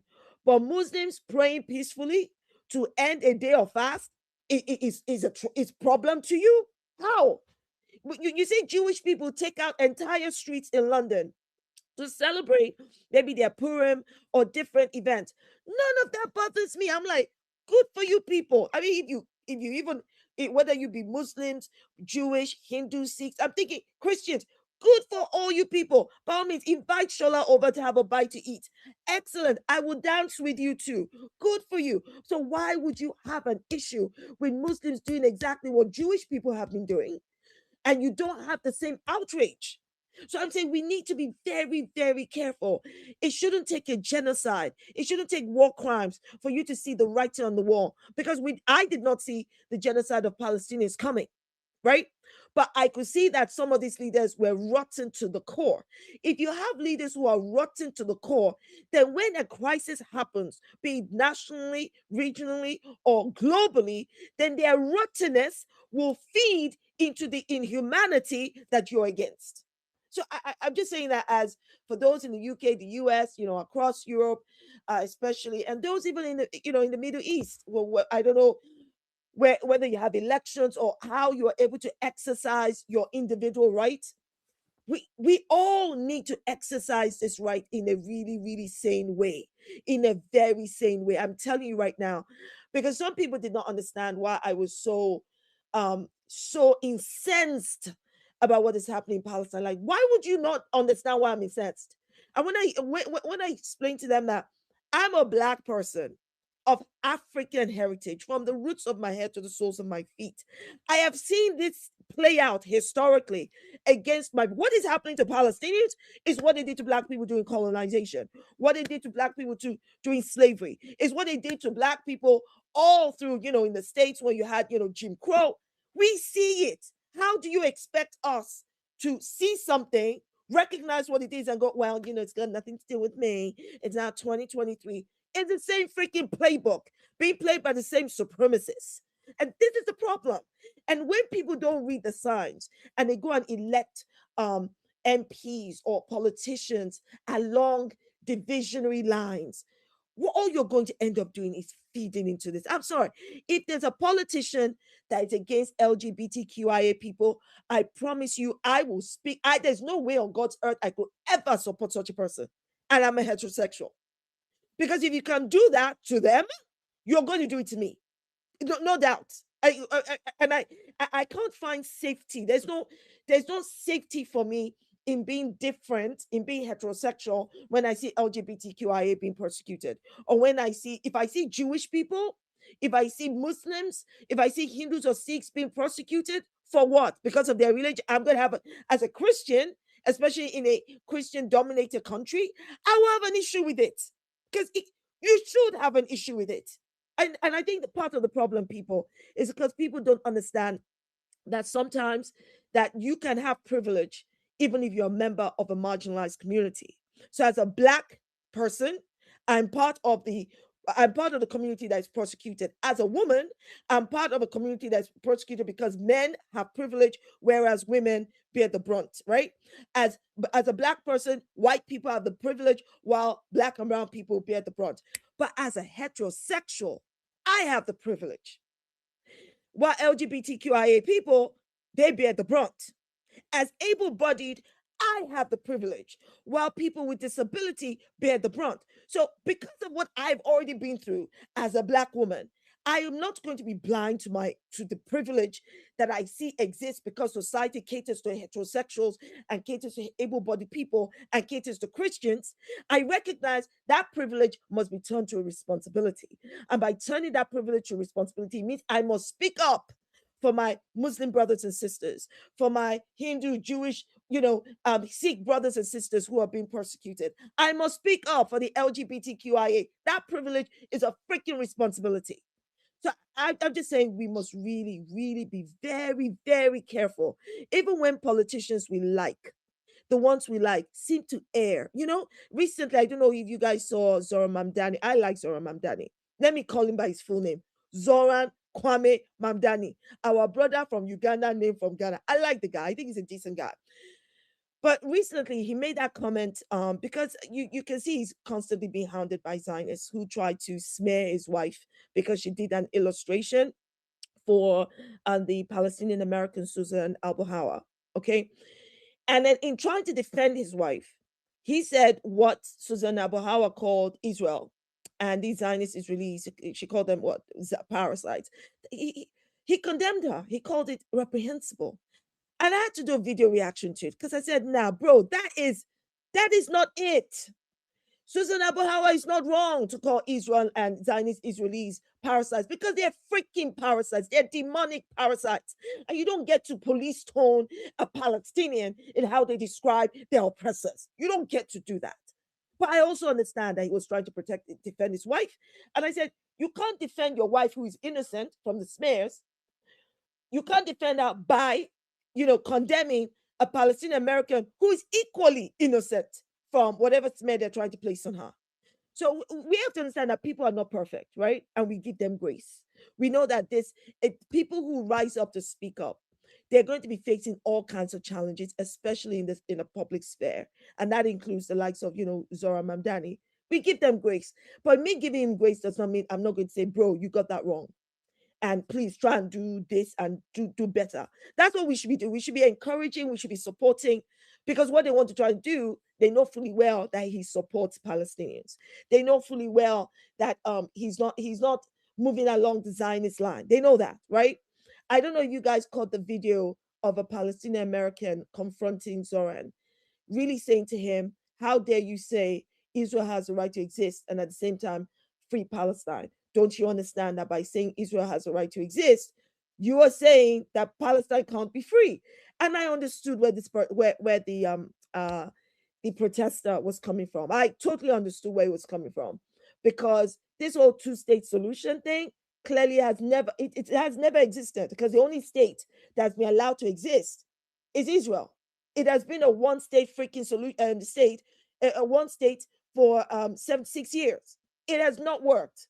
So if it hasn't worked, I'm going to say it right now, then we should revert back to what it was all the time. That place was called Palestine. It was, people were Palestinian Jews, Palestinian Muslims, Palestinian Christians. It worked, right? It worked then. But the moment you stole land from Palestinians in order to help refugees from Europe who are survivors of the Nazi Holocaust, you basically, they threw the world into the most chaotic Armageddon you can possibly think of. And it's just sickening to my heart. So I get where some Palestinians come when you say Israel has the right to exist, you are saying that Israel has the right to continue to genocide our people. But I think the reality is that no state has the right to exist. Only people have the right to exist. And if Palestine as a state doesn't have the right to exist, then Israel does not have the right to exist. It can't be Guys, that. can I? Oh, Good sorry, Dad. morning. No, it's okay. I just wanted to say good morning and get some of the news. I know you've been talking for a while, so I didn't want to interrupt you at all. My apologies. No, My no, it's apologies. okay, girl. I feel the passion. Okay, that's what we need on Friday mornings. Everybody had a shot of espresso, showing you some passion right there. No, I appreciate what you're saying. It's powerful. But I just did notice the chat was asking about some of the any of the breaking news and people bringing some stuff up. So I just wanted to pop in and say good morning, because I was in the chat, but I just didn't come up yet.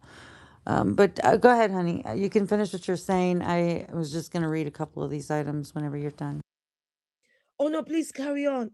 You know what, Maze? I'm getting old. I can't even remember what I was saying in the last few minutes. So please, I think I've spoken enough. God bless. No, you're good. The right to exist. Everybody got the right to exist. It's a gaslight when they throw that in your face, right? It's because I'm doing this for a reason, but their right to exist is why they're fighting back. So I feel you, honey. Okay, the French president, I have to say this right, Macron, this morning in the Mediterranean, the French Navy intercepted and boarded another vessel from the Shadow Fleet, the Diana. The war involving Iran will not deflect. Okay, I need to open this up. My eyes. Okay. The war involving Iran will not deflect France from its support for Ukraine, where Russia's war of aggression continues unabated. These vessels, which evade international sanctions and violate the law of the sea, are profiteers of war. They line their pockets while helping France finance Russia's war effort. We will not allow it. So that was coming from French Macron. And then there was also pilots of the downed Russian Ka-52 helicopter were also killed in a separate attack. That's interesting. How did all this news get weaved in here? So NATO has temporarily paused its Iraq mission and pulled out the 600 personnel due to rising regional conflict. Interesting. Yeah, and so Switzerland has stopped. This is about 30 minutes ago. They stopped approving weapons exports to the United States, citing its neutrality during the Israel and U.S. conflict with Iran. And the government said arms exports to countries involved in the conflict cannot be authorized for now. Very interesting. So yeah, and was there anything else crazy that happened overnight, guys? Oh, I see TT. I Oh, hi, literally, Beatrix. hey, love. I gave an update, and I literally said to TT and Dr. Shola that when they just landed, I was going to give a quick news update. And I don't know why this chat is crying, because I was on there, I was looking at them, and they never cried until you went up there. So this is quite funny, this chat. They just Oh, they woke didn't cry. people. But anyway, let me. They were just saying, do you know I'm if looking they're at it. getting up I'm to the looking at it, second? Maze. I'm looking at it, Maze. I'm literally looking at it. I'm looking at the comments. I'm looking at your comment to them, and I'm looking at their responses to you. I'm literally looking at it live right now. I looked at what you said on there, like, whoa. And I looked at how they responded, and then you came up here. So, okay, never mind. Let's move on. So, French Navy, along with UK allies, seized the tanker Denia from Russia's shadow fleet. So this is quite interesting, guys, right? This is France. France has got a position that they have drawn right about now, where Macron says France will not participate in any forced opening of the Strait of Hormuz. But then the French Navy, along with UK allies, also seizes tankers, oil tankers. This one's called Dana, from Russia's shadow fleet in the Western Mediterranean. They have zero morality, zero, right? So we're just going to steal other people's oil, but we don't want to actually be on the front line, so we're not going to go to the Strait of Hormuz with America. I read this out this morning already. Iran draws a red line for the UK, warning that opening its bases to US attacks will be judged as direct involvement, raising the stakes in an already volatile standoff. We are allowing them to use our bases, Dr. Shola. So now it's going to be a red line for the UK. So let's see what Keir Starmer wants to do. Hezbollah struck the city of Kiryat Shimona in northern Israel. And the group used 122 millimeter multiple rocket launchers with 9M22U Grad artillery rockets. I told you what France said, but they also seized the oil tanker. It was off the coast of Algeria. This is interesting, but should surprise nobody who's seen what's been going on in Europe. Ukraine, Zelensky thinks he's an expert in all matters war now. And so now Ukraine is giving advice saying America and Gulf forces are using Patriot systems inefficiently. They're firing multiple $3 million rounds at cheap drones and relying on automatic mode, which can waste interceptors and even lead to mistaken like firing friendly fire. So their crews are instead use more controlled manual engagement. He's giving advice saying use more controlled manual engagement. And this is how you do it, guys, because I've been doing it for a long time. That was in the Times today. This is quite worrying. So Trump is considering blocking, seizing or blockading the Iranian island of Karj to force Iran to reopen the Strait of Hormuz. But no decision has been made yet. Axios reported this. He's spoken to people in the White House that Trump is considering just going in and taking over that island. And he said that the plan might require more strikes and troops before any ground offensive. So he will send in ground troops. The risks are high and there are doubts about whether this will work. But we need a month to weaken the Iranians. And then this is a direct quote. We need about a month to weaken the Iranians and then seize the island. Trump wants the Strait of Hormuz to be open. If he has to seize the island of Karj, it will happen. That's going to be devastating, guys. That is really, really going to be devastating if they go there.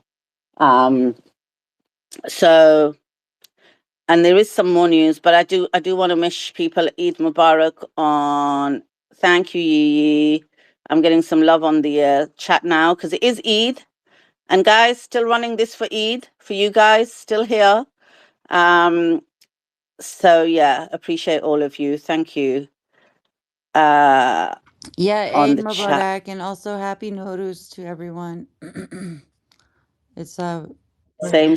Thank you, Maze. Thank you. Nowruz Mubarak, Okay. Maze. I know you celebrate it as well. Yes, Nowruz Nowruz Mubarak. Mubarak, Azizam. Sorry, Beatrix. Sorry, I just had to drop that in there. Sorry. Yeah, just no problem, love. It's good. Let me get on with some news again. So this is the Qatari have said that, you know, that the gas plant that was hit of theirs, the one they say happened at Ras Laffan, an LNG plant. They're saying they've done a whole detailed statement on this. And what they've said in that statement is, I'm just going to give you a couple of key highlights. They said it'll take between 3 to 5 years to repair the damage. The impact is on China, South Korea, Italy, and Belgium. So they're going to declare force majeure for up to 5 years on long-term LNG contracts. The attacks also targeted the Pearl GTL, which is gas to liquids. The damage caused to one of the 2 trains at Pearl GTL is being assessed and is expected to be offline for a minimum of 1 year. It's going to cost about 20 billion a year in lost revenue. 20 billion a year. And considering it's going to take up to 5 years, they're saying $100 billion. And they're saying, what else are they saying? They're saying 5 years to restore and repair. Okay. This is also unrelated to Iran, but related to very much to Trump and his foreign policy. Quite worrying. I never thought I'd see this, but apparently the Cuban representative to the United Nations, the Cuban ambassador, Ernesto Sobren Guzman, has said Cuba is ready to discuss any issues with the USA, including democracy and human rights, but will not tolerate aggression. This is madness. Like, how can anybody discuss human rights with America as though it's a bastion of human rights? Like, seriously, there are more human rights in Cuba. I've been to Cuba. I've stayed with the Cuban people. There are more human rights in Cuba. There are more human rights in any country in this world compared to America. Because human rights are not just about what you do on your land. It's about how you treat humans. And America's got a disgusting track record about how it treats human beings, including its own. If you're sacrificing your own people for Israel, then you don't really care about your own people either. They're just a disposable asset to you. And you're killing civilians abroad. No one should be talking to America about human rights. Nobody. This is so annoyed with that. I loved Cuba. I wanted to maintain itself, you know what I mean? But we are where we are. So Tajikistan, yeah, their president has done a post. And he says the Tajik humanitarian aid convoy, consisting of 110 large trucks, set off towards the Islamic Republic of Iran and will soon reach this friendly and brotherly country. And they're on the road, guys. They're on the road. And so Syed Abbas Araghchi has responded saying Iran and Tajikistan are 2 Persian-speaking countries and heirs to the ancient Persian civilization, which have always stood side by side and accompanied each other through both hard and joyful days. I sincerely thank the government and people of Tajikistan, especially the esteemed president of that country, for their generous assistance. They're on the road. It reminds me of how we just left England and decided to drive to Gaza. Like, literally, we've got our trucks full of aid. We're on the go, not knowing what could happen. And, you know, all the mishaps along the way, because you're just like driving 18, 20 hours a day. It was crazy, but it was good fun. And they're going, and I so wish I was on that convoy. Historic moment to take that convoy of aid into Iran right about now. Also, you remember the Iranian football team, women's football team, was stuck in Australia, and Trump had a call with the Australian PM saying, keep them there, or if you can't keep them there, send them to America. We want to give them all, like, you know, asylum, you know, keep them here. They can't go back. Every single member of that massive football team and extended team, all the support and everybody, bar two, they're probably monarchists, those 2, but every single person decided to go back to Iran. Every single one. The 2 that stayed in Australia were probably the monarchists. And they decided to go home. And one of them even made a statement today, which I read out, saying, I'd trade everything in the world. I can't remember, I did read it out earlier. That everything that exists within America and Australia, I will trade, you know, to just have like just one hair off my parents' head or something like that. So they are home. US is rapidly deploying thousands of additional Marines and sailors to Middle East to defend Israel. The Wall Street Journal actually said this. They actually said, listen to this. The US is rapidly deploying thousands of additional Marines and sailors to the Middle East to defend Israel. To defend Israel. The US is deploying its military to defend Israel. Israel isn't deploying its military to defend Israel. The US is. Hey, did they really Completely. say that? Oh my God. Yeah, Wall Street Journal. I mean, it's not even hidden now, is it? Like, Maze, you know what? It's just so out there in your face. Like, they're like, You know what? We know you know, so we don't really care that you know. Is that the National Guard, Beatrix? What's that? Is that the National Guard? I don't The US know. It's just National the headline I saw. It's a Wall That's Street Journal article. yeah. I think Andrew would be best placed to speak on that. But generally, that's what the National Guard tends to be deployed to in a defensive capacity It might be. overseas. Yeah. But given that it hasn't caused a massive uproar, oh, here you go. Hey, Doc. Here, Doc, say hi, Doc. Given that it hasn't caused a massive uproar resistance, I think it probably will be the National Guard. Do you know what I mean? And not frontline boots on the ground. Beatrix, I where can heard we they get were the that headline? amphibian. They're supposed to be the amphibian, whatever. The ones that It's, amphibious ready group. Thank you. Yeah, that's what I read. Well, keep in mind too that National Guard soldiers are part-time soldiers, so I don't think they're going to be the first ones to be thrown in. One of the MEUs was stationed in San Diego. That's Camp Pendleton, and the other one was stationed in Japan. Originated in San Diego as well. 7,500 troops total that the U.S. has acknowledged is far short of the 450,000 we had staged in Kuwait for the Iraqi war.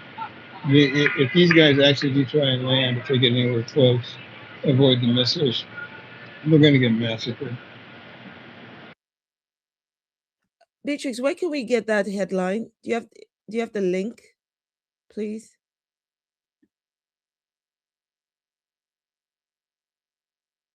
Yeah, it's really good to have for debates. Because somebody's going to be like, it's not for Israel. I'm going to be like, boom. I'm pull it out in my back pocket like, here you go. Honestly, as soon as she said it, I was like, what? They put that out like on a headline? But they know already, right, Dr. Shola, because like and Mains, they've already said it.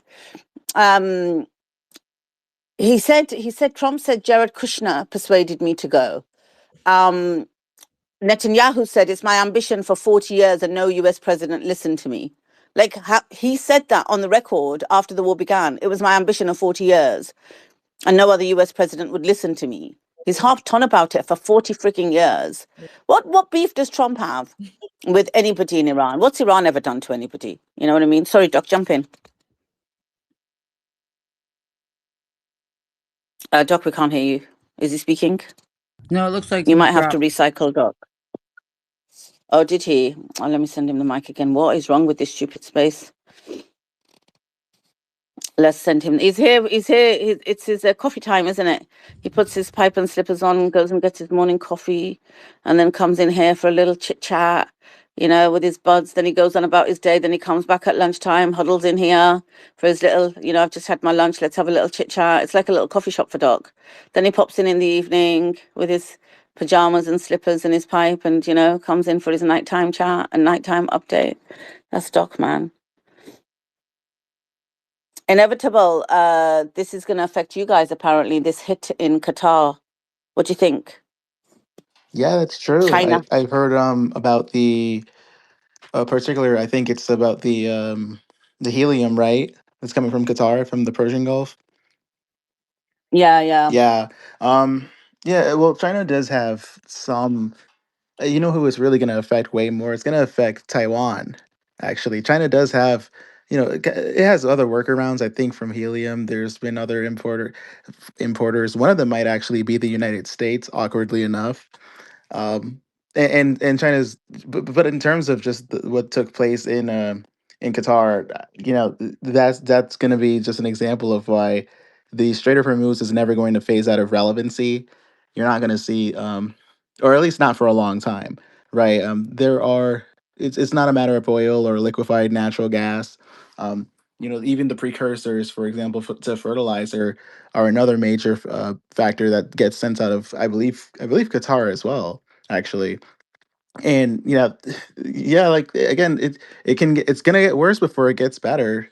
But yeah, I did hear about that. That was pretty important. But look, it's gonna hit a lot of other countries much harder than China.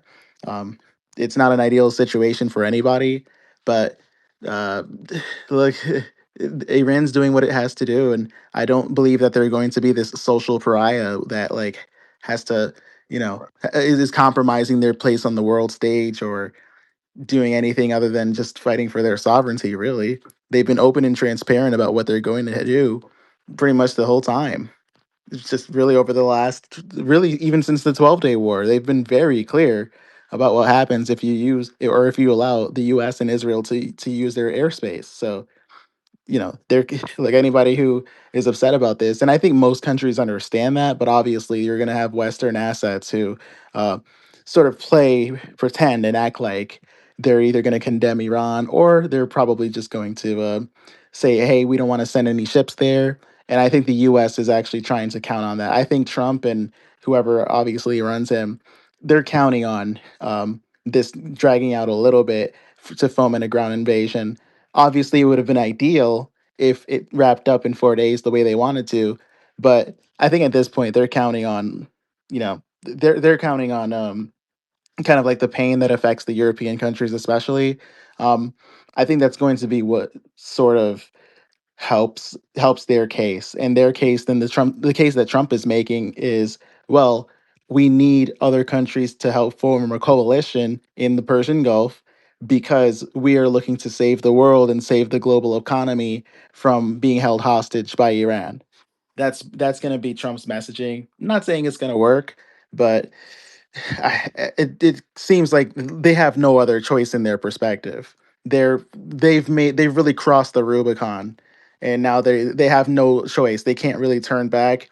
They're not gonna declare surrender. They're not going to pay reparations. They're going to try to go all the way, and it's only until they are defeated soundly that you'll see them turn the other side. But we'll see. It's a crazy situation though. That's for sure. Didn't they say inevitable that it was a Chinese foreign minister? He said that this decapitation strategy, the assassination of all the leaders or a lot of the leaders in Iran, and with the latest Dr. Ali Larijani, is unacceptable, and this sets a very dangerous precedent by Israel. Didn't he come out and I say heard that? about that. Yeah, I don't think it was Xi Jinping who said that, but yeah, and that goes without saying. I Foreign think it was Wang Li. Yeah, yeah. Wang Yi, I should say. Yeah. And by the He was way, foreign the boatload of the effort that China has put as far as hands-on remediation, or I guess you can say intervention, for lack of a better term. A lot of that has been trying to deal with the GCC because look, the GCC, these countries are going to be rebuilt, even if things get a lot worse before they get better. Um, at some point, there's going to be a lot of rebuilding, and I think in my ideal territory, I think that like Iran is going to be that sort of linchpin as a regional power. They've more than proven themselves, obviously. They've pretty much they have everything that a regional power needs other than free and fair access to free and fair trade, really. Like that's literally it. But the GCC itself, they aren't quite in the same predicament. They don't have anything from the military to the even to the infrastructure to be a self-sustaining bloc. And I get that they're hesitant to turn their backs on the West, or particularly the US, because of the gunboat diplomacy that the West and the U.S. typically employ in order to have nations be vassalized, right? But that doesn't really change the fact that the world is shifting, and the decisions that are made today by the GCC will affect them for the next 100 years. I genuinely am like, if I were an investment banker, I would consider Iran to be sort of like, on the precipice of, after all of this, of course, a high return sort of tech and infrastructure frontier, especially in the emerging Belt and Road project, or rather Belt and Road initiatives that are going on. Iran itself has had like $2 trillion that they've been deprived of from sanctions, I believe, since 2015 alone, and probably not even that far back. If I'm honest with you, they have 92 million people, young. A lot of them are young, educated, extremely educated, resourceful. You know, like most of them are working age. generally speaking. Quite a few of them are considered to be young adult, like under 35 roughly, quite a few of them. And just like despite the economic isolation, it's got like a really resilient digital layer. They have like their own infrastructures, they have their own what is it, like a, well, I guess like Ali, right? They have their own version of that. They have their own Amazon. Basically, it's a equivalent. I don't know the name of it, but they have like a huge e-commerce industry in and of itself, despite the tremendous amount of like obviously digital infrastructure and cyber attacks that they have to face and have faced nonstop. They've got world class like oil and gas reserves. They've got cheap power, ideal for data centers. Everything like green hydrogen, AI training. They've been able to counter reverse cyber attacks, and they have their own intelligence apparatus as well. I mean that in terms of like a Mossad level sort of offensive cyber intelligence apparatus. They have so much work going for them, and if they can access, as it is, like BRICS now is 45% of the global population, 40% of the industry, throughout the planet, a third of the world's GDP overall, and that's just like within the last, like, I think 2024, if I'm correct. I think that was how that was reported. So look, can you imagine then when the handcuffs are taken off? Right? Like Iran's going to just really hit the ground running. It's just removing the sanctions and allowing them to be implemented into the global economy, which is funny because it seems like countries are going to have to work with Iran to even get out of the Strait of Hormuz. So go figure, right? Yeah, I just want to say something inevitable to add to that point. Iran, if I was an investment banker or a Chinese sort of a hedge fund or Chinese investment capital firm, at the conclusion of this war, and assuming that Iran wins and imposes its sort of concessions, its sort of terms on them, on the US and Israel, I'd be very long Iran. I mean, I think they got 69 minerals and elements in the periodic table that are in the top 15 in the world. So you look at whether it's forget about oil, and natural gas, which are third and second in the world. You've got zinc. They're the number one zinc. They've got the number one zinc reserves in the world. The sixth copper reserves. The 10th iron ore reserves. Lead reserves are in the top 15. Uranium top 10. There's so many, and like even the rare earth or critical metals, antimony, for example, it's in the top 3, top 4. I mean, there's and these are used in defense electronics and insulation as well, in sort of trigger mechanisms and firing mechanisms, because some of these critical metals have got very unique chemical properties which allow it to either be an excellent alloy intermediate, and so its superconductive ability is pretty high. So if a missile is traveling at Mach 15, Mach 10, 15, etc., and they go into the atmosphere, above the Earth's atmosphere, and then go down, you need some supercritical fluid and superconductive materials, so it can continue this explosive reaction at those speeds. On top of that, their ability to make radar resistant materials. So basically, they can traverse some of their drones and missiles can actually navigate through radar spaces. They can undetected is pretty good. So they don't have to use metallic or heavy metallic materials. So they've got their own. So they've got loads and loads of materials that they can do, and also their population. I agree with you. I mean, they're working age, highly educated, highly literate. I think it's 98%, and their female population are extremely highly literate as well. And this is a country that is very unique in the sense that it breaks the gender paradox of where men tend to be in the sort of in the chemistries and mathematics and engineering, and women tend to be in biology, nursing, etc. That's actually been dispelled in Iran because there's a high contingency of female population that are actually in the sciences, in engineering, in the fields of electronics, which is unusual and unheard of. But such is the philosophy of the IRG, of the Iranian, of the supreme leader and his companions at the time, is that they wanted to promote, because the Shah was so brutal in how he prevented women from being educated, and he was very disdainful of females, saying that they serve no purpose in terms of education, and they're just used as some sort of sex toy or whatever. Whereas it was the opposite when the revolution started. They promoted equal opportunities to some degree, in certainly in education, and it's really so whether you're female or male, you can go into, as long as you got the right grades, you can get into engineering schools, electronic schools. So you often see a lot of women in engineering courses, chemical engineering, or just straight engineering, mechanical engineering, electronic engineering.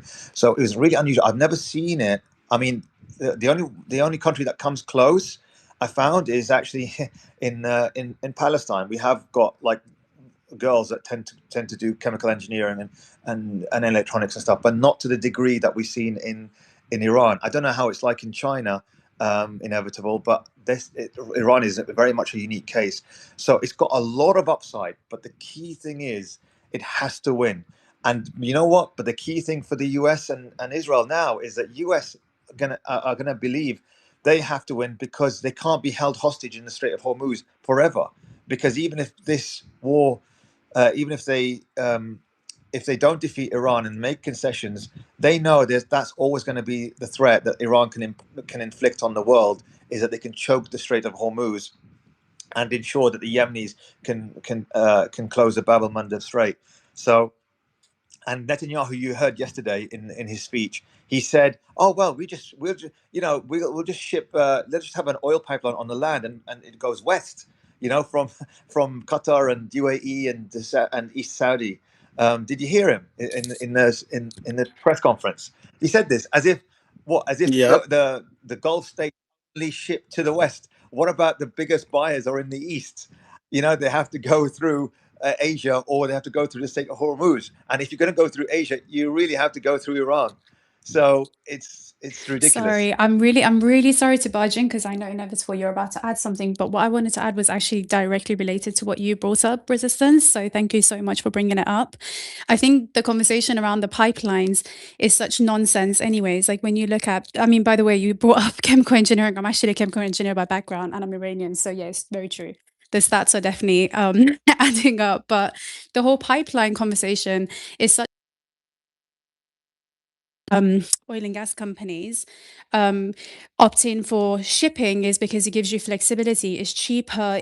Their systems are built around having that flexibility of being able to trade your oil, and it's not as easy as saying we're just going to build pipelines overnight and just like that we're going to start sending our oil and gas in the other direction. Like, it's just genuinely not possible. Even if that's something that they wanted to put in place, it would take 10-15 years, and oil and gas companies don't tend to go for that as often, because it's more of a static infrastructure, which means there's nothing you can do after you've built it. If there's any damage, or if you have changes, or if you wanted to respond to changes in the world, you won't be able to. You've built the pipelines. There's not really anything that you can do about it. And there's a lot of maintenance involved. There's a lot to consider, other than the fact that we're just going to now move the oil and gas from the Strait of Hormuz to the other side. Like, it's just not possible. The reason that we go for shipping is because it gives you flexibility. It's cheaper. You can move oil around, like crude oil, in batches. You can send it to different places. I mean, oil gets traded a few times before it even reaches its destination anyways. Like, all of these oil and gas companies have a trading arm for a reason, and the majority of their money comes from actually trading oil, not just extracting oil. Like, extracting is a part of it, but it's not the whole story or the business model. Yeah, sorry, that's what I was just going to add, because I was literally going to say that, and then the minute you brought it up, I thought, let me just jump in and add that context. Hopefully it resonates. I mean, if you wanted to add anything else to that, that would be great. Yeah, absolutely. No, that's that absolutely adds in. Yeah, I'm glad you jumped in there. Yeah, no, that's and to your point, Resistance, even just the concept, and that's what I'm hoping happens is like more of a super block, if you will, like a GCC alignment, free and fair trade, sanctions free environment, and with Iran as the, of course, regional power, Belt and Road integrated Iran. That delivers trillions of dollars in commercial upside. Like the entire economy would be like re-rated, from the perspective, if you're like an investment or infrastructure banker, like you would literally have a completely different rating that you would assign to the entire region just from the unshackling, obviously, of Iran from economic sanctions. And it's going to really help a stronger yuan would be one of the easiest paths to this, not just for the Belt and Road, but because financing through the yuan and even just doing loans and whatnot, it would become a lot more manageable rather than doing it under the current system with the dollar being the only reserve currency and the de facto default one. Not saying that the dollar has to go to zero, obviously, but like if you're a GCC sovereign wealth fund, CIO, you want to see the full opening of Iran to global trade. Like you just do. Like even for example the way that they have their re-exports, right, and their sanctions workarounds as it is right now, that's like a fraction of the full potential that you can get. Like the sanctions relief, removing SWIFT and insurance and rerouting frictions that are imposed, that causes, like, those frictions in itself impose like 10% like discounts on Iranian crude, roughly. Like that's on average. And that's if they're able to export as well. And it costs money to do shadow fleets. Like Iran is not able, again, sending out tankers from the southern coast of Iran, that like having to do shadow fleets and having to do switch offs around the port of or the Strait of Malacca, like that costs money. That's not cheap, obviously. And when the JCPOA was initiated, I remember like non-oil exports from Iran jumped like tremendously for those like 2 or 3 years before obviously Trump ripped it up. And you had bilateral flows, especially through shockingly, the UAE, and even Oman. Oh, obviously Oman, between Iran. So the UAE, Oman, and Iran had a much greater amount of like a flow in oil, or in exports rather. And you saw like consumer goods and petrochemicals and agriculture products kind of follow up that trend as well. So can you imagine with like full integration, as it was in 2025, like 4 or 5, I think, last year, just alone, the Middle East construction contracts spiked, like literally became second in the world after Africa, just in Saudi Arabia. And Iran becomes that missing land bridge node. I said a few months ago, and people kind of just tore into me for it. I remember that. I said this on Spaces, that Iran, from a land perspective, is actually a pretty critical land choke point within the Belt and Road Initiative as it pertains from the east to west, like navigation, especially if you're shipping out of China. And there's like there's a rail line that's being built, or that has been built rather. I think it was just completed a few months ago, and that rail line, I believe, goes through Uzbekistan, through Turkmenistan, into Iran, just like that. So, and obviously with that critical like land bridge node that Iran serves, you have like ports that directly link to GCC hubs, like the Jebel Ali hub, for example, the King Abdullah port. That would be so easy, like through and through rail and road corridors that are already under Chinese planning. You can just like upscale the investment that you put there. Intra-trade block would multiply like 3 to 5 times within a short period of time. So like you can literally just think about all of the advantages that come with this, and I think that's what we can expect. We can expect actually a more like fruitful and wealthy and prosperous region of the Persian Arabian Gulf, whatever you want to call it. But we have to get over this hard patch first, I guess. Yeah, inevitable. Yeah, If I can jump in real quick on that, inevitable can go on and on about that, and he can get pushback all day long. But look at the evidence that's now laid out clearly in this massive jigsaw puzzle we're putting together, and the evidence is clear. The United States has removed its footprint. Past tense. I use the past tense. Removed when it left Bahrain, the Fifth Fleet, and now we've moved out further and further. So we've been out of that. I know I get a lot of pushback and hate on that also, but we're seeing a massive global reset and a complete different change of what we'd seen and a quote new world order coming into play. So yeah, it matches up perfectly. I'll get off here. I've got to go to a meeting here in a little bit, but I love you guys. I'll stay connected. Keep fighting the good fight. thanks, Andrew. Yeah, I mean, I just wanted to add to what Inevitable said. I agree. So if you look at this, is exactly why the US and Israel really want to destroy this this partnership between China, Russia, and the Asian countries. And and Iran represents the first key block that they can, which is the soft underbelly of Russia, that they need to remove, because once if they balkanize, if they defeat Iran and balkanize it, then all other stans and south of the border of Russia, they will tumble themselves, or they will fall in line with the U.S. Zionist regime. They'll be proxies, and it will cause a lot of problems for Russia and China. This is why I think I heard him so many times. We can't allow Iran to lose this. This is in our best interests. I've heard it from so many, whether it's on RT or in some Chinese newspaper translated. They don't want to let this go, because the upside is so huge, as Inevitable China has said. It's so huge for both, and you can create a lot of new industries and develop existing industries on top of that, but just by the connections that you can do with the Belt and Road project and all these other things. I mean, China's now expanding its maglev network, magnetic levitation trains, and so you can travel 500 miles an hour, 500 kilometers an hour. It's like going by plane. So if you imagine you can extend that all the way to Moscow and across down to the Middle East by maglev instead of by planes, and they can have that. I think it'll be the same sort of distance, the same sort of time frames, but there'll be regular routes, regular trips, much regular trips, and it'll likely be probably cheaper, and who knows.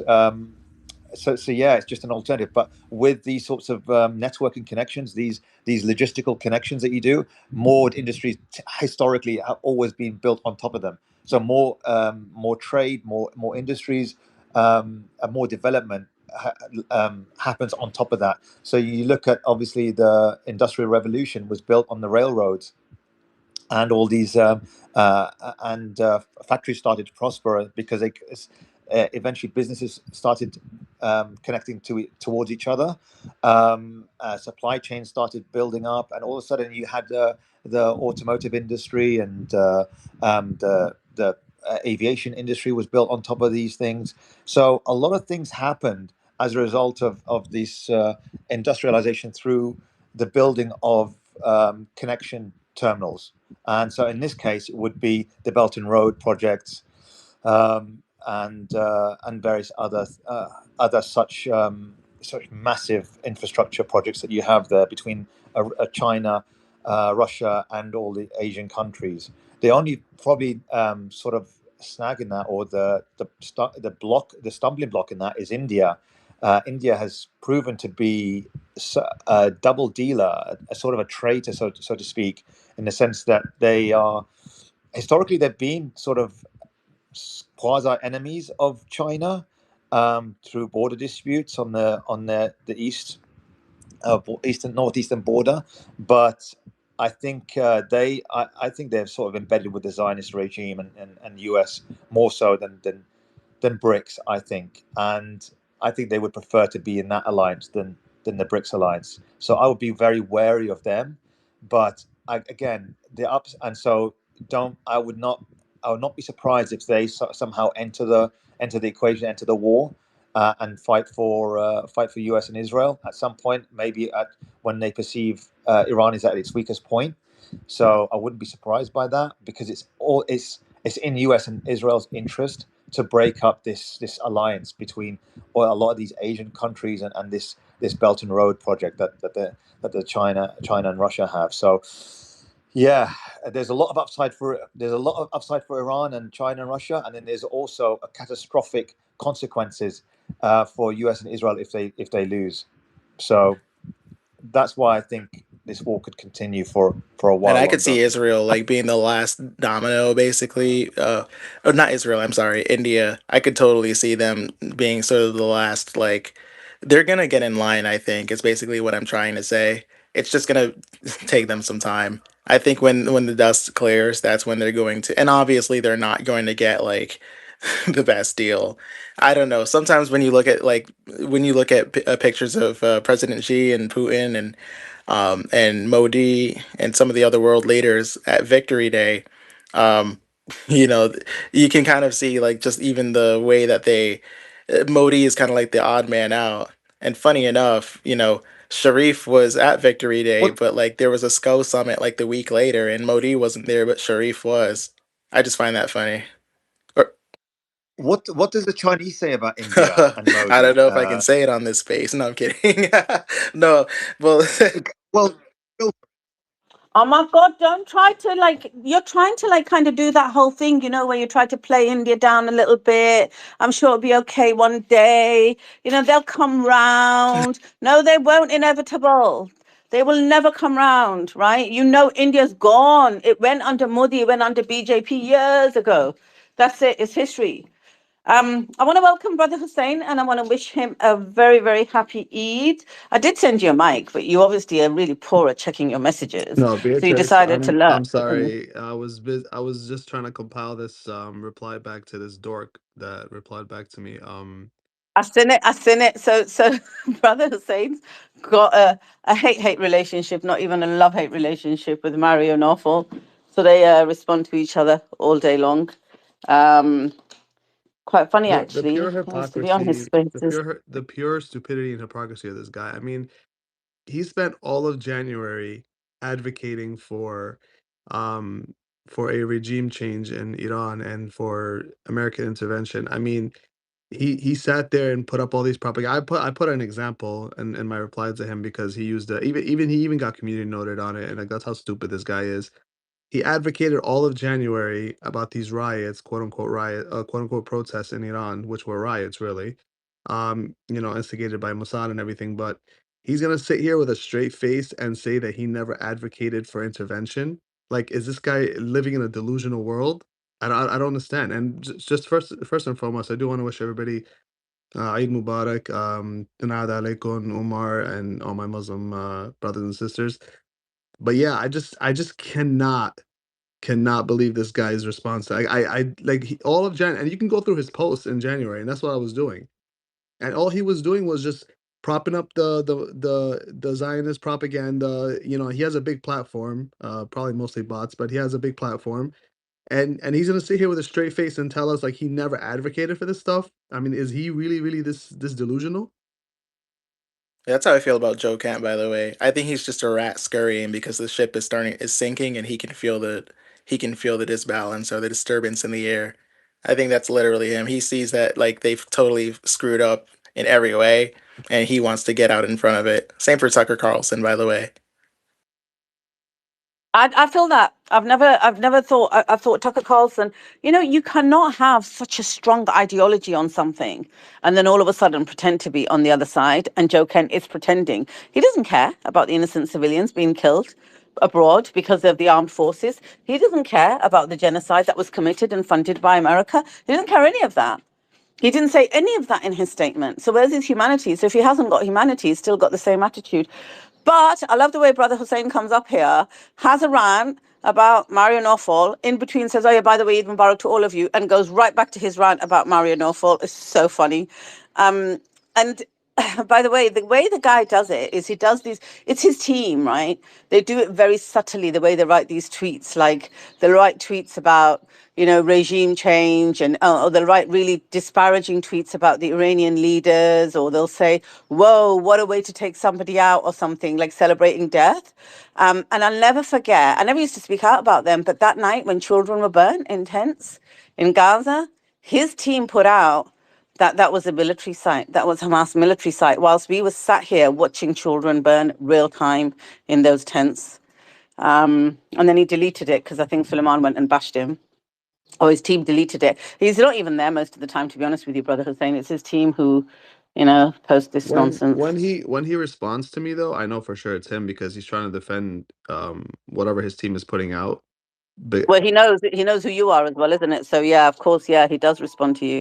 yeah, and I'm all in his replies. Like I have to be in there because I mean but if you look at his comments, it's all, like 95% against him, and the other 5% are just like, you know, bots for the Zionists or whatever. But like if you actually go to his comments, he doesn't get any genuine support, and when he does, and you can tell when they're bots, they write these like generic, like these posts or whatever it is.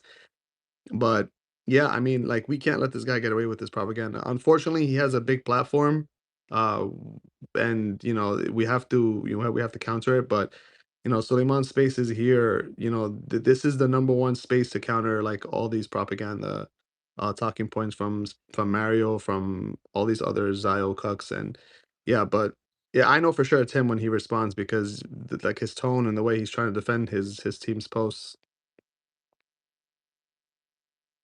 Yeah, Yeah. and he's heavily boosted, and Suleiman is deboosted. Imagine Suleiman now, without the deboost, he'd be on like 5-6 million followers. It's crazy, and look at Marina Fowl with his, and he's been heavily boosted. Still only at what was it 1.5? He's been at 1 million for a while, and he gathered a lot suspiciously because he was. I remember the first time he was there, he had like 50,000. All of a sudden, like 2 months later, he's on 900,000. And yeah, so I don't know how he got all those followers. So clearly with bots. Listen, man, I'm gonna tell you one. I like me writing this post. I had so much more to say. I just like it. It's just like, you know, I don't want to write like 2 pages worth of it. So I could just keep going back at him. But I mean, like he wants like he wanted the regime change in Iran, and he doesn't understand that it's gonna cost thousands and thousands of innocent people to be killed in the process. But as long as he and his Zionists get what they want, that doesn't really matter in the end. So. Well, he lives in UAE. He says he hates Iran. He hates the regime, they calls it, and he thinks they're despicable and they're terrible, etc. And he happens to live in UAE, so he's aligned in that sense. But he's always been this like this mercenary. Whereas at least back in the day before October 7th, you know, Sully and I heard them, Sully and Mario, they were interviewing some really good guests, and they were sort of aligned until, and then October 7th happened, and then like I think it's 2-3 months later, it was because you know Sully was getting into strong debates with the Zio panel that Mario would just bring No, in no, it all the. happened straight away. It happened straight away, Brother Resistance. Let me tell you what happened, right? So in October, end of September, Suleiman and Mario were discussing a new deal.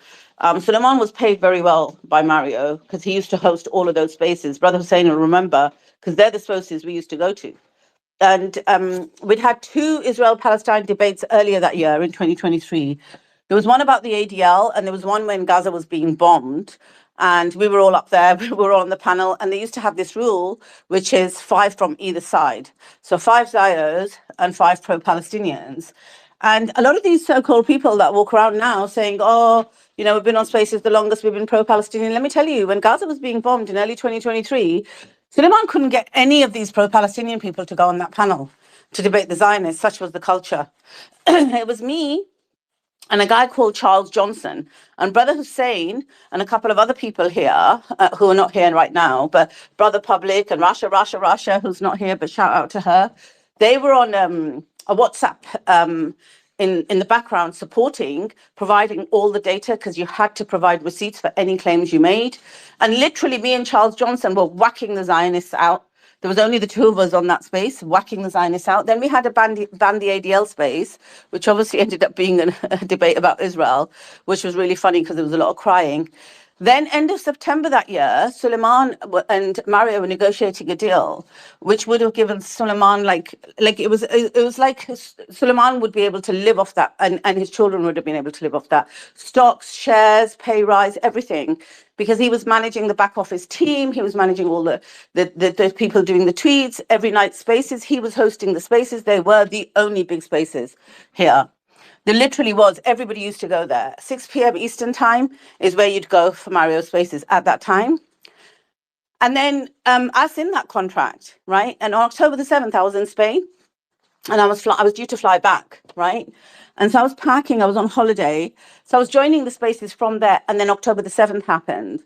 And Suleiman called me and he was like, you won't believe what's just happened. And I was like, what? And he told me. And Mario started a space straight away. And Suleiman was on there. He was dealing with the back office staff. And another guy who was like kind of, you know, somebody who used to hang out on our spaces, Brother Hussein knows who he is, the rat. He claims to be one big pro-Palestinian now. He was on there and Suleiman made him co-host. So I was like, freaking hell, this is massive. On that day, they didn't have 5 and 5. They didn't have 5 pro-Palestinian, 5 Israelis. They had a panel of Zios, and that's it. And you can imagine what their rhetoric was like on October the 7th. They were like, destroy it, flatten it, make it a car park. So I was sending the rat that was there information, and it was all verified. It was from Al Jazeera and stuff, talking about the siege and the occupation, to give some context to this. We didn't even have the full facts, but to frame it. And do you know what that guy was doing?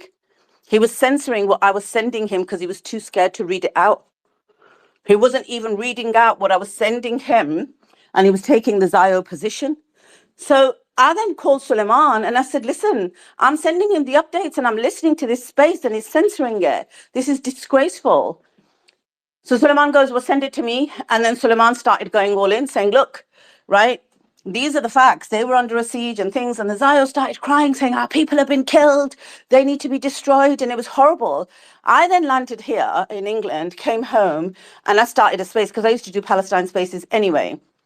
The very next day, when Suleiman realized that actually, do you know what? This is going to be the modus operandi for Mario Spaces. It's going to be just a Zio panel. Zio's calling for the genocide of Palestinians, and that's all it's going to be. And Zio's being able to say whatever they want, you know, like things like statements were being said like, Palestinians have raped Israelis for years. You know, this isn't the first time they've chopped babies up. They've killed our babies for years. This kind of stuff on that panel, no fact checking, nothing. It was all going to be allowed because his investors were Zios, and therefore it was going to be allowed. Suleiman left. Literally the very next day or the day after, he left. He walked away from that multi-million deal. They were about to sign that contract. Ads in the contract, right? Because when I was in Spain, he'd sent me a copy, and I was like, I remember sitting on the terrace where I was at in the apartment, and I was just like going through it with him, saying this looks really good, you know, and stuff. And he just walked. And then he came and obviously joined these spaces that we used to do. And then after a while, quite a while, I think Mario approached him again and said, no, look, we're going to make it more balanced and, you know, blah, blah, blah, and come back and stuff. So Suleiman went back, not with that contract or anything like that. It wasn't anything about money for a very brief while, very brief, like I think it was 3 or 4 months later, for about a week or so, and realized that actually it wasn't going to happen because the crypto community is either Zio or they're Sangi. They're like these pro-Modi types. So he realized it's just not going to work because he's not going to be able to speak freely. There's always going to be people crying. There's always going to be people he couldn't bring up on the panel. You know, he was told to drop people from the panel. So like, for example, like Simon would go there and the team in the background would just keep dropping Simon. And so Suleiman would keep bringing it back up and say, no, I'm going to decide who comes up on here. But he's got a very Zio-centric team in the background. And so he just realized it's not going to work. So he didn't go back. He went back once, actually, because Mario said, oh, let's do a debate with Zionists, thinking, obviously, like he did, the Zionists had a strong position. And he said to Suleiman, you get a team together and I'll get the Zionists together. And Suleiman said, "Now listen, I don't need a team. I'm going to come on my own." And he said, "Well, what? So just you?" He said, "Yeah, bring all the Zionists you want. It's going to be just me." 13 Zionists came because there were 9 Zionists, and then some of them Suleiman smashed, so they left. Then others would come up, and then they'd leave, and then others would come up. It ended up being 13 or 14 Zionists against one person, Suleiman, and that was epic. We were all there listening. None of us were allowed on the panel, just Zionists versus Suleiman. And he smashed them all, and they cried for days. And it was brilliant because their position was so weak, right? So weak. And that was the last time I think he went there. That was it. And he walked away from that deal. He walked away from that contract. And they're still in touch, and they're still like friends. They still chat from time to time. But I think of all of his circle, Suleiman's the only one who actually tells him, like, you know what, this is a disgrace. You need to fix up. And I remember that night when the kids were being burnt, Suleiman sent him that and said, "Are you seriously going to post this? You're going to allow your team to post this slop on your page?" And then Mario had it deleted straight away. So they still got that close relationship. And Mario's always been a decent person. He's just looking after his business and his welfare at whatever cost that comes, really, to be honest. Doesn't really care about, being Lebanese. Doesn't really care about, very Western-minded, let's just put it that way. So regime change is okay. Elon Musk is a great guy, that kind of stuff. He talks a lot about American interests too, like, and listen, I'm for it. I'm for American interests too because I'm American. But the thing is, like, American interests does not involve America to be involved in wars they shouldn't be involved in, especially when there's no threat from said countries, right? And like you said, and I remember those days, Beatrix, and I remember, we were against that space, and we were like, we're not gonna go to his space because of X, Y, and Z, all the propaganda he was spreading, and the Zionists and everything that he was allowing to spread those propaganda. And I remember that day specifically where we're like, man, like, we cannot allow, like, he was getting a lot of traction on those spaces.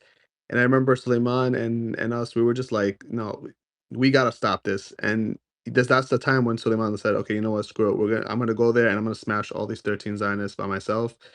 And man, that was a spectacle. Like, I'm sure the space is recorded somewhere in X, but if you can get it, like, we can definitely share that. It's super super. It was really, really, like, it was like a moment, like, in history where this has never been done before. And like I said, I remember when we all said, like, okay, we're not going to spaces, we're gonna do our spaces and we're gonna counter him. And then he had this one big space where they were just spreading the most vile propaganda, and he was allowing it. He was allowing it. And then I just remember, so he just went up there and just started smashing them one by one. Yehuda, AB Sampson, all these Zionist cucks. And yeah, it was awesome. I wish I could find that space because it was something to. He had IDF people up there, didn't he? Do you remember, Brother Hussein? He had IDF people up there. Like, Yep, it was yep. crazy. Yeah, and Mario before that, like you said, we did go on his face before that, and he was genuine. He was genuine at the time, right? But then the Zionists got to him, and he needed to protect his money and all that, and yeah, that's where we are right now.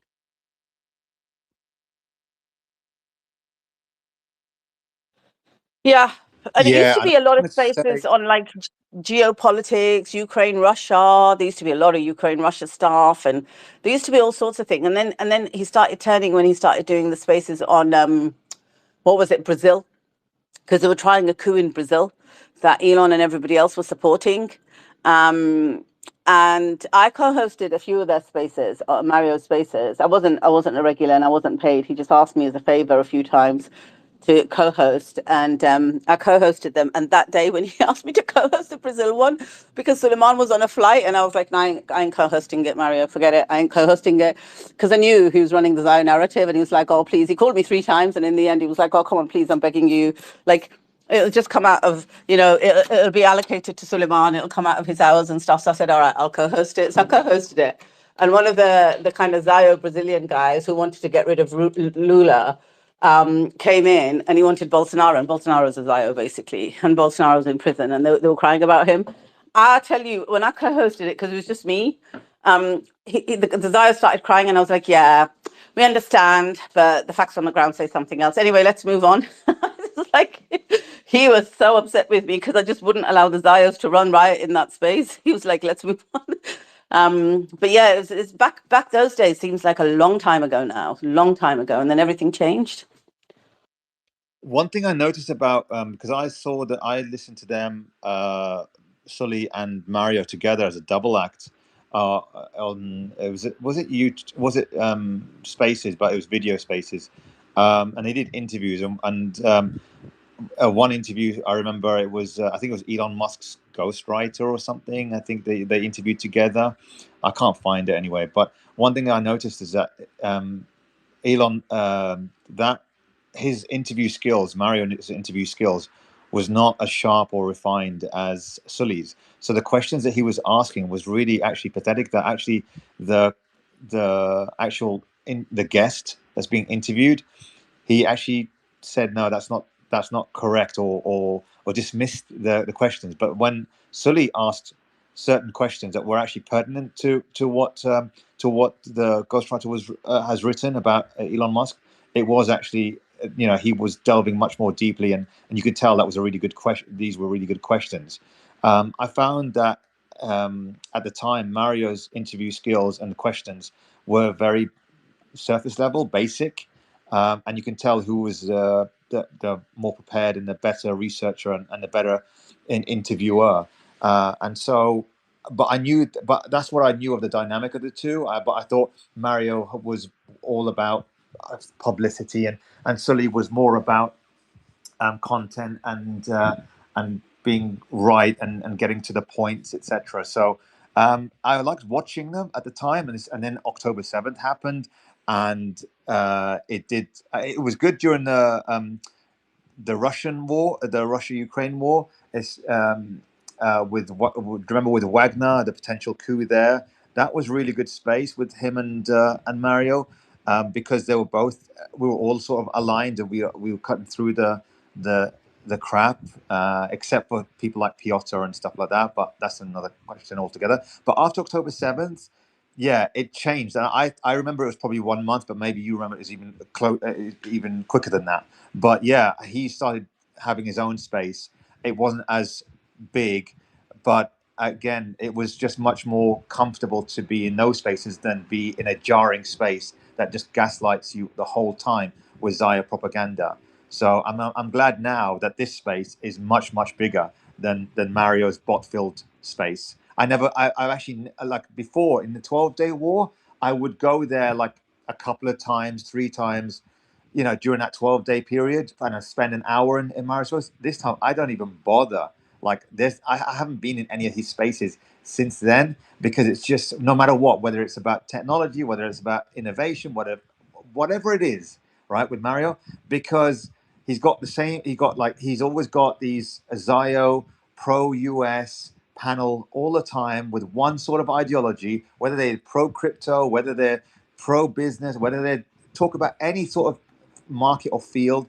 It's the same lame conversations, and it's laced with US hegemony, and the US technology, US industries are much better than China, much better than Russia, much better than blah blah blah, and it's just so tiring and jarring to listen to that. Whereas at least with Sully Spaces, I'd come in and listen to it, and it talks about really good stuff, like it's enlightening stuff that I don't really hear that much, whether it's politics, technology, news, things like that. It's really more interesting to watch. So ever since then, I'm not even bothering with that space. I can't stand 1 second to be in that space. So I don't really care about it. I don't care what they do. So I'm just happy here, to be honest. Yeah, and Somebody on YouTube is saying that where's it gone? I remember. Let me find it quickly, guys. Somebody on YouTube is saying, there's probably a recording of it somewhere. Mezivar saying they were all crying, oy vey, oy vey. ABC saying I'd love to listen to that space. Yeah, it was epic. It was epic, guys. It was really good. It was a really good space, and we'll find it. Donald Duck saying, love you for standing up for Brazil. I love Lula. I love Brazil. I've been to Brazil. I love Brazil. They were doing an election campaign. for that Bolsonaro, the little Zayo at the time, and we didn't take part in it at all. So yeah, I just want to go to some news, and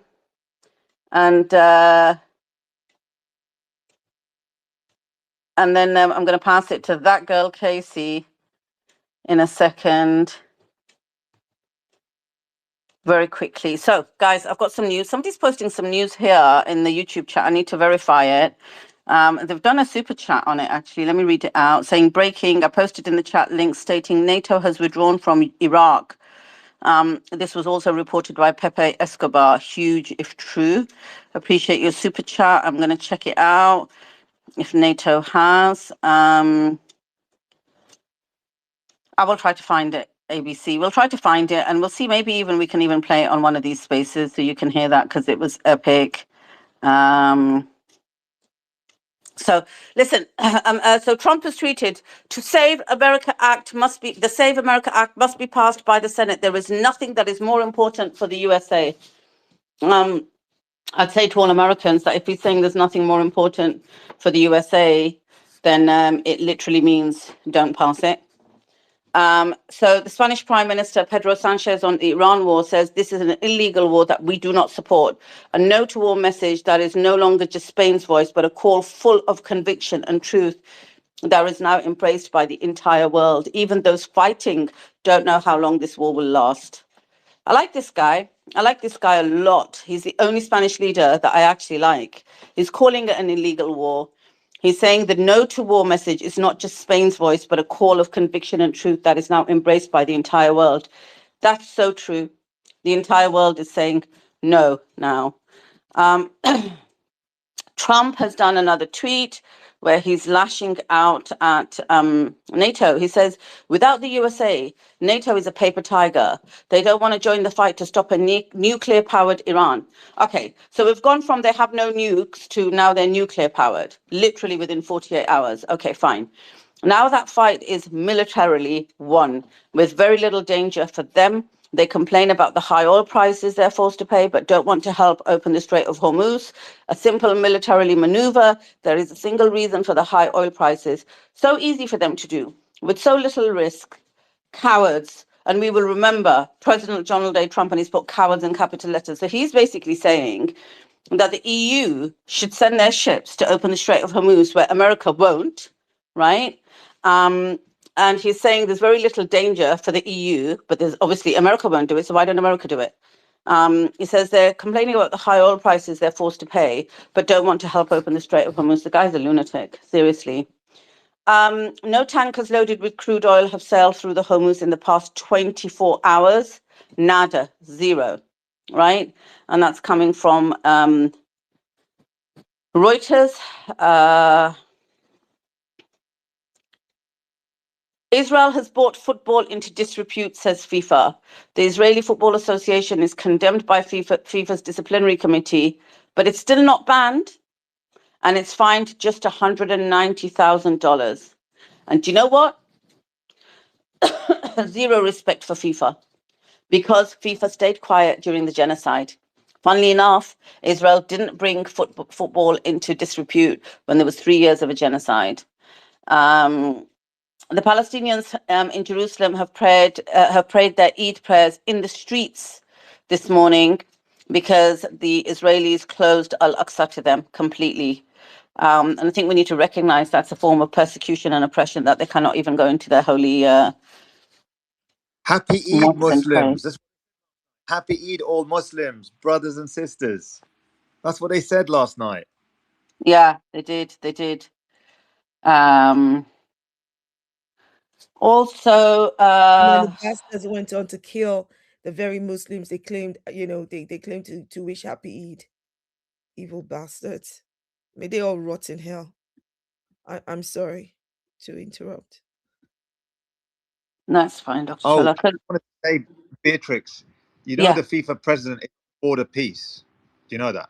Yeah. I do. So It's FIFA are disgraceful. very, very, $190,000.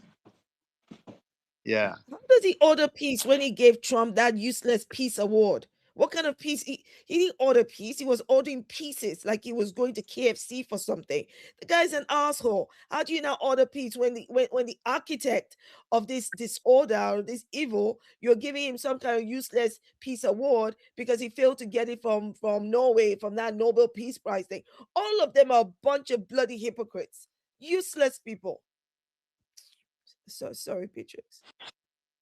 No problem. So we got some clarification. NATO has not permanently left Iraq. As of March 18, 2026, NATO suspended its training mission in Iraq, evacuating around 600 personnel due to US-Israeli attacks on Iran. Roswell Gray 9771, thank you. That's what I thought as well. They've just evacuated their people following attacks on US-linked sites in Iraq. So thank you. Also, Israeli military has said it killed a senior intelligence figure within Iran's Basij forces in a strike on Tehran. We have no further updates on that, but we'll let you know when we do.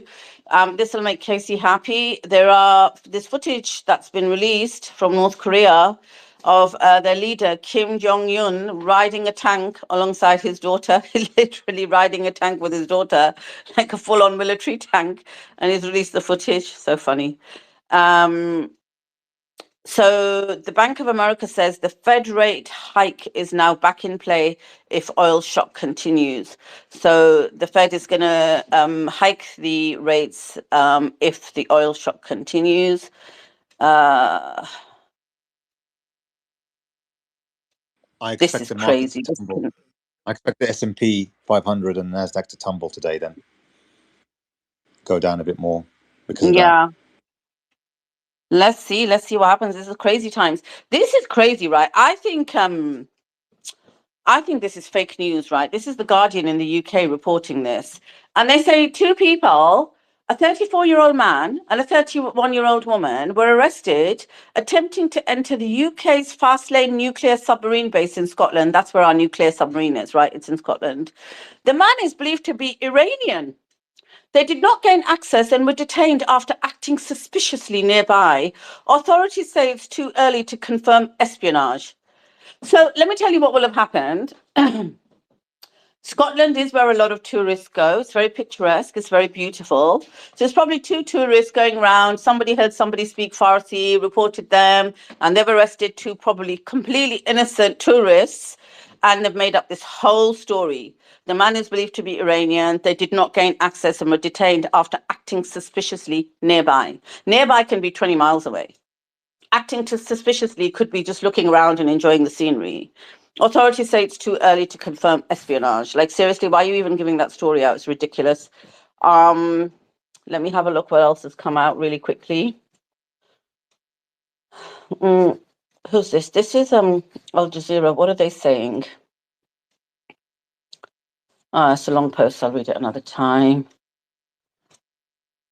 France's foreign minister, I wanted to read this earlier, Jean-Noel Barrot says he doesn't see an obvious end to the US-Israel war on Iran in the short term, but that France and its allies would continue work towards trying to find a lasting solution. So they don't see an obvious end in the short term. They think it's going to go on as well. Zelensky says I just heard that. Go ahead. I was just going to say, I just heard an interview with Joe Kent with Scott Horton. He said that basically they have confirmed that US actually armed Al-Qaeda and ISIS in Syria to serve Israel's political interests. That's what Joe Kent just admitted, and against Iran as well. Is there a video? Yeah, it's a video. It's an interview. Scott Can you DM it to me, please? I can DM it. Yeah, I can put it in a purple pill, but yeah, I'll send it to messaging chat. Yeah. I wanna send it out to all those Pray for Syria lot that were here before. Let me just finish the news roundup really quickly. So somebody who's as irrelevant, if not more irrelevant than Keir Starmer, Zelensky, says 228 Ukrainian experts are deployed across Qatar, the UAE, Saudi Arabia, Kuwait, and Jordan. This is a guy who's literally lost his own war for years, who's gone around begging people for help and support, who got humiliated in the White House, who's going to end up giving half of his country away in terms of land. But he is going around advising the GCC. And now you see why the GCC is in a mess, right? Israeli attacks kills at least 3 in Iran's Oscu. Let's see what else there was really quickly. Whoa, boom, boom, Tel Aviv. We've got footage of an Iranian ballistic missile attack in Israel, and it hit a car in central Israel. Freaking, that's mental. B-2 heavy bombers returning to England from Iran cruise missile strike this morning. So we've got footage of their B-2 bombers coming back to our shores in the UK on our sides after bombing Iran. And yet Keir Starmer has the audacity to say, no, we're not involved. Nothing to do with us, Gov. And he thinks, you know what, mainstream media probably doesn't show that out here. So that's why he's getting away with that. Iranian Ministry of Intelligence says we have arrested 45 separatists and mercenaries in the provinces of Kazvin and West Azerbaijan. Among them are 26 agents affiliated with Israel and the USA. Go for it. Go for it. That's it. That's the news roundup for now. I'll come back to it in a second. That girl, Casey, jump in, love. Yeah, thank you so much. Thank you for letting me get the mic. Because you know where I'm at every time I sound like this. A lot of news you just shared, but I ran up here. First, I just wanted to because y'all were reminiscing, and I'm just reminiscing about the time where you were smashing that Zio girl on that space. And the one time that Elon's glitch worked to your favor, nobody could see you, but you were smashing and smashing away, and they couldn't mute you or anything about it. And you just smashed away. And it was fire. Like, these moments were really fire. And I cherish these moments. But yeah, guys, it's always good to see you guys here. You said a lot of news that I feel like I can't even keep up with everything. But shout out to Iran arresting people. They still are trying to put agents in Iran to cause chaos, and they are catching them. And that just shows you the focus of these people, because they're in the middle of a war, and yet they're still going and making sure that these infiltrators don't get in. So continue to ask God to bless the resistance. And I'm watching, listening to the space even while I'm at work. And yeah, I'm here with you guys. Yep. Thanks for that, Casey. Yeah, Brother Hussein will remember that space. So it was one of Mario's spaces. And that's Suleiman, when he went back for that short bit to co-host. It went on and on, that space. So I went down to listen as I was really tired and I fell asleep. But then I heard, and then what he used to do, Mario, is he used to keep this chick, this completely mental Zio chick, as a co-host, and Suleiman as a co-host, to give it balance. And that co-host, she was crazy, man. She's still here on Spaces. I can't even remember her name now, but she was co-hosting, and I was like asleep, but then in my sleep I heard her say something mental. So I pressed request mic. I got the mic, but it was a glitch, so she couldn't see me on the panel. And I just completely started smashing her, and she couldn't mute me, and she couldn't boot me. And she was like, Khaleesi, stop, for the love of God. Suleiman, for God's sake. And Suleiman was like, I don't know which God you're referring to, because my God's not the same as your God. Suleiman, please, tell her to stop. And it went on. And these guys were loving it. They were in listeners, and they were like, literally, they were loving it. I can't remember. I was half asleep, but I went smash. And in the end, she was like, if you have no respect for me and no respect for this space, even if you have a little bit of respect for Mario, please, for the love of God, I beg you, stop. Yeah, and I was like, yeah, well, I said everything I need to say, now I'm out.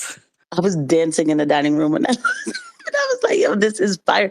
And she's like, Khaleesi, where is she? I can't see her. I was like, because none of us, I couldn't stand her either. It was just satisfying. It was really satisfying. So just wanted to reminisce about that.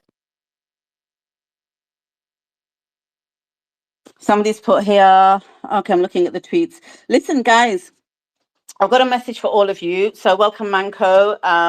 Appreciate you joining. But look, it's Eid. We said that we were going to just take a little bit of time out. We're not celebrating Eid. We can't under the current circumstances. But we are just going to spend a few hours with our families. So in exactly 3 hours time, from wherever location you're in 3 hours time, this space will reopen, right? So I'm going to take 3 hours. Suleiman's going to take 3 hours just to spend 3 hours. Well, I'm going to spend it with my family. Suleiman's going to catch up with his family, probably on FaceTime. He didn't want to travel back whilst this Iran war's going on, because he'd be he'd be flying back and wouldn't be able to be on the space and put the news out and things. So he's probably going to stay in America for at least another couple of weeks. So in exactly 3 hours' time, we're going to reopen this space. We have been going 24/7 for 21 days now, non-stop. And we're just going to take 3 hours out to just go and spend just a little bit of time with our families. And we're going to be back in 3 hours' time from now. So I wish everybody much love. I wish everybody who's celebrating Eid a good Eid, or at least who's going to have Eid after Ramadan, not necessarily celebrating it. But I wish you and your families a blessed Eid. Please remember the people of Iran and Lebanon and Palestine and the good people of Yemen in your prayers today. And all the good people around the world, as the Iranians and the resistance used to say, the free people of the world, which is how they refer to people like us. You know, the people in the West who speak up because we feel that we should be able to speak up against our government's tyranny, the free people of the world. Please remember all of those people, especially the Iranians, in your prayers, in your thoughts, and we will be back in 3 hours' time. So much love to all of you. Please do set your notifications for Suleiman's profile, and we will see you in 3 hours' time.